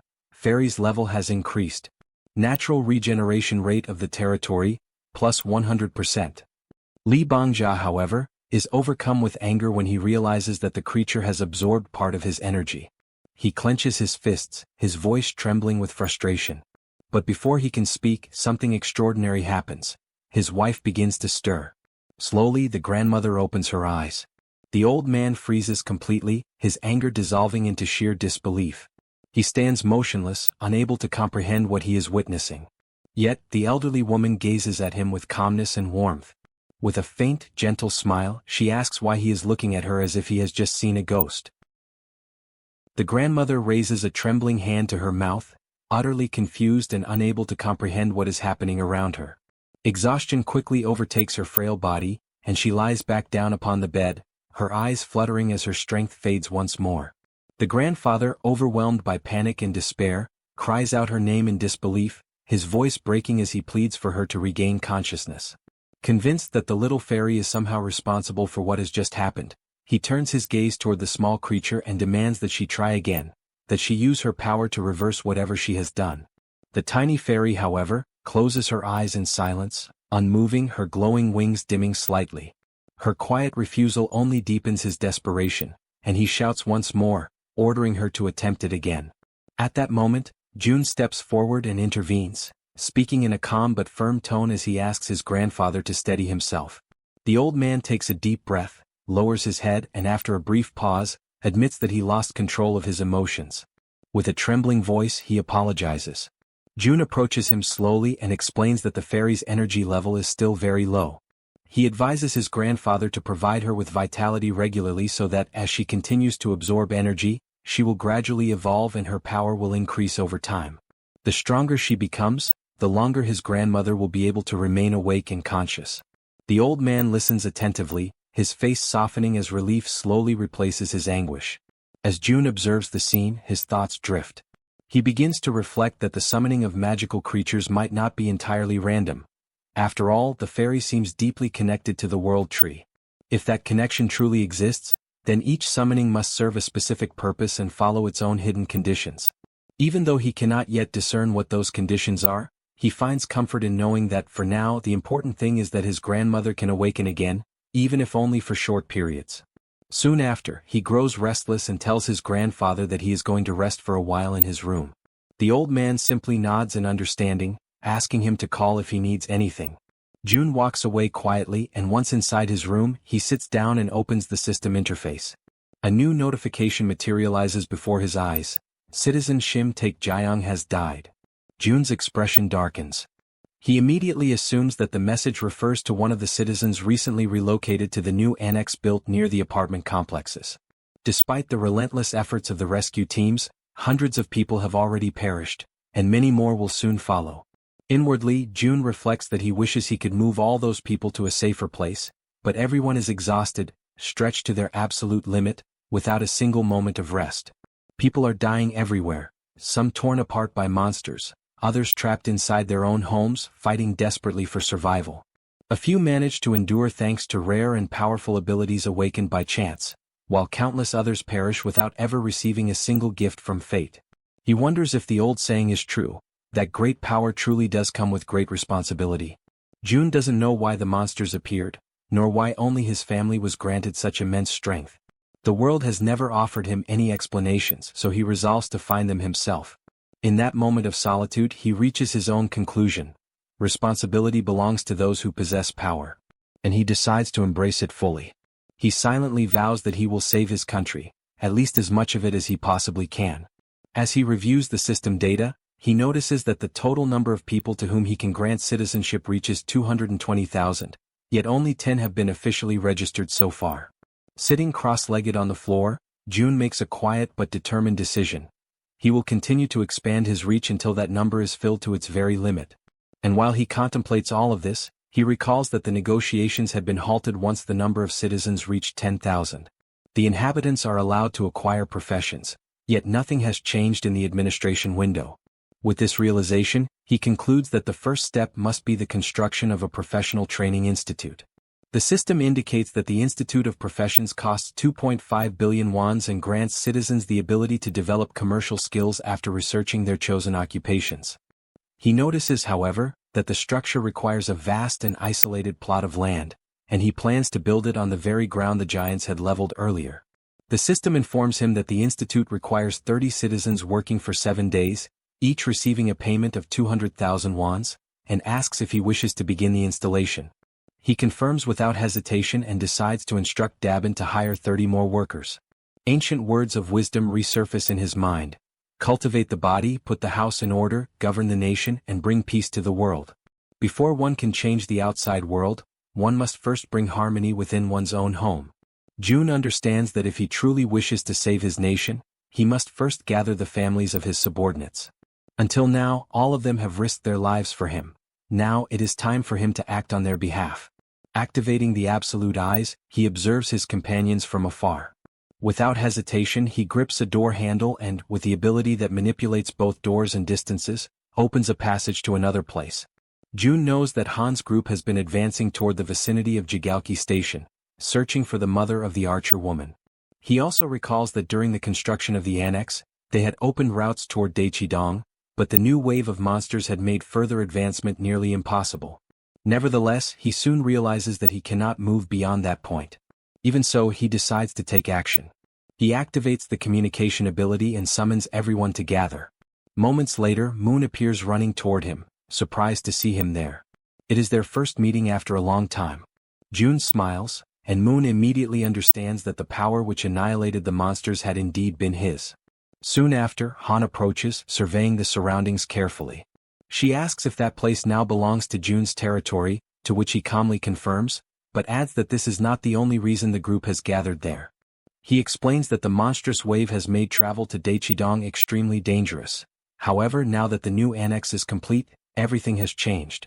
He assures them that they will be able to reach Daechidong, the place where the archer woman's family lives, before the day is over. Upon hearing this, she hesitates, her expression showing doubt that such a thing could be possible. Yet Jun answers her with composure, stating that he possesses a method. Soon, he extends his hand toward her and reveals that there is something he wishes to propose, causing the air around them to grow heavy with tension. When the construction of the annexed house finally comes to an end, the territory expands all the way to the front of Jaehyeon Station, granting direct access to the subway. Jun begins planning to take Jaehyeon there so that they can once again employ the poisonous gas strategy against the swarming rats. He also notes that he will ask Dabin to strengthen the workforce at the Professional Institute's laboratory. Soon, all the preparations are completed. The only thing left is to put the plan into motion. Jaehyeon then focuses her mind, forming a connection with the rats and sending them to explore the passageways between Jaehyeon Station and Siadeskim. As she observes the tunnels through their senses, she realizes that if she had been sent there alone, the result would have been disastrous. Jun contemplates the situation and concludes that it is far worse than he anticipated, as he initially believed that with the monster waves gathering mostly on the surface, the underground area would be nearly empty. Yet it no longer matters. In an enclosed space, everything will eventually be consumed by Hiren's poisonous mist. At that moment, the system begins to emit notifications announcing successful hunts, depositing wands as rewards into their account. Another notification follows shortly after, confirming the extermination of a dark race, with additional funds credited as compensation. Jun feels a deep sense of satisfaction, for the amount is significant. The bounties earned from monsters slain by Hiren's toxic mist are steadily increasing, largely due to the power she inherited from her mother, the ability known as poisonous mist. The system displays that Hiren has now reached level 34, possessing 94 points of trust and 100 of loyalty. Upon signing the Oath of Allegiance, she earns the title of Knight, which in turn enhances the rewards she receives. But Hiren is not the only one to undergo transformation. Jaehyeon's title of Knight evolves into that of Baroness. Although the experience multipliers and general conditions remain the same, the effect of loyalty on her overall statistics grows immensely. What once influenced only her physical strength now extends to all attributes, and with twice the magnitude. Moreover, Jaehyeon acquires a new ability called Enhancement, through which her improved rats now move at a much faster pace and become significantly harder to destroy. By the time their operation through the tunnel concludes, Hiren announces that the entire subway line has been successfully cleared. Observing their progress, Jun realizes that he should not limit his loyalty contracts to just those two. Instead, he should extend the proposal to everyone. With that in mind, he turns toward Han's team and presents his idea. They listen carefully and after some consideration, all agree to his terms. As a result, Han, the female archer, and Riller each obtain the title of Baron, while Yeonju ascends to a higher rank, that of Viscountess. The difference between a Baron and a Viscount is of great importance. Vassals who attain the title of Viscount gain an additional 3 slots for follower registration. Consequently, the number of vassals under Yeonju's command rises to 21. At that very moment, the system issues another notification. Toji has awakened a skill with 100% efficiency, Legion of Steel, an evolved ability derived from his title as knight. He can now summon not only enchanted armor but also steel golems, entities that follow his commands without hesitation, advancing mercilessly against the enemy. With the golems clearing a path ahead and the allies maintaining formation, Toji decides to seize the opportunity and push forward. The offensive begins in earnest as the group charges ahead, confronting the monsters that appear in their way. Amid a flurry of coordinated attacks and fierce defenses, they continue their advance until Han finally announces that they have reached Exit 2 of Jigalki Station. From a distance, Jun monitors the operation and reports that the path ahead is clear. He directs the group to proceed straight toward Shin, and everyone promptly follows his instructions. Jun reflects that the distance to the station is approximately 3 kilometers, but thanks to their enhanced physical abilities, they are able to cover the distance in just 10 minutes. After some time, upon reaching their destination, the female archer notes with satisfaction that they managed to arrive within a single day. The man with glasses, curious, asks what their next step will be. She replies that they should exit through Gate 2, as her family's condominium is located just beyond it. However, that very exit is overrun with hungry goblins lying in wait for them. Han, ever vigilant, warns his companions about their presence. Amid the growing tension, the archer steps forward and commands the monsters to clear the way. She then releases a spear of light with devastating force and precision. The weapon's energy splits into dozens of radiant beams that scatter in every direction, piercing through the surrounding enemies. The system notifies them of a series of successful kills. The goblins are eliminated one after another. On the other side, Jun observes the archer's newly revealed ability in action, known as Light Arrow. Before even reaching the target, the light detonates and multiplies, turning each beam into a lethal weapon. Meanwhile, something catches Jun's attention. He notices that the entrance to the nearby building is barricaded. This obstruction can mean only one thing: there are survivors inside. Han decides to take action, removing the debris blocking the door and giving orders to the group. He and the archer will go up to investigate the situation, while the others are to remain on guard at ground level. With steady steps and weapons at the ready, Han and the archer ascend the silent building, prepared to uncover what, or who, might still be holding on inside. On the upper floor they come upon a closed door. The archer approaches and knocks several times, yet silence prevails. No sound comes from the other side. Desperation spreads across her face. The absence of any response is unbearable. She falls to her knees before the door, overwhelmed by a crushing sense of loss. For a moment, the only sounds are her quiet sobs and the wind whispering through the cracks in the hallway. Then suddenly the door opens. A young man stands before them, and for a brief instant the world seems to stop moving. Through her tears, she recognizes him immediately, and both are enveloped in a wave of surprise and emotion so profound that it silences everything around them. The female archer approaches Myung Van and asks where her mother is, to which he quietly replies that she is inside. When the archer's mother catches sight of her daughter, an overwhelming wave of emotion sweeps over her. She immediately reaches out, placing trembling hands upon her daughter's shoulders, while the archer struggles to contain her tears, her eyes glistening with emotion. The mother examines her in desperation, her gaze darting over every detail, asking anxiously if she is unharmed. Then, in a trembling voice, the archer mentions her father, and the entire atmosphere changes in an instant. The mother freezes, visibly shaken, as if trying to push away the painful truth, but the silence that follows already says everything that words cannot. The tears intensify, spilling freely as reality sinks in. Everyone around them slowly understands what has happened. The father did not survive. The grief spreads among them like a slow, suffocating wave. The three are overtaken by sorrow, their cries rising together, echoing through the quiet halls for long, agonizing minutes. From a distance, Jun watches the scene in silence, his expression unreadable but his eyes heavy with empathy. Within himself he reflects on what must be done next. He knows he must find the families of Han, Kang Daeksu, and Kim Jaehyeon. All three are located in Jangjin-dong, and Jun understands that he must act swiftly to prevent further loss and despair. Soon after transferring the female archer's family to a secure zone, he summons his followers and dispatches them from Seomyeon toward Jangjin-dong. Not long after, a report arrives from Dabin, informing him that the public facilities have reached maximum capacity. Jun briefly considers expanding the existing infrastructure, but upon learning that many of the new arrivals own homes nearby, he decides instead to send them back to their residences. At the same time, he begins planning the construction of new spaces beyond the main complex, including community centers, offices, and shops, to provide greater comfort and autonomy for everyone. In his thoughts, he admits that he had already anticipated this kind of limitation. The expansion had inevitably brought nearby houses into reach, and several of them now stand vacant. By redistributing the residents, they would have more room and balance overall. He also decides to establish new bases around the perimeter, designed for the hunting teams, and to develop strategic commercial points that can support their growing operations. Using his communication ability, he reaches out to Dabin and instructs her to coordinate the organization of these new external bases. A system notification soon appears before him, asking whether he wishes to construct new shops and activate essential services, electricity, water, and gas. June authorizes all of it without hesitation, then pauses to reflect on the progress of the other groups. He wonders silently how far Han's team has managed to advance and imagines that they may have already reached Gyodai Station.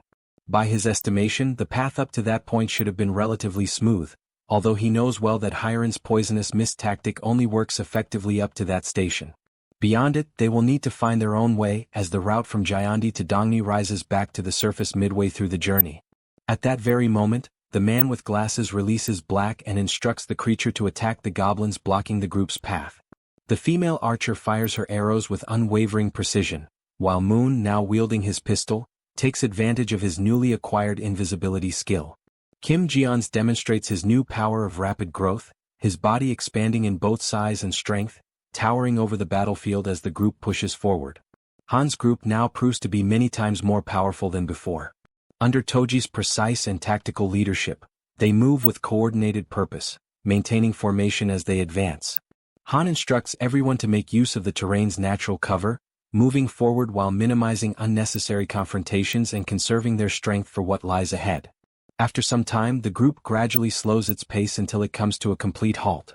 Before them stretches the site of a ruined city, a desolate landscape where collapsed structures and massive chunks of debris block what once was a road. Han kneels, examining the obstacle closely. The pile of wreckage rises to the height of a 3-story building, forming a barrier that seems almost insurmountable at first glance. From a distance, June watches through his surveillance system, quietly reflecting on the scene. For a group whose average age is around 35, such an obstacle should not present an impossible challenge, he reasons. The real concern lies not in climbing over it, but in understanding what, or who, could have caused such catastrophic destruction in the first place. He questions silently what kind of creature could have torn apart a concrete bridge with such raw force. The absence of enormous footprints rules out the presence of a cyclops, yet the pattern of destruction clearly indicates that something immensely powerful had passed through the area.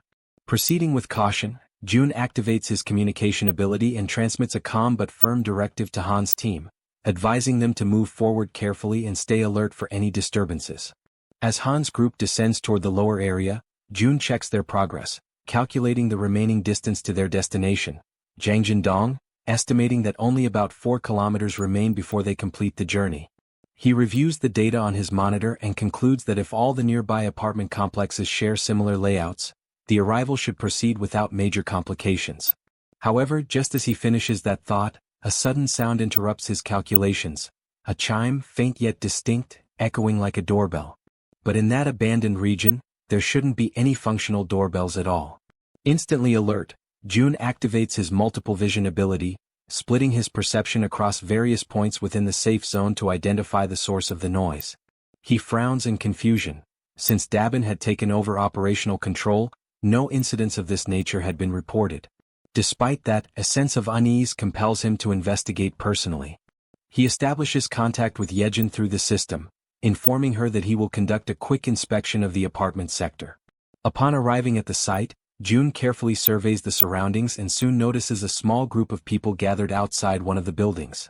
The newcomers seem to be engaged in a cautious conversation, murmuring among themselves as they try to confirm whether they have arrived at the correct residence. Moments later, the door opens, and the group freezes in surprise as June himself steps into view. At that instant, the system issues a notification. The trust levels of the citizens have increased. June's curiosity deepens at the sight of this unexpected message. The mere act of seeing him has somehow strengthened their confidence.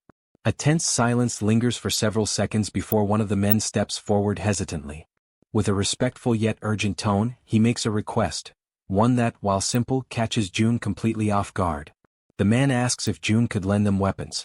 Dressed in black, he explains that they do not intend to stay within the so-called safe zone.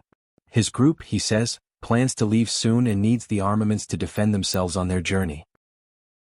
The man tells June that the group intends to leave. June, uncertain, asks if they plan to hunt monsters, but the man denies it. He clarifies that their goal is different. They want to go out in order to try to rescue their families, and they ask if June can help them in any way. June pauses for a moment. Inside, he recognizes that these men are just like him. Men who spend their nights awake, haunted by worry for their families, going over every possible scenario again and again until the moment they finally decide that they must take action on their own. Driven by desperation, they come to him. June then says that he cannot help them with everything. The man nods, resigned to that reality. However, June extends his hand and summons an item. He explains that he can at least give them weapons because if the group intends to rescue their families, they will need them. The weapons begin to materialize in front of the men, forming slowly out of thin light. The man expresses his gratitude, saying he has no idea how he could ever repay the favor. June responds that he has a proposal for the group. The man asks what it is. June reveals that he wishes to form a subordination contract, an ability that seems almost ridiculous at first glance, yet it allows him to select 100 awakened followers without requesting anything in return. However, the ability comes with a particularly troublesome requirement. The man asks what they must do. June explains that the reason his mother never filled all 100 slots, even with such a powerful ability, is simple. With a tone heavy with authority, he declares that they all must kneel. The men are startled, shocked by how authoritative June suddenly seems. Even so, they obey, lowering themselves to the ground and asking if that position is correct. June confirms that it is. He asks for a moment, places his hand over the man's head, and states that from that moment on, the man must obey him. June explains that all the man needs to do is express his intention to submit clearly. The man does so, declaring his submission. The system immediately notifies that the man, named Jang Sungjun, possesses a trust level of 48 and awakens the ability of teleportation, a ranking-type teleportation that consumes mental strength in order to generate physical force. The man feels the energy coursing through his body and becomes unsettled by the light that begins to spread around him. June is also surprised by the phenomenon. The ability and the rank he receives are an extraordinary reward, far greater than anything June imagined could appear. The system then notifies that a tangerine has been purchased and it materializes instantly in June's hand. A mission appears, to lift the tangerine using telekinesis within 10 minutes, with a reward of increased mental power and no penalties. June shows the tangerine to the man and orders him to lift it using his ability without touching it. The man agrees, focuses deeply, and a thin aura begins to form around the fruit. Moments later, the tangerine rises from June's palm, floating steadily in the air. The man is astonished to see the object levitating and silently celebrates his own success. Suddenly, the tangerine bursts open and explodes into juice, sending pulp splattering over everyone including June. Embarrassed, the man apologizes, saying he lost control, but June tells him that everything is fine. He explains that this is the nature of the power granted by the contract and calls the next person forward to continue the process. The system displays a new notification. The citizen's trust rises to 50, and his loyalty surpasses 30, unlocking the attribute. He now fulfills the requirements for vassal registration. June asks the others if those accompanying Jang Sungjun also wish to establish the same type of contract. After Sungjun is officially registered as a vassal, his assistants complete their own contracts as well. The remaining 5 awaken medium-level abilities, rank between D and C, and stumble over their answers while responding to the questionnaires, but June does not consider that important. For him, obtaining Sungjun alone is already more than enough. Now that the man is properly registered as a vassal, June can at last provide basic support. June then asks the man where his family is located. He confirms, it is the apartment complex in Yeongdong. June wishes the group good luck and watches as the men head off on their own path. Immediately afterward, he feels it is time to return as well, and he teleports back to the inside of the enormous tree, where the rat girl waits for him. He enters with a smile and announces that he has returned, but quickly notices the tense expression on her face. The girl tells him that the situation has turned bad. At the exact moment June comes back, she explains that at the location where Han currently is, a gigantic monster has just appeared, a two-headed ogre level 45, emerging right in front of the group. June immediately activates his long-range vision ability and sees the colossal creature. He recognizes instantly that this is the monster responsible for destroying the bridge, a mystery no one had been able to solve until now. Han's group attempts to resist. Black, the young man with glasses, launches direct attacks against the ogre. Moon teleports around the enemy, using his invisibility as well, firing his pistol at the monster's face with precision and cold focus. Toji summons his army of obedient marionettes, ordering them to strike the ogre at its feet without hesitation. However, the ogre responds with sheer brutality. With a single powerful kick, it sends all of Toji's marionettes flying. Even after receiving so many attacks, the monster remains practically unharmed. Toji realizes that the creature barely reacts to any of the blows. Han watches the scene, understanding the difficulty they face, and concludes that they must somehow create even a small opening. At that moment, the system notifies a command for a summoning.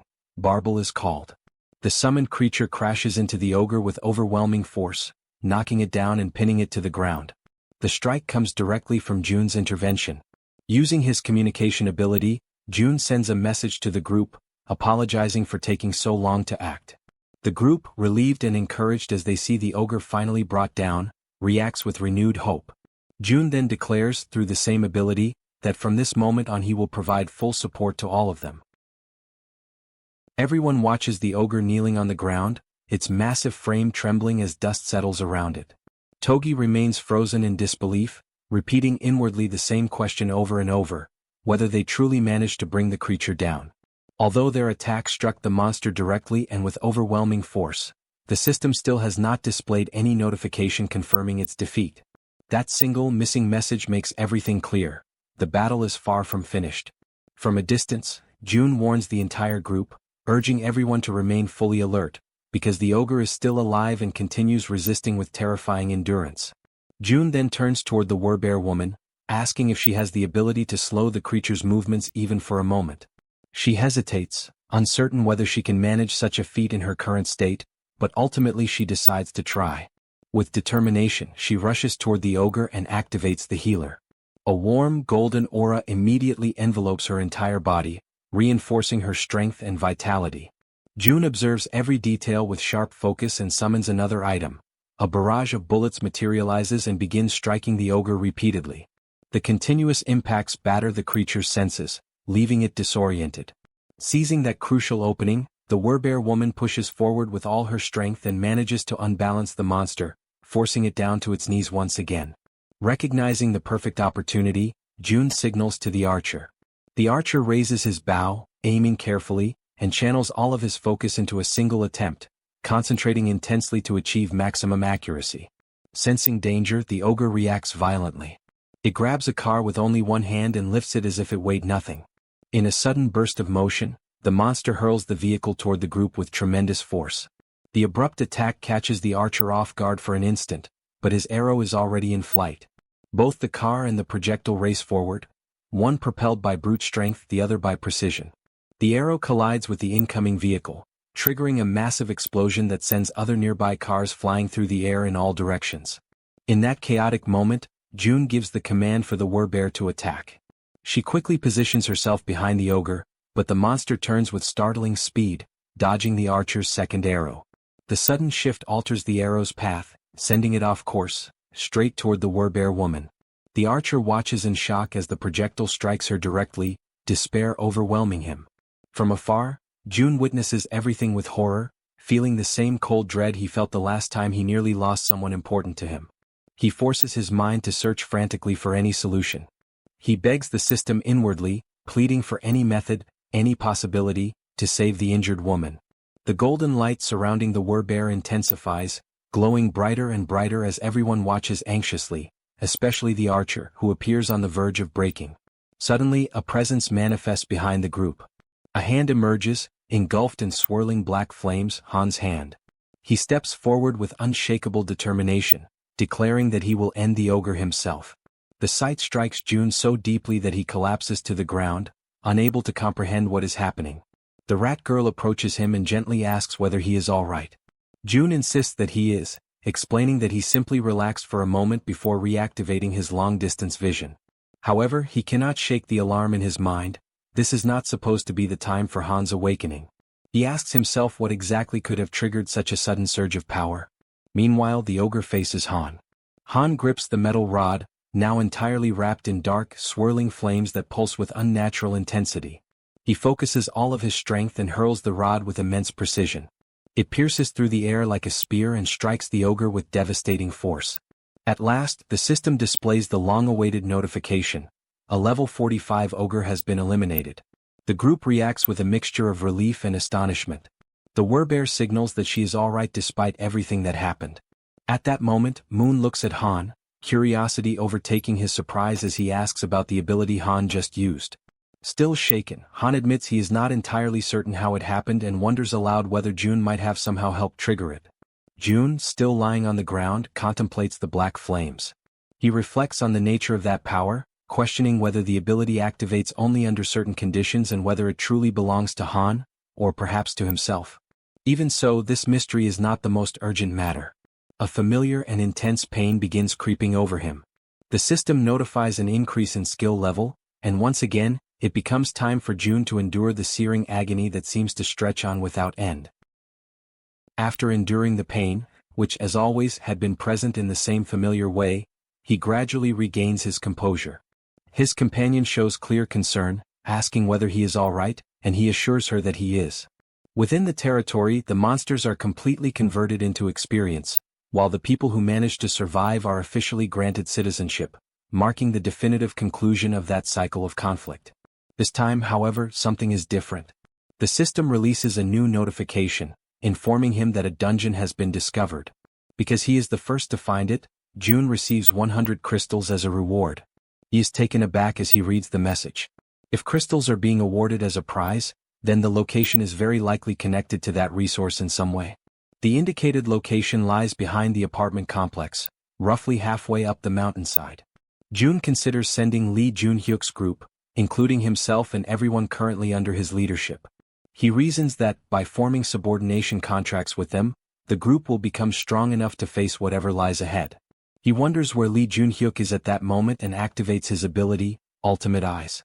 Through it, he sees that they are surrounded by dead orcs, and that Lee Junhyuk himself is staring at the scene in confusion, clearly questioning how the orcs died so suddenly. June reflects that the territory has expanded and that the monsters that had been targeted for hunting were swept away by the reach of his influence. Soon after, he contacts the group through his communication ability, calling them back. They are confused, unable to fully grasp what is happening. Even so, June asks them to bring their guests and return to his home, explaining that there is something important he needs to request. After issuing the call, Jaehyeon and June also return to the apartment using the absolute gate.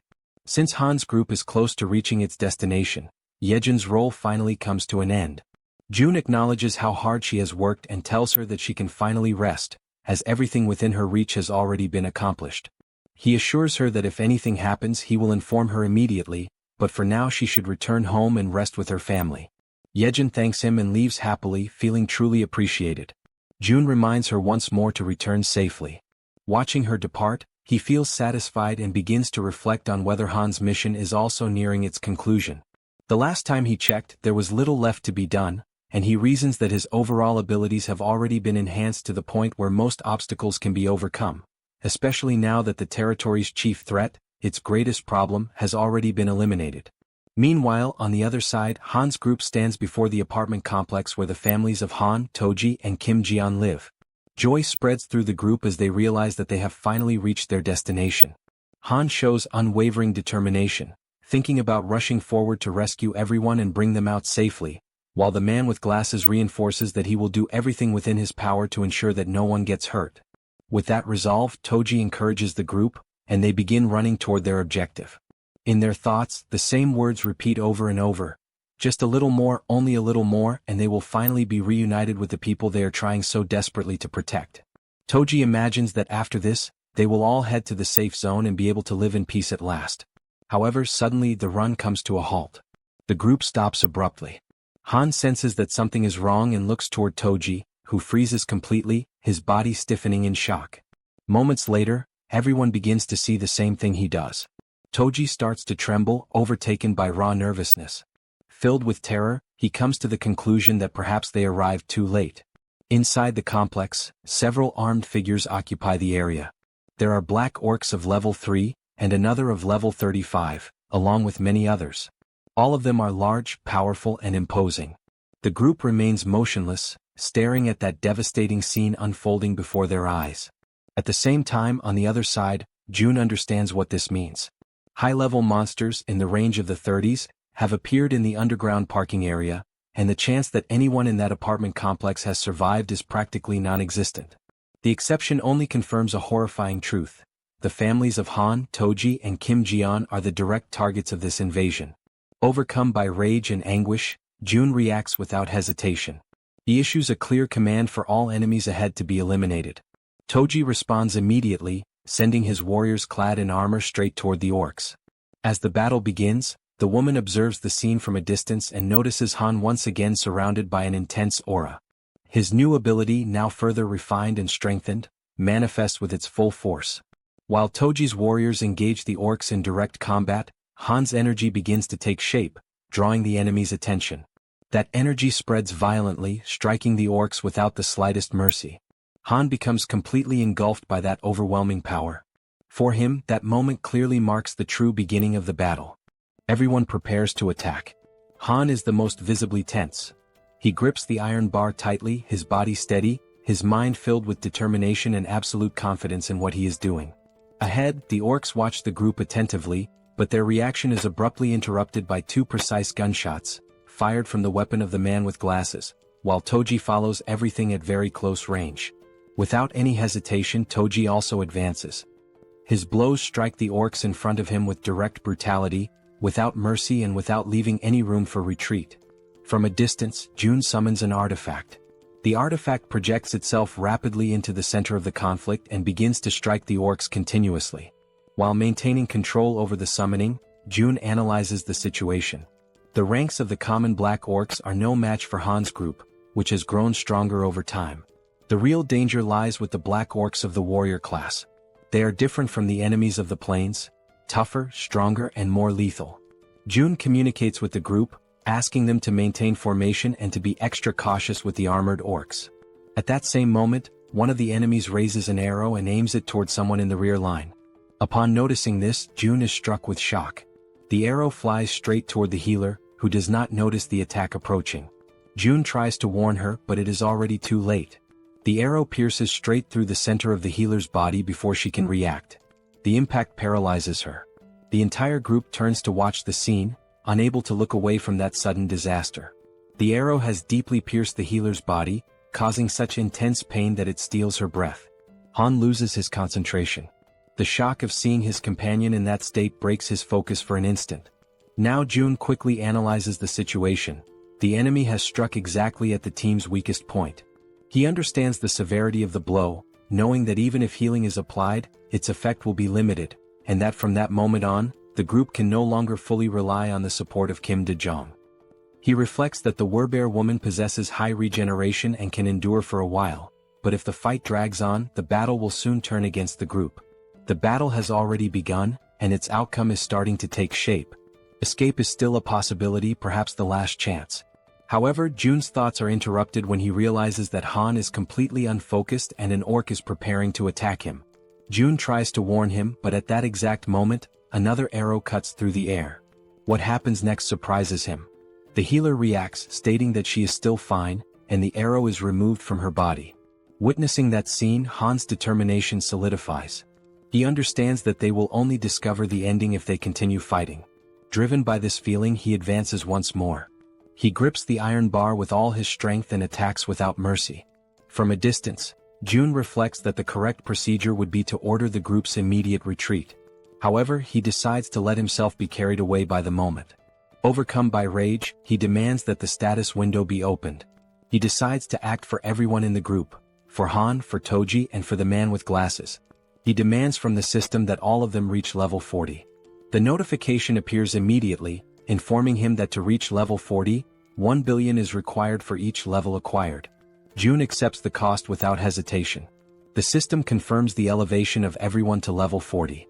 At that same instant, a new energy runs through the bodies of the combatants. They are quickly informed by June that the group's level has been increased. From afar, June maintains control over everything within his reach, coordinating the situation. Without delay, everyone charges into the attack once more. More than 10 million are consumed just to strengthen them in that moment, but that does not matter. The orcs continue advancing with terrifying resilience, seeming almost unbeatable. The entities that obey Toji spring into action. One of them reaches an orc, and the blow is decisive, severing its head in a single motion. June quickly reflects that, up to that point, with the accumulated money, they have managed to reclaim the territories that had been expanded. The resources are sufficient to cover personal consumption of electricity, gas, and water, in addition to the construction of new facilities. At that same moment, June issues a new command to the system, demanding that everyone's level be raised to 45. The notification confirms that Han Yeonju and Kang Dae-soo have reached level 45. June accepts the cost without remorse. For him, this amount is not a problem when it is used to strengthen Han's team in the face of an enemy that shows no sign of retreat. The battle continues for a long period of time.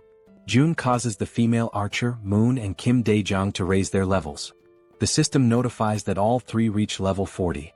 The remaining members of the group also have their levels adjusted to 40, ensuring that everyone remains at that threshold or above it. Among them all, three stand out for their combat efficiency. Han, Toji, and the Werbear woman reach level 45. This is the same level as the two-headed twin ogre. Three combatants now possess strength equivalent to monsters of that caliber.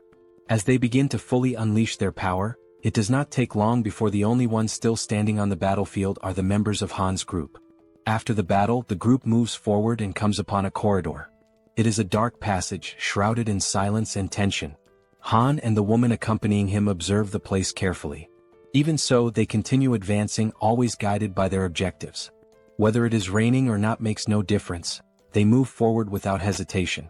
At a certain moment they find a door. Han approaches and decides to turn the handle, but the woman tries to stop him, drawing his attention. He, however, shows no interest in retreating and opens the door to the room. Upon entering, they notice footprints and marks scattered everywhere. While Han remains inside the room, the other members of the group wait outside. Inside the room, knives and bloodstains are found. Han remains motionless, showing no visible reaction. Everyone observes the scene in silence, trying to grasp the weight of what lies before them. When the group draws closer and sees the condition of the room, the shock is shared by all. Soon after, Han finds another door and for the first time hesitates. Instead, he turns toward the group and signals that they should move forward together. His condition is visibly weakened, yet he still insists that he is fine. The female archer approaches to comfort him, wrapping him in an embrace and encouraging him to cry. He, however, maintains that this was something he had already expected. More than once he repeats that he is fine, trying to convince not only the others but himself as well. Amid the situation, the man with glasses sits down on the floor, unable to remain standing. Toji confirms with him whether this is truly what it appears to be, and the confirmation comes in silence and acceptance. On the other side, June watches everything closely. He reflects on the group's failure. Despite having fought with all their strength, they are completely alone in that world. June questions whether it is truly possible to save a country when he cannot even save the people standing right in front of him. At that moment, Han observes that no traces of blood are found in the houses. The possibility that they may still be alive somewhere cannot be ruled out. These words do not come from just anyone but from Han himself, and for that reason no one is able to respond immediately. Han reinforces that there is still no need to abandon hope. Then he checks whether June is present and asks him to call them over for a moment, expressing the need to rest for a while. Shortly afterward, the system notifies the summoning of the vassals. In the very next instant, Han's group appears in June's apartment, all of them visibly worn down by the situation. Thoughts continue to flow endlessly through June's mind. He wonders whether his own ambition caused him to arrive too late, and whether an earlier rescue could have changed the outcome. Han reaffirms his intention to rest for some time, but June remains in a complete state of shock over what happened to the families of the group. He repeatedly asks himself whether he could have saved them. When he analyzes the situation coldly, he concludes that his parents and his grandfather survived by their own merit and that even without his intervention, they would have been safe. June realizes that no one says anything, yet he feels as though he is being silently reprimanded for that result. He begins to see himself as responsible for the loss of the families, acknowledging that everything is the result of his greed. Crushed by that weight, Jun admits to Han that everything happened because of his ambition.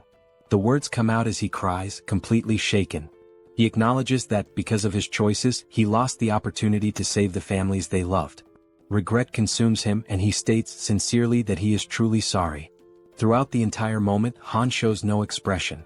Then he turns toward him and steps closer, observing Jun in that state of vulnerability. Jun apologizes repeatedly, overwhelmed by guilt. Han calls him by name and states that it is not his fault. Jun begins to cry even harder, trying to say something. However, Han interrupts him, asking Jun to lift his head and look around. He emphasizes that everyone there, without exception, was saved thanks to Jun's ability. Han states that being able to live without worrying about food, clean water, or monsters is a direct consequence of what Jun did. He reminds him that it would have been impossible to save Moon's grandmother and the Archer woman's family if Jun had not been there. Without him, they would not even have been able to confirm whether their families were alive or dead, much less have the chance to take revenge on those responsible for so much pain. In that brief silence, Jun notices how much Han endures everything just to appear fine. Even so, Han continues, stating that ordinary people like them would never have defeated those monsters without using their own strength, and that strength was made possible by Jun. A little embarrassed, even though there is no reason for it, Jun tries to say something but Han goes on. There is a lot of sadness in the world, he explains, but those sorrows do not deliberately choose someone. He stresses that Jun does not need to take responsibility for everything and that the fault lies with the world, not with him. For them, it is already enough that Jun simply remains there like a huge tree, creating shade where people can finally rest for real. Han laughs as he finishes speaking. At that moment, Jun realizes that he is more resilient and mature than he had imagined. He understands that he should be the one comforting others, yet it is he who is receiving support. His thoughts are interrupted when someone calls his name. It is Toji who asks him to cheer up, while the man with glasses also speaks up, expressing his gratitude. The Archer woman encourages him to hold on, and Moon makes it clear that without Jun he would never have managed to save his grandmother. The healer adds that she would also have died back then if he had not saved her, while the Werbear woman states that she would probably have gone insane without his help. One by one, everyone leaves, repeating words of thanks directed at Jun. Feels strange to him. He has always acted of his own free will, seeing help as a fair exchange. Even so, everyone calls him a savior, and Jun questions whether he deserves that title. Han's words echo in his mind, being just a huge tree. He decides to try to be that. He decides to become the huge tree Han described. Until then, the goal of saving all of South Korea had existed only because the power he received seemed like too great a burden without a purpose. He did not desire it desperately, nor was he sure he could fully devote himself to it. He merely believed that he could continue hunting monsters, evolving his abilities and expanding his territory. Now he abandons the grand objective of saving all of South Korea. Instead, he decides to become a huge tree, a place where people who enter under his shade can rest. At that very moment, the system notifies that the trust of the citizen Han reaches 100%, granting Jun the throwing ability. At the same time, the loyalty of Kim Dae-jung also reaches the maximum value and is officially registered as a vassal. As a result, Jun's vassal limit increases. Shortly after Han's group leaves, Lee returns to the house accompanied by several people. He explains that Jun had asked him to bring everyone, which is why they came together. The door opens, revealing Jun, who thanks everyone for coming. Lee reacts immediately, stating that there is no need for thanks and asking what request Jun wanted to make. Jun asks that everyone head to another place first. He makes it clear that only vassals may enter his house, while the others must remain near the door. As soon as they cross the entrance, surprise spreads through the group. Lee states that this place is their home. The red-haired girl shows disbelief at what she sees. The system notifies that Lee's trust increases, along with her loyalty. The same happens with Shin, whose trust and loyalty also rise. Jun confirms to himself that, as expected, the most direct way to increase trust is to clearly demonstrate his ability. Next, he announces that, from that moment on, he will present his proposal. Lee shows readiness to listen. Jun begins by saying that he wants everyone there to sign a contract with him. The group reacts with a certain amount of suspicion toward the idea of a contract, but even so, acceptance happens immediately. They kneel while June raises his hand over them. The girls ask whether, since they are the last ones, that means everything is finished. June confirms it and praises the work that was done. He reflects that negotiating with many people at the same time is exhausting, but acknowledges that, with this, the preparations are finally complete. Lee then asks him to get straight to the main point. June explains that, with the recent expansion of his territory, the entire Wangnyang mountain has now become part of it. Lee shows surprise upon realizing that it is the mountain located right behind them. June confirms this and adds that, apparently, a dungeon has appeared in that location. He then asks Lee and the others to explore that dungeon, questioning whether they can accomplish this task. Lee accepts promptly, thanking him for the trust placed in the group. At that moment, through the communication ability, someone calls June by name. It is Dabin, informing him that everything that had been requested is already prepared and that he can go there. June heads toward the elevator. As the mechanism descends, he reflects in silence. With Lee agreeing to take part in the dungeon incursion, the matter enters a brief period of calm. Even so, something draws his attention. After the subordination contract, Lee's abilities do not change. According to the system, he remains at level 40, holding the title of 12th Servant, Viscount Mage. In the group led by Lee, the main members are Shin and Kim, who were classified as B, while most of the others fall between D and C. As more people are contracted and data accumulates, June begins to understand the system better. High-level abilities require elevated innate attributes, something that can be called potential or talent. The limit of subordinates is restricted to only 100 people. Because of this, June concludes that from now on it will be more advantageous to choose carefully, prioritizing individuals who are truly talented. As the elevator doors open, Dabin is already waiting for him eagerly. June acknowledges her effort and shows satisfaction with the work. Dabin reacts naturally, saying that it was not difficult, but June still assures her a bonus for the service. He looks over the gathered group and asks whether those are the selected people. Dabin explains that, according to the instructions she received, she gathered 10 individuals skilled in carrying out practical tasks. June introduces himself to the group, stating his name and showing cordiality. In response, everyone behaves politely and returns the greeting. Among the people gathered by Dabin, one of them asks what kind of work June is planning for them. June replies that he intends to explain everything and reveals that he is considering granting everyone the same position held by Dabin, a managerial role. The reaction is immediate. The group shows enthusiasm and apprehension at the same time, questioning whether that is truly serious. June reflects that even with the significant growth of the population, there are only a few people in managerial positions. Among them are Lee Sungmin, leader of the medical team, and Baek Sungmin, responsible for the replacement team. One of the young men states that, if given that responsibility, he will work diligently. June reflects again. There are still 12 managerial slots available which could be distributed, but not for free. He informs them that there are conditions, generating curiosity and tension within the group. He explains that, with the constant arrival of new people into the territory, countless problems will arise, and the position will be granted only to those who present concrete solutions. After asking whether everyone agrees, he extends his hand and invites those interested to speak up, one by one. For quite some time, the candidates for manager present proposals on topics such as waste disposal and road maintenance, most of them satisfactory. The ideas become increasingly solid, confirming Dabin's good judgment. At a certain moment, a blue-haired man raises his hand. Encouraged by June, he proposes the creation of an organization to maintain internal order, warning that without a stabilizing presence, incidents will be inevitable in the future. June understands the proposal and asks whether he is referring to the creation of a department similar to how the police operate. The man confirms. Another member of the group interrupts the conversation, adding that when he thinks of the police, something comes to mind. June allows him to speak. The man mentions that police station arsenals store firearms including rifles. The information surprises June, who wonders whether rifles would not be equipment exclusive to the military.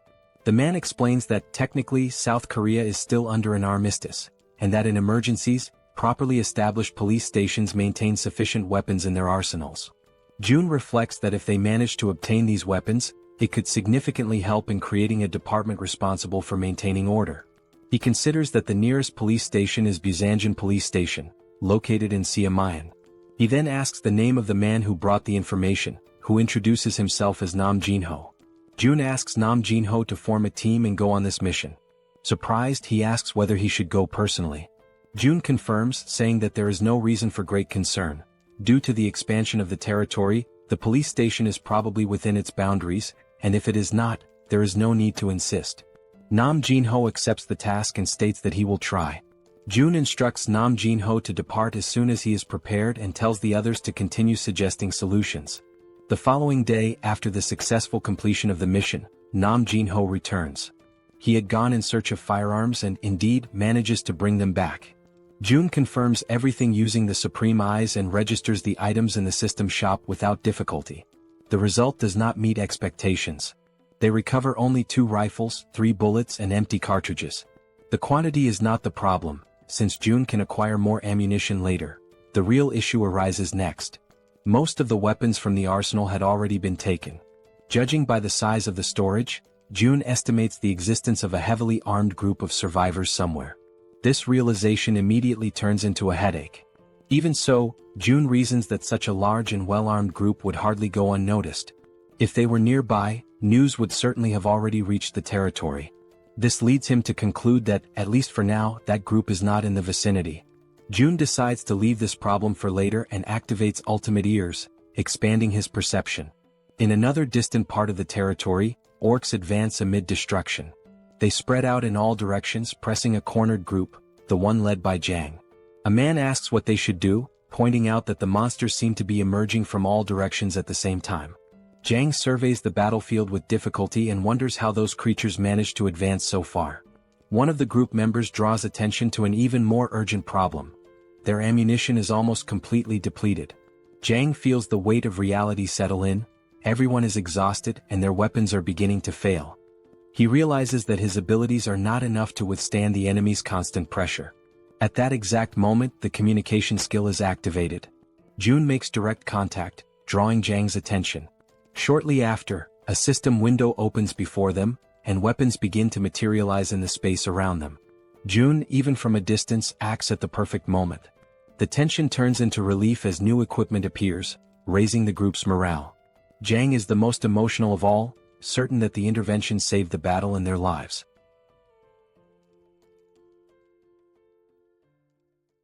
Jang immediately grabs a pistol and prepares to fire. He checks whether everyone is ready. The group responds affirmatively, showing complete readiness for the attack. Without hesitation, he gives the signal to advance. The group rushes toward the goblins, who are startled when they realize the group's unexpected presence. Showing no mercy, the group unleashes a barrage of gunfire. The bullets strike the goblins in succession, knocking them down one after another. The sound of gunshots does not cease. They keep firing without rest, pressing the enemy relentlessly. Overcome by fear and unable to react under the continuous assault, the goblins panic and flee. Jang feels his confidence grow as he notices the enemy's retreat and believes the group is capable of winning. With morale high, he reinforces the intention to move forward and rescue the captured families. June observes the entire scene from a distance, using his ability.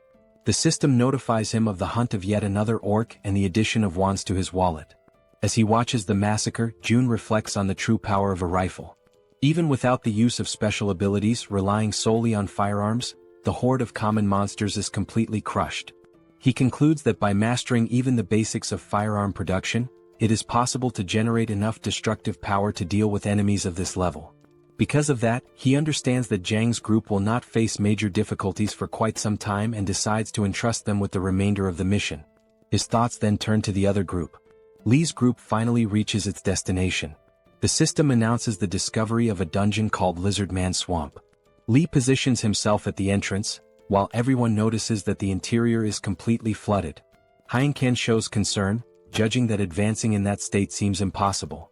Lee, however, remains calm. Using his water control ability, he shapes the liquid ahead, creating a solid path resembling a bridge. With the passage opened, he checks whether everyone is ready and leads the group into the dungeon. The system then notifies that this is the group's first entry into that location, granting double experience and rewards, since it is an unknown dungeon filled with unpredictable dangers. June had provided rifles to both Jang's group and Lee's group. As a result, Lee's group also possesses considerable firepower, indicating that clearing the dungeon should not be impossible. Still, June is intrigued by an item of information displayed by the system alongside the dungeon's formation. 0 out of 10. At first, he assumes it refers to a capacity limit, but soon realizes that this hypothesis does not seem correct. He decides that the answer will only come after completing the dungeon. Inside, Heinken observes that the water stretches all the way down, giving the sensation of being inside a massive aquarium. The red-haired girl agrees with the impression, comparing the place to underwater tunnels. At that moment, something draws Heinken's attention. He notices movement ahead and identifies enemies approaching. Based on their position, he calculates the exact direction and alerts the group. 3 enemies emerge, advancing straight toward them. Everyone prepares, alert to the imminent danger, while doubt arises about how those creatures are able to move underwater. Soon, the enemies reveal themselves as high-level lizard men with long, sharp fangs. Lee reacts immediately, positioning himself to defend the group while attacking at the same time. In a swift motion, he eliminates one of the enemies. The group is informed that only 2 remain and begins an intense offensive, firing their rifles even underwater. The projectiles cut through the liquid and strike the creatures, but the difficulty is evident. The lizard men move with extreme ease in that environment, making the shots less accurate. One of the members comments that if they could force them out of the water, the situation would become far more favorable. As the confrontation continues, Lee takes full control of the situation. He declares that water is his domain and orders concentrated fire. Next, he manipulates the surrounding flow, opening a large empty space in the middle of the water. Through that opening, the gunfire becomes precise and lethal, striking the enemies directly. The system then notifies the elimination of additional lizard men, with levels ranging between 20 and 22. June observes everything from a distance and reflects on the situation. They were lucky. Normally, in an environment like that, the lizard men would hold the absolute advantage. Inside a completely flooded dungeon, even moving would be extremely difficult. Creatures capable of moving freely through dark, low-visibility waters would become true reapers. However, Heinken's presence completely changes this scenario, as he awakens the Minimara ability, capable of identifying terrain within a 100-meter radius and distinguishing allies from enemies. Added to this, Lee Junhyuk shows a remarkable ability to handle adverse situations, completely reversing the group's disadvantage. Because of that, June concludes that there is nothing more he needs to support at that moment. With Lee and Heinken, and only a few allies providing covering fire, that is more than enough to conquer the dungeon. The group continues advancing and approaches the area where the inscriptions left by the defeated lizard men are located. Shortly afterward, Lee identifies the critical point and realizes they have reached the dungeon boss room. The door before them opens and Lee's entire group enters cautiously. As they cross the boundary of the room, something immediately draws attention. The environment is completely dry.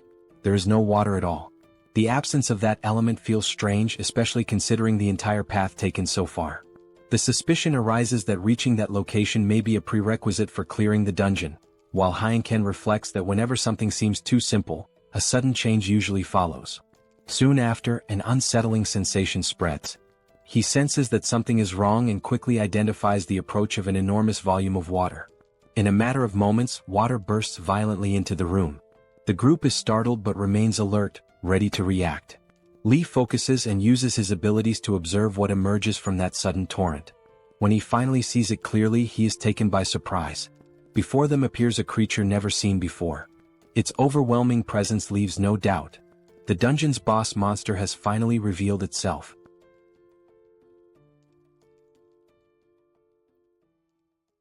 The group faces the creature that emerges before them.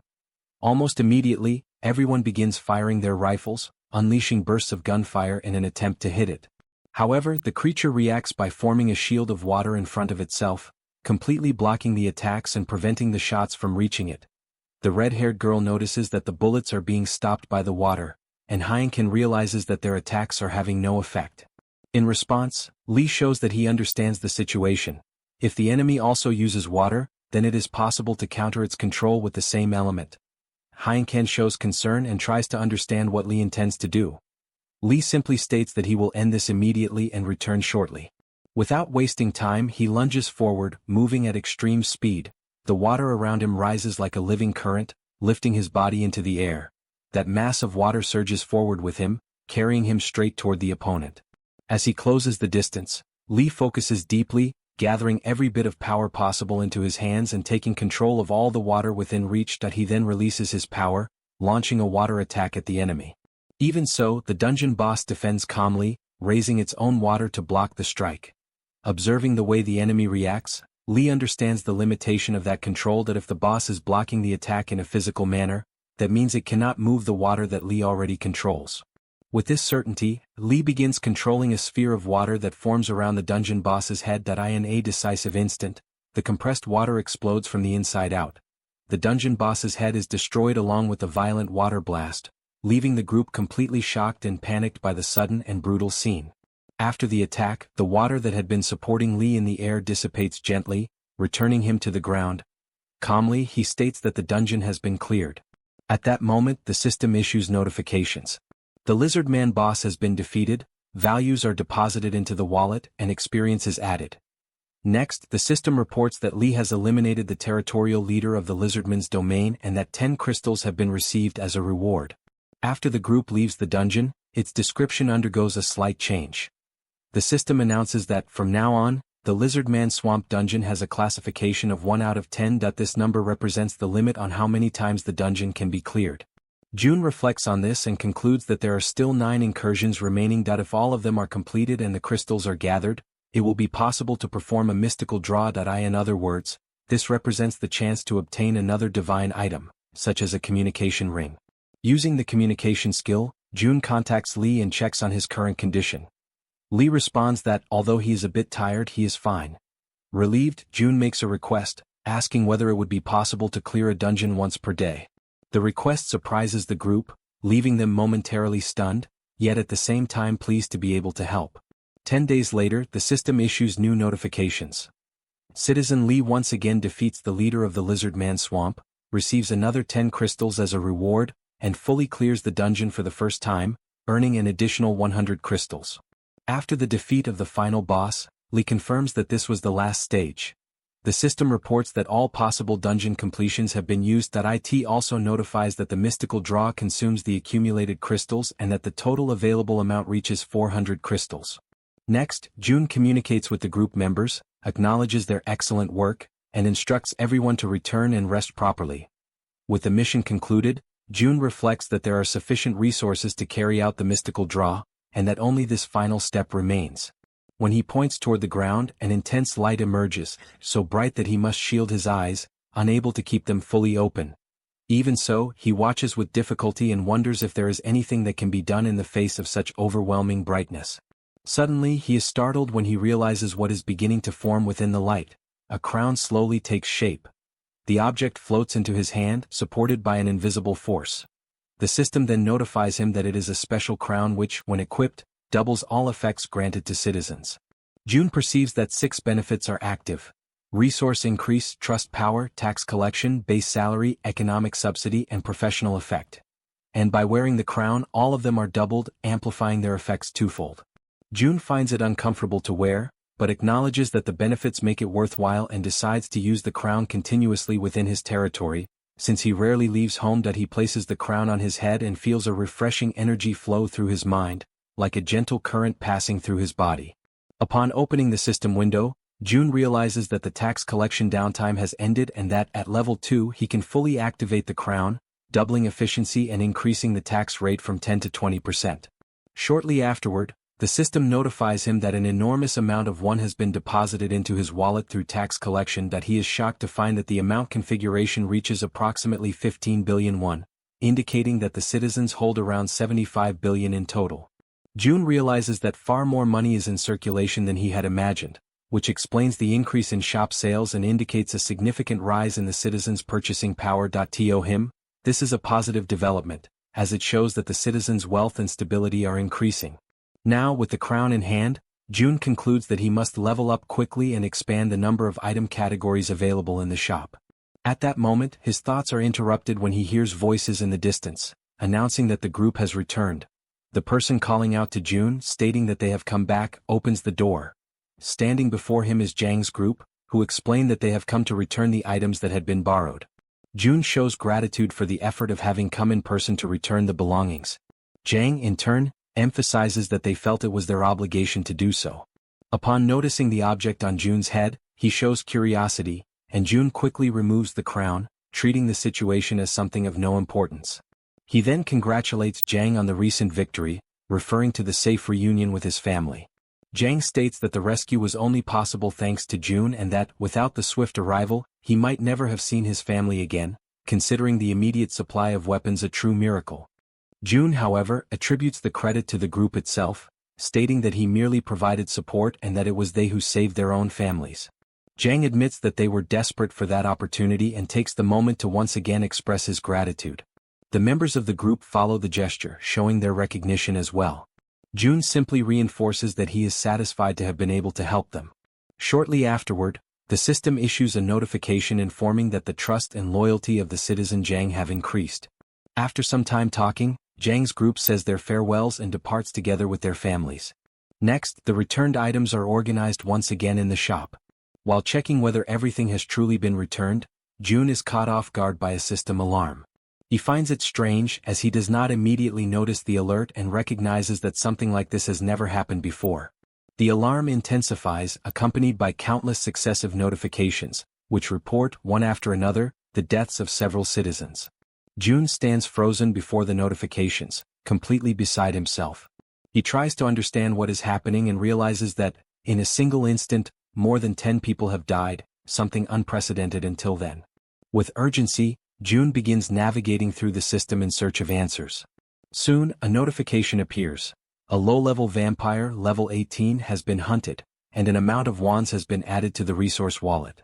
On the ground, bodies lie scattered, people drowned in their own blood. At the center of the massacre, a girl pleads for help, but a zombie restrains her from behind while others slowly approach, closing in around her.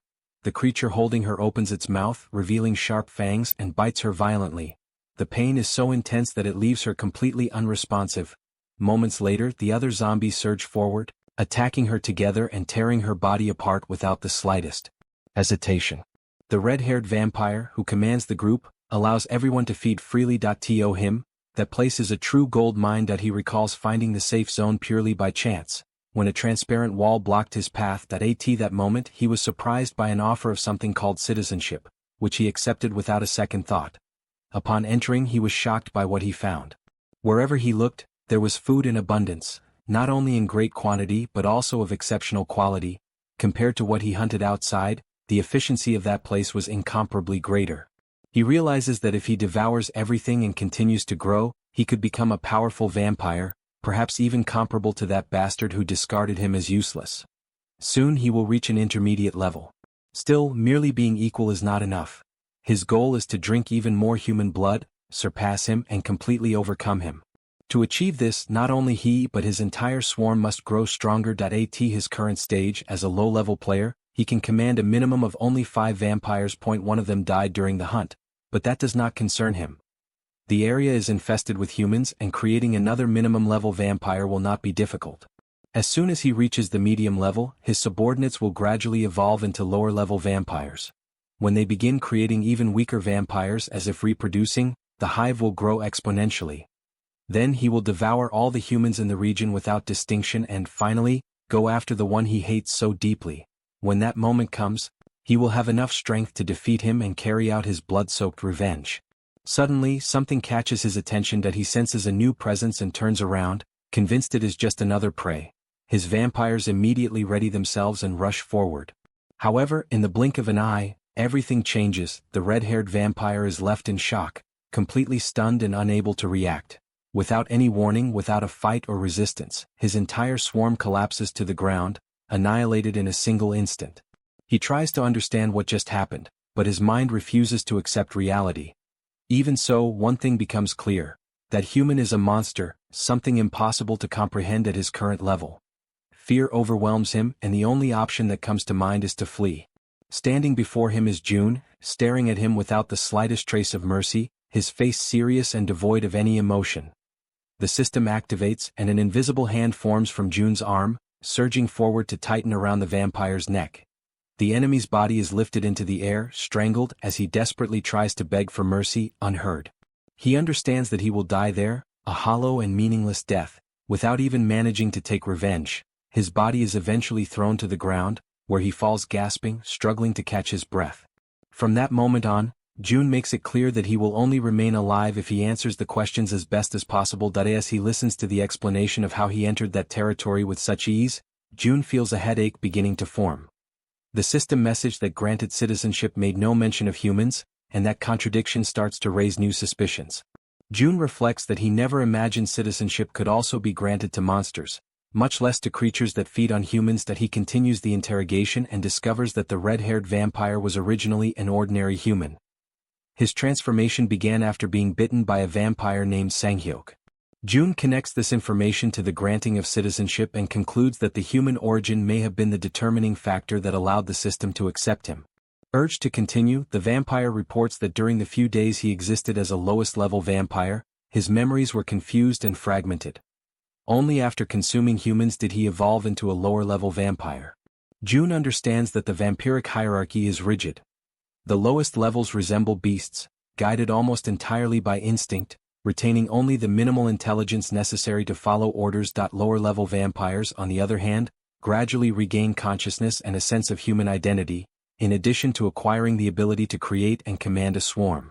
June then focuses on Sanghyok and seeks to understand his position within this hierarchy, where it becomes clear that he was a mid-level vampire. He reflects that Jaehyeon, the red-haired vampire, is currently a low-level vampire at level 28. From this, he deduces that an intermediate-level vampire must be, at the very least, above that threshold.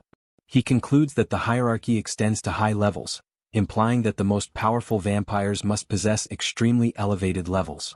Finally, June pauses on one last point. He fixes his gaze on Gal Sungil, his expression turning cold and oppressive, and without looking away, demands to know where Sanghyok is, making it clear that this answer will be decisive.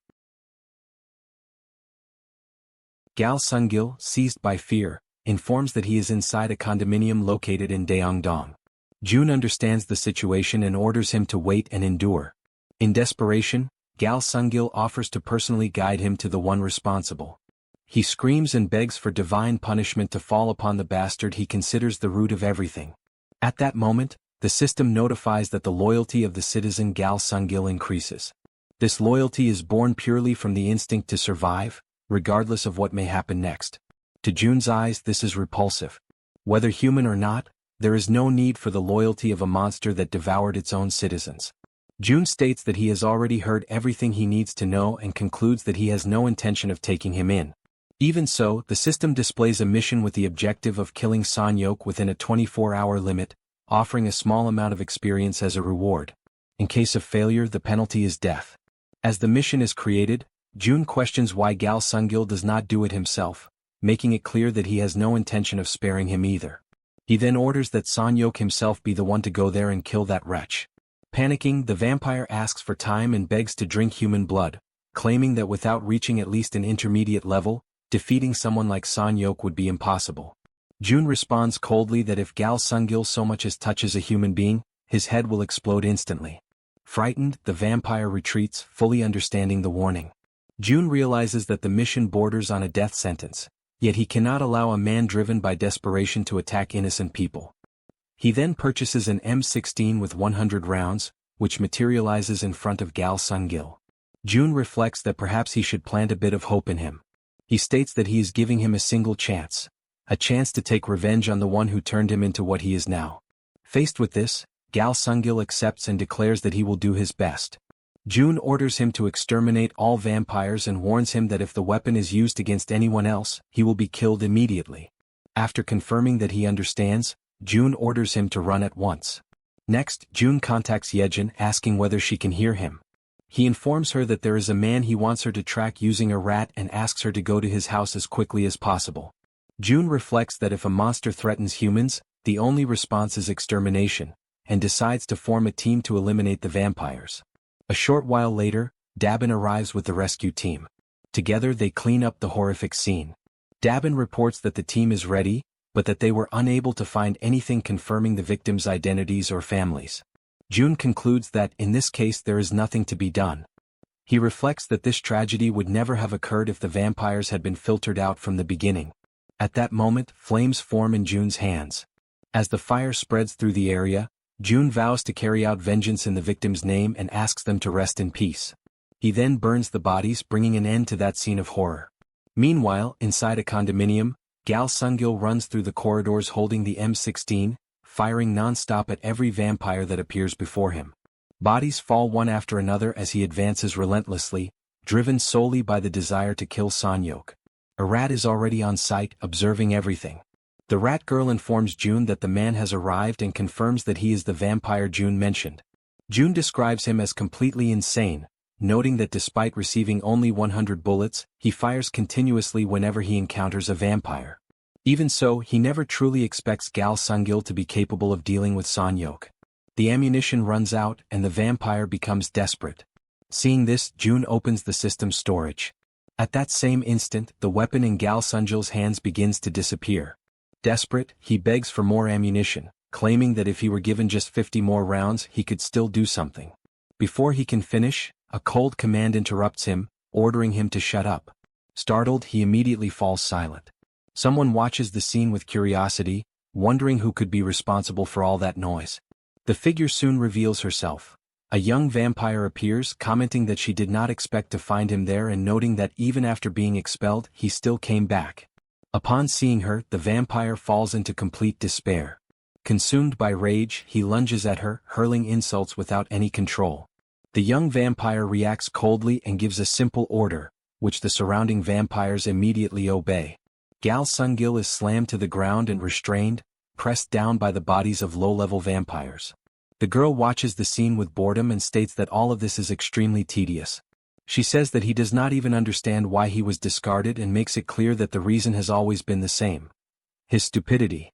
She mocks him, saying that even now he cannot handle even low-level vampires.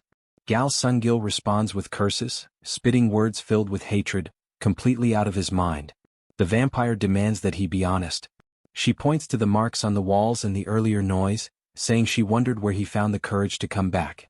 She then notices something wrong and asks where he hid the weapon he brought with him. In response, Gal Sungil spits in her face and resumes insulting her. The vampire states that this is exactly why idiots do not live long. Without hesitation, she gives the final order. The vampires advance immediately. Gal Sungil screams in pure terror as they attack him. His blood begins to gush out, spreading across the floor, bringing to an end the inevitable fate of someone who never had a chance from the very beginning. His body remains sprawled on the ground, and the vampires continue hovering over it. As the vampires devour the body, they sense something strange. Those feeding on Gal Sungil begin to scream, as if experiencing intense pain. They clutch their own heads, which continue to emit smoke. The girl watches in surprise, commenting that their nutritional condition is better than she had expected, and admits that she did not know her subordinates were capable of evolving like this. The transformation intensifies and denser smoke begins to envelop them. She then gives a new order, instructing them to search the area and check whether there is anything resembling a weapon. The vampires immediately obey and spread throughout the building, rummaging through the environment according to the command received. Meanwhile, the girl senses something strange in the air and wonders what that smell is. From another location, June begins to prepare and issues the necessary command. Jaehyeon responds affirmatively. While the vampires are focused solely on searching for possible weapons that might pose a threat, this creates the perfect opening for the operation. The second floor of the building begins to be completely filled with gas. The girl realizes what is happening and falls into despair, attempting to react, but it is already too late. June then orders Jaehyeon to execute the next stage immediately. Jaehyeon carries out the summoning command, causing the paper to burst into flames. Within moments, the interior of the building begins to glow intensely. The flames spread rapidly, engulfing the entire area. The system begins notifying the successful hunt of vampires of different levels. Faced with this, June feels somewhat more at ease and realizes that the vampires were far closer than he had imagined. If he manages to level up quickly and expand his territory, there is a good chance that this area will be included. He considers it a positive outcome to have discovered their existence now and decides that he will eliminate each one before they are absorbed into his territory. Later, Jaehyeon asks whether it is possible for creatures like those to exist within the current territory. June confirms that it is and explains that this is precisely why the situation is so problematic. As a result, Jaehyeon suggests imposing general sanctions or assigning some kind of restriction to everyone. June immediately rejects the idea, stating that it would be far too extreme. He reasons that if people who are not vampires are included in these sanctions, resentment will be inevitable. Jaehyeon understands the point. June reflects that such actions would cost him public support and could create unnecessary chaos. Furthermore, even with direct intervention, there is a limit to what he can do alone. He thinks that it would be ideal if there were a way to classify citizens according to their tendencies. At that moment, the system notifies that the total number of citizens has reached 30,000. Upon reaching this threshold, the achievement system is unlocked. Faced with the system window, June wonders what exactly this achievement system is. The sudden notification surprises him, which does not go unnoticed by Jaehyeon, who asks whether something happened. The system then explains how achievements function. By creating a specific achievement, it becomes possible to grant a title whose effect can be defined by the administrator. June accesses the achievement settings, and the system requests that he define the achievement's content. He defines that the achievement will be triggered if someone kills a person with citizenship. The system confirms that the content configuration has been completed and requests the definition of the title and the effects granted upon completion. June asks whether he can remove a title whenever he wants. The system confirms this, and he concludes that this will allow him to personally handle inappropriate cases. He defines the title's name as Assassin. The effects include an 80% reduction to all attributes, both hands sealed, and the appearance of an assassin's mark on the forehead. The system informs him that both the cost to define the achievement and the cost to grant the title upon completion are high. June decides to proceed with the configuration. The system confirms that the achievement setup has been completed. June reflects that his greatest concern has been resolved. Just as with murder, he can now punish most violent crimes through the achievement system, labeling criminals with titles visible to everyone. He realizes that this is not limited solely to punishments. It will also be possible to create positive achievements, such as something similar to a monster hunter. Jaehyeon comments that she had been thinking of another alternative. She suggests sending a direct notice requesting that the vampires voluntarily come forward. But June responds that he has just found a solution. Jaehyeon appears visibly relieved and comments that she does not know exactly what he did, but states that June is truly incredible. June thanks her, visibly embarrassed. He realizes that he had been absorbed in his work, and upon noticing Jaehyeon's beauty, he becomes briefly flustered and nervous. Before he can fully regain his composure, someone approaches and announces that they received the message and came as soon as they saw it. June responds that the door is open and asks the person to come in. The door opens, revealing a presence indispensable when it comes to dealing with large numbers of monsters. Even before the vampire extermination operation, June already knew that he needed to contact Jaehyeon. He then asks them to wait a moment, stating that before continuing, there is something that needs to be done first. Meanwhile, inside the condominium, several vampires are seated around a table. At the center of the room, one of them announces that everyone must listen carefully and informs them that Shin Saren is dead. Shock spreads instantly, and the vampires turn toward one another in alarm. One of them questions whether this is related to the traces of an explosion on the first floor.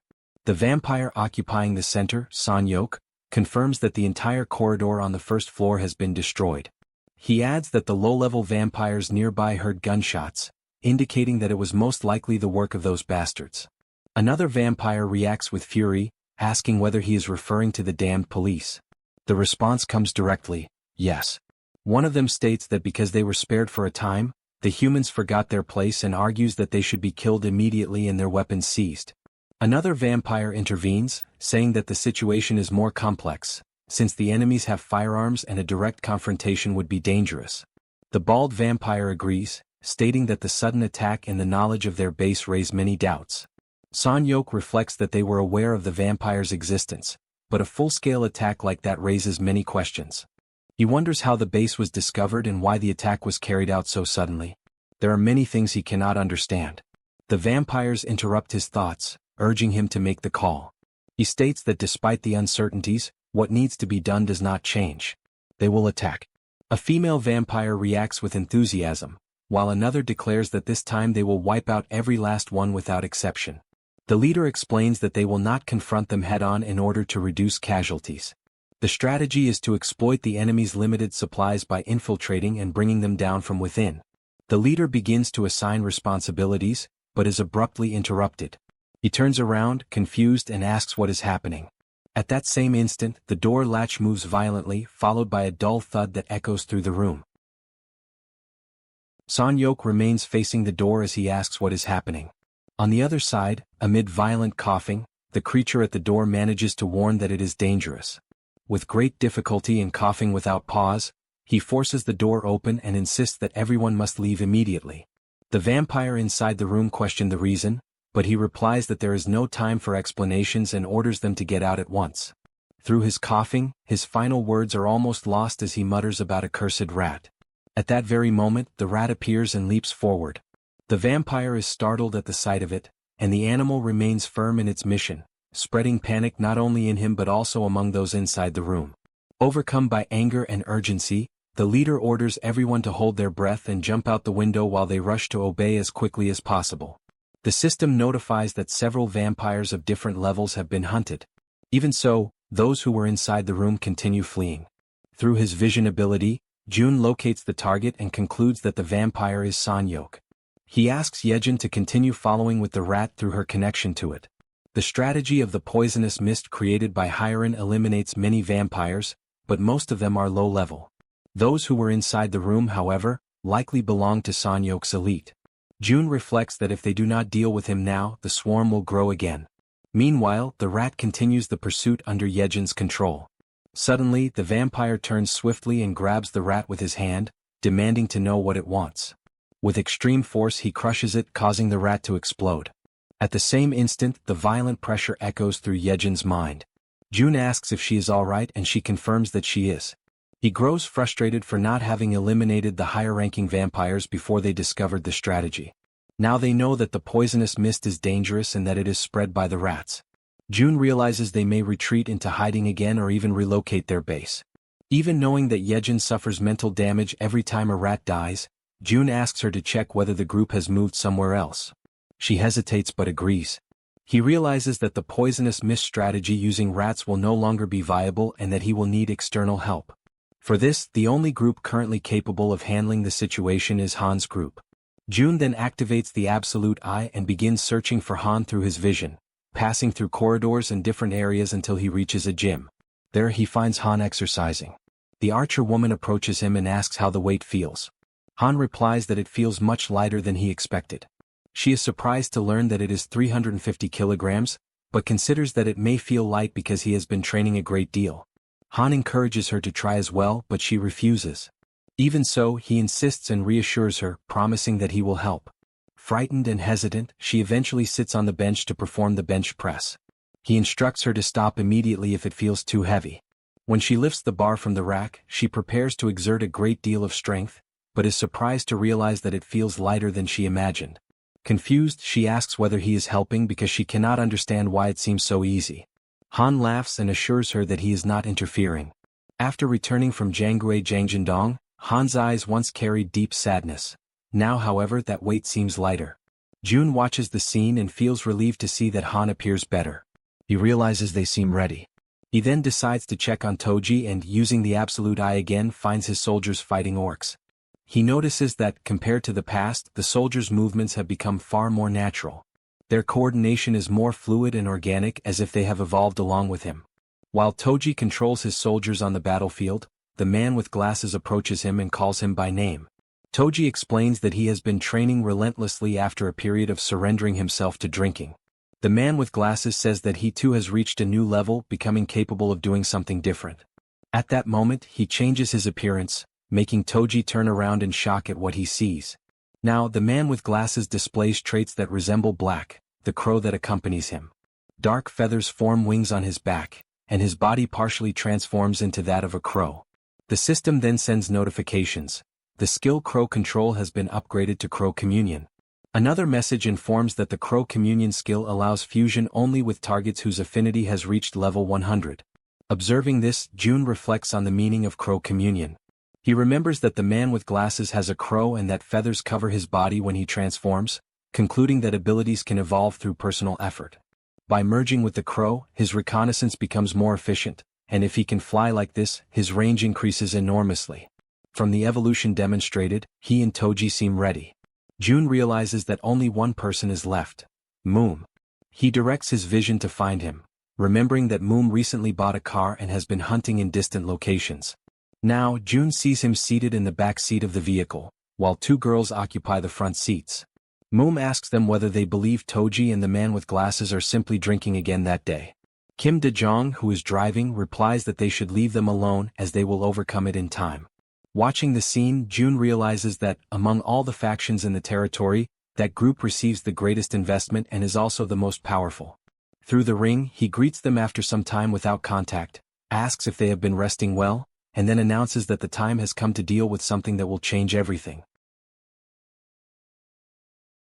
Elsewhere, the vampires gather and discuss the situation with evident tension. They insist that they must strike first, as what happened is already a declaration of war. Their comrades died because of a rat, and they refuse to stand idly by in the face of that. A vampire wearing a cap respectfully addresses Son-hyuk and declares that all he needs to do is give the order for them to act immediately. Another insists that the base must be relocated before anything else. However, the one in the cap argues that if the attacks continue in the same manner, they will all end up dead. Meanwhile, the other vampire counters that the enemies are merely a terrorist group accompanied by a rat and that there is no advantage in remaining in a location that has already been exposed. He then asks whether they even know who they are dealing with, to which the vampire in the cap responds irritably that it can only be armed police officers. Son-hyuk interrupts the argument and states that it is not the police. The two vampires stare at him and ask whether he knows who carried out the attack. Son-hyuk admits that he does not know who they are, but he is certain that no one in the police possesses those kinds of abilities, emphasizing the fact that after they died, the bodies disappeared. He recounts that, while fleeing through the window during the poisonous mist, he saw lesser vampires die and their bodies vanish. When his companion died, her body also disappeared, and he began to doubt that it had been destroyed in the explosion. Son-hyuk lists the events: gunfire, explosions, exploding rats, poisonous mist. There are far too many strange elements for it to be the work of the police, and if it is not the police, then it is an unknown group targeting them. Upon hearing him, one of the vampires declares that they must take the survivors and abandon the place immediately. He emphasizes that if they do not know who the enemy is, remaining there is far too dangerous. As he reflects, a memory surfaces in Son-hyuk's mind. In the past, someone asked whether that was truly his name and explained that he would be absent for a while. The vampire entrusted Son-hyuk with a mission: to devour everyone in that apartment complex, grow stronger, form a swarm and command it. In addition, he ordered him not to leave the place until his return. Son-hyuk expressed gratitude for the mission but questioned what he should do if something happened while his superior was away. The vampire praised his caution, then revealed where he would be staying and said that, if danger arose requiring his presence, Son-hyuk should seek him out. The memory fades and Son-hyuk utters the name Song Ji-won, stating that he is the fastest among them. Song Ji-won asks what he wants him to do. The leader then declares that they will remain there and will not move the base. He considers that, given the recent events, the enemies will likely attack again soon. Before it is too late, someone must deliver a message. He orders Song Ji-won to deliver a message to the one who created him, Lord Young-hun. The message is clear: they need his help. Elsewhere, the ground is covered in blood. A faint voice begs for salvation, saying that he cannot breathe. Amid that scene, a vampire remains seated on the blood-soaked floor, surrounded by corpses, questioning the reason for such a situation. He recalls that they were accepted as vampires when they were on the brink of death and asks why that is now turning into punishment. Meanwhile, Young-hun holds a vampire suspended by the neck, squeezing tightly. Calmly, he states that from a certain perspective, it might seem as though he accepts them as equals, but he suggests that the reality is different. The fallen vampire insists that they are of the same kind. As Young-hun slowly approaches, he says that since they need to understand, he will explain. He then emphasizes that a vampire is, by nature, a monster that feeds on humans. However, he asserts that humans do not possess sufficient nutritional value for efficient growth. He then reveals something even crueler. If a vampire grows by consuming many humans and is later devoured by another vampire, the concentrated nourishment is absorbed all at once. After completely draining the vampire he holds by the neck, he lets the lifeless body fall to the ground. He then turns to the one seated on the floor and asks whether the situation now makes sense. He declares that there is no us, and that he alone is the true vampire. The vampire on the ground begs him not to approach, but Young-hun continues advancing, calling him a bastard. Swiftly, he begins draining his blood, slowly extinguishing his life. As he consumes him, he thinks that perhaps he should visit a certain place soon. He believes enough time has passed for it to be at the ideal point to be consumed, yet he realizes he does not recall the exact location. At that moment, someone appears at the entrance, asking for permission to enter in a loud voice. The newcomer introduces himself as Song Jaehyeon, a subordinate of Sanyok. He reports that an unknown organization is carrying out a terrorist attack in the Daeng-dong area and that Sanyok sent him to request assistance.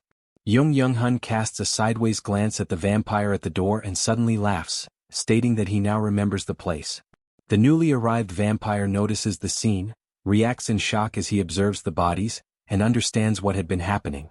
Young-hun asks how the attack occurred and grows furious upon realizing that his supposed food storage has disappeared. Later that night, Han's group arrives at the location mentioned by June. Han surveys the surroundings and wonders whether that is truly the indicated place. He then orders everyone to take up their weapons and prepare themselves. The group takes position, ready to face whatever emerges, as Han declares that they will exterminate every vampire in that place. Sometime earlier, Han's group was left in shock upon discovering that they would be facing vampires. June explains that this is precisely why he called them there. Han confirms the name of the location, Daeyeon-dong, and asks whether the vampires are still there. June confirms that they have been monitoring them through Madame Yejin's rats and that there have been no suspicious movements.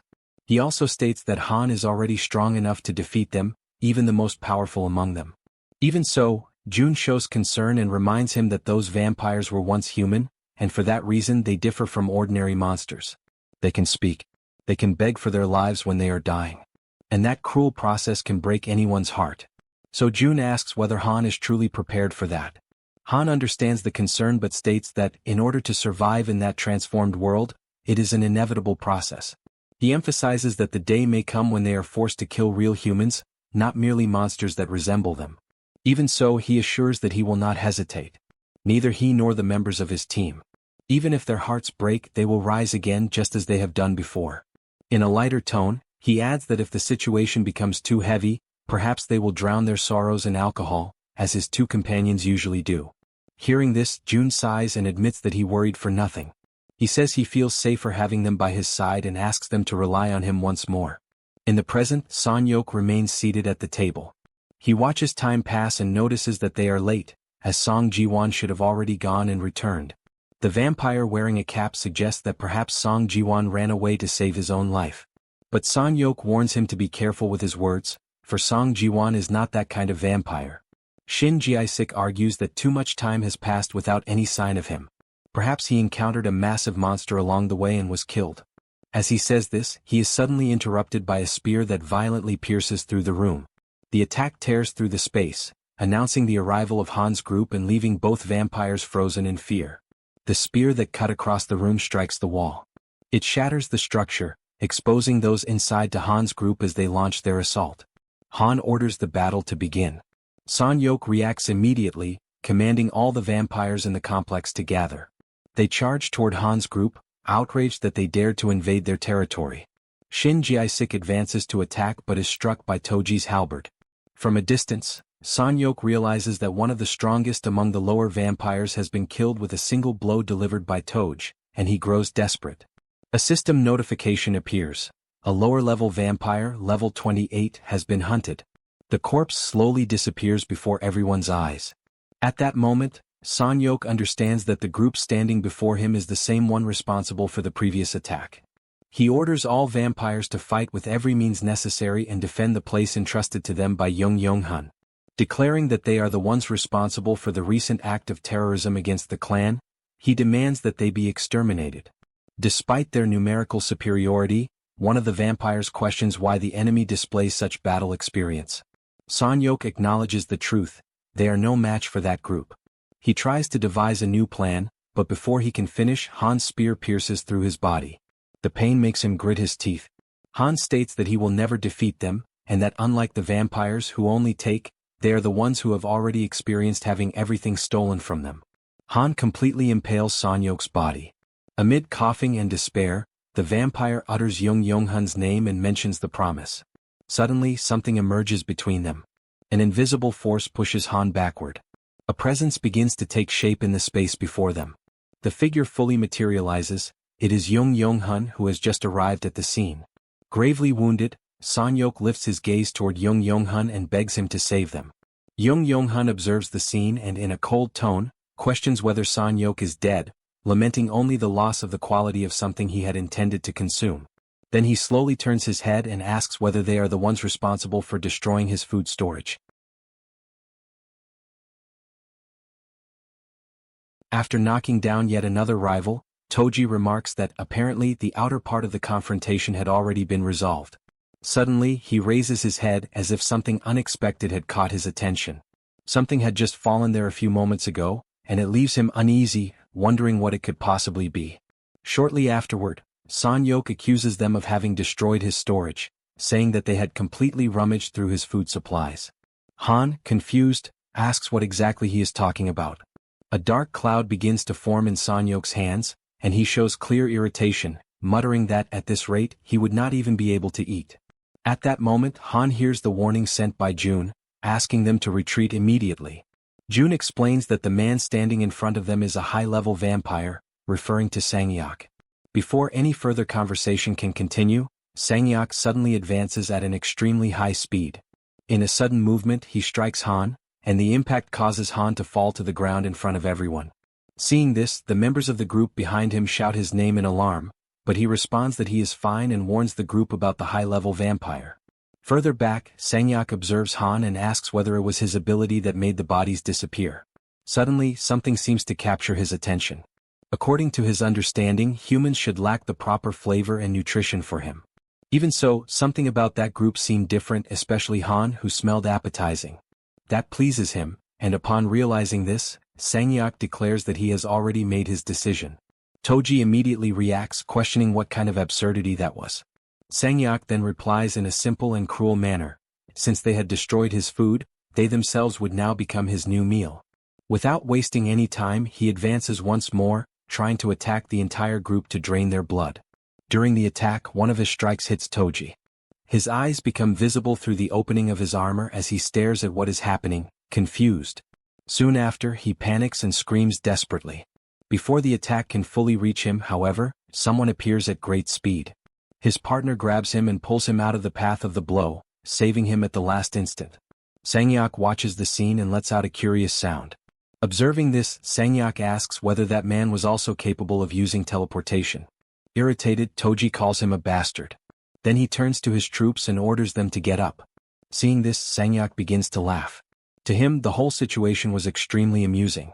Without hesitation, Toji orders them to advance, and his subordinates immediately prepare to attack, charging toward the vampire.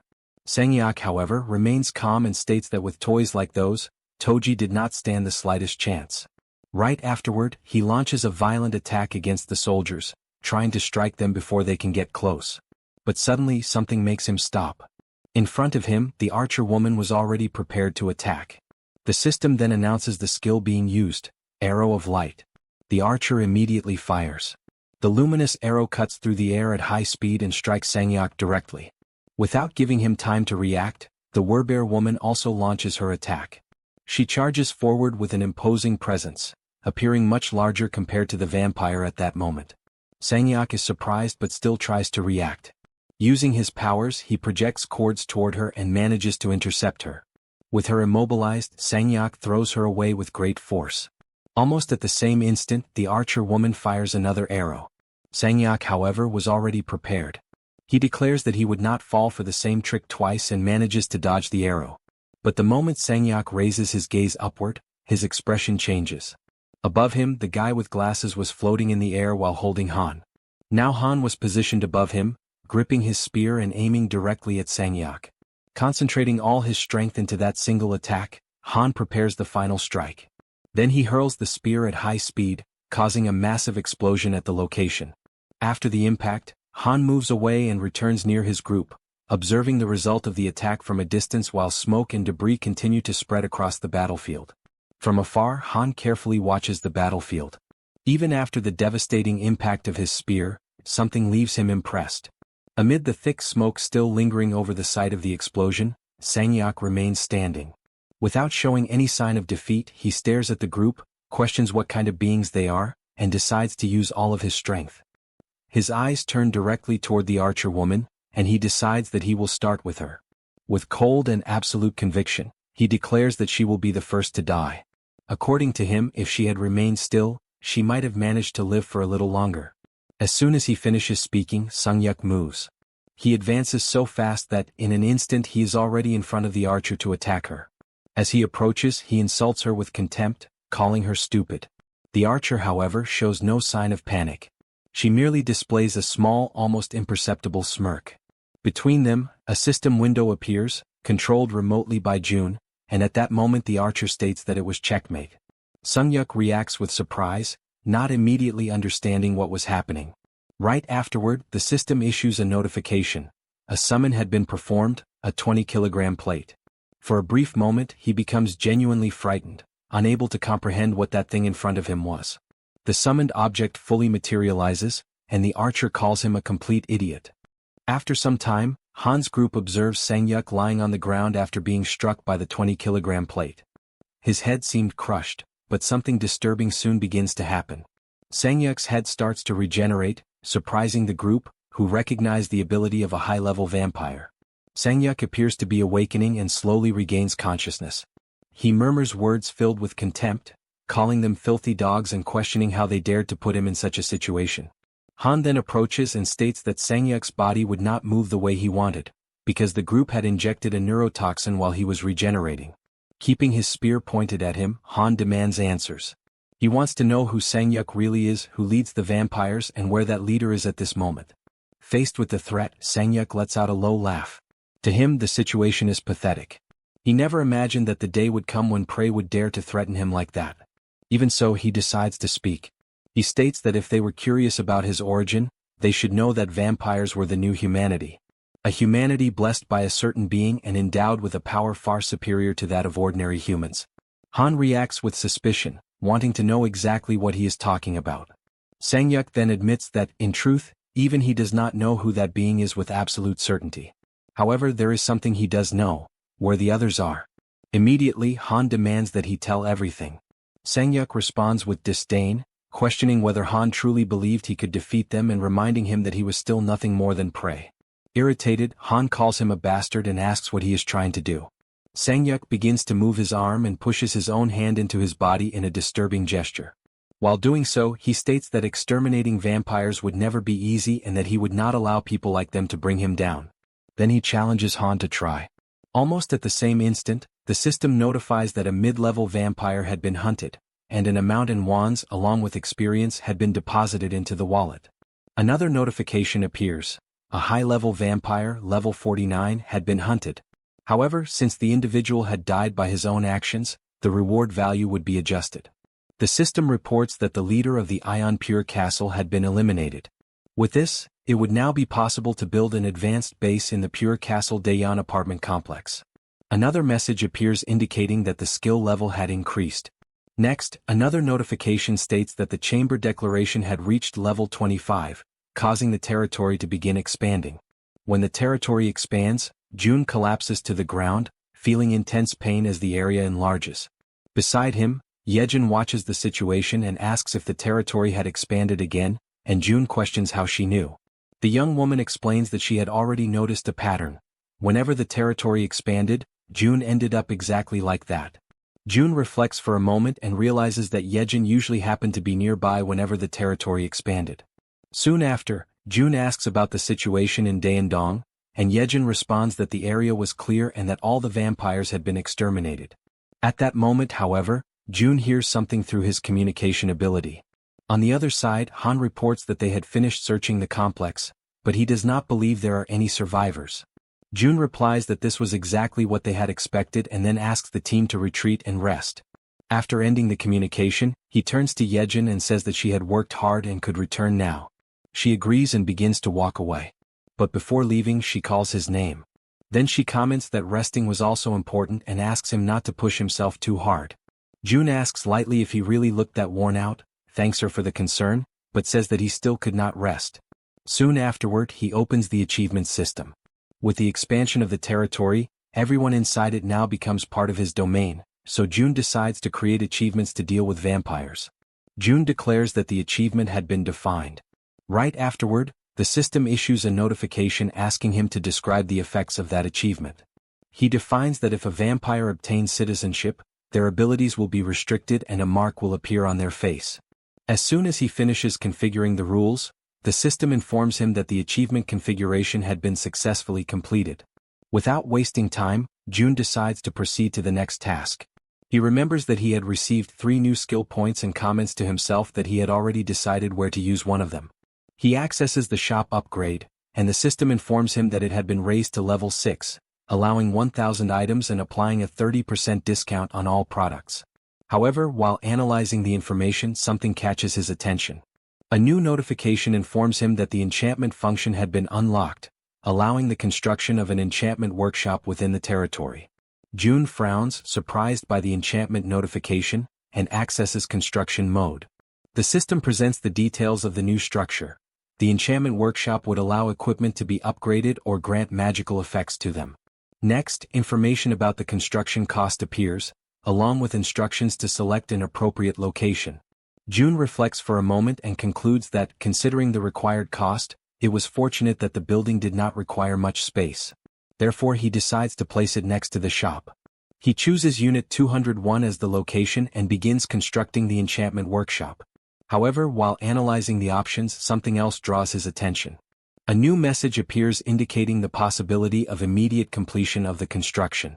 The system informs him that, if he wished, he could instantly finish the construction by using 8 crystals.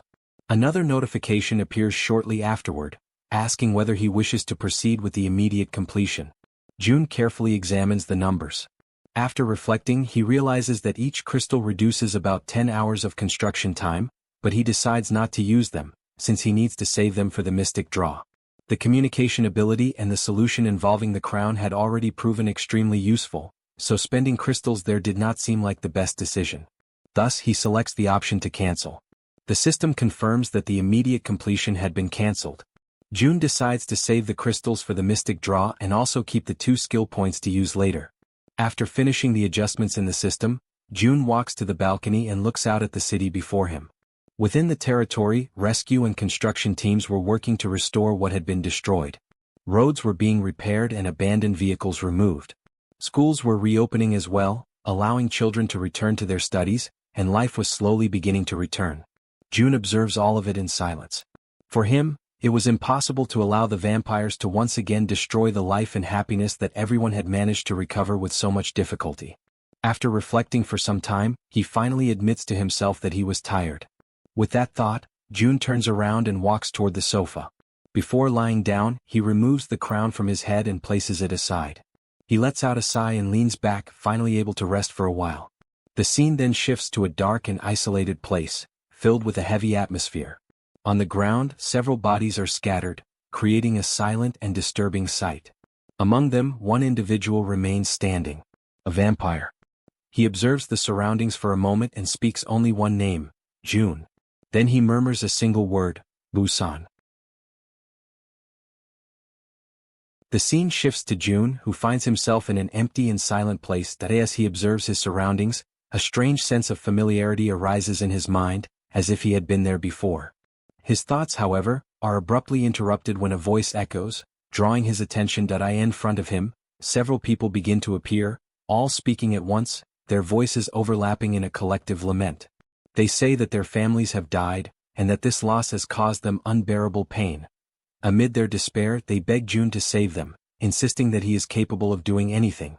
The pressure grows as the pleas intensify, until suddenly, a new figure appears. It is the archer woman, holding her own father in her arms. His body remains motionless, showing no signs of breathing, while she, consumed by desperation, seeks help. Then another voice makes itself heard, carrying a melancholic and familiar tone. Yeonju speaks as if resuming an old conversation, saying that she had already said this before and that it would not be the last time. She confesses that she misses her beloved son. Jun begins to hear countless voices around him, all demanding something he had not fulfilled. The accusations blend together, confused and insistent, as if each one were trying to force an answer from him that he could not give. Gradually, all sense of calm disappears, replaced by a suffocating weight that takes over his mind. Suddenly, Jun awakens and abruptly rises from the sofa, still overwhelmed by anguish. He tries to catch his breath while looking around, disoriented. For a moment he questions where he is until he realizes that it was all just a dream. He thinks it might be because he has seen too many corpses, but acknowledges that, although he is used to nightmares, this one was different and far more real. As he organizes his thoughts, he begins to wonder why Yeonju has not contacted him yet. Considering the vampire's level, he believes she should have already received a mission and decides to speak with her. Using his communication device, he contacts her and asks her to come to his house for a while. It does not take long for her to arrive. As she enters, she asks for permission and explains that she came as soon as she was called. June receives her and invites her in, making it clear that there is something important he wants to discuss. Once seated, Yeonjun understands the reason for the meeting and deduces that he is questioning why she did not request Sherhu's revival. Faced with this, June apologizes for not having approached the subject more carefully. However, Yeonjun responds calmly, saying that it was not a problem as his feelings had been conveyed clearly enough. She then recalls that, on that day she had the opportunity to experience the miracle of meeting her son again, something that was only possible thanks to June. After that, she witnessed other forms of pain. She saw the archer's father die, companions lose their families, and heard De-young's story. She continues explaining that, by observing the suffering of those around her and realizing how everyone was struggling to move forward, she came to understand many things. She concluded that if she kept insisting on seeing her son again, it would inevitably become a problem. She explains that people might begin to cling to that possibility, holding on to the idea of bringing back those who had already passed away. And in doing so, a society that had barely begun to regain its stability could fall back into chaos. For that reason, she did not want her son to become the source of new conflicts. She recognized that everyone carried similar pain, and yet they continued to live. With that in mind, she decided there was no reason for her to act differently. With sincerity, she expresses her gratitude for the miracle of being able to say goodbye to her son, something that still brings her deep comfort. Hearing her, June realizes that Yeonjun has changed. Once unstable, she is now calm with a gentle and serene expression. After the conversation, June thanks her for coming. In turn, she shows her gratitude for everything he has done for her and takes her leave. As he watches her depart, June reflects deeply. At that moment, he feels that Yeonjun is far more mature than he is. Her response, instead of demanding something, had been an act of acceptance and even comfort. He realizes that, in some way, she had come back not to ask for something, but to comfort him. With that feeling, he believes that if he were to go back to sleep at that moment, he would finally be able to rest in peace. After that, several weeks pass in the blink of an eye. Gunshots echo throughout the area, striking goblins scattered across the location. As the creatures fall, the battle comes to an end. The group of three brothers finally realizes that they have completed the task. Soon after, the system issues a notification informing them that the mission has been completed, that the reward will be delivered, and that they have obtained a small amount of experience. The red-haired young man shows satisfaction upon realizing he has reached his daily goal and asks how many targets the others still have left. In response, one brother says that he still has 5 remaining, while the one wearing a cap confirms he is in the same situation. Hearing this, the red-haired one decides to end his participation and tells them to finish the rest of the hunt on their own. He explains that they need to face it alone in order to develop independence, since they cannot keep relying on others all the time. His words make the younger brother visibly uneasy, while the one in the cap tries to remain calm, saying that everything will be fine if they handle the situation properly. Even so, he acknowledges that without the presence of the more experienced ones, everything will become more difficult. Even understanding the younger brother's fear, he insists that they need to find a way to succeed on their own. That day, as a consequence of having fled cowardly during the Cyclops attack, they received a severe punishment, a daily hunting mission. Failure meant 1 minute of unbearable agony, something they had already experienced. It was a true hell that repeated itself every day, where failure brought such intense suffering that it could make anyone wish for death. Faced with that memory, both of them acknowledge, with regret, how deeply they repented what they had done that day.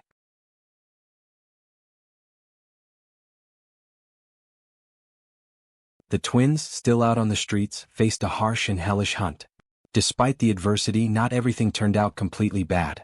Since they were forced to hunt every day, their financial situation improved significantly compared to that of other people. A sense of relief came over both of them, and before returning home, they decided to set aside some meat. Soon after, they headed back, and upon arrival, an elderly woman greeted them warmly, showing curiosity about what they had brought this time. One of the twins replied that they had bought meat and intended to have a barbecue.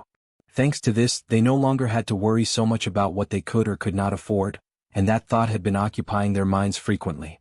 After that, one of the twins took a bath and felt refreshed, noticing how different it was compared to before. The other, upon hearing this, decided that he would also take a bath and help set the table. They acknowledged each other's good work and stated that they would give their all once again in the next day's hunt. For them, things were better this way. They reflected that the emergence of monsters had made the world difficult, but everything changed with June. Safe zones appeared and rewards began to be given to those who worked hard. Before the world changed, one of them had graduated from an unknown college and worked at a company, receiving a miserable salary. Back then, life was not about living but merely enduring existence. Now, despite the exhaustion, the life he leads is full of vitality and far better than before. Under the moonlight, the night seemed peaceful. He recognized that without June, he would never have dreamed of such peace. Even so, he carried regret over the choice he made in the past, when he abandoned June's request and fled like a coward, following Baek Sung-yeop. Now, he decided that he would not disappoint again and wished for that peace to last forever. Suddenly, as he brought his hands together, something caught his attention. A light began to emanate from his body, leaving him confused about what was happening. At that moment, the system notified him that Moon Jae-hyun had reached 100% loyalty, had become a vassal, and had awakened the ability Cold Aura, A rank. Shortly after, through a communication ability, June made contact with Moon Jae-hyun. The voice appeared directly in his mind, startling him, and in confusion, he wondered whose voice it was. June reassured him, revealed his identity, and said that Moon Ji-hoo would be released, asking if he would be available in the morning. The next day at dawn, Moon Jae-hyun reflected and realized that the rumors were true. Already in June's quarters, June asked whether he preferred coffee or tea, and Moon Jae-hyun chose coffee. He reflected that among the citizens, rumors circulated that those chosen by June received supernatural powers. And the ability he had just awakened proved it. On its own, it would drastically reduce the difficulty of hunts. June handed him the coffee and began the conversation by congratulating him. Then he informed him that, from that moment on, Moon Jae-hyun's group would be released from mandatory missions. However, he made it clear that if something similar to the past were to happen again, the punishment would not be as lenient. June then revealed the true reason for the meeting. He asked whether Moon Jae-hyun intended to continue with the current members of his group, explaining that he believed his abilities were being wasted on low-level hunts. Moon Jae-hyun hesitated for a moment, but then expressed his desire to bring his twin brother to join him. As for Baek Sung-yeop, he stated that he no longer wished to maintain any connection with that man. June understood his decision and informed him that he would assign the two brothers to Lee's group, a water-type ability user. However, before that, he presented a proposal. He wanted to know whether the two of them would accept entering into a subordination contract with him. The proposal surprised Moon Jae-hyun, but he considered it an honor. Sometime later, the two twins gathered before June. Moon Sang-hoon was summoned to explain the details of the subordination contract, and both accepted it. The process began, and as expected, it was confirmed that ability levels are determined from birth and are linked to genetics. The twins manifested the same power, marking the beginning of a new chapter in their lives. June saw in the combination of their abilities with Lee's a promising synergy, and after sending them off, he came to believe that the brothers could form an incredible team. The system then issued an unexpected notification. A group eligible for citizenship was approaching, and the proposal appeared with an alert that June had not seen in a long time. This struck him as strange, since currently almost no one approached the territory. Intrigued, he opened the citizen information window and analyzed the available data. Among the options, he found the possibility of expulsion. The system revealed the details of one of the individuals. Unikel, level 39 with a trust level of 21, possessing an awakened A-rank ability, long-distance vision. Using Supreme Eyes, he observed the group outside the territory and noticed that all of them were armed. He concluded that by hunting in that manner, reaching level 39 would not be impossible. Even so, he made a cautious decision. In order to accept them as citizens, it would first be necessary to confiscate all firearms. Next, he assigned a mission to the group, establishing as a condition that they must head to his location. After that, he prepared himself mentally, as it had been a long time since he had last received new individuals into his territory. Before finishing, another notification appeared.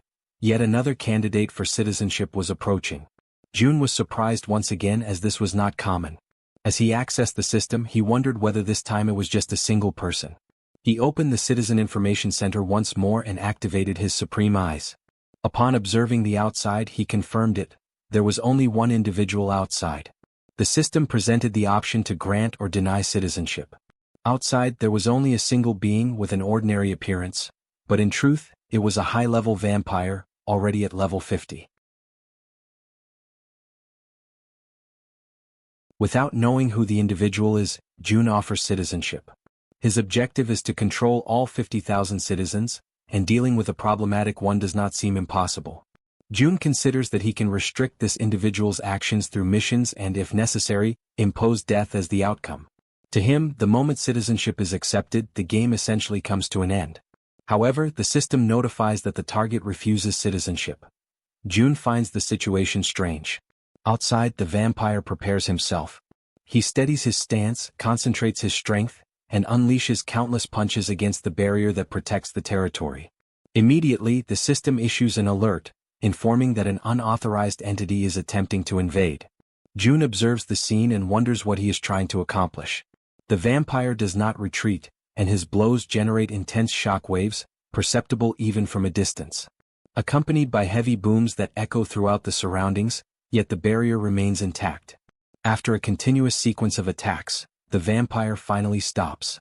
His hand is severely injured, as if burned and torn apart by the repeated impact. Even without breaking through the defense, the display of strength is enough to alarm Jun. He recognizes the danger, and although the barrier withstands the assault, the power behind those blows cannot be underestimated. Just from the shockwaves and the brutal sound of the collisions, Jun concludes that the vampire's strength surpasses even that of Eclipse. He considers the possibility that vampires possess their own abilities, similar to awakened skills. He recalls the high-level vampire they previously faced, capable of manipulating blood as extensions of his own body. Meanwhile, the vampire observes his own bloodied hand and the barrier's reaction after the impact. He begins to reflect that a barrier of that level could not exist without someone extraordinary sustaining it. The conclusion forms clearly in his mind. Jung Yuhun's death was caused by an entity within that territory. It is an existence that completely surpasses common standards, something beyond ordinary comprehension. The vampire wonders whether even someone at the peak of power would be capable of exerting such force. He recognizes that he cannot resolve this alone and decides to retreat. Watching everything unfold, Jun makes an immediate decision. He cannot allow the vampire to escape.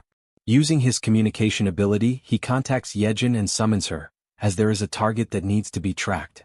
Sometime later, as the vampire moves, several rats discreetly follow him, maintaining the pursuit.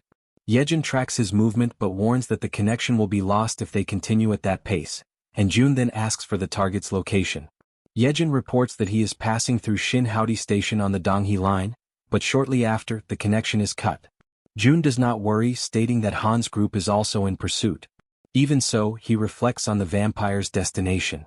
He realizes that the vampire was trying to determine the location of the vampire's headquarters through observation, but the place seems farther than expected. Then a troubling doubt arises. Why does the vampire choose the Donghae line specifically among all possible routes? Jun recalls that the line connects Busan to Ulsan and recognizes the risk. If the destination is a city with around 1 million inhabitants, the consequences could be catastrophic, with numerous high-level vampires emerging if the population has been turned into food. He considers the worst-case scenario. The vampire returns leading a powerful horde after exploring the region. This hypothesis is far too terrifying to ignore, and in light of it, Jun makes his decision. He cannot, under any circumstances, allow the vampire to escape alive. He then connects to Han's group. Without wasting time, he delivers the new order. The target must not escape alive. Han firmly acknowledges the command. Elsewhere, a sudden commotion spreads through the group. The citizens realize that their weapons have disappeared, and panic begins to spread. A young man tries to contain the chaos, asking for calm, but the tension has already taken hold. A bald man shows irritation, angrily questioning the situation after trusting the young man and now being left unarmed in an unfamiliar place, demanding an explanation. Under pressure, the young man hesitates for a moment, unsure how to respond to the hostility. Even so, he gathers his courage and insists that there is a reason for this, asking them to trust him. He claims that if they witness the situation with their own eyes, they will change their minds. Another member remains uneasy, considering it dangerous to stay and even more reckless to move forward unarmed. The young man insists once again, reaffirming that there are no monsters in that place. The other man reacts with disbelief, as trusting the young man at such a critical moment seems irrational, further deepening the doubt. Faced with this, he tries to rely on something more concrete, reminding the others of his own ability, suggesting that there is a basis for his claim. The resistance persists, and one of the more experienced members, although recognizing the young man's ability, considers it illogical to advance unarmed in an unknown place, seeing it as an extreme risk of annihilation by entrusting their lives to a single claim. Suddenly, a system window appears before them. The shock is immediate among all present. Both the young man and the others are taken aback by the unexpected appearance of the interface. The message is clear and direct. It demands that they reach room 3002 in Building 104, with no time limit and minimal reward, leaving everyone in silence.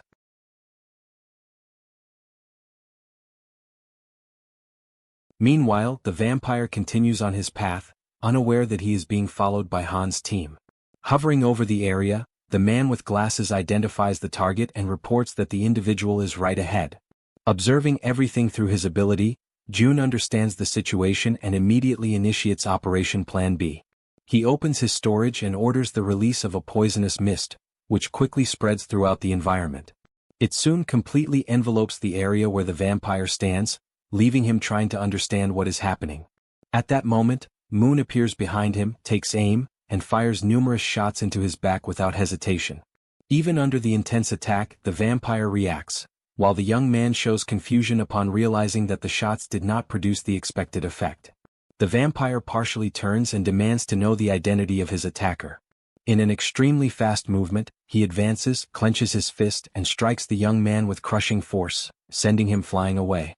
The boy tries to recover, and right behind him, the archer is already there, concerned about his condition. Without wasting time, the archer positions herself, prepares her bow, and fires an arrow with precision.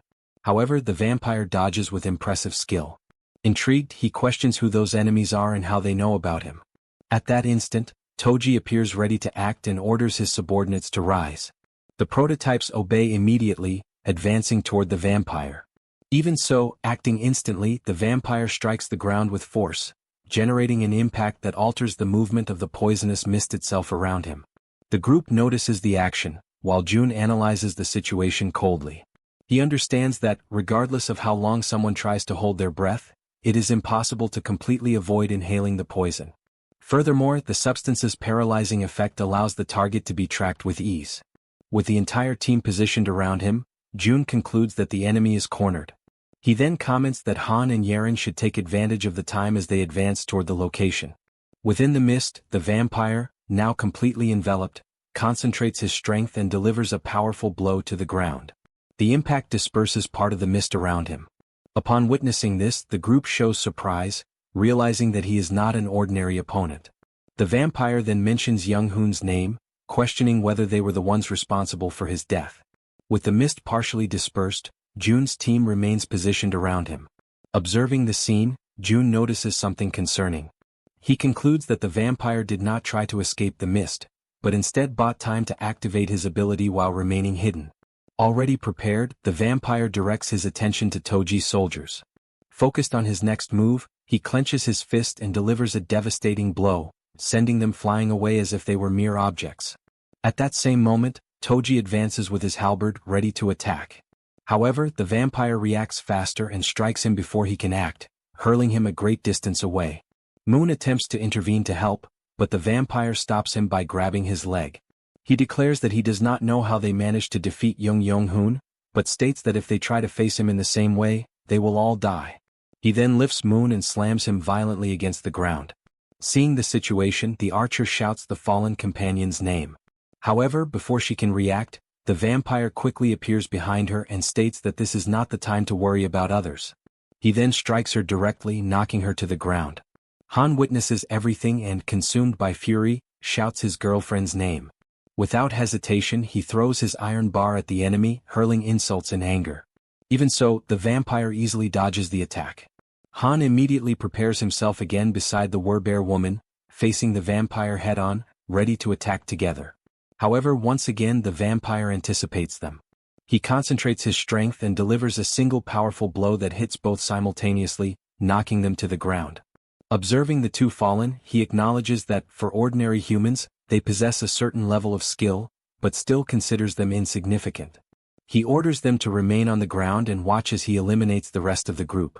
Meanwhile, the man with glasses remains focused, trying to protect the remaining allies. The vampire then declares that he will gather all their blood and use it for his meal, advancing toward them.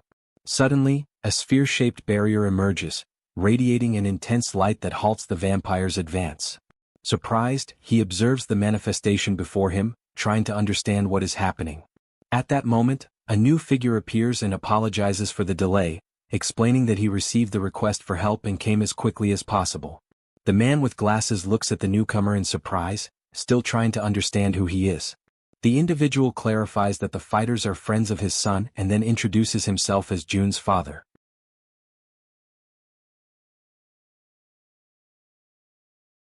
A little earlier, in the midst of despair, Jun reflected that the group led by Han would soon reach the enemy. He acknowledges that they have already defeated a high-ranking vampire and because of that he should not worry too much. Even so, the real problem lies in the opponent's level, level 50. Jun understands that, as one progresses, the gap between levels becomes enormous, and this is not something that can be ignored. As a precaution, he decides that he needs insurance and hesitates for a moment, questioning whether he should make the call. Within his territory, his most powerful secret weapon is his own father. In the next moment, Jun's father appears before the level 50 vampire. Calmly, he orders everyone in Han's group to rest, stating that from that moment on, he will handle the situation. The vampire observes the man and realizes that he knows the group, questioning whether he truly believes he is capable of saving them.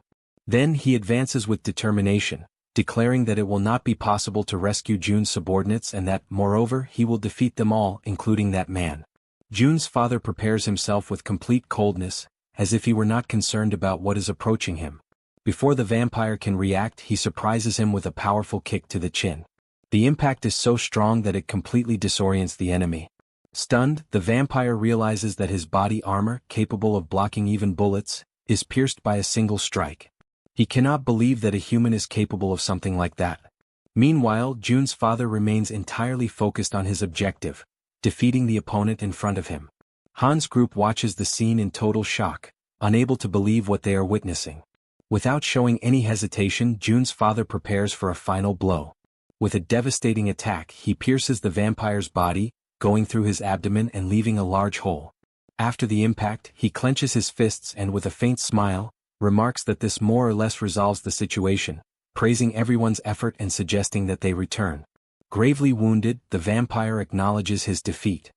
He laments having become strong thanks to the blood he received and still falling before a middle-aged human. In his final moments he asks Lord Vlad for forgiveness for failing to fulfill his will, and shortly after his body begins to disintegrate. The system then notifies that the level 50 vampire has been eliminated, granting experience and increasing the level of a skill. Elsewhere, covered in blood, a second vampire perceives the death of his companion.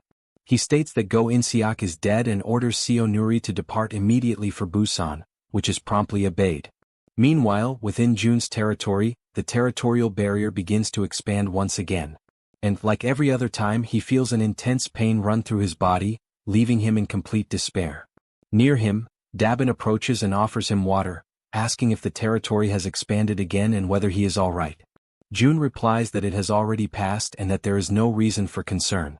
He thinks that he arrived in time and reflects on his father's power, strengthened by the effect of the lineage bonus, though he had not imagined it would be so devastating.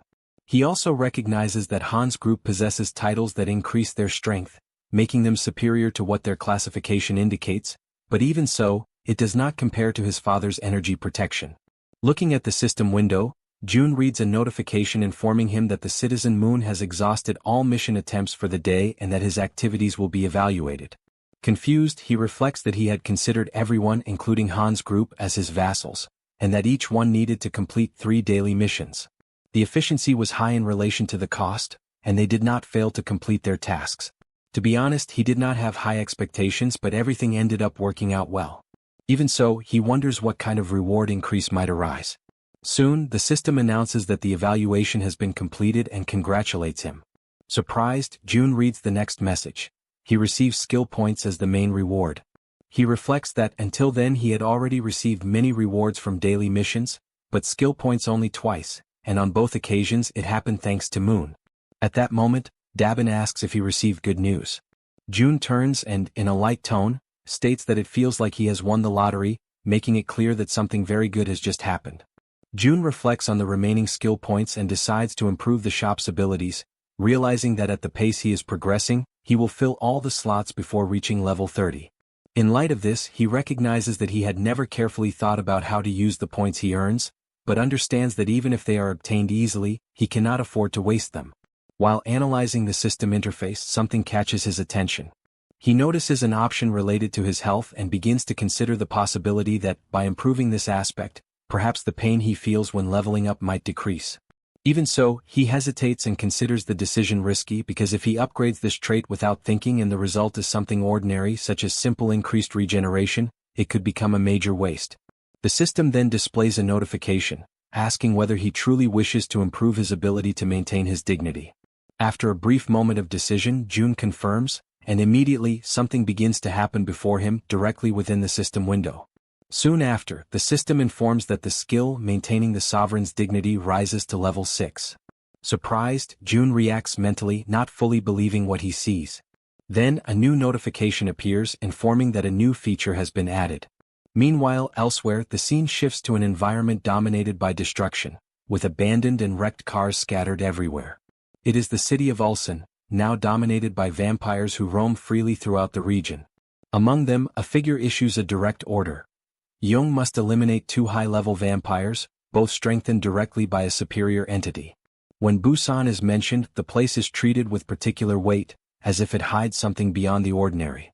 After this order, the vampire woman questions what kind of monsters inhabit that place, showing curiosity and perhaps even caution about what awaits them. Elsewhere, June reflects on the vampire's recent movements and concludes that there is a possibility their base is located in Ulsan. In the worst-case scenario, the entire city may already be under the influence of those creatures.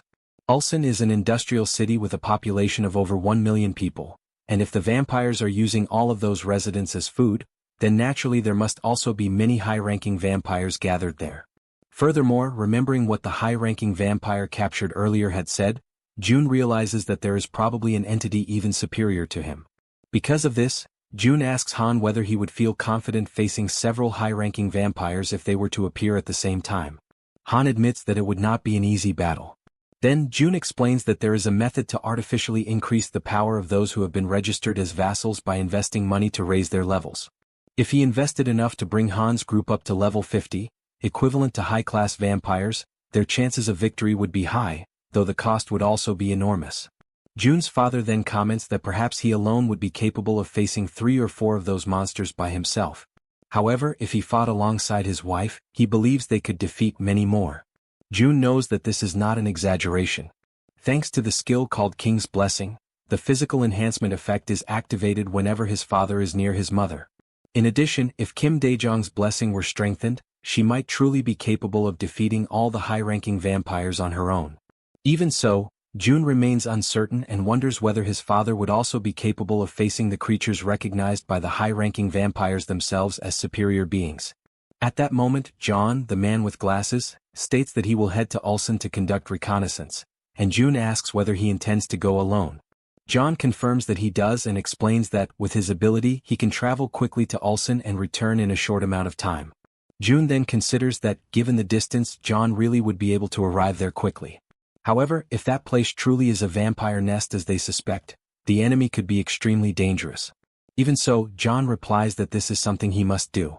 Faced with his determination, June accepts the decision and asks that, if the situation becomes dangerous, John should simply buy time until he can be rescued through vassal summoning. Meanwhile, June's father silently observes the entire situation. At the same time, while flying over the area, a vampire woman reflects that, despite being eccentric, the 2 high-level vampires are among the strongest even among the high-ranking vampires themselves. Because of that, she decides to remain cautious and careful. Shortly afterward, she notices a gigantic tree and is shocked by its absurd size. She concludes that the 2 previous vampires probably died because of that tree. At that moment, something catches her attention. It is a human inside a residence. A light suddenly turns on, catching her off guard and frightening her. She realizes that there is a human nearby and decides to analyze the situation more carefully. However, when she tries to approach the interface surrounding the territory, a system message appears before her, denying her entry. Immediately afterward, the system sends a notification asking whether she wishes to obtain citizenship in that territory. She stares at the screen suspiciously and thinks that she may have been detected, and that continuing to explore that place could be dangerous. Even so, she cannot help but reflect on the nature of that space. Everything there feels different from the rest of the world, as though that were the only place where destruction had not yet arrived. Even so, she decides to retreat. Without her realizing it, June observes everything from a distance and laments the fact that the vampire possesses wings. As a precaution, he had tried to offer her citizenship, but the offer was rejected. If she had accepted citizenship, control over them would have been absolute. In addition, it would have been possible to prevent them from returning with information about that place. Despite that, June understands that there is not much he can do. After all, the amount of information a vampire can carry back with them is limited. At most, they only saw the appearance of the world tree, the transparent barrier, and the fact that they received an offer of citizenship. June notices something troubling. This time, another high-ranking vampire appeared before even a single day had passed. He begins to suspect that perhaps vampires are capable of sensing the deaths of their subordinates. Although he considers that unlikely, he takes advantage of the situation to conclude that they have finally discovered the enemy's exact location. Meanwhile, Jaehyeon continues following the vampire from a distance, avoiding direct combat and remaining hidden. Shortly afterward, someone approaches June and calls out to him. His father appears and comments that after such a long time, he would like to talk with him a little while eating something. The two of them then sit down to eat. June asks what his father wants to talk about. Before answering, the man offers his son a drink, but June refuses, saying that he still has some things to take care of. After a brief silence, his father finally speaks honestly and asks his son to come home from time to time, since his grandmother wishes to see him again. June admits that he truly feels sorry about that. He also reflects that as the fairy's power continues to grow stronger, the amount of time his grandmother can remain awake gradually increases. June reflects that because his mother always stays by his grandmother's side taking care of her, he was never overly worried. Even so, he knows it is true that he has not been home in a very long time. Then, now that the topic of family has come to an end, his father decides to get straight to the main point of the conversation. He wants to know what his son intends to do regarding the vampires. Surprised by his father's unexpected question about the vampires, June remains silent for a few moments, hesitating before answering.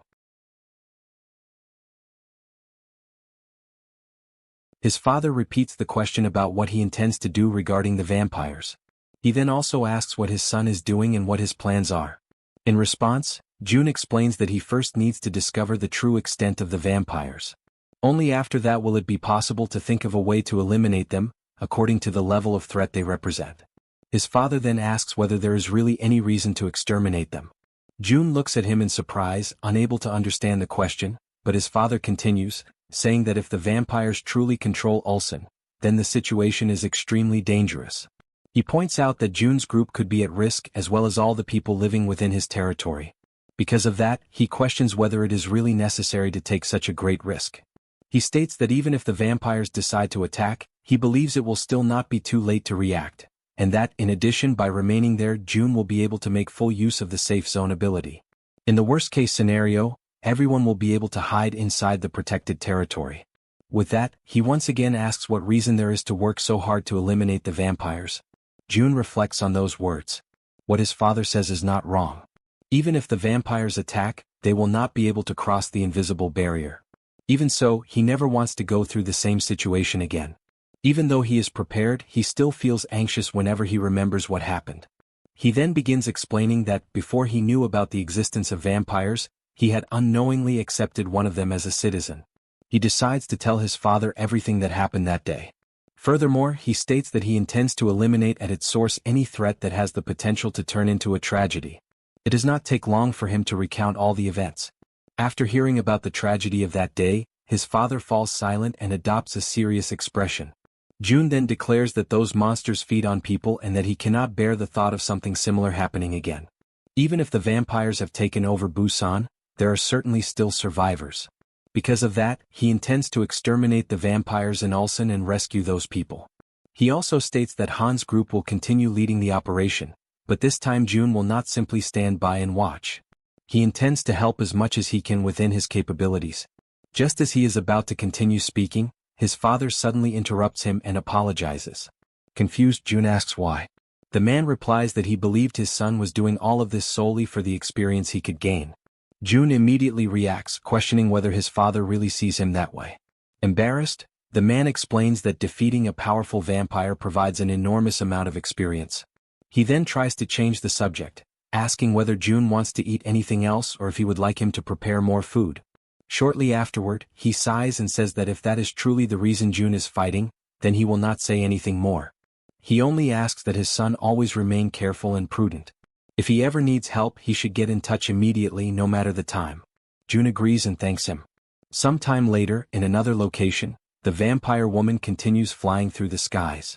In the center of Ulsan, in the Samsundong district, the glasses-wearing man continues carrying out his reconnaissance mission.